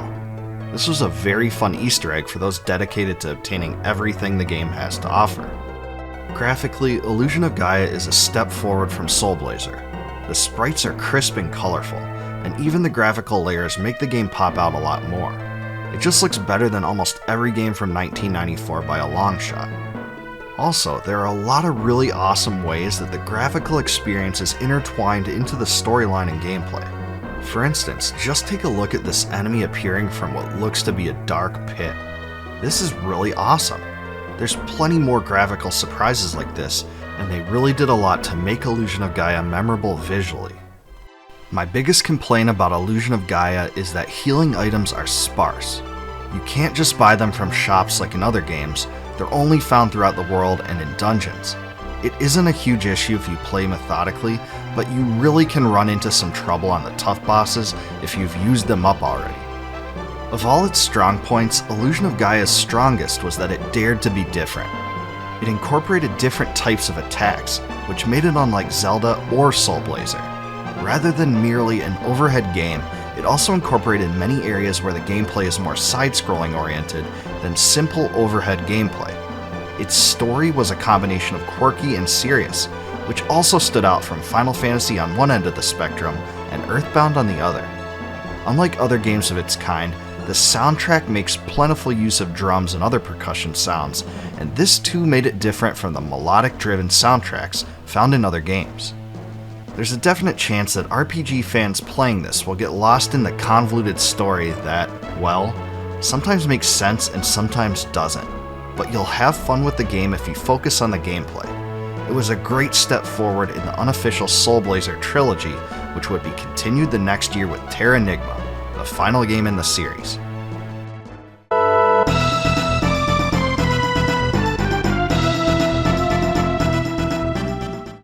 Quintet's unofficial Soul Blazer trilogy continued in 1994 with Illusion of Gaia.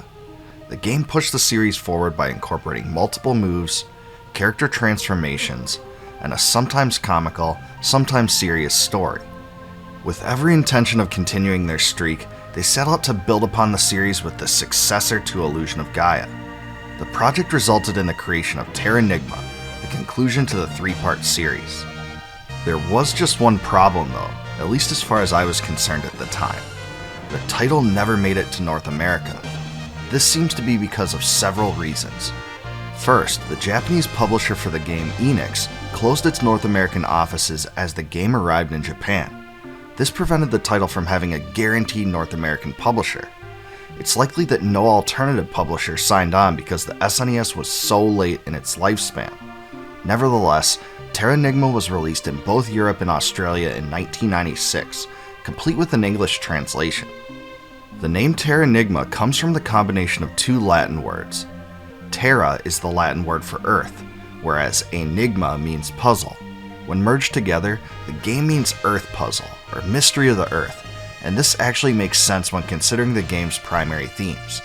In Japan, it's called Tenchi Sozo, which translates to the creation of heaven and earth. The contrast between light versus dark, the overworld versus underworld, and growth versus decline are all dichotomies that are explored in the game. The story at the heart of Terranigma revisits some elements from Illusion of Gaia, but overall, the game is a bit darker and more mature. The protagonist is Ark, a boy from the village of Krista known for his mischievous personality. At the beginning of the game, Ark defies the order of the village elder, opens a forbidden door, and touches a mysterious box inside. The decision unleashes a powerful curse upon the village, and Ark soon discovers that everyone's been frozen, except for the village elder. The elder informs him that the only way to rectify the situation is to resurrect continents on the surface of the world. As he begins his adventure, Ark stands in awe of a vast underworld filled with magma rivers and crystal mountains. Though experience-oriented leveling was removed from Illusion of Gaia, it's back again in Terranigma, so the game is more similar to Soul Blazer's advancement system. The dungeons also have some hurdles that weren't in the previous two games, such as the requirement to climb certain walls to progress through the areas. There's also an innovative magic system that requires reagents called Magi Rocks, which are limited in the game and serve as containers for spells. They can be recharged in a way, but space is limited, and you'll sometimes find that normal attacks are more effective at destroying certain enemies anyway. And speaking of attacks, like Illusion of Gaia, Terranigma also features several different combat attacks that can be executed in dungeons. First, you have your regular attack with the spear, which is basic, but the attack button can also be used successively to perform multiple rapid hits.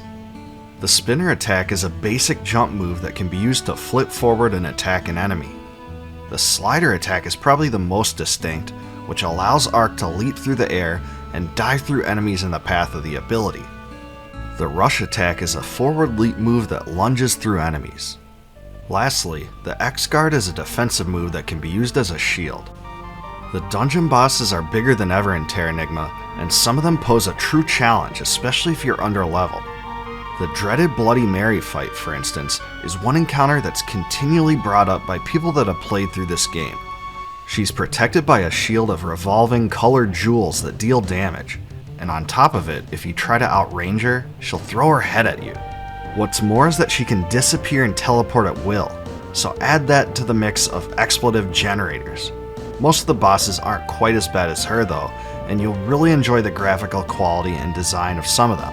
They're some of the best on the system. There's also a city expansion mechanic where some of the towns in the game grow, change, and develop after completing various side quests. Most of these changes are cosmetic, and ultimately there are as many as 3 different versions of some cities. This was a great way to add color to the game and keep it dynamic, and it reminds me a bit of what was done with the PlayStation version of Lunar the Silver Star story. Much of the game's story progression is conveyed in scenes where the world is transformed after completing various dungeons.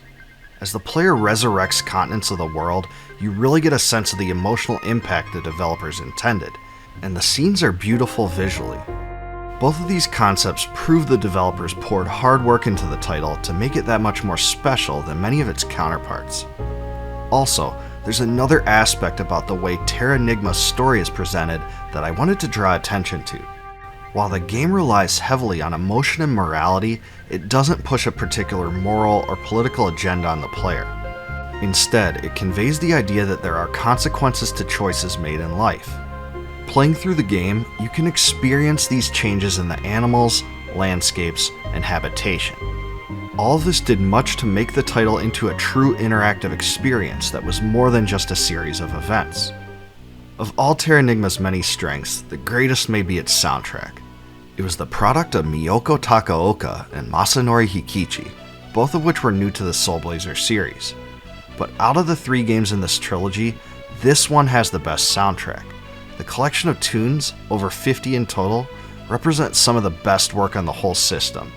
The deep, emotional tracks are creatively intermixed with the more energetic, action-oriented tunes, and the developers really did a superb job of making sure to fit the tracks into the game at the appropriate places.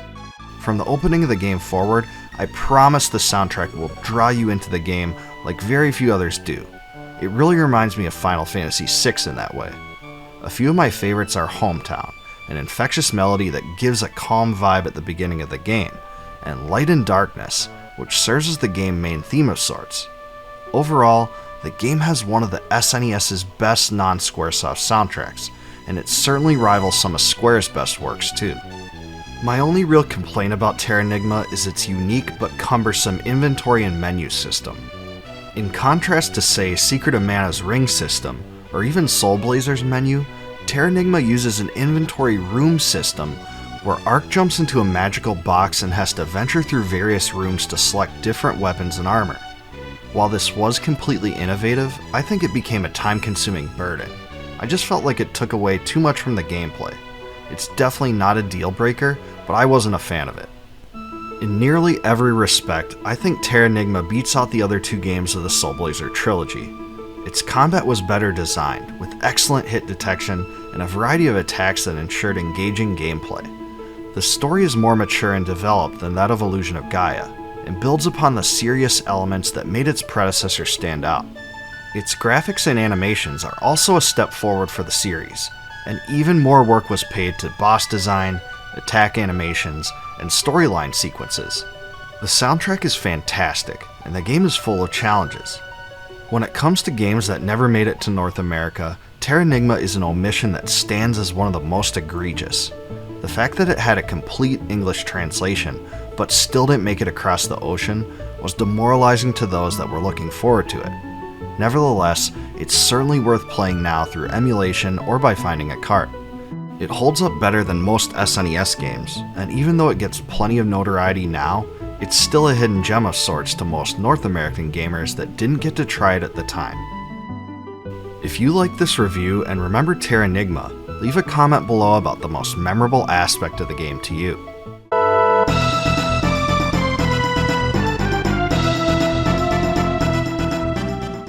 Most gamers of the 1990s recognized the Neo Geo as a platform that dominated the fighting game landscape. From Art of Fighting, to Samurai Shodown, to World Heroes, SNK really excelled in that area, and nearly everyone that frequented arcades would have admitted it. Even so, the Neo Geo also featured arcade-oriented titles in other genres, such as space shoot-'em-up games. One of them was Blazing Star, which was released in North America in 1998. Blazing Star was a direct sequel to Polestar, another shoot-'em-up released 3 years prior. The 2 games were developed by Icon, which received funding from SNK and was renamed to Yume Kobo between the release of the 2 titles. According to an interview with the creators, the development team made a conscious effort to balance the difficulty of Blazing Star such that it wasn't quite as challenging as the ruthless Polestar. In addition, they also made several changes intended to give the game its own distinct flavor to differentiate it from its predecessor. One of the most appealing aspects of Blazing Star is how great the game's visuals are. As you travel through each stage, you'll find awesome moving backgrounds that stand out. Enemies, bosses, and special effects were almost all distinct, and you can tell a lot of artistic design was poured into it. Just take a look at this area, where you fly through a mecha corridor shooting at enemies as the 3D effect in the background appears. Impressive graphics like this are found all throughout the game, and it really does a good job of immersing you, especially for a shooter of that era. Also, just take a look at all these beautiful sprites. The design of the enemies and bosses really captured that era of retro gaming, and many of the enemy sprites are animated extremely well. The Neo Geo platform had awesome graphics for its time, but this game still excels beyond most of that system's titles. Just take a look at some of these bosses and their attacks.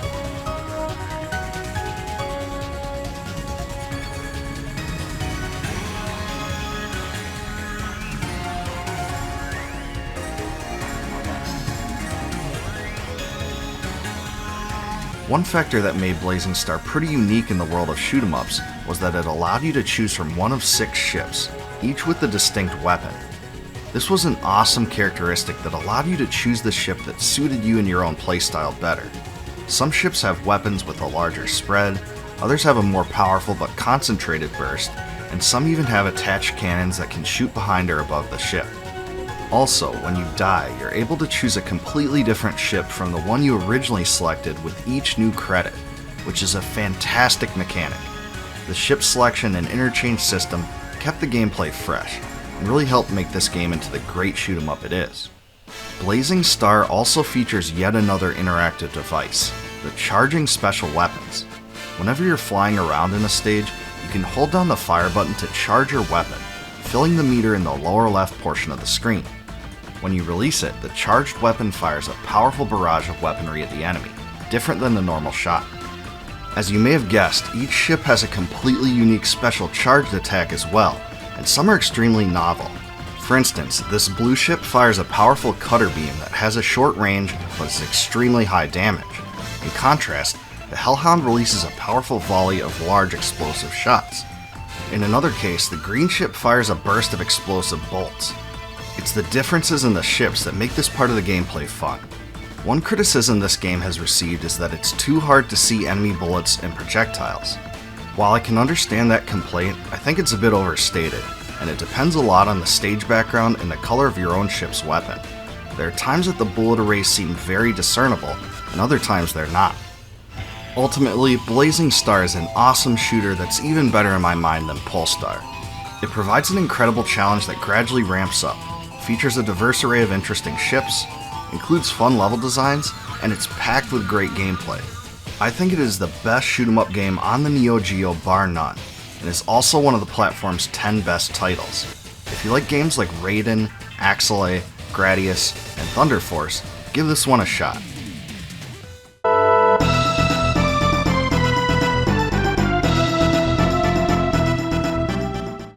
In Japan, RPGs were one of the most popular genre of games in the 1990s.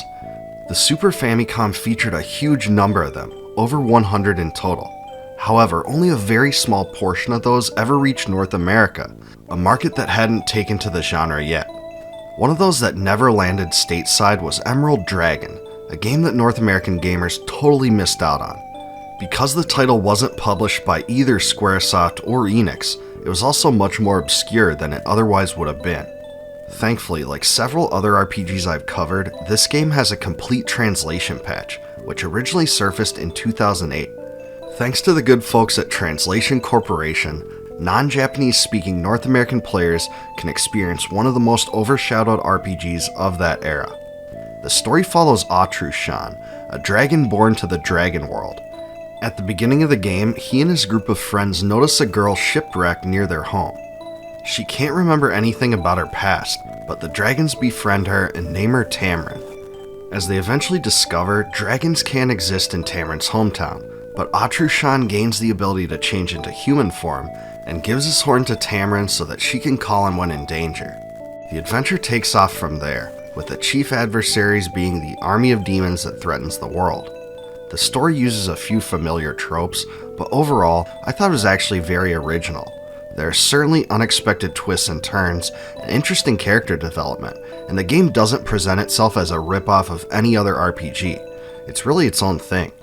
The game features a huge world full of NPCs, items, and storyline development. One of the most standout facets of Emerald Dragon is the large character portraits that accompany the game's dialogue. They stand out stylistically from about every other RPG I played on the system, and were a great touch that other games could have adopted. It sounds simple, but putting a character's words next to their face really does a lot to develop their character, and also gives the player an outlet to better understand the story. These portraits didn't reflect changes in emotional state or anything like that, but they were still refreshing. The way in which they were used reminded me a bit of the Lunar games, and I say that as a big compliment. As far as combat goes, this one is definitely cut from a different cloth. Battles take place in an overhead grid with a unique bar-based action system. All actions in combat, whether movement or attacks, drain a bar that appears at the top of the screen. When it's completely depleted, the character's turn ends. Even each individual step on the battlefield map takes a small portion of the bar, so you have to plan your movements well more than anything else. Attacks occur merely by running into enemies. You don't have to choose to attack them from any menu. There isn't too much complexity to the battles, but Atrushan does gain the ability to transform into a dragon and utilize some special spells that are really powerful. Unfortunately, Emerald Dragon limits itself a bit by only allowing you to control Atrushan, as his other companions are all controlled through artificial intelligence. If you ask me, this is probably the game's biggest defect, because combat ends up feeling automatic and monotonous. If the combat system wasn't as unique as it is, I dare say the automation part reminds me a bit of Drakkhen, and that is not good. The soundtrack had some really interesting fantasy-oriented tunes, and it really strikes me as a laid-back score overall. I don't think it'll blow you away like Nobuo Uematsu's best work would, but it's definitely a pleasure to listen to. As a whole, Emerald Dragon was a very fun RPG. Its storyline is probably its best aspect, and the character portraits really made you care about and identify with the characters. The combat, while appearing quite novel, unfortunately suffers from player inactivity, but if you can get over that, you'll really like this one.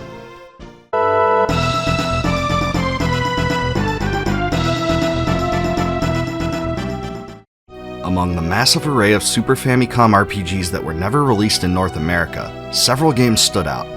Seiken Densetsu III, Final Fantasy V, and Star Ocean all gained critical acclaim, and helped make the Super Famicom into the greatest RPG console ever released.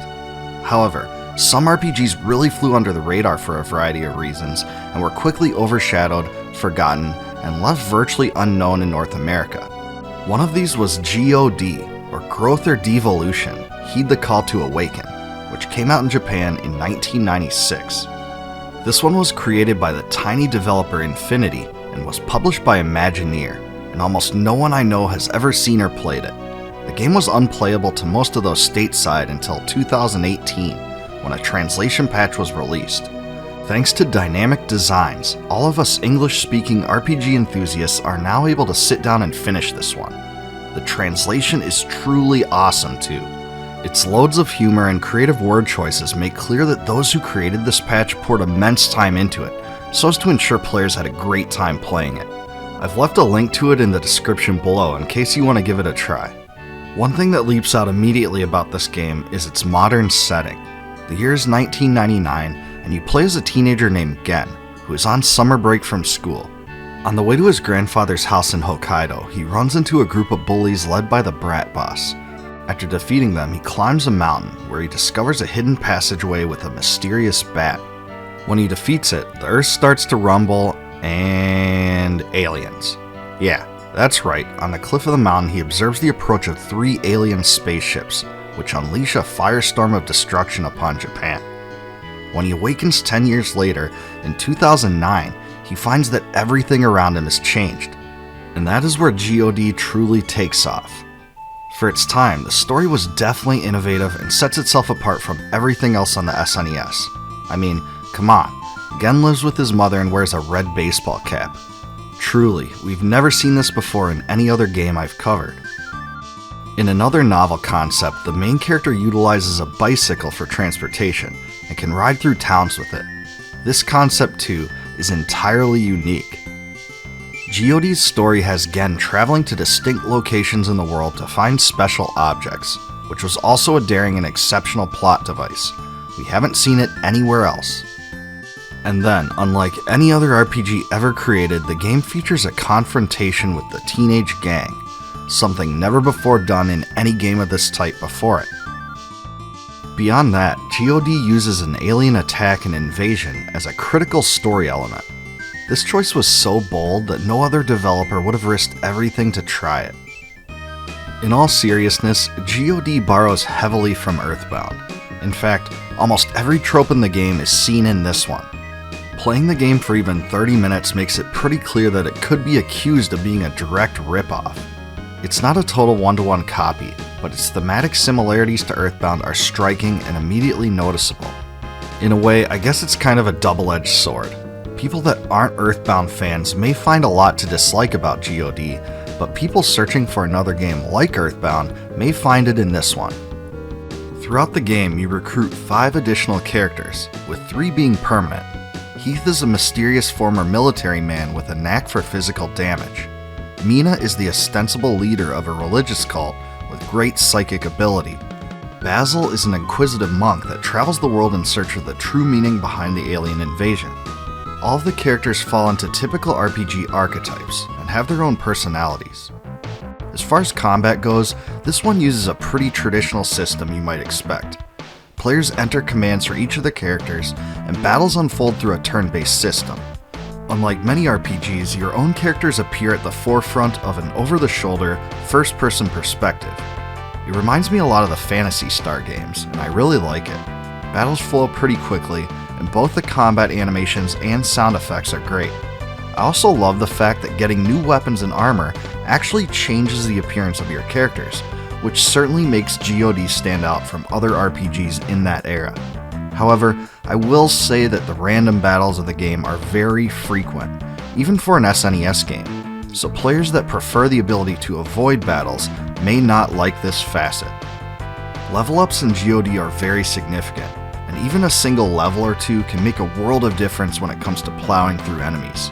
As you level up, you also gain new psycho skills, which essentially acts as magic in the game. The equipment system also works well too. The menus are simple, and there's a quick option to equip the strongest equipment, which helps streamline the gameplay. The factor that's truly unique about G.O.D is the chakra system, a class change framework of sorts that allows each of your characters to progress in different ways. With the discovery of each god stone in the game, you unlock a new level of chakra. New tiers of chakra unlock special abilities that can be acquired through Cosmos stones, which are obtained after battles.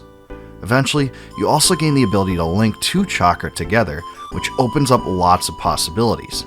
For instance, some nodes allow special combat attacks, the ability to gain health and magic after battle, and even amplify stat gains upon a level up. The system works pretty similarly to what can be found in Final Fantasy V, where you can arrange special abilities for each of the characters. In my eyes, this system was really effective. The fun that comes in changing your abilities to find out what best suits you is one of the best aspects of G.O.D. The game's soundtrack is also quite fun to listen to. It's a huge collection of 52 tracks, which don't seem monotonous and also add a lot to the experience. I describe it as mostly upbeat, with lots of horns and percussion. The songs are definitely well placed in the story, and do a lot to alert the player that something uplifting, foreboding, or miserable is about to happen. Overall, G.O.D is a ridiculously overlooked RPG that's well worth playing. Those that don't like the modern style may find fault with it, but there's enough in it to make most fans enjoy it. The menu navigation system and quick battles make the game hold up well compared to many others of its type, but the random battles are super frequent and a bit too much for my liking. The battle animations, quirky story, soundtrack, and progression system are its most redeeming aspects, and you'll definitely appreciate the awesome translation. G.O.D can definitely be criticized for being too similar to EarthBound in some ways, but it still provides enough fun of its own, especially through the chakra system. It's absolutely worth playing if you're a retro RPG fanatic that's never tried it.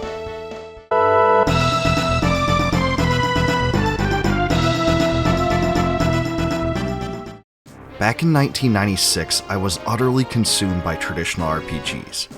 By that time, I had completed Final Fantasy VI, Chrono Trigger, and Super Mario RPG, and was looking forward to the genre's future. At that time, the Sony PlayStation appeared to be the console set to receive most of them. That same year, however, J-Force and SaGa threw a curveball on the Saturn by releasing Dragon Force, a strategy-oriented RPG that blew my mind. Its complex story, strategic-oriented gameplay, and stunning combat filled with moving sprites really stood out. Working Designs also localized the game with its trademark flair and creative dialogue, which made the experience all the more enjoyable. Despite the game's appeal, however, the first Dragon Force would mark both the beginning and the end of the franchise in North America. Even so, the development team released Dragon Force II in Japan only for the Saturn in 1998, and most of us stateside probably never even realized it. Thankfully for us RPG enthusiasts today, the game is fully playable via a translation patch that was first released in 2015. Verve Fanworks, a talented group of amateur localizers, sifted through thousands of words of dialogue to ensure that English speakers could finally enjoy Dragon Force II. I've left a link to the translation patch in the description below, so make sure to check it out if you're interested. Overall, this project was really well done. The story is well written and easy to understand, and the translation made the menus easily navigable. Dragon Force II is set 500 years after the events of the first Dragon Force game. Like the first, you choose from one of 8 total rulers of Legendra, whose kingdoms are involved in a complex struggle against each other and with an evil force that threatens the entire continent. Truly, one of the best aspects of the game, as with the first, is that each of the 8 paths reveals a unique storyline sequence that affects each of the rulers. Playing through one ruler's story will not tell the full tale, giving the game massive replay value. As a new innovation, Dragon Force II also gives unique battle music to every ruler, providing a distinct flavor no matter who you choose. It certainly behooves players to try multiple rulers before deciding on the one they like best.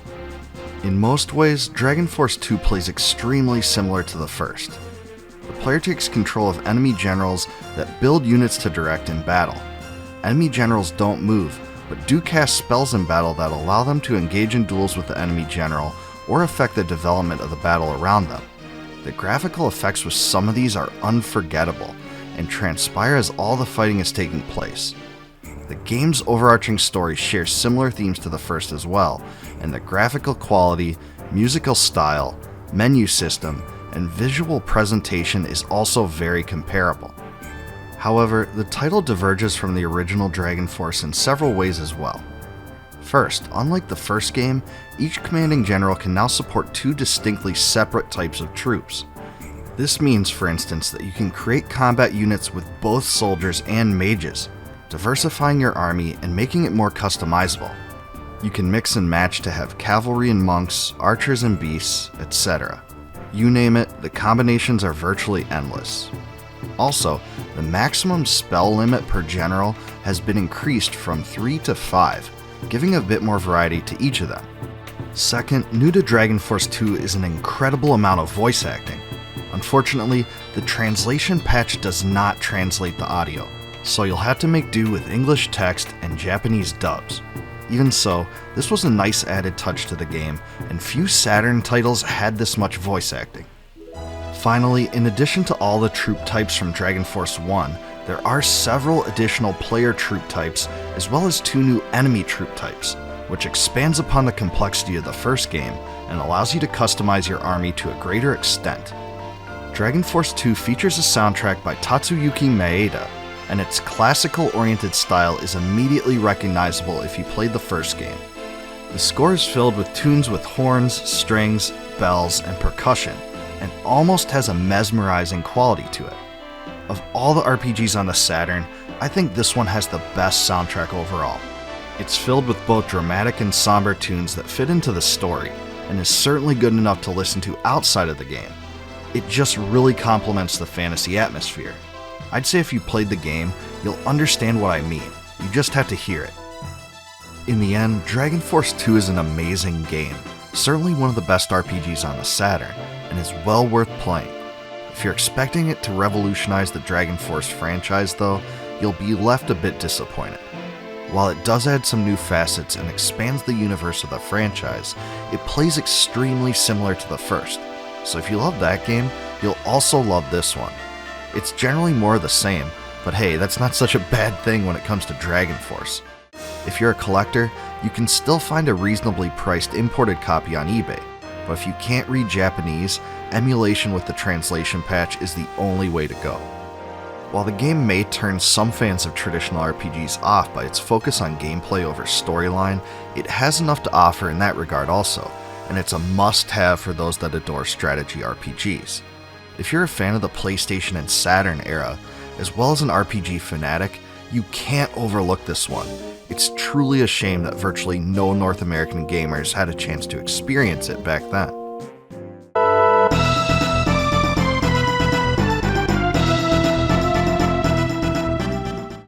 In the early days of the Sony PlayStation, many RPG fans eagerly awaited the arrival of Final Fantasy VII.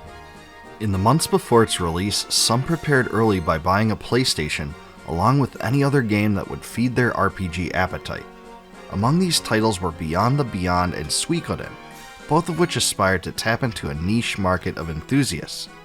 Separating itself from these titles was Vandal Hearts, an isometric strategy RPG released at the end of 1996. Many fell in love with the game for its dark story, its distinct spurts of blood, and its tactical-oriented gameplay. In the 3 years that passed afterwards, Squaresoft created its own counterpart, Final Fantasy Tactics, that was met with much more critical acclaim than Vandal Hearts ever enjoyed. Konami responded by releasing the sequel to the game, Vandal Hearts II, in North America in late 1999. I remember playing this game back then because I started it soon after I finished Final Fantasy VIII, one of the hottest games on the PlayStation at the time. The different feel of Vandal Hearts 2 relative to FF8 certainly made it stick out in my mind back then, and made me appreciate Konami's drive to innovate. The game's story centers upon Joshua, a young man caught up in a devastating civil war in the country of Natra. Like the first Vandal Hearts, the main protagonist's close childhood companions also play a major role in the development of the plot. The storyline sequences stand out for their use of character animations, many of which were clearly designed for specific scenes in the game. As in the first title, the shifting camera also adds drama and surprise to the story's development, which was also a nice touch. Vandal Hearts 2 also features a branching plot of sorts where player-driven dialogue choices and other decisions lead to different outcomes. The system is epitomized by the existence of 4 completely different endings, which certainly adds an element of replayability to the game. In most ways, combat in Vandal Hearts 2 plays out in almost the same way as the first. Battles take place on a grid-based map, where terrain and distance play a big role in gaining the upper hand against the enemy and defending your own units. The one major area where Vandal Hearts 2 sets itself apart from almost any other tactical RPG was in its dual-turn system. In most games of this kind, each battle is divided into player and computer turns, where one unit moves and performs an action before the next character gets a chance to do the same. In Vandal Hearts 2 though, both the player and the computer move a single unit at the same time. I have to give Konami a lot of credit for coming up with a bold and unique gameplay mechanic such as this. Unfortunately though, I don't really think it works for this type of game. This is because tactical RPGs function best by allowing the player to react to specific circumstances on the field. With the dual movement system, it makes combat choices feel too unpredictable and doesn't yield as much satisfaction or accomplishment as making the right choices. Even so, I appreciate the effort to make the battles in Vandal Hearts 2 stand out from other tactical RPGs, and I bet others like the dual movement system better than I do. Vandal Hearts 2 features the return of head musical composer Hiroshi Tamawari, who produced a distinctive score for the original title. His unmistakable style, with its emphasis on horns, percussion, and harps, is just as apparent in this one. It's perfect for the game's medieval style and really sets it apart from the more melodic-oriented RPG composers like Nobuo Uematsu. With 76 songs in total, it's one of the biggest RPG soundtracks on the entire system, and its variety makes the score hold up better than most games on the PlayStation. In the end, Vandal Hearts 2 is a great tactical RPG that you shouldn't miss, especially if you liked the first Vandal Hearts game. I can't say it's quite as good as the original. I just didn't fall in love with the characters and story to the same extent. However, it's certainly respectable and contains all the elements that made the first one great. A dark and serious story, interesting characters, and strategic gameplay that tests the player's ability to think on the fly. If you like the Fire Emblem games, Final Fantasy Tactics, or Tactics Ogre, you can't miss out on Vandal Hearts 2. It's in the same caliber.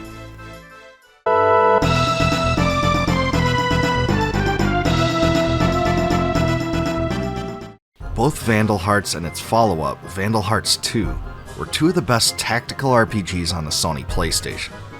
Memorable for their dark storylines, great music, and blood-spurting combat, the Vandal Hearts games really made an impression on RPG fans that played them at the time.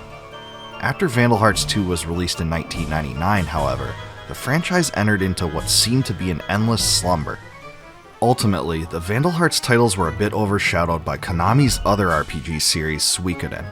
The two franchises shared some similarities, but the latter was much more of a traditional RPG series. Over a decade after Vandal Hearts II, Konami published Vandal Hearts: The Flames of Judgment on the Xbox 360 and PlayStation 3. Many fans were eager to give it a try, having waited so long since the last entry in the series.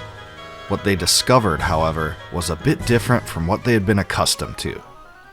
As far as the story goes, you take control of the main protagonist, Tobias, an orphan who's caught up in a devastating war between the kingdoms of Urdu and Balustrade. A moment of divine intervention intends to end the war, but one ambitious general refuses to accept peace. It is in these circumstances that Tobias and his friends are unexpectedly brought into the struggle, and tragedy strikes close to home. A lot of the story unfolds in the game's typical graphical style on a grid-based field, but other storyline moments unfold in animated sequences.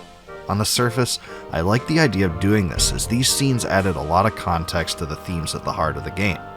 However, I really think the exaggerated animation style doesn't mesh well with the dark moments and bloodshed. The game presents the actors as cartoon characters in a gloomy world of death and destruction, and some of the events that transpire in the game make this all the more apparent. There are moments that make it appear like Daffy Duck is slicing someone open. It's just weird and incongruent with the otherwise dark feel. If you're familiar with the other Vandal Hearts games, you'll pick up the combat gameplay really fast. It's a grid-oriented tactical RPG wherein each character can move one time and perform one action per turn. Battles have set victory objectives that must be accomplished in order to proceed in the game. Most of them involve killing all enemies on the battlefield, but there are other conditions as well. Characters can wield 2 weapons each, and you can mix range and melee weapons together on the same character. Each character can also use magic, which is learned by equipping spellbook items. At about 12 to 15 hours, the game is relatively short for a tactical RPG. Some of the objectives do provide a challenge, but if you know how the game works, you can pretty much plow through this one. Like most games of this type, your success is dependent on the extent to which you can properly customize your characters. So if you're good at innovating and adjusting, this will definitely come easy for you. I think the game overall is a bit less difficult than the first 2 Vandal Hearts games. When it comes down to it, I just don't think the third entry in the Vandal Hearts franchise holds up to the caliber of the others.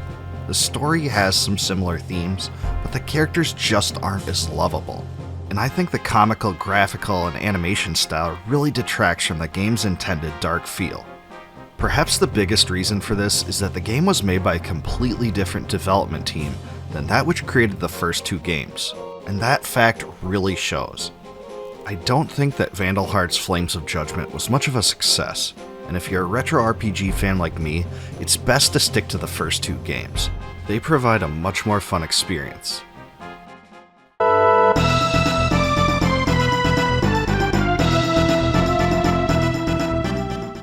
Back in the mid-1990s, the Sega Genesis featured a host of great space shooter games. This included the Thunder Force games, Steel Empire, Truxton, and several others, each with their own strengths. The best shoot-'em-up game the Genesis offered, though, may well have been Musha. In Japan, Musha was called Musha Aleste, part of the coveted Aleste series of shoot-'em-ups produced by Compile. According to one account, the development team made a conscious effort to abandon the Aleste series' emphasis on science fiction in favor of a classic Japanese aesthetic for Musha. And man, what a great decision this turned out to be. Going with the Japanese flavor instead certainly made Musha stand out from almost every other shooter released at the time, and the game was absolutely a visual treat for a 1991 shooter. The title's levels are filled with unmistakable Japanese houses and buildings, imagery from the Japanese floating world from the samurai era, and even no mask enemies. The game isn't exclusively Japanese though, and there is some science fiction stuff thrown in for good measure. It's a great combination of themes. One of the biggest things that stands out about Musha is the awesome weapons. Here you'll find cannons of several different forms, lasers of varying widths, and an assortment of bombs. The boss enemies are also very well designed, and there are some areas where the player has to maneuver to avoid moving obstacles. It's everything you expect a game like this to be. Unlike many other space shooters of this era, you also get power-ups that allow you to fire supplemental weaponry horizontally while your main weapon continues to shoot vertically. Effectively, this gave the game complexity and added a new dimension to the gameplay, because you now had more freedom to destroy enemies without getting in front of them. I can't recall any other shooter at the time that did this, and it's a great idea that was incorporated into Musha. The game isn't as punishing and unfair as many of the space shooter titles from the era, which may be refreshing to some, but I actually think it's the game's only downside. I'm not the master at shoot-'em-up games, but I'd say this one veers on the side of being a bit too easy. There are some difficult projectile patterns to avoid, but overall, this game is a far cry from its difficult counterparts like, say, Eliminate Down. Musha has a crazy cousin of sorts in Space Megaforce for the SNES, which was called Super Aleste in Japan, also part of the same overarching series. Even though that game is much more like the other Aleste games, you can definitely pick out the similarities. It's also worth playing. The unique aesthetic and flavor, combined with its assortment of levels, firing patterns, and fun bosses, make Musha incredibly enjoyable. I think it's definitely one of the top 3 shoot-'em-up games on the Genesis, and it's absolutely worth playing today.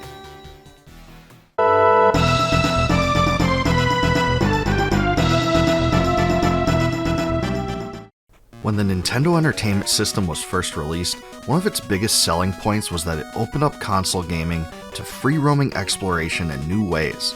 Games like Metroid and The Legend of Zelda certainly capitalized upon this and received immense praise for doing so. Another title that adopted a similar approach was Hudson Soft's Faxanadu, which hit shelves in North America in August of 1989. It's a side-scrolling action RPG of sorts where elements from both genres are apparent. Interestingly, Faxanadu is actually a spin-off of Xanadu, a PC-based predecessor that was only released in Japan. As the story goes, you play the role of a wanderer who returns to his hometown, Aeolis, to find it in a state of disrepair and almost entirely abandoned. The town is under the attack of dwarves, who found a meteorite with mysterious powers. This has caused the dwarves to behave erratically and attack Aeolis. The town is also running out of fountain water, the lifeblood of the population. After the Elvish King gives the main character 1,500 golds, yes, golds in the plural, he sets out to find the source of the calamity. In several ways, Faxanadu plays like Zelda II: The Adventure of Link. You can converse with townsfolk in many locations, where you're greeted to extremely similar dialogue boxes. In these areas, you can also buy supplies, gain hints, and prepare yourself for future battles. You start with virtually nothing, so you have to use the golds you receive to buy equipment and food, and also to learn the ability to use magic. Your main character can venture throughout an open world, using various weapons to strike enemies. In addition, magic can be used to destroy enemies that are difficult to reach. Also, the game's development is tied heavily to keys, and you have to obtain one from the key shop in Aeolis just to exit the initial town.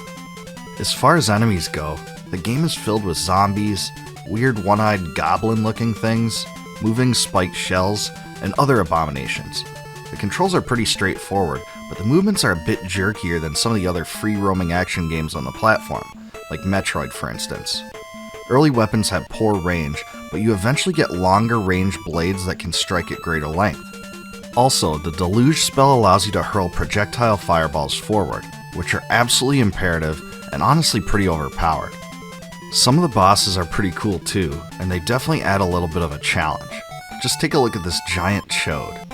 The game really is a lot more annoying at the beginning, because the puny dagger barely manages to kill enemies without making you completely vulnerable to moving attacks.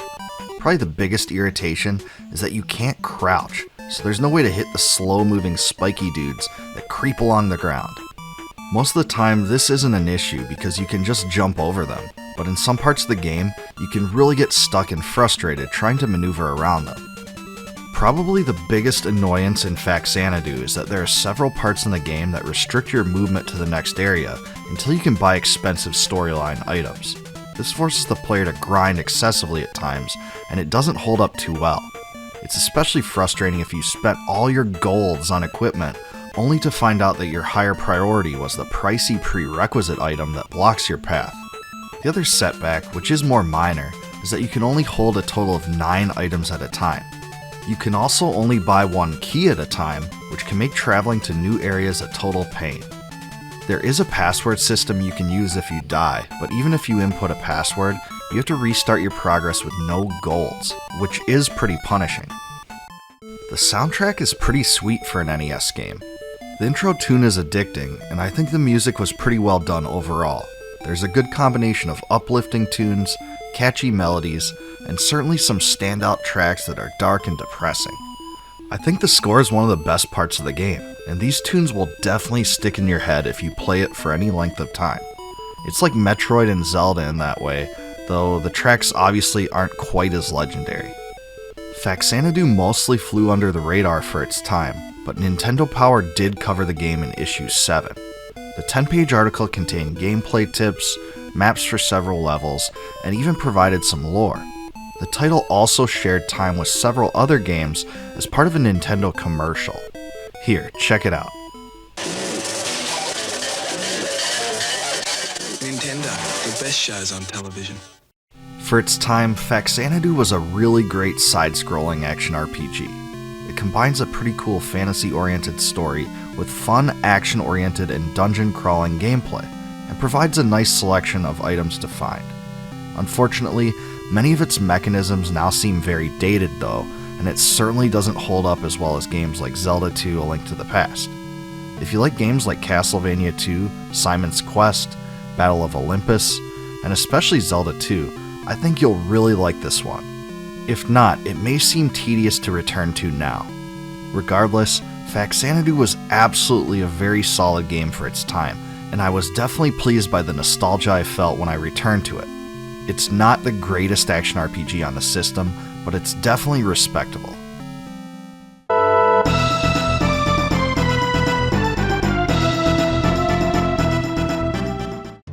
Before there was Final Fantasy VII, Japanese-style retro RPGs hadn't taken off in the West yet.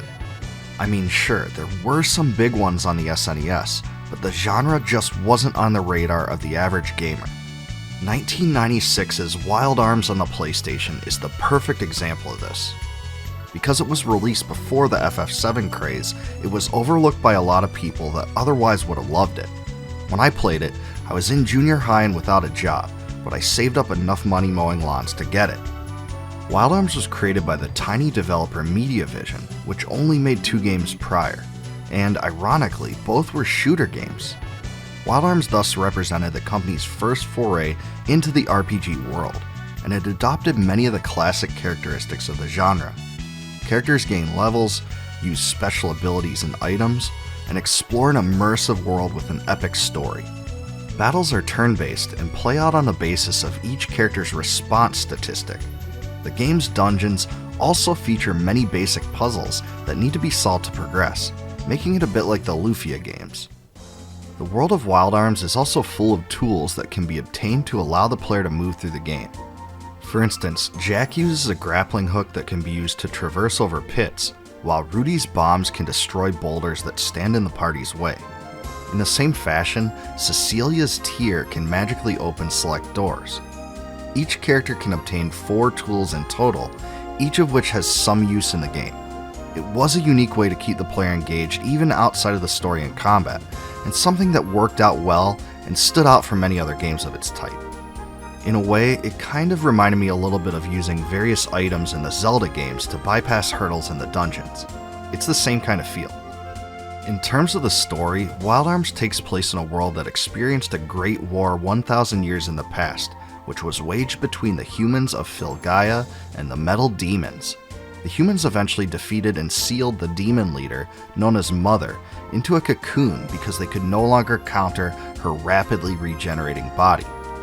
Over the years though, a small number of demon loyalists succeeded in taking the incapacitated body of Mother and organizing an effort to locate pieces of her heart in the hopes of reviving her and seeking vengeance upon the humans. In the world of Wild Arms, ancient relic mechanics, or arms, are weapons stigmatized for granting uncontrollable power, and not to make wielders of them into pariahs. One example of this is found in Rudy, one of the main characters. As an orphan, Rudy's daring rescue of a lost boy in a cave revealed to his village that he carried an arm, which led to him being an outcast. Another lead character, Jack, is a world-traveling treasure hunter and former knight of Arctica Castle. He searches for an ultimate power of sorts that will allow him to confront his troubled past. Cecilia is the Princess of Adelheid, greatly skilled in magic from a life spent studying in Curon Abbey. Despite her stature, she longs for adventure and is curious of the world around her. One thing that just has to be mentioned when it comes to Wild Arms is that many of the game's themes are very inspired by American Western films, which is especially interesting considering it was made in Japan. Its use of firearms, environmental settings, and other factors really show this effect even when mixed into a fantasy story of magic, dragons, and castles. Even the soundtrack has a lot of Western-style influence. This is evident throughout the game, and even from its opening seconds in the anime video intro. Indeed, the soundtrack features lots of acoustic guitars, mandolins, and especially whistling. This made the score completely unique in the annals of RPG history, and is something that fans have always recognized. It was definitely a risk that probably paid off for its originality. The game's decision to feature only 3 main characters was also a risk. This did allow the game to pack a lot more information and story into its characters, unlike some RPGs that featured huge casts. However, it could also be argued that the game's small array of characters made some of the character tropes that much more cliché. I can see both sides, but I do think the game's small number of characters allowed for the backstory of each to be explored in a way that many other RPGs could never do. Learning new things about the characters and their motivations as you progress through the game is one of the best aspects of Wild Arms. Wild Arms was one of those unique games that stood at the dawn of a new era, where 3D was first used in RPGs. As a result, a lot of its graphics, especially in battle, look extremely dated. The huge-sized polygons and exaggerated character appearances really look subpar now, and the game hasn't held up well compared to several other games from the era that went with a 2D sprite-based look instead. However, this issue isn't apparent outside of combat, as all the other gameplay takes place in an overhead view, where 2D sprites look very similar to what one would expect from other 1990s RPGs. These visuals definitely look better in hindsight than the 3D battle graphics, and the animations actually still look really good today. As an avid RPG nut from the 1990s, I can tell you that if you like many of the other titles I featured on my channel, you'll definitely like Wild Arms as well. It's a straightforward classic RPG that didn't break entirely new ground, but added enough of a unique twist in its innovative Western feel and emphasis on puzzles. Its soundtrack also really stands out and is definitely one of its best aspects. It came out early in the life of the PlayStation, so it's not quite as polished as some of that system's later RPGs, but it's still a lot of fun. It's well worth playing today, and is possibly one of the system's top 10 RPGs.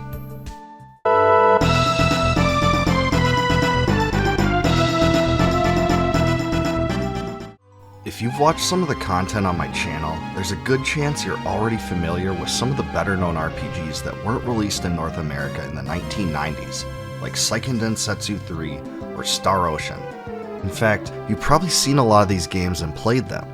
At the same time, I can almost guarantee you've never heard of Arabian Nights, Sabuku no Seireo, or Arabian Nights Desert Spirit King, another Super Famicom RPG that was only released in Japan.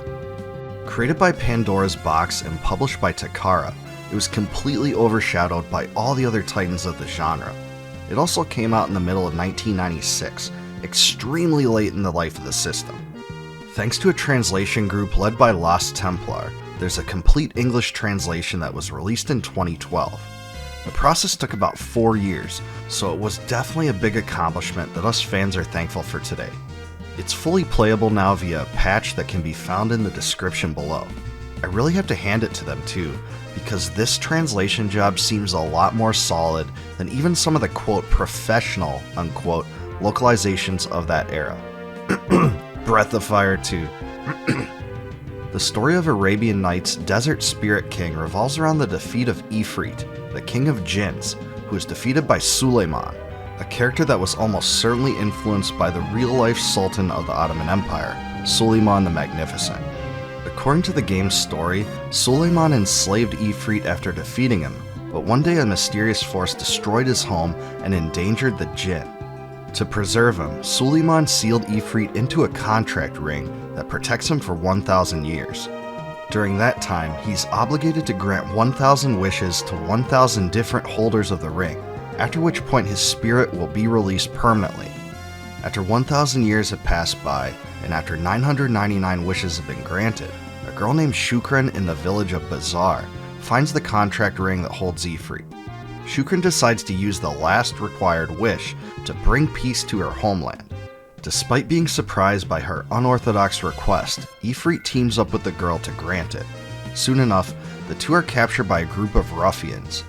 Ifrit reveals that his power has been sealed away and scattered as crystals throughout the world.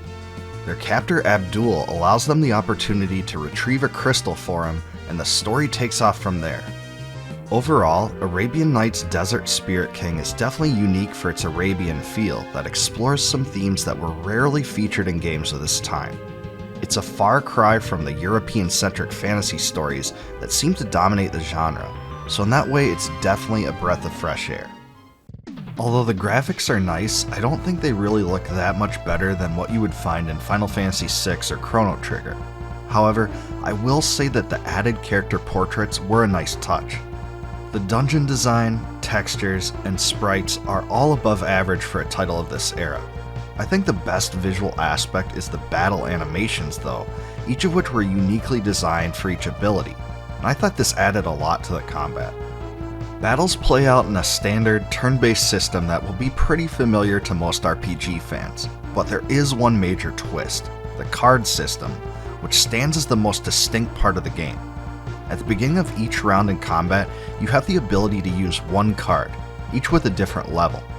Standard card levels range from 1 to 5, and the higher the level, the more powerful the ability the card unleashes will be. Each card also has one of 9 elemental characteristics, which dictates the actual effect. When used in combat, card abilities last for 3 turns, and at the end of every battle, you gain a new card for each card expended in this way. However, enemies can also use cards themselves, and only one card can remain in play at a time.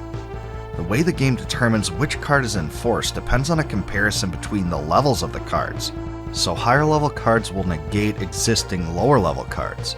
When the levels of the cards are equal, both will be eliminated. One thing I found interesting was that both the isometric view and the card system made this game a little reminiscent of Ogre Battle. Cards aren't exactly used in the same way the tarot cards from that game are, but the framework is a little similar. When it comes to the soundtrack, the word that first comes to mind is quirky. Some tracks have a Middle Eastern vibe that's a bit cheesy if you ask me, and other tracks are actually really funky and sound a lot like the tunes on Soul Blazer. I do like the battle music though, and there's a few other tracks that are pretty catchy. Unfortunately, the score lacks variety and only has 29 tracks, which was quite a bit lower than some of the other RPGs on the system. If you're used to playing the biggest Squaresoft hits, for example, it will certainly seem underwhelming and more repetitive. Overall, I don't think the sound was one of the game's strong suits. I found playing through the title requires a bit of grinding, even relative to other RPGs, and some of the bosses are actually really hard. There's some challenge in using the right cards at the right times also, so you definitely have to think on the fly and adapt to the circumstances. The encounter rate is extremely high, so this can be frustrating to some players that want the ability to avoid battles when they wish. Even so, it's pretty short for an RPG and can be beaten in about 15 hours. Arabian Nights: Desert Spirit King is one of those games that's destined to fly under the RPG radar for the era, even though it now has a complete English translation. It's worth playing if you really love the genre and are searching for something new, but it's definitely not a title I would recommend to those jumping into the genre for the first time. The game does offer some fun innovations, themes, and good humor, but overall the story wasn't as imaginative as it could have been, and fell a bit flat. The game just isn't in the upper echelon of Japan-only RPGs on the system.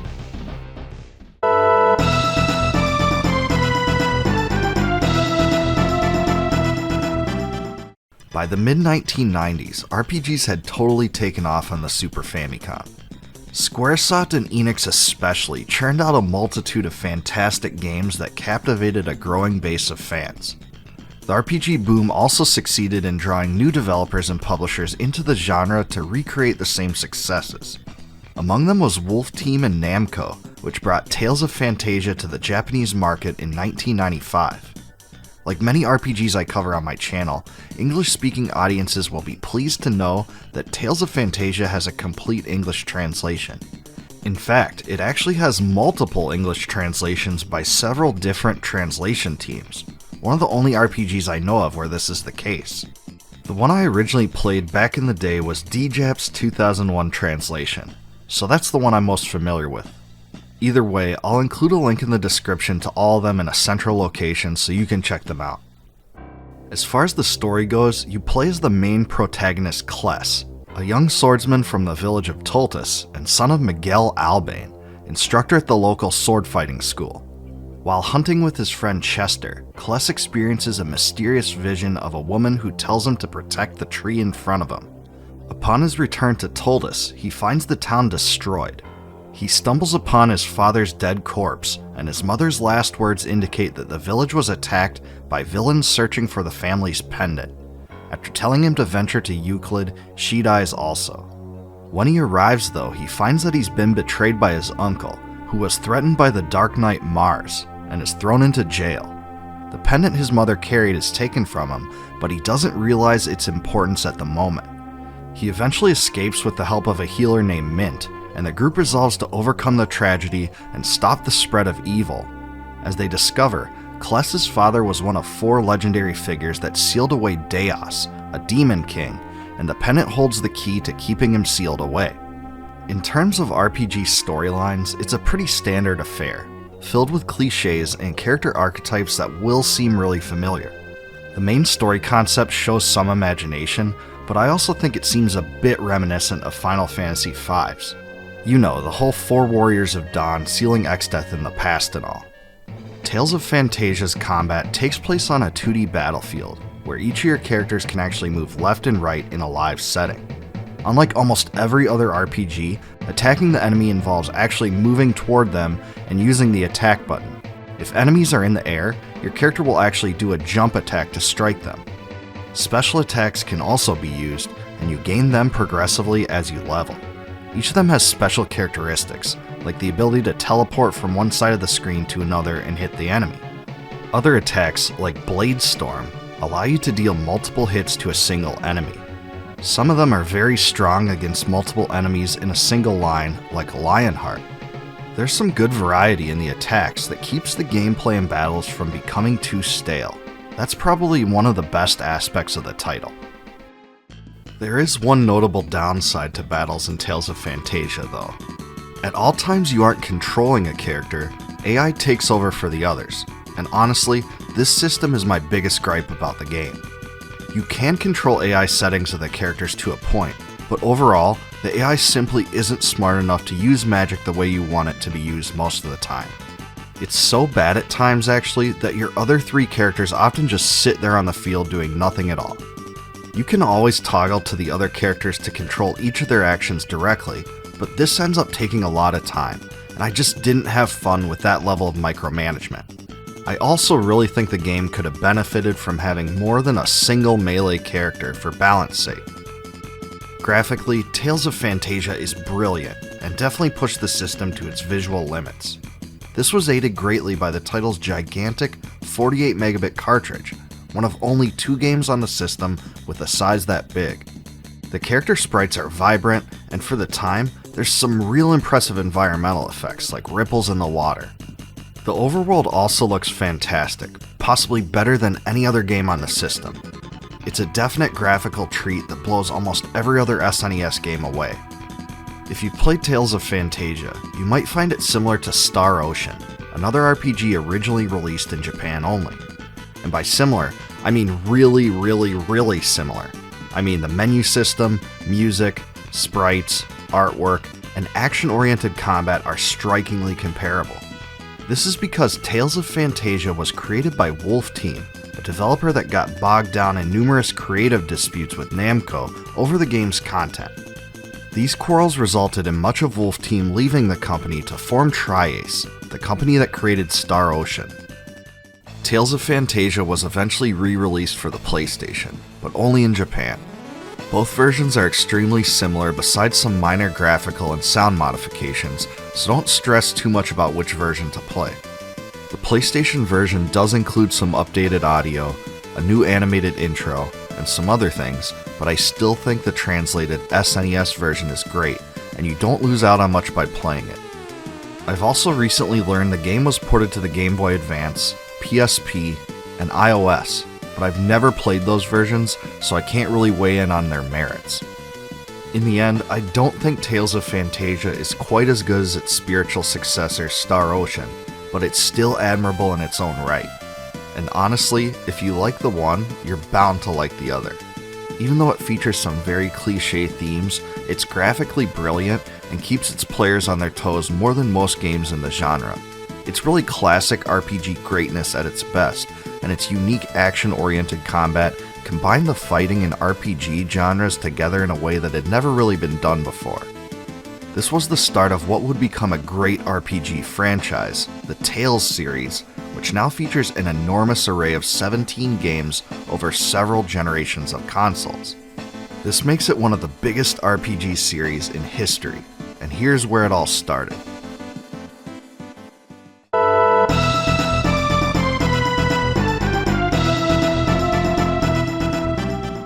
As most of my viewers know, my focus and forte is retro console RPGs. I absolutely love them, but I still don't limit my retro gaming to them alone. I also like other game types, including run-and-gun shooters like Metal Slug, Contra, and others. The two genres don't seem to provide much of a crossover, but wouldn't it have been great if they could have been combined somehow? Well, Omayasoft and Squaresoft did just that on the Super Famicom, and the result of this dream was Front Mission Gun Hazard.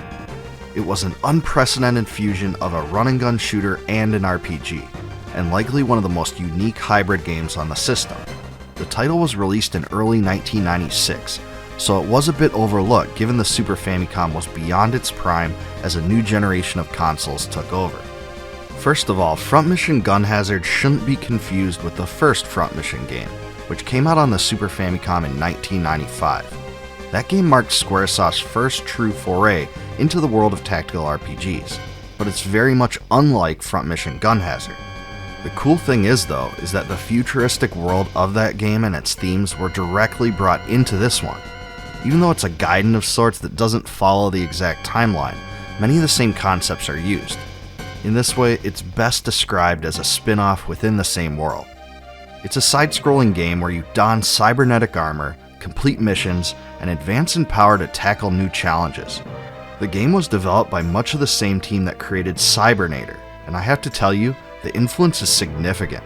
When I first saw this game, I actually confused the two games. Front Mission Gun Hazard is nothing if not story-centric, and relies heavily on the history leading up to the start of the game. In the early 21st century, the many nations of the world feuded over power and natural resources. However, the various nations of the world banded together in cooperation to create an orbital elevator known as Atlas in 2024. The device intended to provide power to the world, but its development was abandoned in favor of fusion reactors. Atlas thus became a symbol of failed dreams and hopes as the world regressed back into sectional conflicts between nations. The year is now 2064, and Colonel Ark Hellbrand stages a coup to overthrow the Republic of Bergen, led by President Mas Orwin. In his attempt to stop the coup, he taps NORAD, a paramilitary defense force, to assist. Among those involved is Albert Grabner, the game's main protagonist and soldier in NORAD's Norwegian branch. He and his mentor Laros are sent to confront the rogue colonel. The story takes off from there, and I'll just say it has some really dark moments that provides a pretty big contrast to some of the other RPGs Squaresoft has published. Like many of the Japanese-only releases I cover, this one has a full English translation that was released in 2004 by the great folks at Aeon Genesis. Just trust me, it's one of the best, if not the best, translation teams out there, so it's definitely worth checking out. If you saw this project in English without knowing its origin, you would have thought it was a professional effort, to be sure. As usual, I'll provide a link to the translation patch in the description. One of the most fun things about Front Mission Gun Hazard is its power progression system. Just like any other RPG, you level up from experience gained from destroying enemies.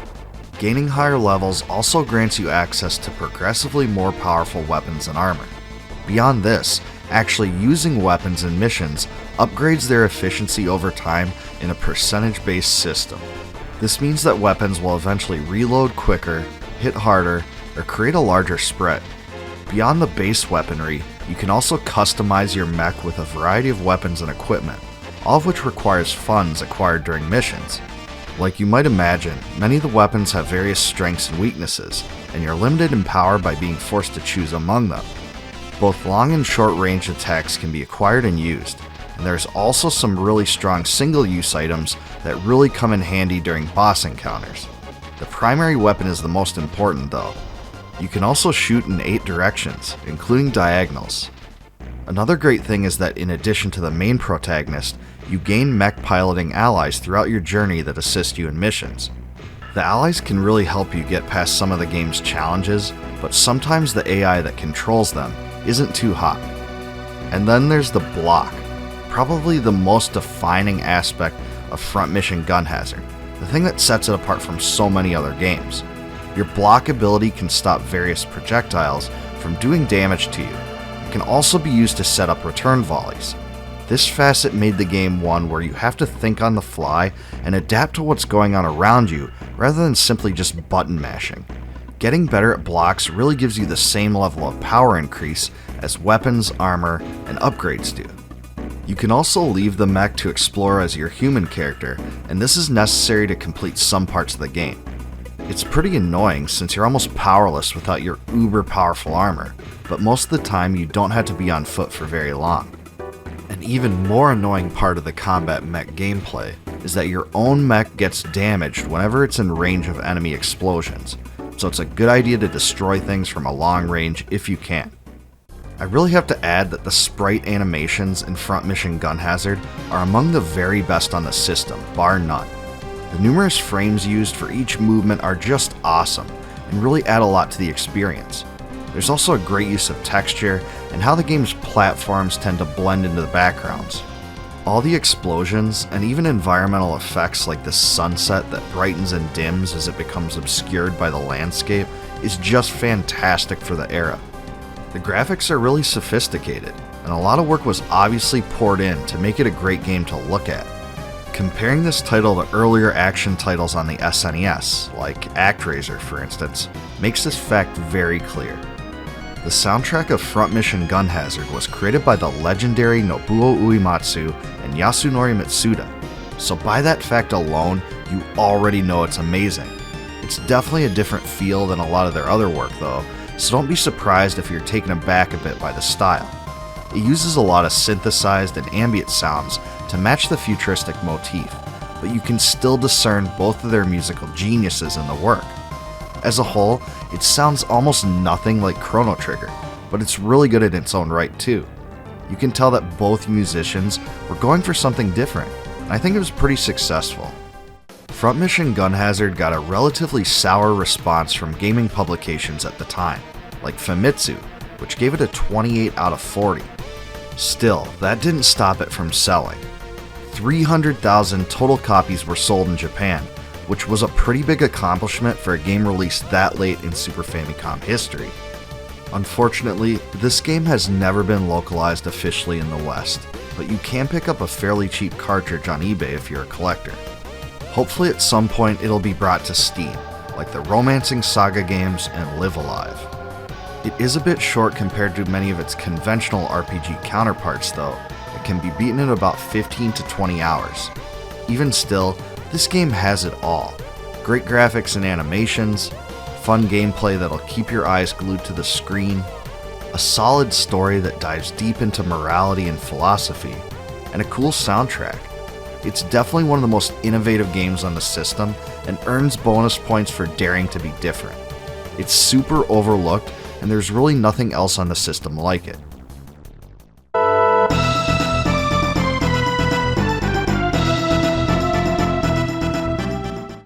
The original Legend of Zelda game took the console gaming world by storm in 1986 and proved that free-roaming adventure games were the way of the future. Capcom took notice and decided to build their own game with similar characteristics. In 1989, Willow reached shelves in North America, right in the prime of the Nintendo Entertainment System. It was based on the 1988 fantasy movie of the same name, the story for which was created by George Lucas. Fans of the Zelda games would quickly adapt to this one, and would probably be pleased to know that there are a lot of similarities between this title and that franchise. However, there are some big differences as well. Willow is a little more RPG oriented because you gain actual levels, and have hit points and magic points. There are also several different elemental based magic spells you can acquire. Each have different effects, and there are 12 in total. Some are borderline useless, but many of them are actually very powerful, like the healing spells and Tur Storm, which blows all enemies away on a single screen. If you're a fan of Johnny Cash, you'll be pleased to know that you can literally fall into a burning ring of fire through the Fire Flower spell, and enemies that come into your vicinity are fried accordingly. The equipment system here is similar to Crystallis, so you can pop up a menu and toggle between swords, shields, magic, and other items. You can also view your level and statistical information on the same screen. You can only quote-unquote equip one single magic spell at a time, so it operates like many other titles of this type. Probably the most unique thing about Willow is that there are two different ways to use the sword. First, there's a quick jab that can be done by pressing B while holding the directional pad in the way you want to attack. Otherwise, if you simply press B without holding any direction, you execute a circular slash that covers more ground but is far slower. You can gain better swords as you progress, and each one becomes more proficient in terms of attack quickness the more you level it up. This system was honestly pretty unique for its time and offered a little more versatility than you would find in some of the other adventure games out there. Oftentimes, it's better to just run past enemies rather than fighting each one of them. You have to gain levels and keep up with the strength of enemies, but the game doesn't really penalize you too much for being selective, which is definitely a redeeming aspect. The game also uses a randomizer to populate enemies on each of the map segments, so you can simply back out of each screen and return until you get what you want. As for some of the friendly characters, there's Poe and Sorsha. There's a little variety here, but a lot of the adversaries just use different color coding to indicate different power levels like a lot of the other NES games. Hey, these cartridges could only hold so much content, and that's just something we had to live with back then. At the end of each area, you also encounter a boss, each of which has their own health meters. Some of them are actually kinda challenging, like General Kale. To beat him without over-leveling yourself, you have to use the Fury Shield to deflect his attack and then strike back. With 5 distinct bosses, you will encounter a wide variety of challenges, so the game isn't so monotonous. Oh, and I'd also be doing you a disservice if I didn't warn you about the brownies. Those are the wooded warrior chodes from the movie. The biggest bummer about Willow is that there aren't any healing items you can buy and take with you on your adventure, so outside of a few dungeon boxes, you can only heal yourself in villages. From a user experience perspective, I say this makes things a little cumbersome, because it disincentivizes exploration until you've grinded enough to make your way through. Now, the music for a game of this era was honestly pretty great if you ask me. It's the kind of title you'll immediately remember the tunes for if you return to it now after having played it back then. Willow's lighthearted melodies will stick in your head and definitely have the adventure vibe going for them. Out of all the game's good qualities, this one might be the greatest. The NES Willow was preceded a few months by a 1989 arcade game of the same name. However, That Willow is a side-scrolling action game completely unlike its NES counterpart. The arcade version is great too, just don't expect there to be many similarities to this one. Overall, Willow is a very solid adventure RPG game on the NES, and can still offer lots of fun and nostalgia. The color palettes just aren't quite as nice visually as some of the game's counterparts, and the slow sword swing can be annoying at times, but these are generally minor gripes. I can't say it's as good as the original Legend of Zelda or Crystallis, but it's definitely in the upper echelon of games of its genre on the system. Capcom deserves some serious credit for leveraging what Zelda did well, but still giving the game enough of its own unique flair to stand out. Willow is highly worth playing, and probably one of my top 20 games on the system.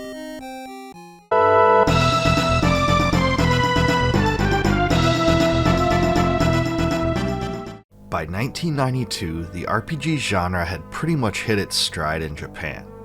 The Final Fantasy and Dragon Quest games reached a mass audience that loved the fantasy-oriented atmosphere, dramatic stories, and strategic combat both series offered. This dynamic caused a small developer called Asmik to try their own hand at the genre in 1992, when the Super Famicom was exactly 2 years old. Teaming up with publisher Enix, they created Paladin's Quest, which aspired to be bold and do many things differently to set it apart from other RPGs. In Japan, it was known as Lennis, Kodai Kikai no Kyoku, or Memories of an Ancient Machine. The game's story centers upon Chesney, a 13-year-old boy studying at the magic school on the planet of Lennis. One day, his buddies persuade him to climb the nearby tower on the eastern edge of campus. With a friend named Duke, he eventually reaches the top, where he places his hand into an odd, hand-shaped device. This unfortunate decision activates an ancient machine called Dahlgren that unleashes a wave of destruction. When he wakes up, Chesney realizes the magic school was completely destroyed in the process, and soon learns that he's the only one that can put a stop to the ancient machine he empowered unknowingly. I have to say that when I first played through this, I immediately thought of how thematically similar this was to Secret of Mana's intro. What with the whole innocent dare causing the release of a sealed evil upon the world bit. Throughout nearly the entire game, you control Chesney and Midia, an aspiring female spiritualist. In addition to these two, many other characters join your party, and you can even hire special mercenary characters in pubs throughout the world. There's over 12 characters in all, but you are limited to having 4 characters in your party at one time, and you can only equip the 2 main characters with items found throughout the game. The first thing, and I mean the absolute first thing you'll notice when playing this game, is that the developers were going for a completely different aesthetic. The colors are bright and cartoony, and really stick out if you compare them to the darker or more serious RPGs from this time. Also, the buildings look like, well, something from a carnival or an alien universe of some kind. It's so incredibly different from anything else on the SNES that it almost appears as if this title was on another system or something. In one word, it's just weird, but I do find the people that really like Paladin's Quest, and there are some that do, always point to this facet to justify their opinion. Combat is the part of the game that will probably be most familiar to fans. It's a turn-based affair with a first-person view like many other games, but the interface is, bulky and awkward. I really don't like how the menu text obscures everything behind it, and I think the game could have really benefited by limiting the menu to a certain portion of the screen rather than using the entirety of it. Each round, your characters can choose to attack an enemy, cast a spell, use an item, defend, or run. Probably the most unusual aspect of Paladin's Quest is that spells, rather than consuming magic like most RPGs, actually expend hit points instead. This means that healing can only be accomplished through items, which does annoy me a bit. Spells also increase in power the more they're used though, so at least the system was innovative to a certain degree. The spell effects are definitely a little corny, and not well animated at all. Just take a look at this fire spell. It's pretty rough even for this time. I would never claim that spell effects are ever the most important aspect of any game like this, but it does show a lack of attention. As a game typical of its era, there are a lot of random encounters, and some of the dungeons are pretty long and grueling. The odd structures in the game also make it difficult to determine where you're supposed to go at times. Like the Breath of Fire games, this one also suffers from having to use so many abbreviated names for weapons, spells, and armor because of character limitations.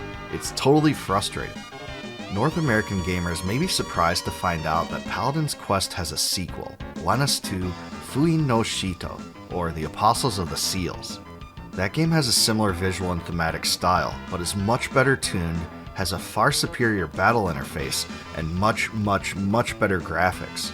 It came out in the summer of 1996 in Japan, long after the prime of the SNES. There is a translation patch available for it, and if you like Paladin's Quest, I think you're guaranteed to like that one even better.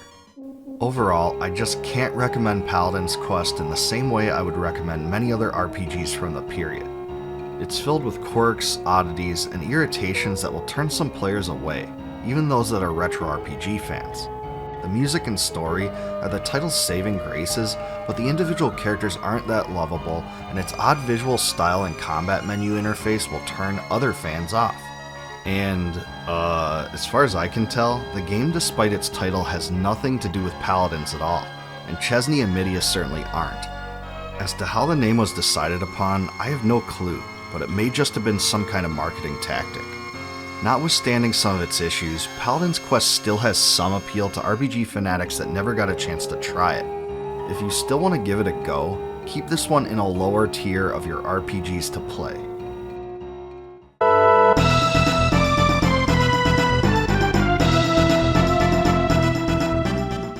One of the biggest knocks on retro role-playing games is that they're too formulaic. And hey, maybe in some cases that is true.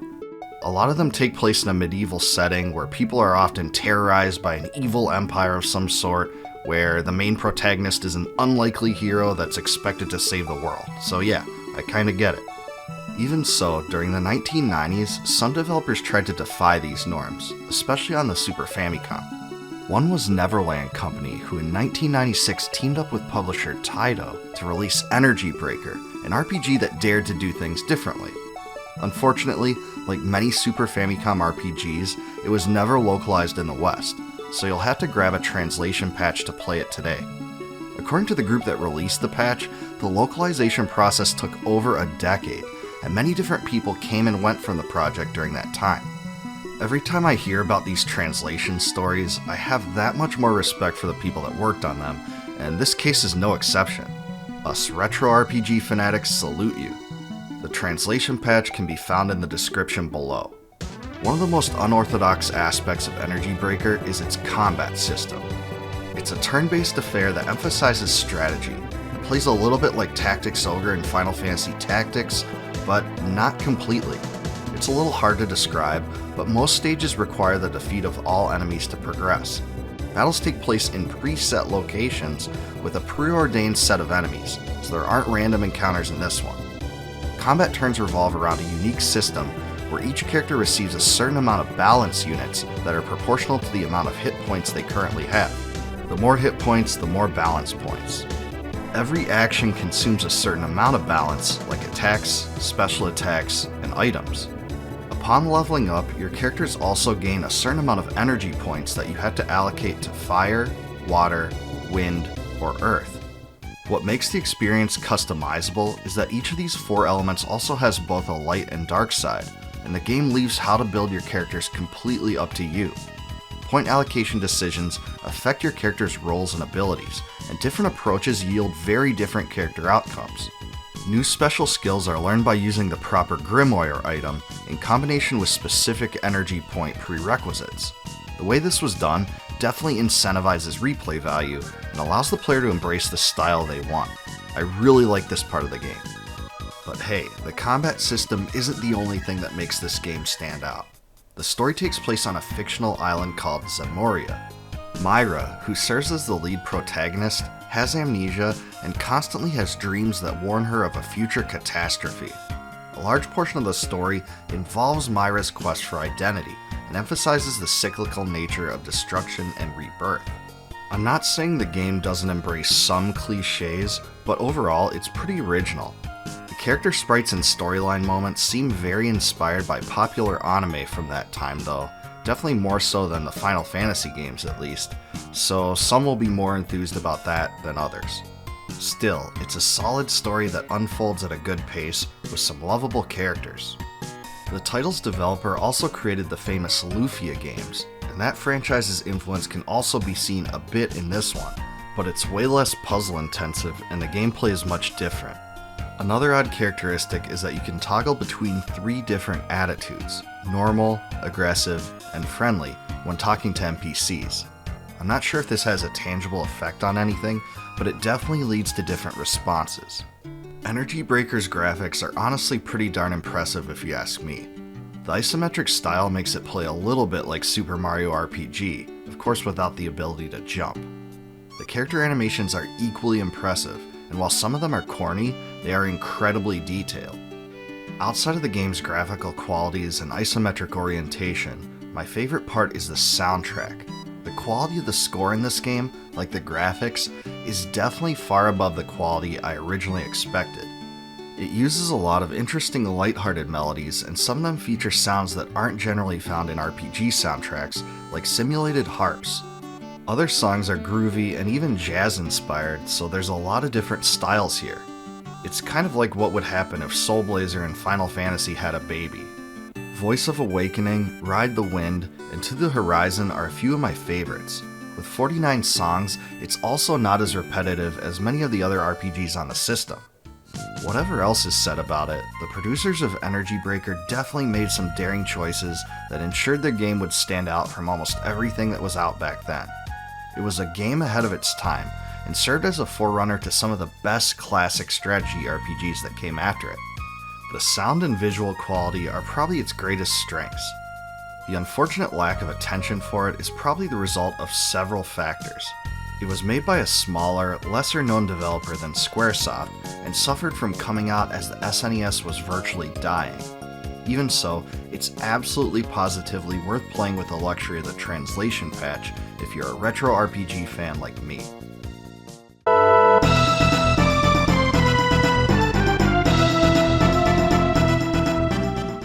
Almost every retro gamer knows about the Ghosts and Goblins games. It was a series that terrorized many of us in our youth with its incredible difficulty. Actually, the first one was so hard for me as a kid that I couldn't even make it past the first few screens. I've had a much better experience with those games than I did back then, and I've actually found them to be much more fun now. Still, I never realized until recently that Capcom actually built a full series around a totally nondescript enemy from those games. Yeah, that's right. This flying red chode had a franchise created just for him. There were 2 Gargoyles Quest games on the Game Boy, and then Demon's Crest on the SNES. The last came out in 1994, and it became one of the most defining action platformers on the console. The absolute first thing I wanted to discuss in this video is the thing I think stands out the most about it: the game's aesthetic. It's dark, brooding, and sinister, and really does a great job of incorporating the evil flavor it was going for. The pixels are just beautiful, especially the big bosses. I mean, just take a look at this giant undead dragon burst through this gate. It's just awesome. The character and enemy design in this title is off the charts in terms of quality, and the detailed backgrounds are a great touch that adds so much. For example, just look at the swamp water move slowly in the background here, and the burning bushes that fill the area here. Like Super Metroid, the dark shaded backgrounds were utilized perfectly in Demon's Crest to leave a lasting impression on the player. Firebrand's goal is to find various crests throughout the world, all of which allow him to unlock a new form.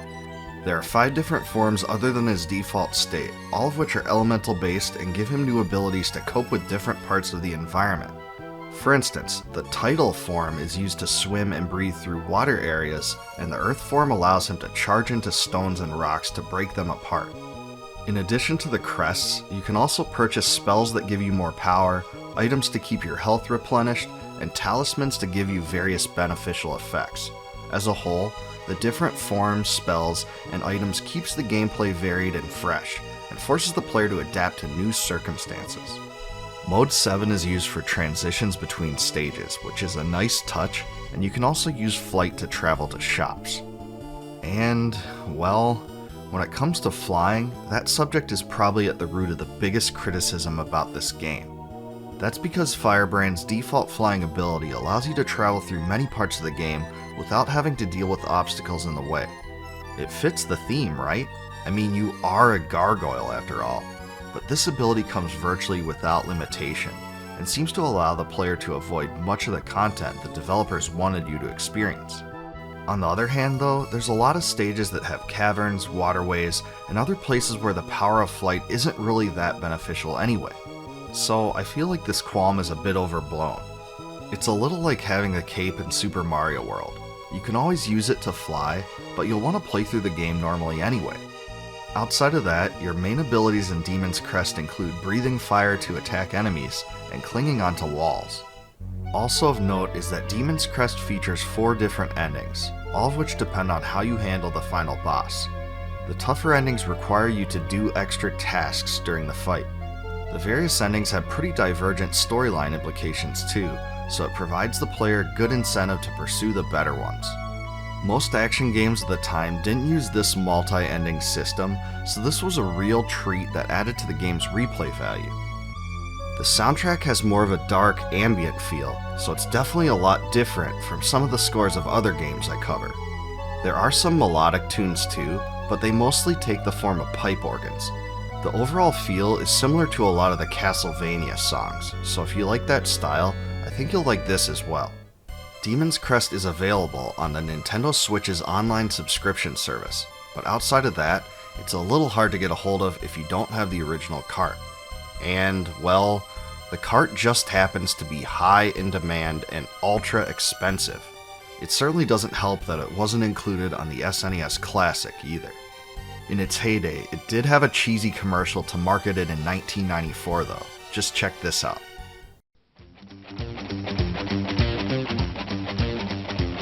Here's a side-scrolling platform game packed with amazing graphics and non-stop action. Demon's Crest.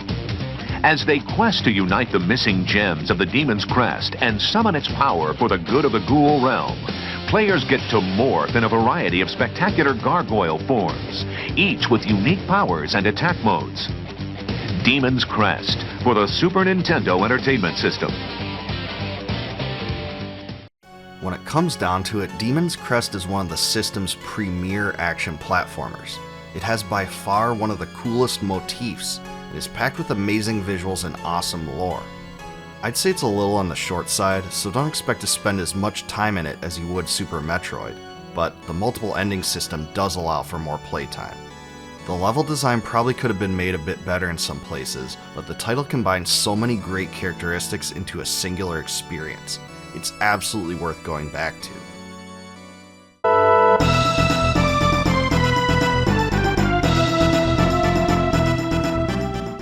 When Capcom jumped into the RPG market in 1993 with Breath of Fire, it came as a big surprise to many players at the time. The company had achieved immense success on the backs of many other types of games, including action platformers and beat-em-ups, so the attempt to capitalize on the RPG market represented a strategic shift. After attracting new fans with the first 2 Breath of Fire games, it intended to bring its flagship series into the next generation on the PlayStation. Breath of Fire 3 came out on the system in the spring of 1998, just after the Final Fantasy VII craze dominated everyone's attention. Like the previous Breath of Fire games, the main protagonist is Ryu, a member of the ancient Brood race with the power to transform into a dragon. As the game begins, he's encased in a crystal within a cavern. Miners discover him there and attempt to use dynamite to kill him.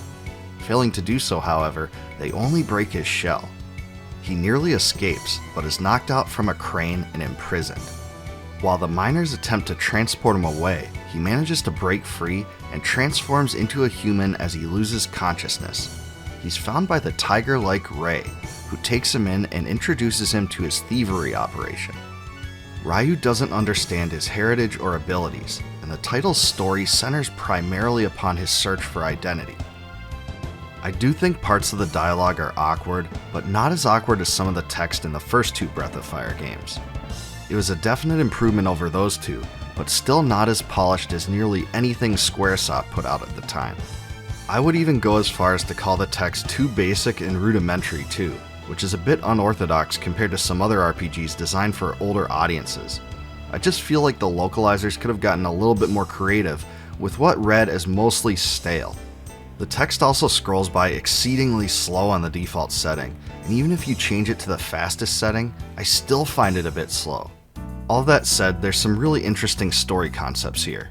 Subjects related to Ryu's heritage are expanded a great amount, and it makes for a much more enjoyable experience that reaches a mature audience. Friendship, camaraderie, and vengeance are all prevalent themes too, pretty much as you'd expect them to be.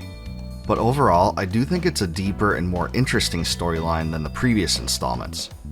It's a bit annoying how long it takes Ryu to change into adult form though, and I think a lot of the early storyline could have honestly been cut out entirely.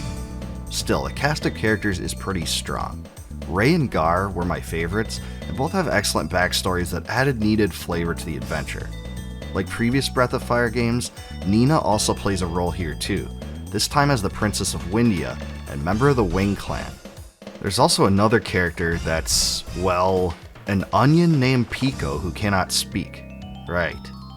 Unlike the first two games in the series, Breath of Fire 3 uses an isometric view, which provides a nice contrast to its predecessors. The sprites are just beautiful, especially many of the enemies. The gigantic bosses look awesome as well. Just check this dude out. And there's tons of baddies that look equally imposing. Tons of colorful detail and shading make the visuals very impressive. You can just tell the developers spent a lot of time making things look really good. Battle animations are on point as well. They look really great, and this is some of the best sprite work on the entire system if you ask me. As far as battles go, it's pretty much exactly what you'd expect from a Breath of Fire game. You can attack, use special abilities, or use items in a turn-based affair. The characters gain unique special abilities as they level, each of which fit into their own niche or archetype. Each special ability expends AP, making their usage very similar to what is seen in most RPGs. Throughout the game, Ryu also finds new genes. When combined, they allow him to transform into dragons of different types. I really liked this system because it encouraged the player to amass more genes and find the most powerful combinations. There's even a way to save combinations for future use, so you'll never forget them. The dragon transformation system was a really fun mechanic that stood out, and it deserves even more praise because it fit well into Ryu's character arc.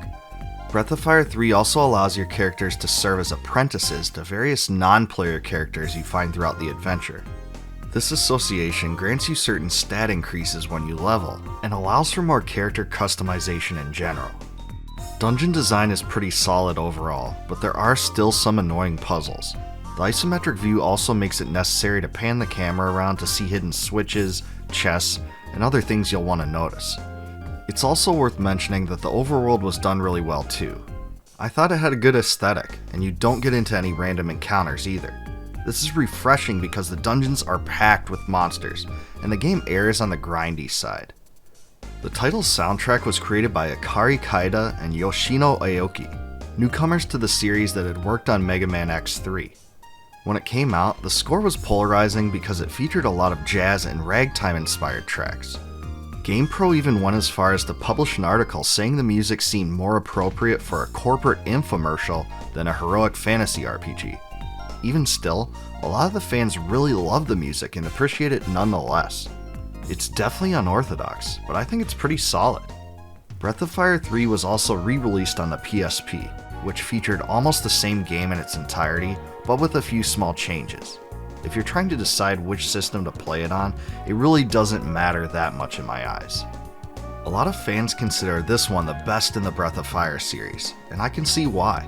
It's packed with many hours of great gameplay, has some pretty fun characters, and features a unique system for combining dragon genes.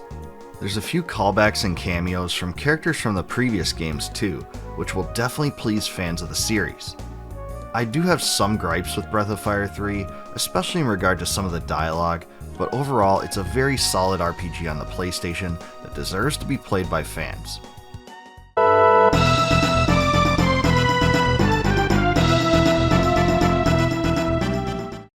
As the 8-bit era drew to a close, few series had established as much standing as Castlevania.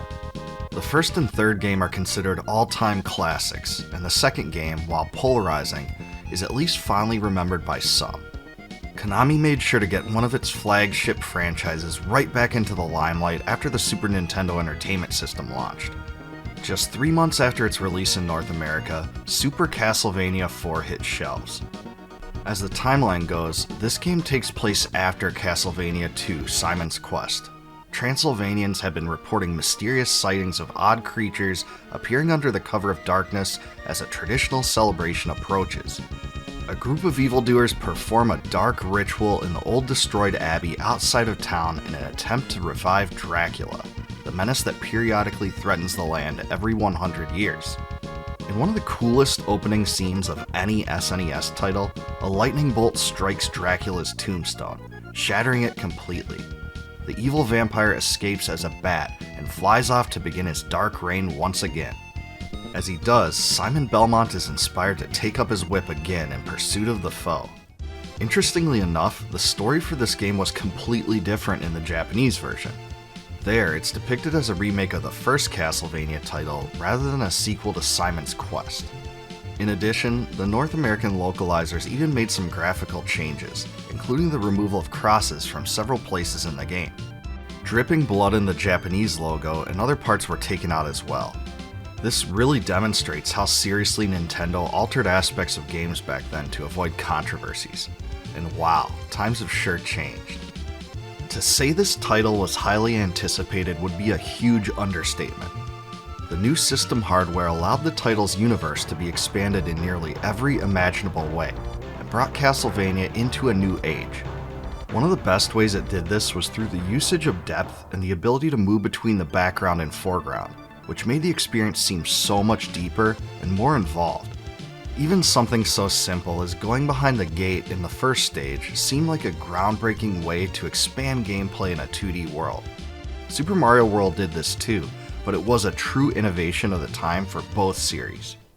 Super Castlevania IV's aesthetic, especially its dark backgrounds and layers, really stood out. Stages were filled with moving background areas, where you encounter stuff like moving gears, far-off towers, and ancient libraries in the distance. It really added a lot to the murky flavor the developers were going for, and worked great. The levels themselves were really well designed too, with lots of challenges, different enemies, and contrasting environments to make every single area unique.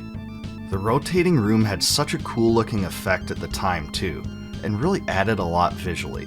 If you haven't played the game in a long time, I think you'd still remember this part if you saw it again today.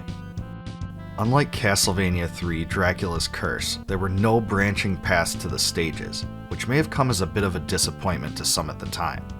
To their credit, developers did try to pay homage to fans of the series though, by replicating some of the stages of the original Castlevania game and placing them into the final stages of Super Castlevania IV. Fans seem to be a bit split on this. Some loved the resurrection of that content, but others thought it showed laziness. As for me, I think the decision was a good one, and the title featured a healthy split between new and remastered levels, and it blended together pretty well. Controls were revised this time to assign a different button to Simon's sub-weapons, which are replenished by hearts found within candles and enemies. There are also whip power-ups that increase both the strength of the attack and the length of the whip, so this added yet another interesting dynamic. You can now lash the whip in 8 cardinal directions, opening a lot more possibilities for positioning. In addition, you can hold the attack button to keep the whip in an animated state to allow Simon to fling it around using the D-pad. The whip's usage is also expanded to allow grappling onto hooks to swing from place to place, and there were locations that required timed jumps to proceed. In other words, yeah, Simon is Indiana Jones. The bosses in this game are also remarkably nostalgic, and were pretty well designed. Among the most memorable for me were Medusa in Stage 2, the twin Orphic Vipers in Stage 3, and the Spectre Death, who makes several appearances throughout the rest of the series. Also, who could forget the creepy-looking Frankenstein, who is actually called the Monster in the instruction manual. Yeah, great descriptor there. Each of the bosses had different mechanics and attack patterns, so the player couldn't just use the same approach to defeat them all. Also, some of the sub-weapons were much better for specific encounters than others, so that consideration also affected the player's decision-making. It's definitely possible to cheese your way past some of the bosses, but you probably won't learn how unless you watch others demonstrate it.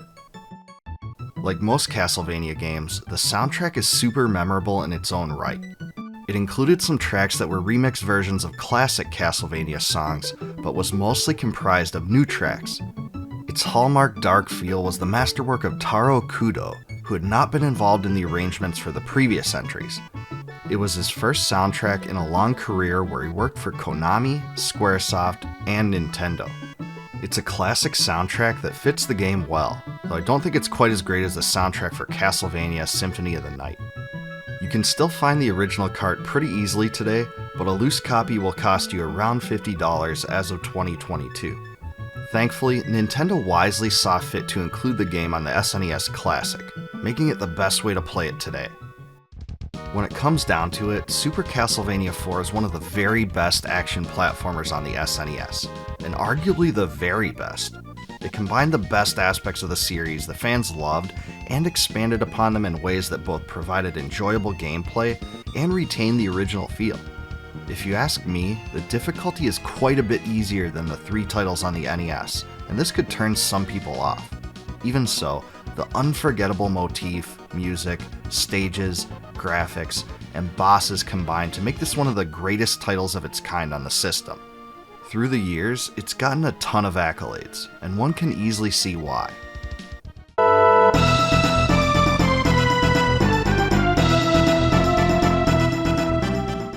When the Nintendo Entertainment System was in its prime, my friends and I always talked about the latest and greatest action games. Titles like Bionic Commando, Ninja Gaiden, Mega Man, and countless others monopolized our attention at the time. One of the most unexpected ones that caught my interest back then was Metal Storm, which was one of the few games I know of that came out in North America before it hit shelves in Japan.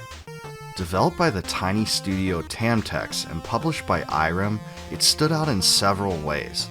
I mean it when I say this one was stylistically unique. Metal Storm, unlike every other game from the era, uses a mechanic whereby you can switch gravity so your cyborg clings to the ceiling. To do this, you just press up on the D-pad plus the jump button. This opens up more angles to make it through the levels, which are specifically designed with this mechanic in mind. You had to keep switching back and forth, and it's a bit tricky to get used to, but really is the primary factor that made this title so distinct. You can even jump and do the gravity effect while in mid-air too, which you'll need to do in some areas. The only downside is that the game uses a lot of bold colors. It's not always clear what places you can and cannot transition through. There are 7 stages total, but each stage has 2 acts, so they're longer than some levels in other NES games. After completing both acts in each stage, you face a unique boss in a sedentary enclosed area. The gameplay for bosses functions a bit differently from normal gameplay, but you will have to make use of the anti-gravity effect and aim your cannon upward at times to defeat them. Metal Storm isn't a very long game. It's pretty difficult though, and like many other NES games, there are one-hit kills. If you tend to get frustrated easily, it's a rough one, but the game does offer unlimited continues, so it's definitely not as punishing as some of the other action games like it. This kind of challenge hasn't aged well, but it is what we all grew up with and expected back then, to be sure. In terms of the story, it's the year 2051, and mankind has colonized the solar system. A defense system on Pluto unexpectedly turned itself against mankind, and has completely destroyed Neptune. So what do you know? It's up to you to enter the Pluto base and use your weaponry to save the world. Great! That sounded pretty exciting in the days I rented the game and picked up a 6-pack of Surge on the way home. Beyond the innovative gravity system is a series of power-ups that added yet another dimension to this game. There's a shield you can use to protect yourself, armor boosts, and a power beam to blast through walls and defenders. The coolest one though was the Fireball, which turns you into a flaming heap of, cyborg while you transition between the ceiling and floor, which damages all enemies you strike in the process. Metal Storm looked pretty good for an NES game, and it made use of some impressive layering effects to make the stages look like they have depth. This is really noticeable, and it's a step beyond what almost all other NES games did. The controls feel pretty smooth too, and the cyborg animations as you walk and jump are pretty crisp. The price of Metal Storm has skyrocketed in recent years, and original cartridges go for a hefty sum of about $150 in 2022. That's really steep compared to most other titles on the system. Amazingly, the game was re-released as a special collector's edition in 2019 that included a host of extras, including an awesome box, some great artwork, an enamel pin, and even a character figurine. It was a limited edition, but you can still find it for about the same price as the original cart, so that's pretty darn cool. It'd be a true gift for retro gaming fans for this kind of re-release to be done for other games from that era. So way to set the example, Metal Storm. Even though it's not too highly touted, Metal Storm did get its fair share of attention when it was released. Nintendo Power featured it on the front cover of issue 22, which is actually the way I originally learned about it. Famitsu, Japan's leading gaming magazine at the time, actually rated the game pretty poorly, giving it a 24 out of 40. Still, most North American fans seem to really like it. It's an absolute hidden gem, and it's a true crime this game isn't talked about more. I know a lot of you out there probably haven't seen or played this one, but please, do yourself a favor and correct that. It's really one of the best NES action platformers in my mind.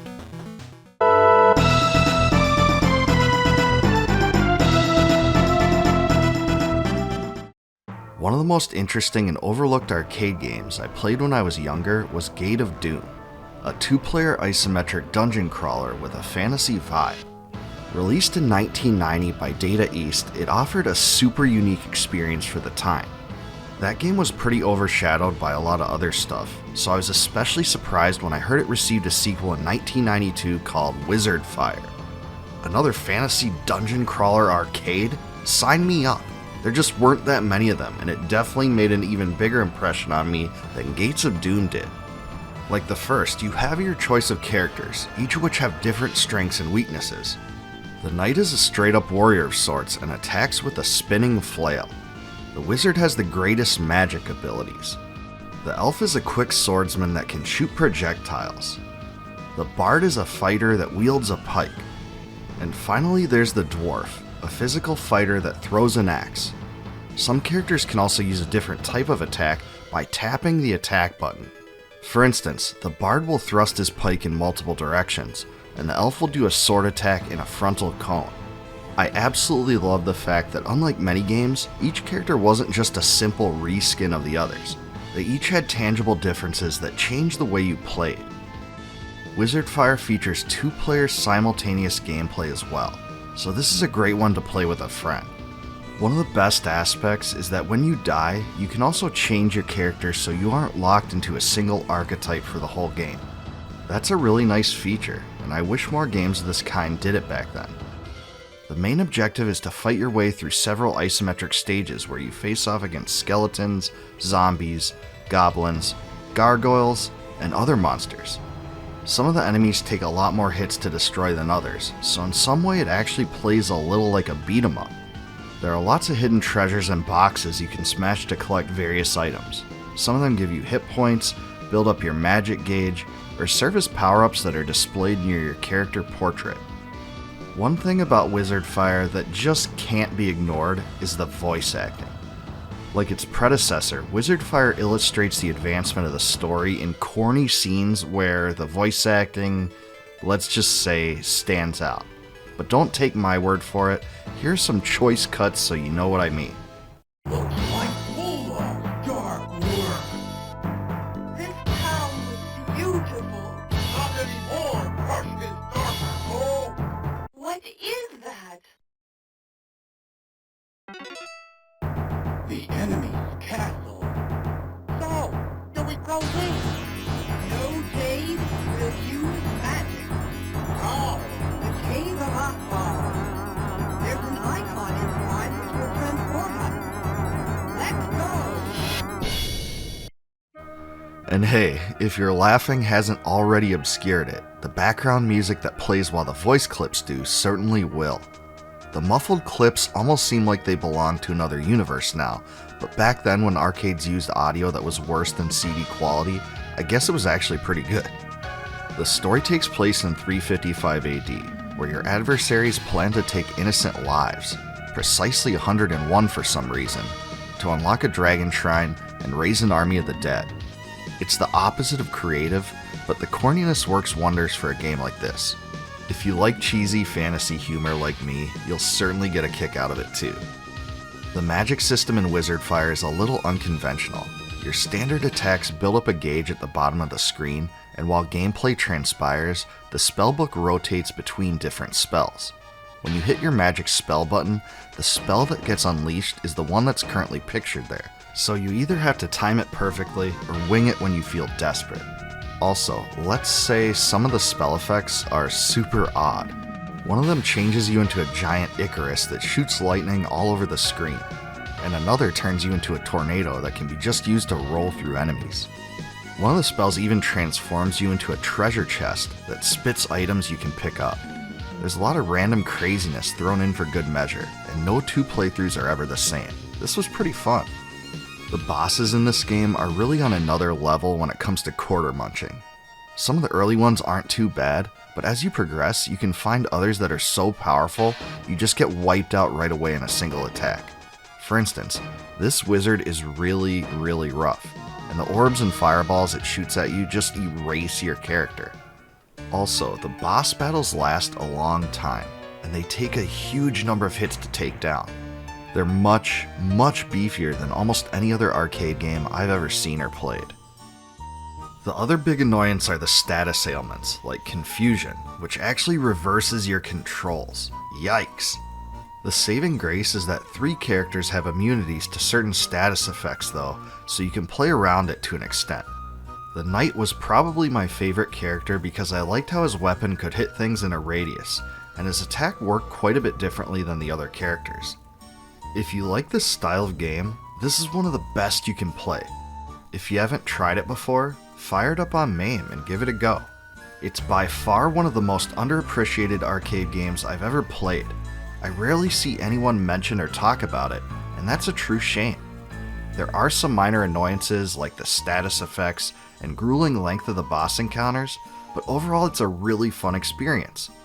Embrace the fantasy cheesiness, because it really works well in this game. For anyone that thinks otherwise, well... We will make you pay!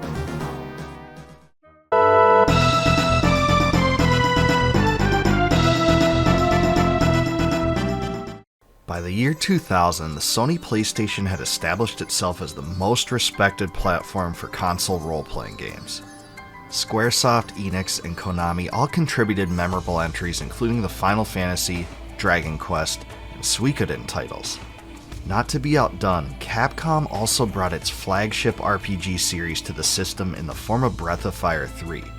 The game received a positive reception and praise from publications, prompting the company to develop a second Breath of Fire entry on the PlayStation, Breath of Fire 4.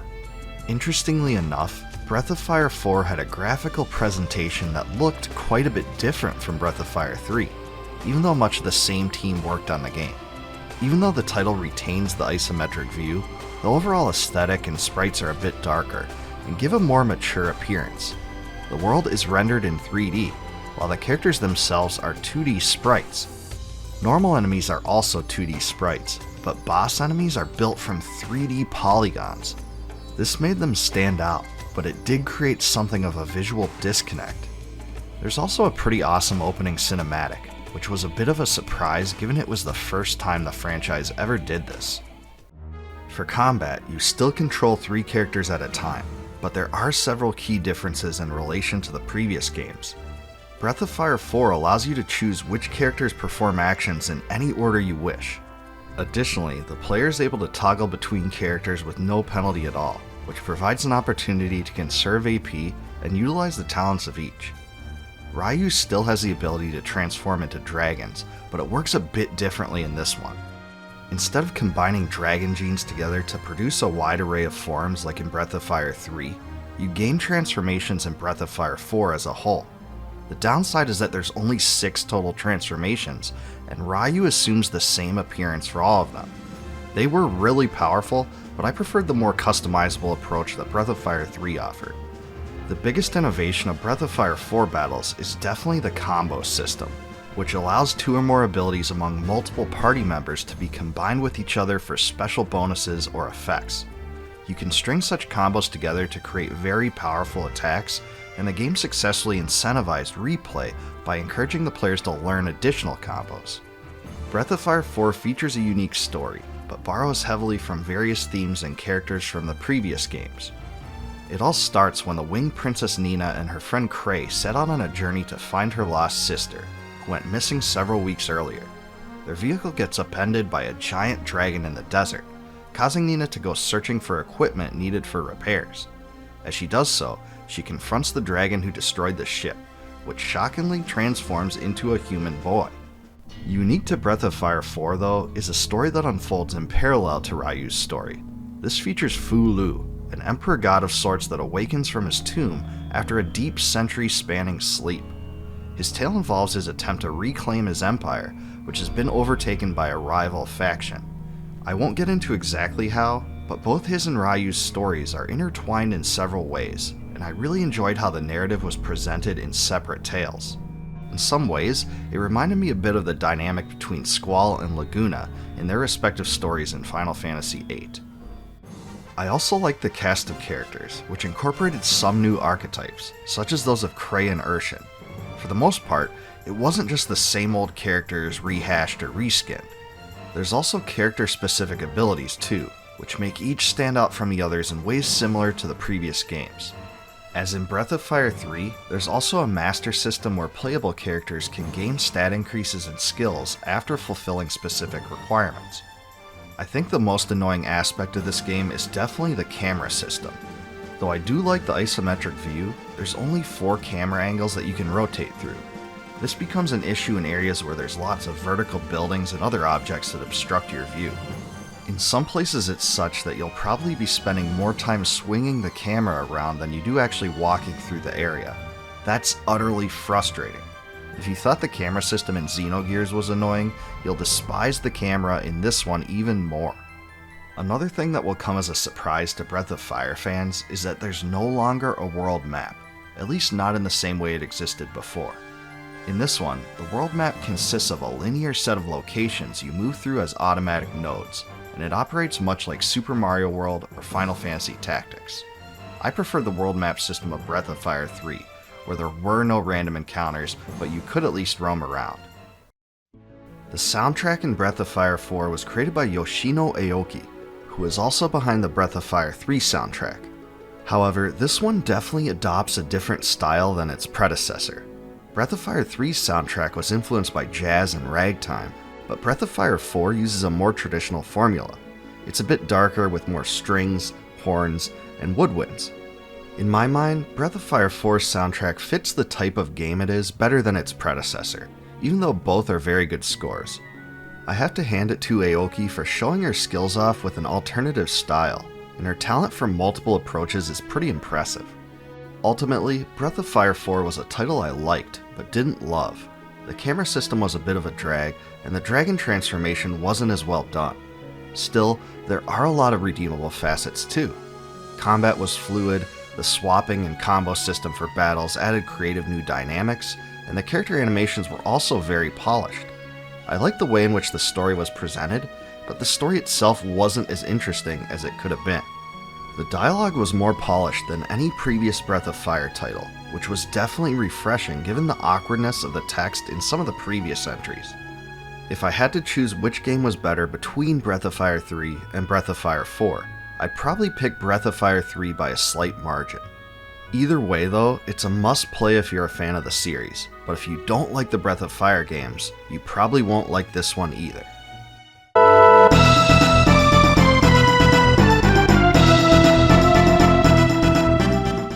The 1990s were a golden age of sorts for space shoot-'em-up games. Gradius, Raiden, and all sorts of other titles filled both the arcade and console markets. One that stood out amongst the fray though was In the Hunt, which featured a submarine rather than a spaceship. It was developed by Irem and released in arcades in 1993. The thing that's so unique about In the Hunt is its multiple weapon gameplay. Your sub has 2 primary weapons, one which fires water-to-air weaponry to hit things above you, and one that fires straight ahead into the water.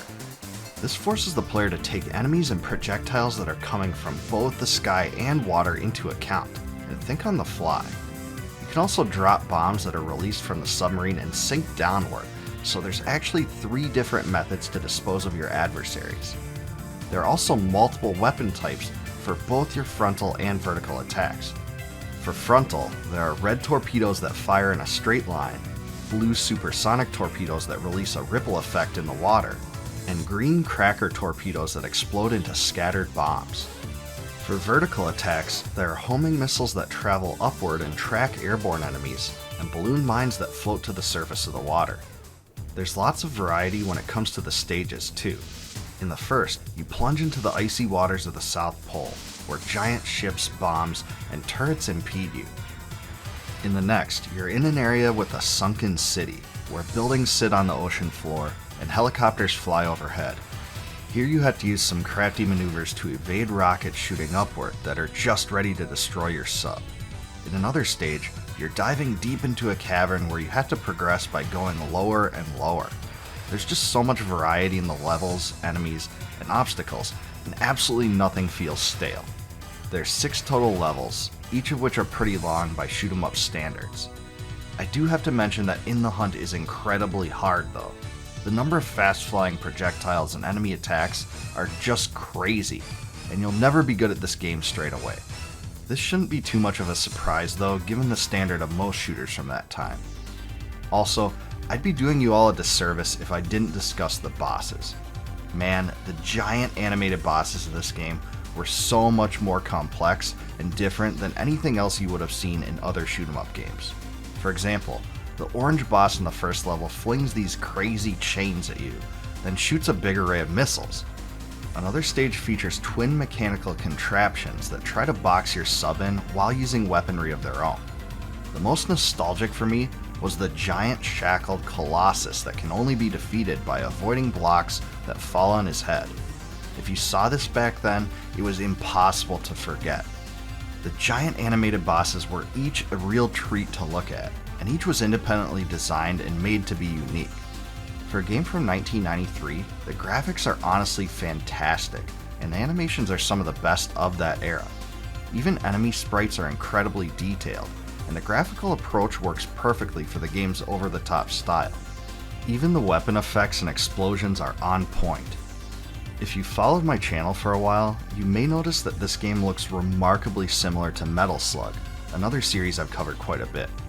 This is because it was developed by Metal Slug series creator Kazuma Kujo and his team that later became Nazca Corporation, the developers of the series. Some aspects of In the Hunt are so similar that you could easily confuse the game for Metal Slug, which really is a huge compliment if you ask me. In the Hunt was released for the Sony PlayStation, Sega Saturn, and PC, though I haven't played those versions so I can't really opine on them. Many years later, it was also released in the PlayStation Store for the PS4 and the Nintendo Store for the Switch, so there are easy ways to pick up and play it today. For a shoot-'em-up game, the creativity of In the Hunt was off the charts, and its unique art style both stood out and foreshadowed great things to come in Metal Slug. Unlike many shoot-'em-ups of that era, the game isn't plagued too bad by excruciating slowdown, which is also a big plus. It's a true hidden arcade gem worthy of attention, and it's a great choice for 2 players simultaneous gameplay.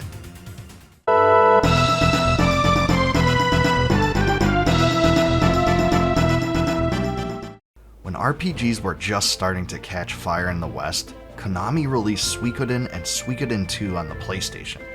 Even though they were overshadowed by blockbusters like Final Fantasy VII and Dragon Quest VII, the 2 games garnered immense praise from fans and attracted a substantial cult following. Players were especially drawn to the 108 obtainable characters, the Stars of Destiny, and Suikoden's innovative combat system. When the PlayStation 2 was released, it seemed only fitting for Konami to bring their flagship RPG series into the next generation of gaming. Suikoden III was created by the same team that developed the first 2 titles, and came out in the summer of 2002. At the time, I was extremely excited for it. I absolutely loved the first 2 games, so I pre-ordered the title and picked it up from my local GameStop the day it came out. I was on summer break from college at the time, so I was able to pour considerable time into it. Suikoden III's biggest departure from the first two games is definitely in its graphical style. While the first two titles used a traditional top-down perspective with 2D sprites, Suikoden III is completely 3D based and uses polygonal characters. Given that I was devoutly opposed to 3D, this was a big change for me. Running around in an open world and seeing the characters appear so differently than what I expected really altered the experience. It was Suikoden coming to grips with a new age of gaming. Graphics weren't the only innovation embraced by Suikoden III, because the way in which the story is presented was also very different from the previous entries. This one features a storytelling mechanism called the Trinity Sight System, where the player chooses one of 3 different protagonists at the start of the game. Hugo is the son of the Karaya clan leader in Grassland, Chris is the acting captain of the Zexen Knights, and Gedo is the captain of a unit from Harmonia, the kingdom mentioned in the previous Suikoden games. All come from different backgrounds and have varying perspectives, and you can't glean absolutely all specifics of the story from a single playthrough alone. However, you do have the ability to switch your point of view to a different protagonist after the end of every chapter, so you can switch things up on the fly a bit. By meeting specific conditions, it's also possible to unlock 3 optional viewpoints in addition to the 3 mandatory ones. One of them is that of Luke, the zany magician and servant to Leknot in the previous Suikoden games. In this one, however, he's the primary antagonist, and Suikoden III takes place 15 years after Suikoden II. Luke's vision of a bleak future drives him to gather the elemental true runes and manipulate Zexen and the Grasslands into war. In addition, Uber, the mysterious villain from the first 2 Suikoden games, makes his return in this one. For fans of the series, these connections were among the best aspects of Suikoden III, and went a long way to counterbalance some of the issues I had with it. Like the first 2 Suikoden games, your combat party can contain up to 6 characters. However, there are a lot of general changes to the battles themselves.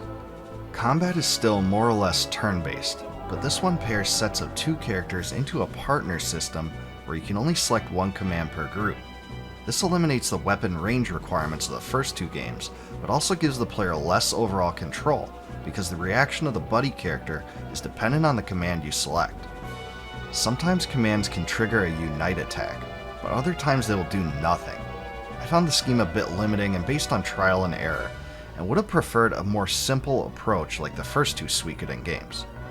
At least rune usage and one-on-one character duels still remain intact, so it's not all bad.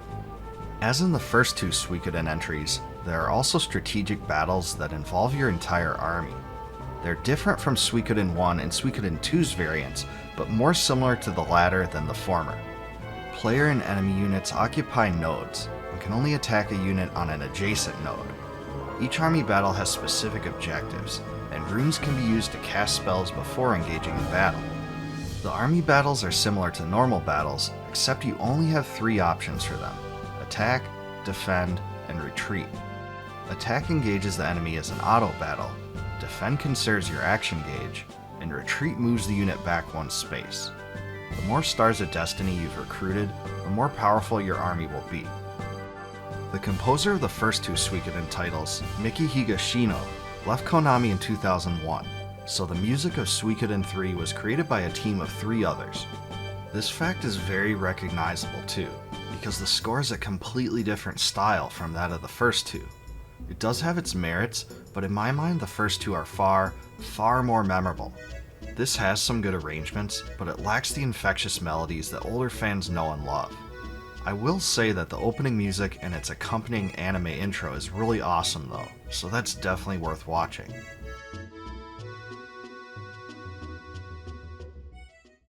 One of the best parts of the first 2 Suikoden games is that you get a castle that gets progressively bigger and bigger the more characters you recruit.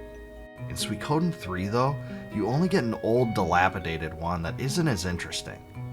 It does get bigger eventually, but some areas continue to be run down and in need of repairs until the very end, and it just doesn't give you the same sense of expansion and grandeur as you would have expected. Suikoden III is definitely the most challenging game of the franchise, which is refreshing in some ways, but part of that difficulty results from the confusion of the battle system. There are also a few places that will just wipe you out completely unless you're sufficiently leveled, and you can actually get trapped in places where you can't grind. Looking back, I just don't have a huge degree of nostalgia for Suikoden III. I really tried, but I just don't feel for the title's characters like I did Gremio, Pon, Matthew, Flick, or Victor. There's just no comparison to me. I like how both Luke and Uber were utilized in the story, but it wasn't enough to offset the lack of connection I had with the protagonists. Delivering the plot through multiple perspectives was also an interesting idea, but I think the original presentation was superior. Dividing the plot into 3 segments gives less time to build relationships between the characters and the player, and I think Suikoden III suffers a bit from that loss. The 3D visual style, while relatively new in its time, simply doesn't hold up as well as the original sprite-based approach. Though having a certain charm, it just doesn't work as well. The graphics themselves are palatable, but the animations, especially when running, are pretty terrible and haven't aged well.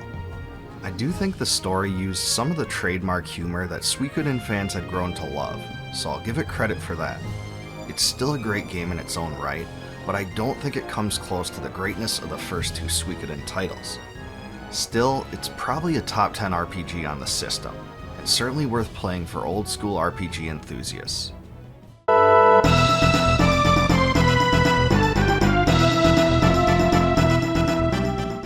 When the 16-bit era was said and done, the Sega Genesis offered very few RPGs when compared to its chief competitor, the SNES. However, some developers made a candid effort to bring the genre to the system, even though some of those titles became quite overshadowed. One example was Shining Force, which came out in North America in March of 1992. It was a sister game of sorts to Shining in the Darkness, a first-person dungeon crawler RPG that preceded it. In contrast to Shining in the Darkness, Shining Force is a tactical RPG. It's perhaps one of the most significant ones too, because many of its game mechanics preceded and influenced later games, such as Der Langrisser, Tactics Ogre, the Fire Emblem games, and Final Fantasy Tactics. Shining Force was a real innovator because it was one of the first RPGs I can think of that used a grid-oriented system for combat. Each unit occupies a square, can move a fixed amount of spaces, and can take one action per turn. In addition, taking actions gives experience points that allow characters to level up. Each unit has a particular class that defines their strengths, weaknesses, and which abilities they have. Also, battles usually require you to kill all enemies or kill an enemy leader. Every single one of these characteristics were utilized in strategy games of all kinds for the next 20 years, so it's pretty impressive that many of them found their beginnings here. Unlike many of the other strategy titles though, actual battle actions play out on a separate screen. This applies not only to attacks against enemies, but also to things like healing abilities for your own party members. Personally, I love the way this worked. The screen transitions made Shining Force feel like it just had so much more depth than some of the other games of its kind. The fact that you could also see equipped weapons was also an aspect that was way ahead of its time. The battle animations were actually very well done for the time too, and feature sprites and effects that are much larger than many other 16-bit counterparts. Again, this is pretty impressive for 1992. The game's story takes place in the kingdom of Guardiana, in the land of Rune. The player assumes the role of Max, who is sent to prevent an evil lord from opening the Shining Path and resurrecting the Dark Dragon. In the process of this quest, he meets several companions and recruits them to join the Shining Force. It's nothing too out of the norm for a fantasy RPG, but I do have to say that Graf from Xenogears looked a lot like Dark Soul, the lead antagonist in this one. But either way, the flavor and art style were on point for the type of game it was, and it fit the story perfectly. Another aspect of Shining Force I absolutely have to cover is its promotion system.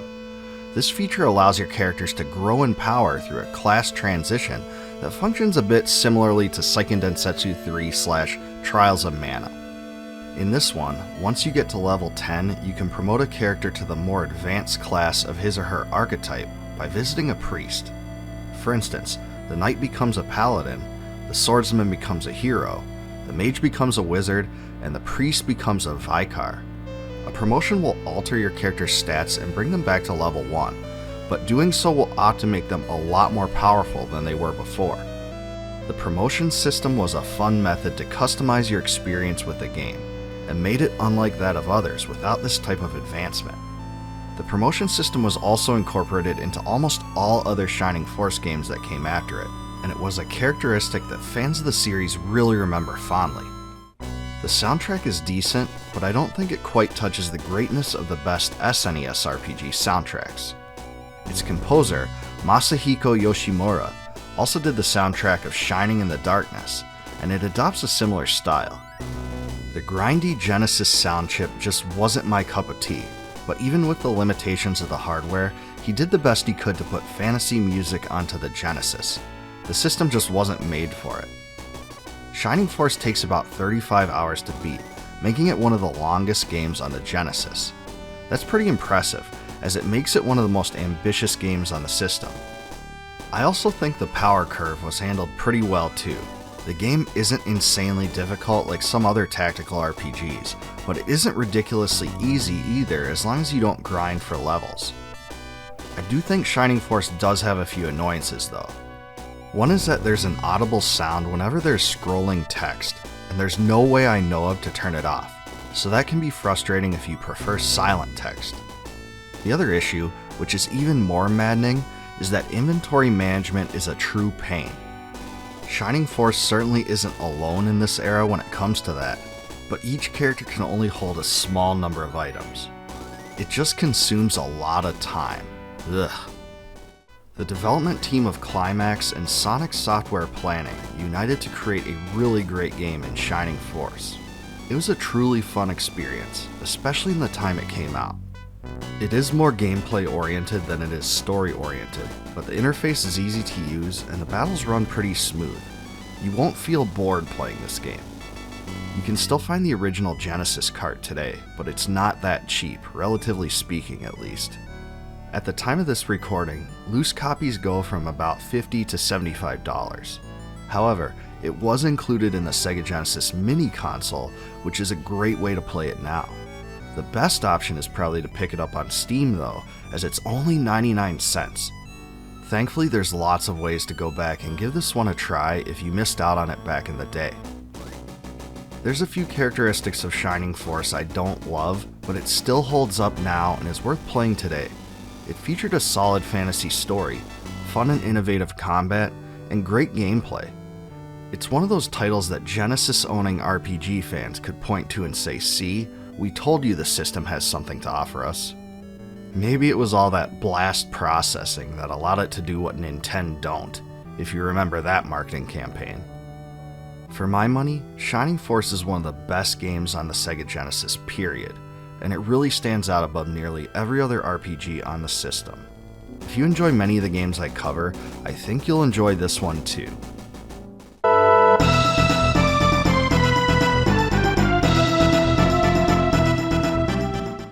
When the SNES was in its infancy, Super Castlevania IV was released to incredible praise.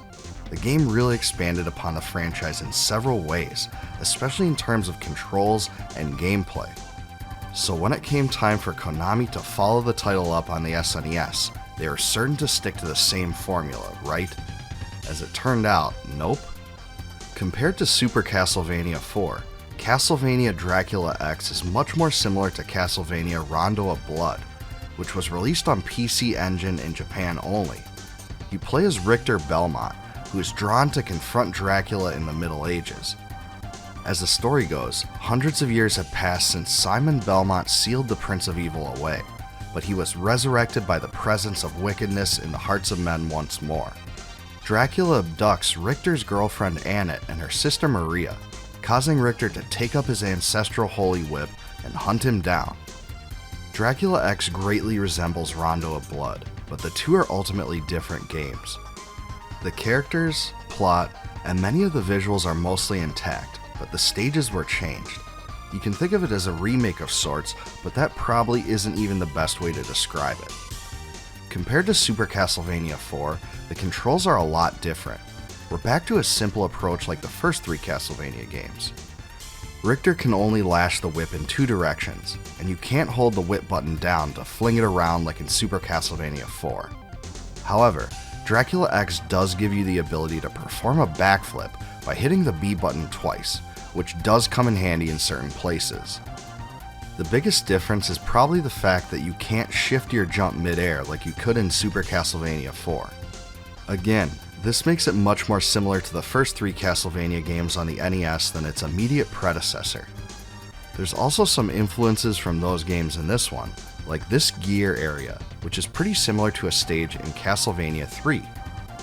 Graphically, Dracula X is really phenomenal, and probably has some of the best visuals of any action platformer on the system. The game really does a great job of making you feel immersed in a dark environment too, especially with the use of its layers.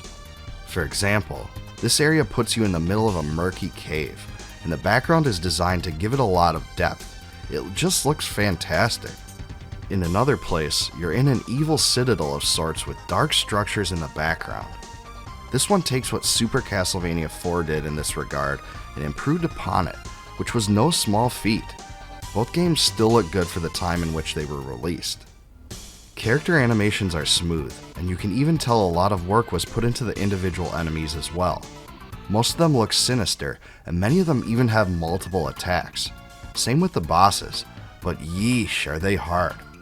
The final encounter with Dracula is especially ridiculous. I think this fight would have been tough even if there weren't all the pits to fall through. There are a few throwbacks to enemies from the previous Castlevania games as well, such as Death. The music is a lot less ambient than Super Castlevania IV as well, but I think it's great. Bloodlines, Vampire Hunter, and Bloody Tears are my 3 favorite tracks. All of them are classics that were reused throughout the other games in the franchise, and there's plenty more beyond those. It definitely has a more melodic and upbeat feel than the haunting theme of some of the other Castlevania games. Dracula X is very short, but the game's length is easier to swallow because it's so difficult. This title is several times harder than Super Castlevania IV, and more closely matches the challenge that the early Castlevania games offered. I guess that could be a good or bad thing. There will be a lot of points of frustration, even for seasoned players. Like some of the previous games in the series, there's also multiple endings, 3 in total, which are dependent on whether you saved Annette and/or Maria during your adventure. Dracula X does incorporate a password system of 9 characters in the form of symbols that allows you to resume the game on a particular level. That's a pretty good feature considering the difficulty. Like I said, it's really short overall though, clocking in at about half the time it takes to beat Super Castlevania IV. That will be a disappointment to some, especially because Rondo of Blood was quite a bit longer, and this was supposed to replicate that experience to some extent on the SNES. If you're a collector who wants to find this game today in its original form, you are definitely not in luck. Loose copies are ridiculously expensive, and from what I found, it's one of the top 20 highest priced SNES games. Unfortunately, there aren't many easy ways to play it outside of that either, though it is available on the Castlevania Advance Collection for the Xbox Series X and S. I don't think many would rank Dracula X as one of the best Castlevania games, but it's still a great game in its own right. It's a solid but brutally difficult action platformer with amazing graphics and music. It may not have been what you were expecting to see as the follow-up to Super Castlevania IV, but it's still a fantastic entry in a legendary series. Between the two, I probably prefer Super Castlevania IV, but both are definitely worth playing.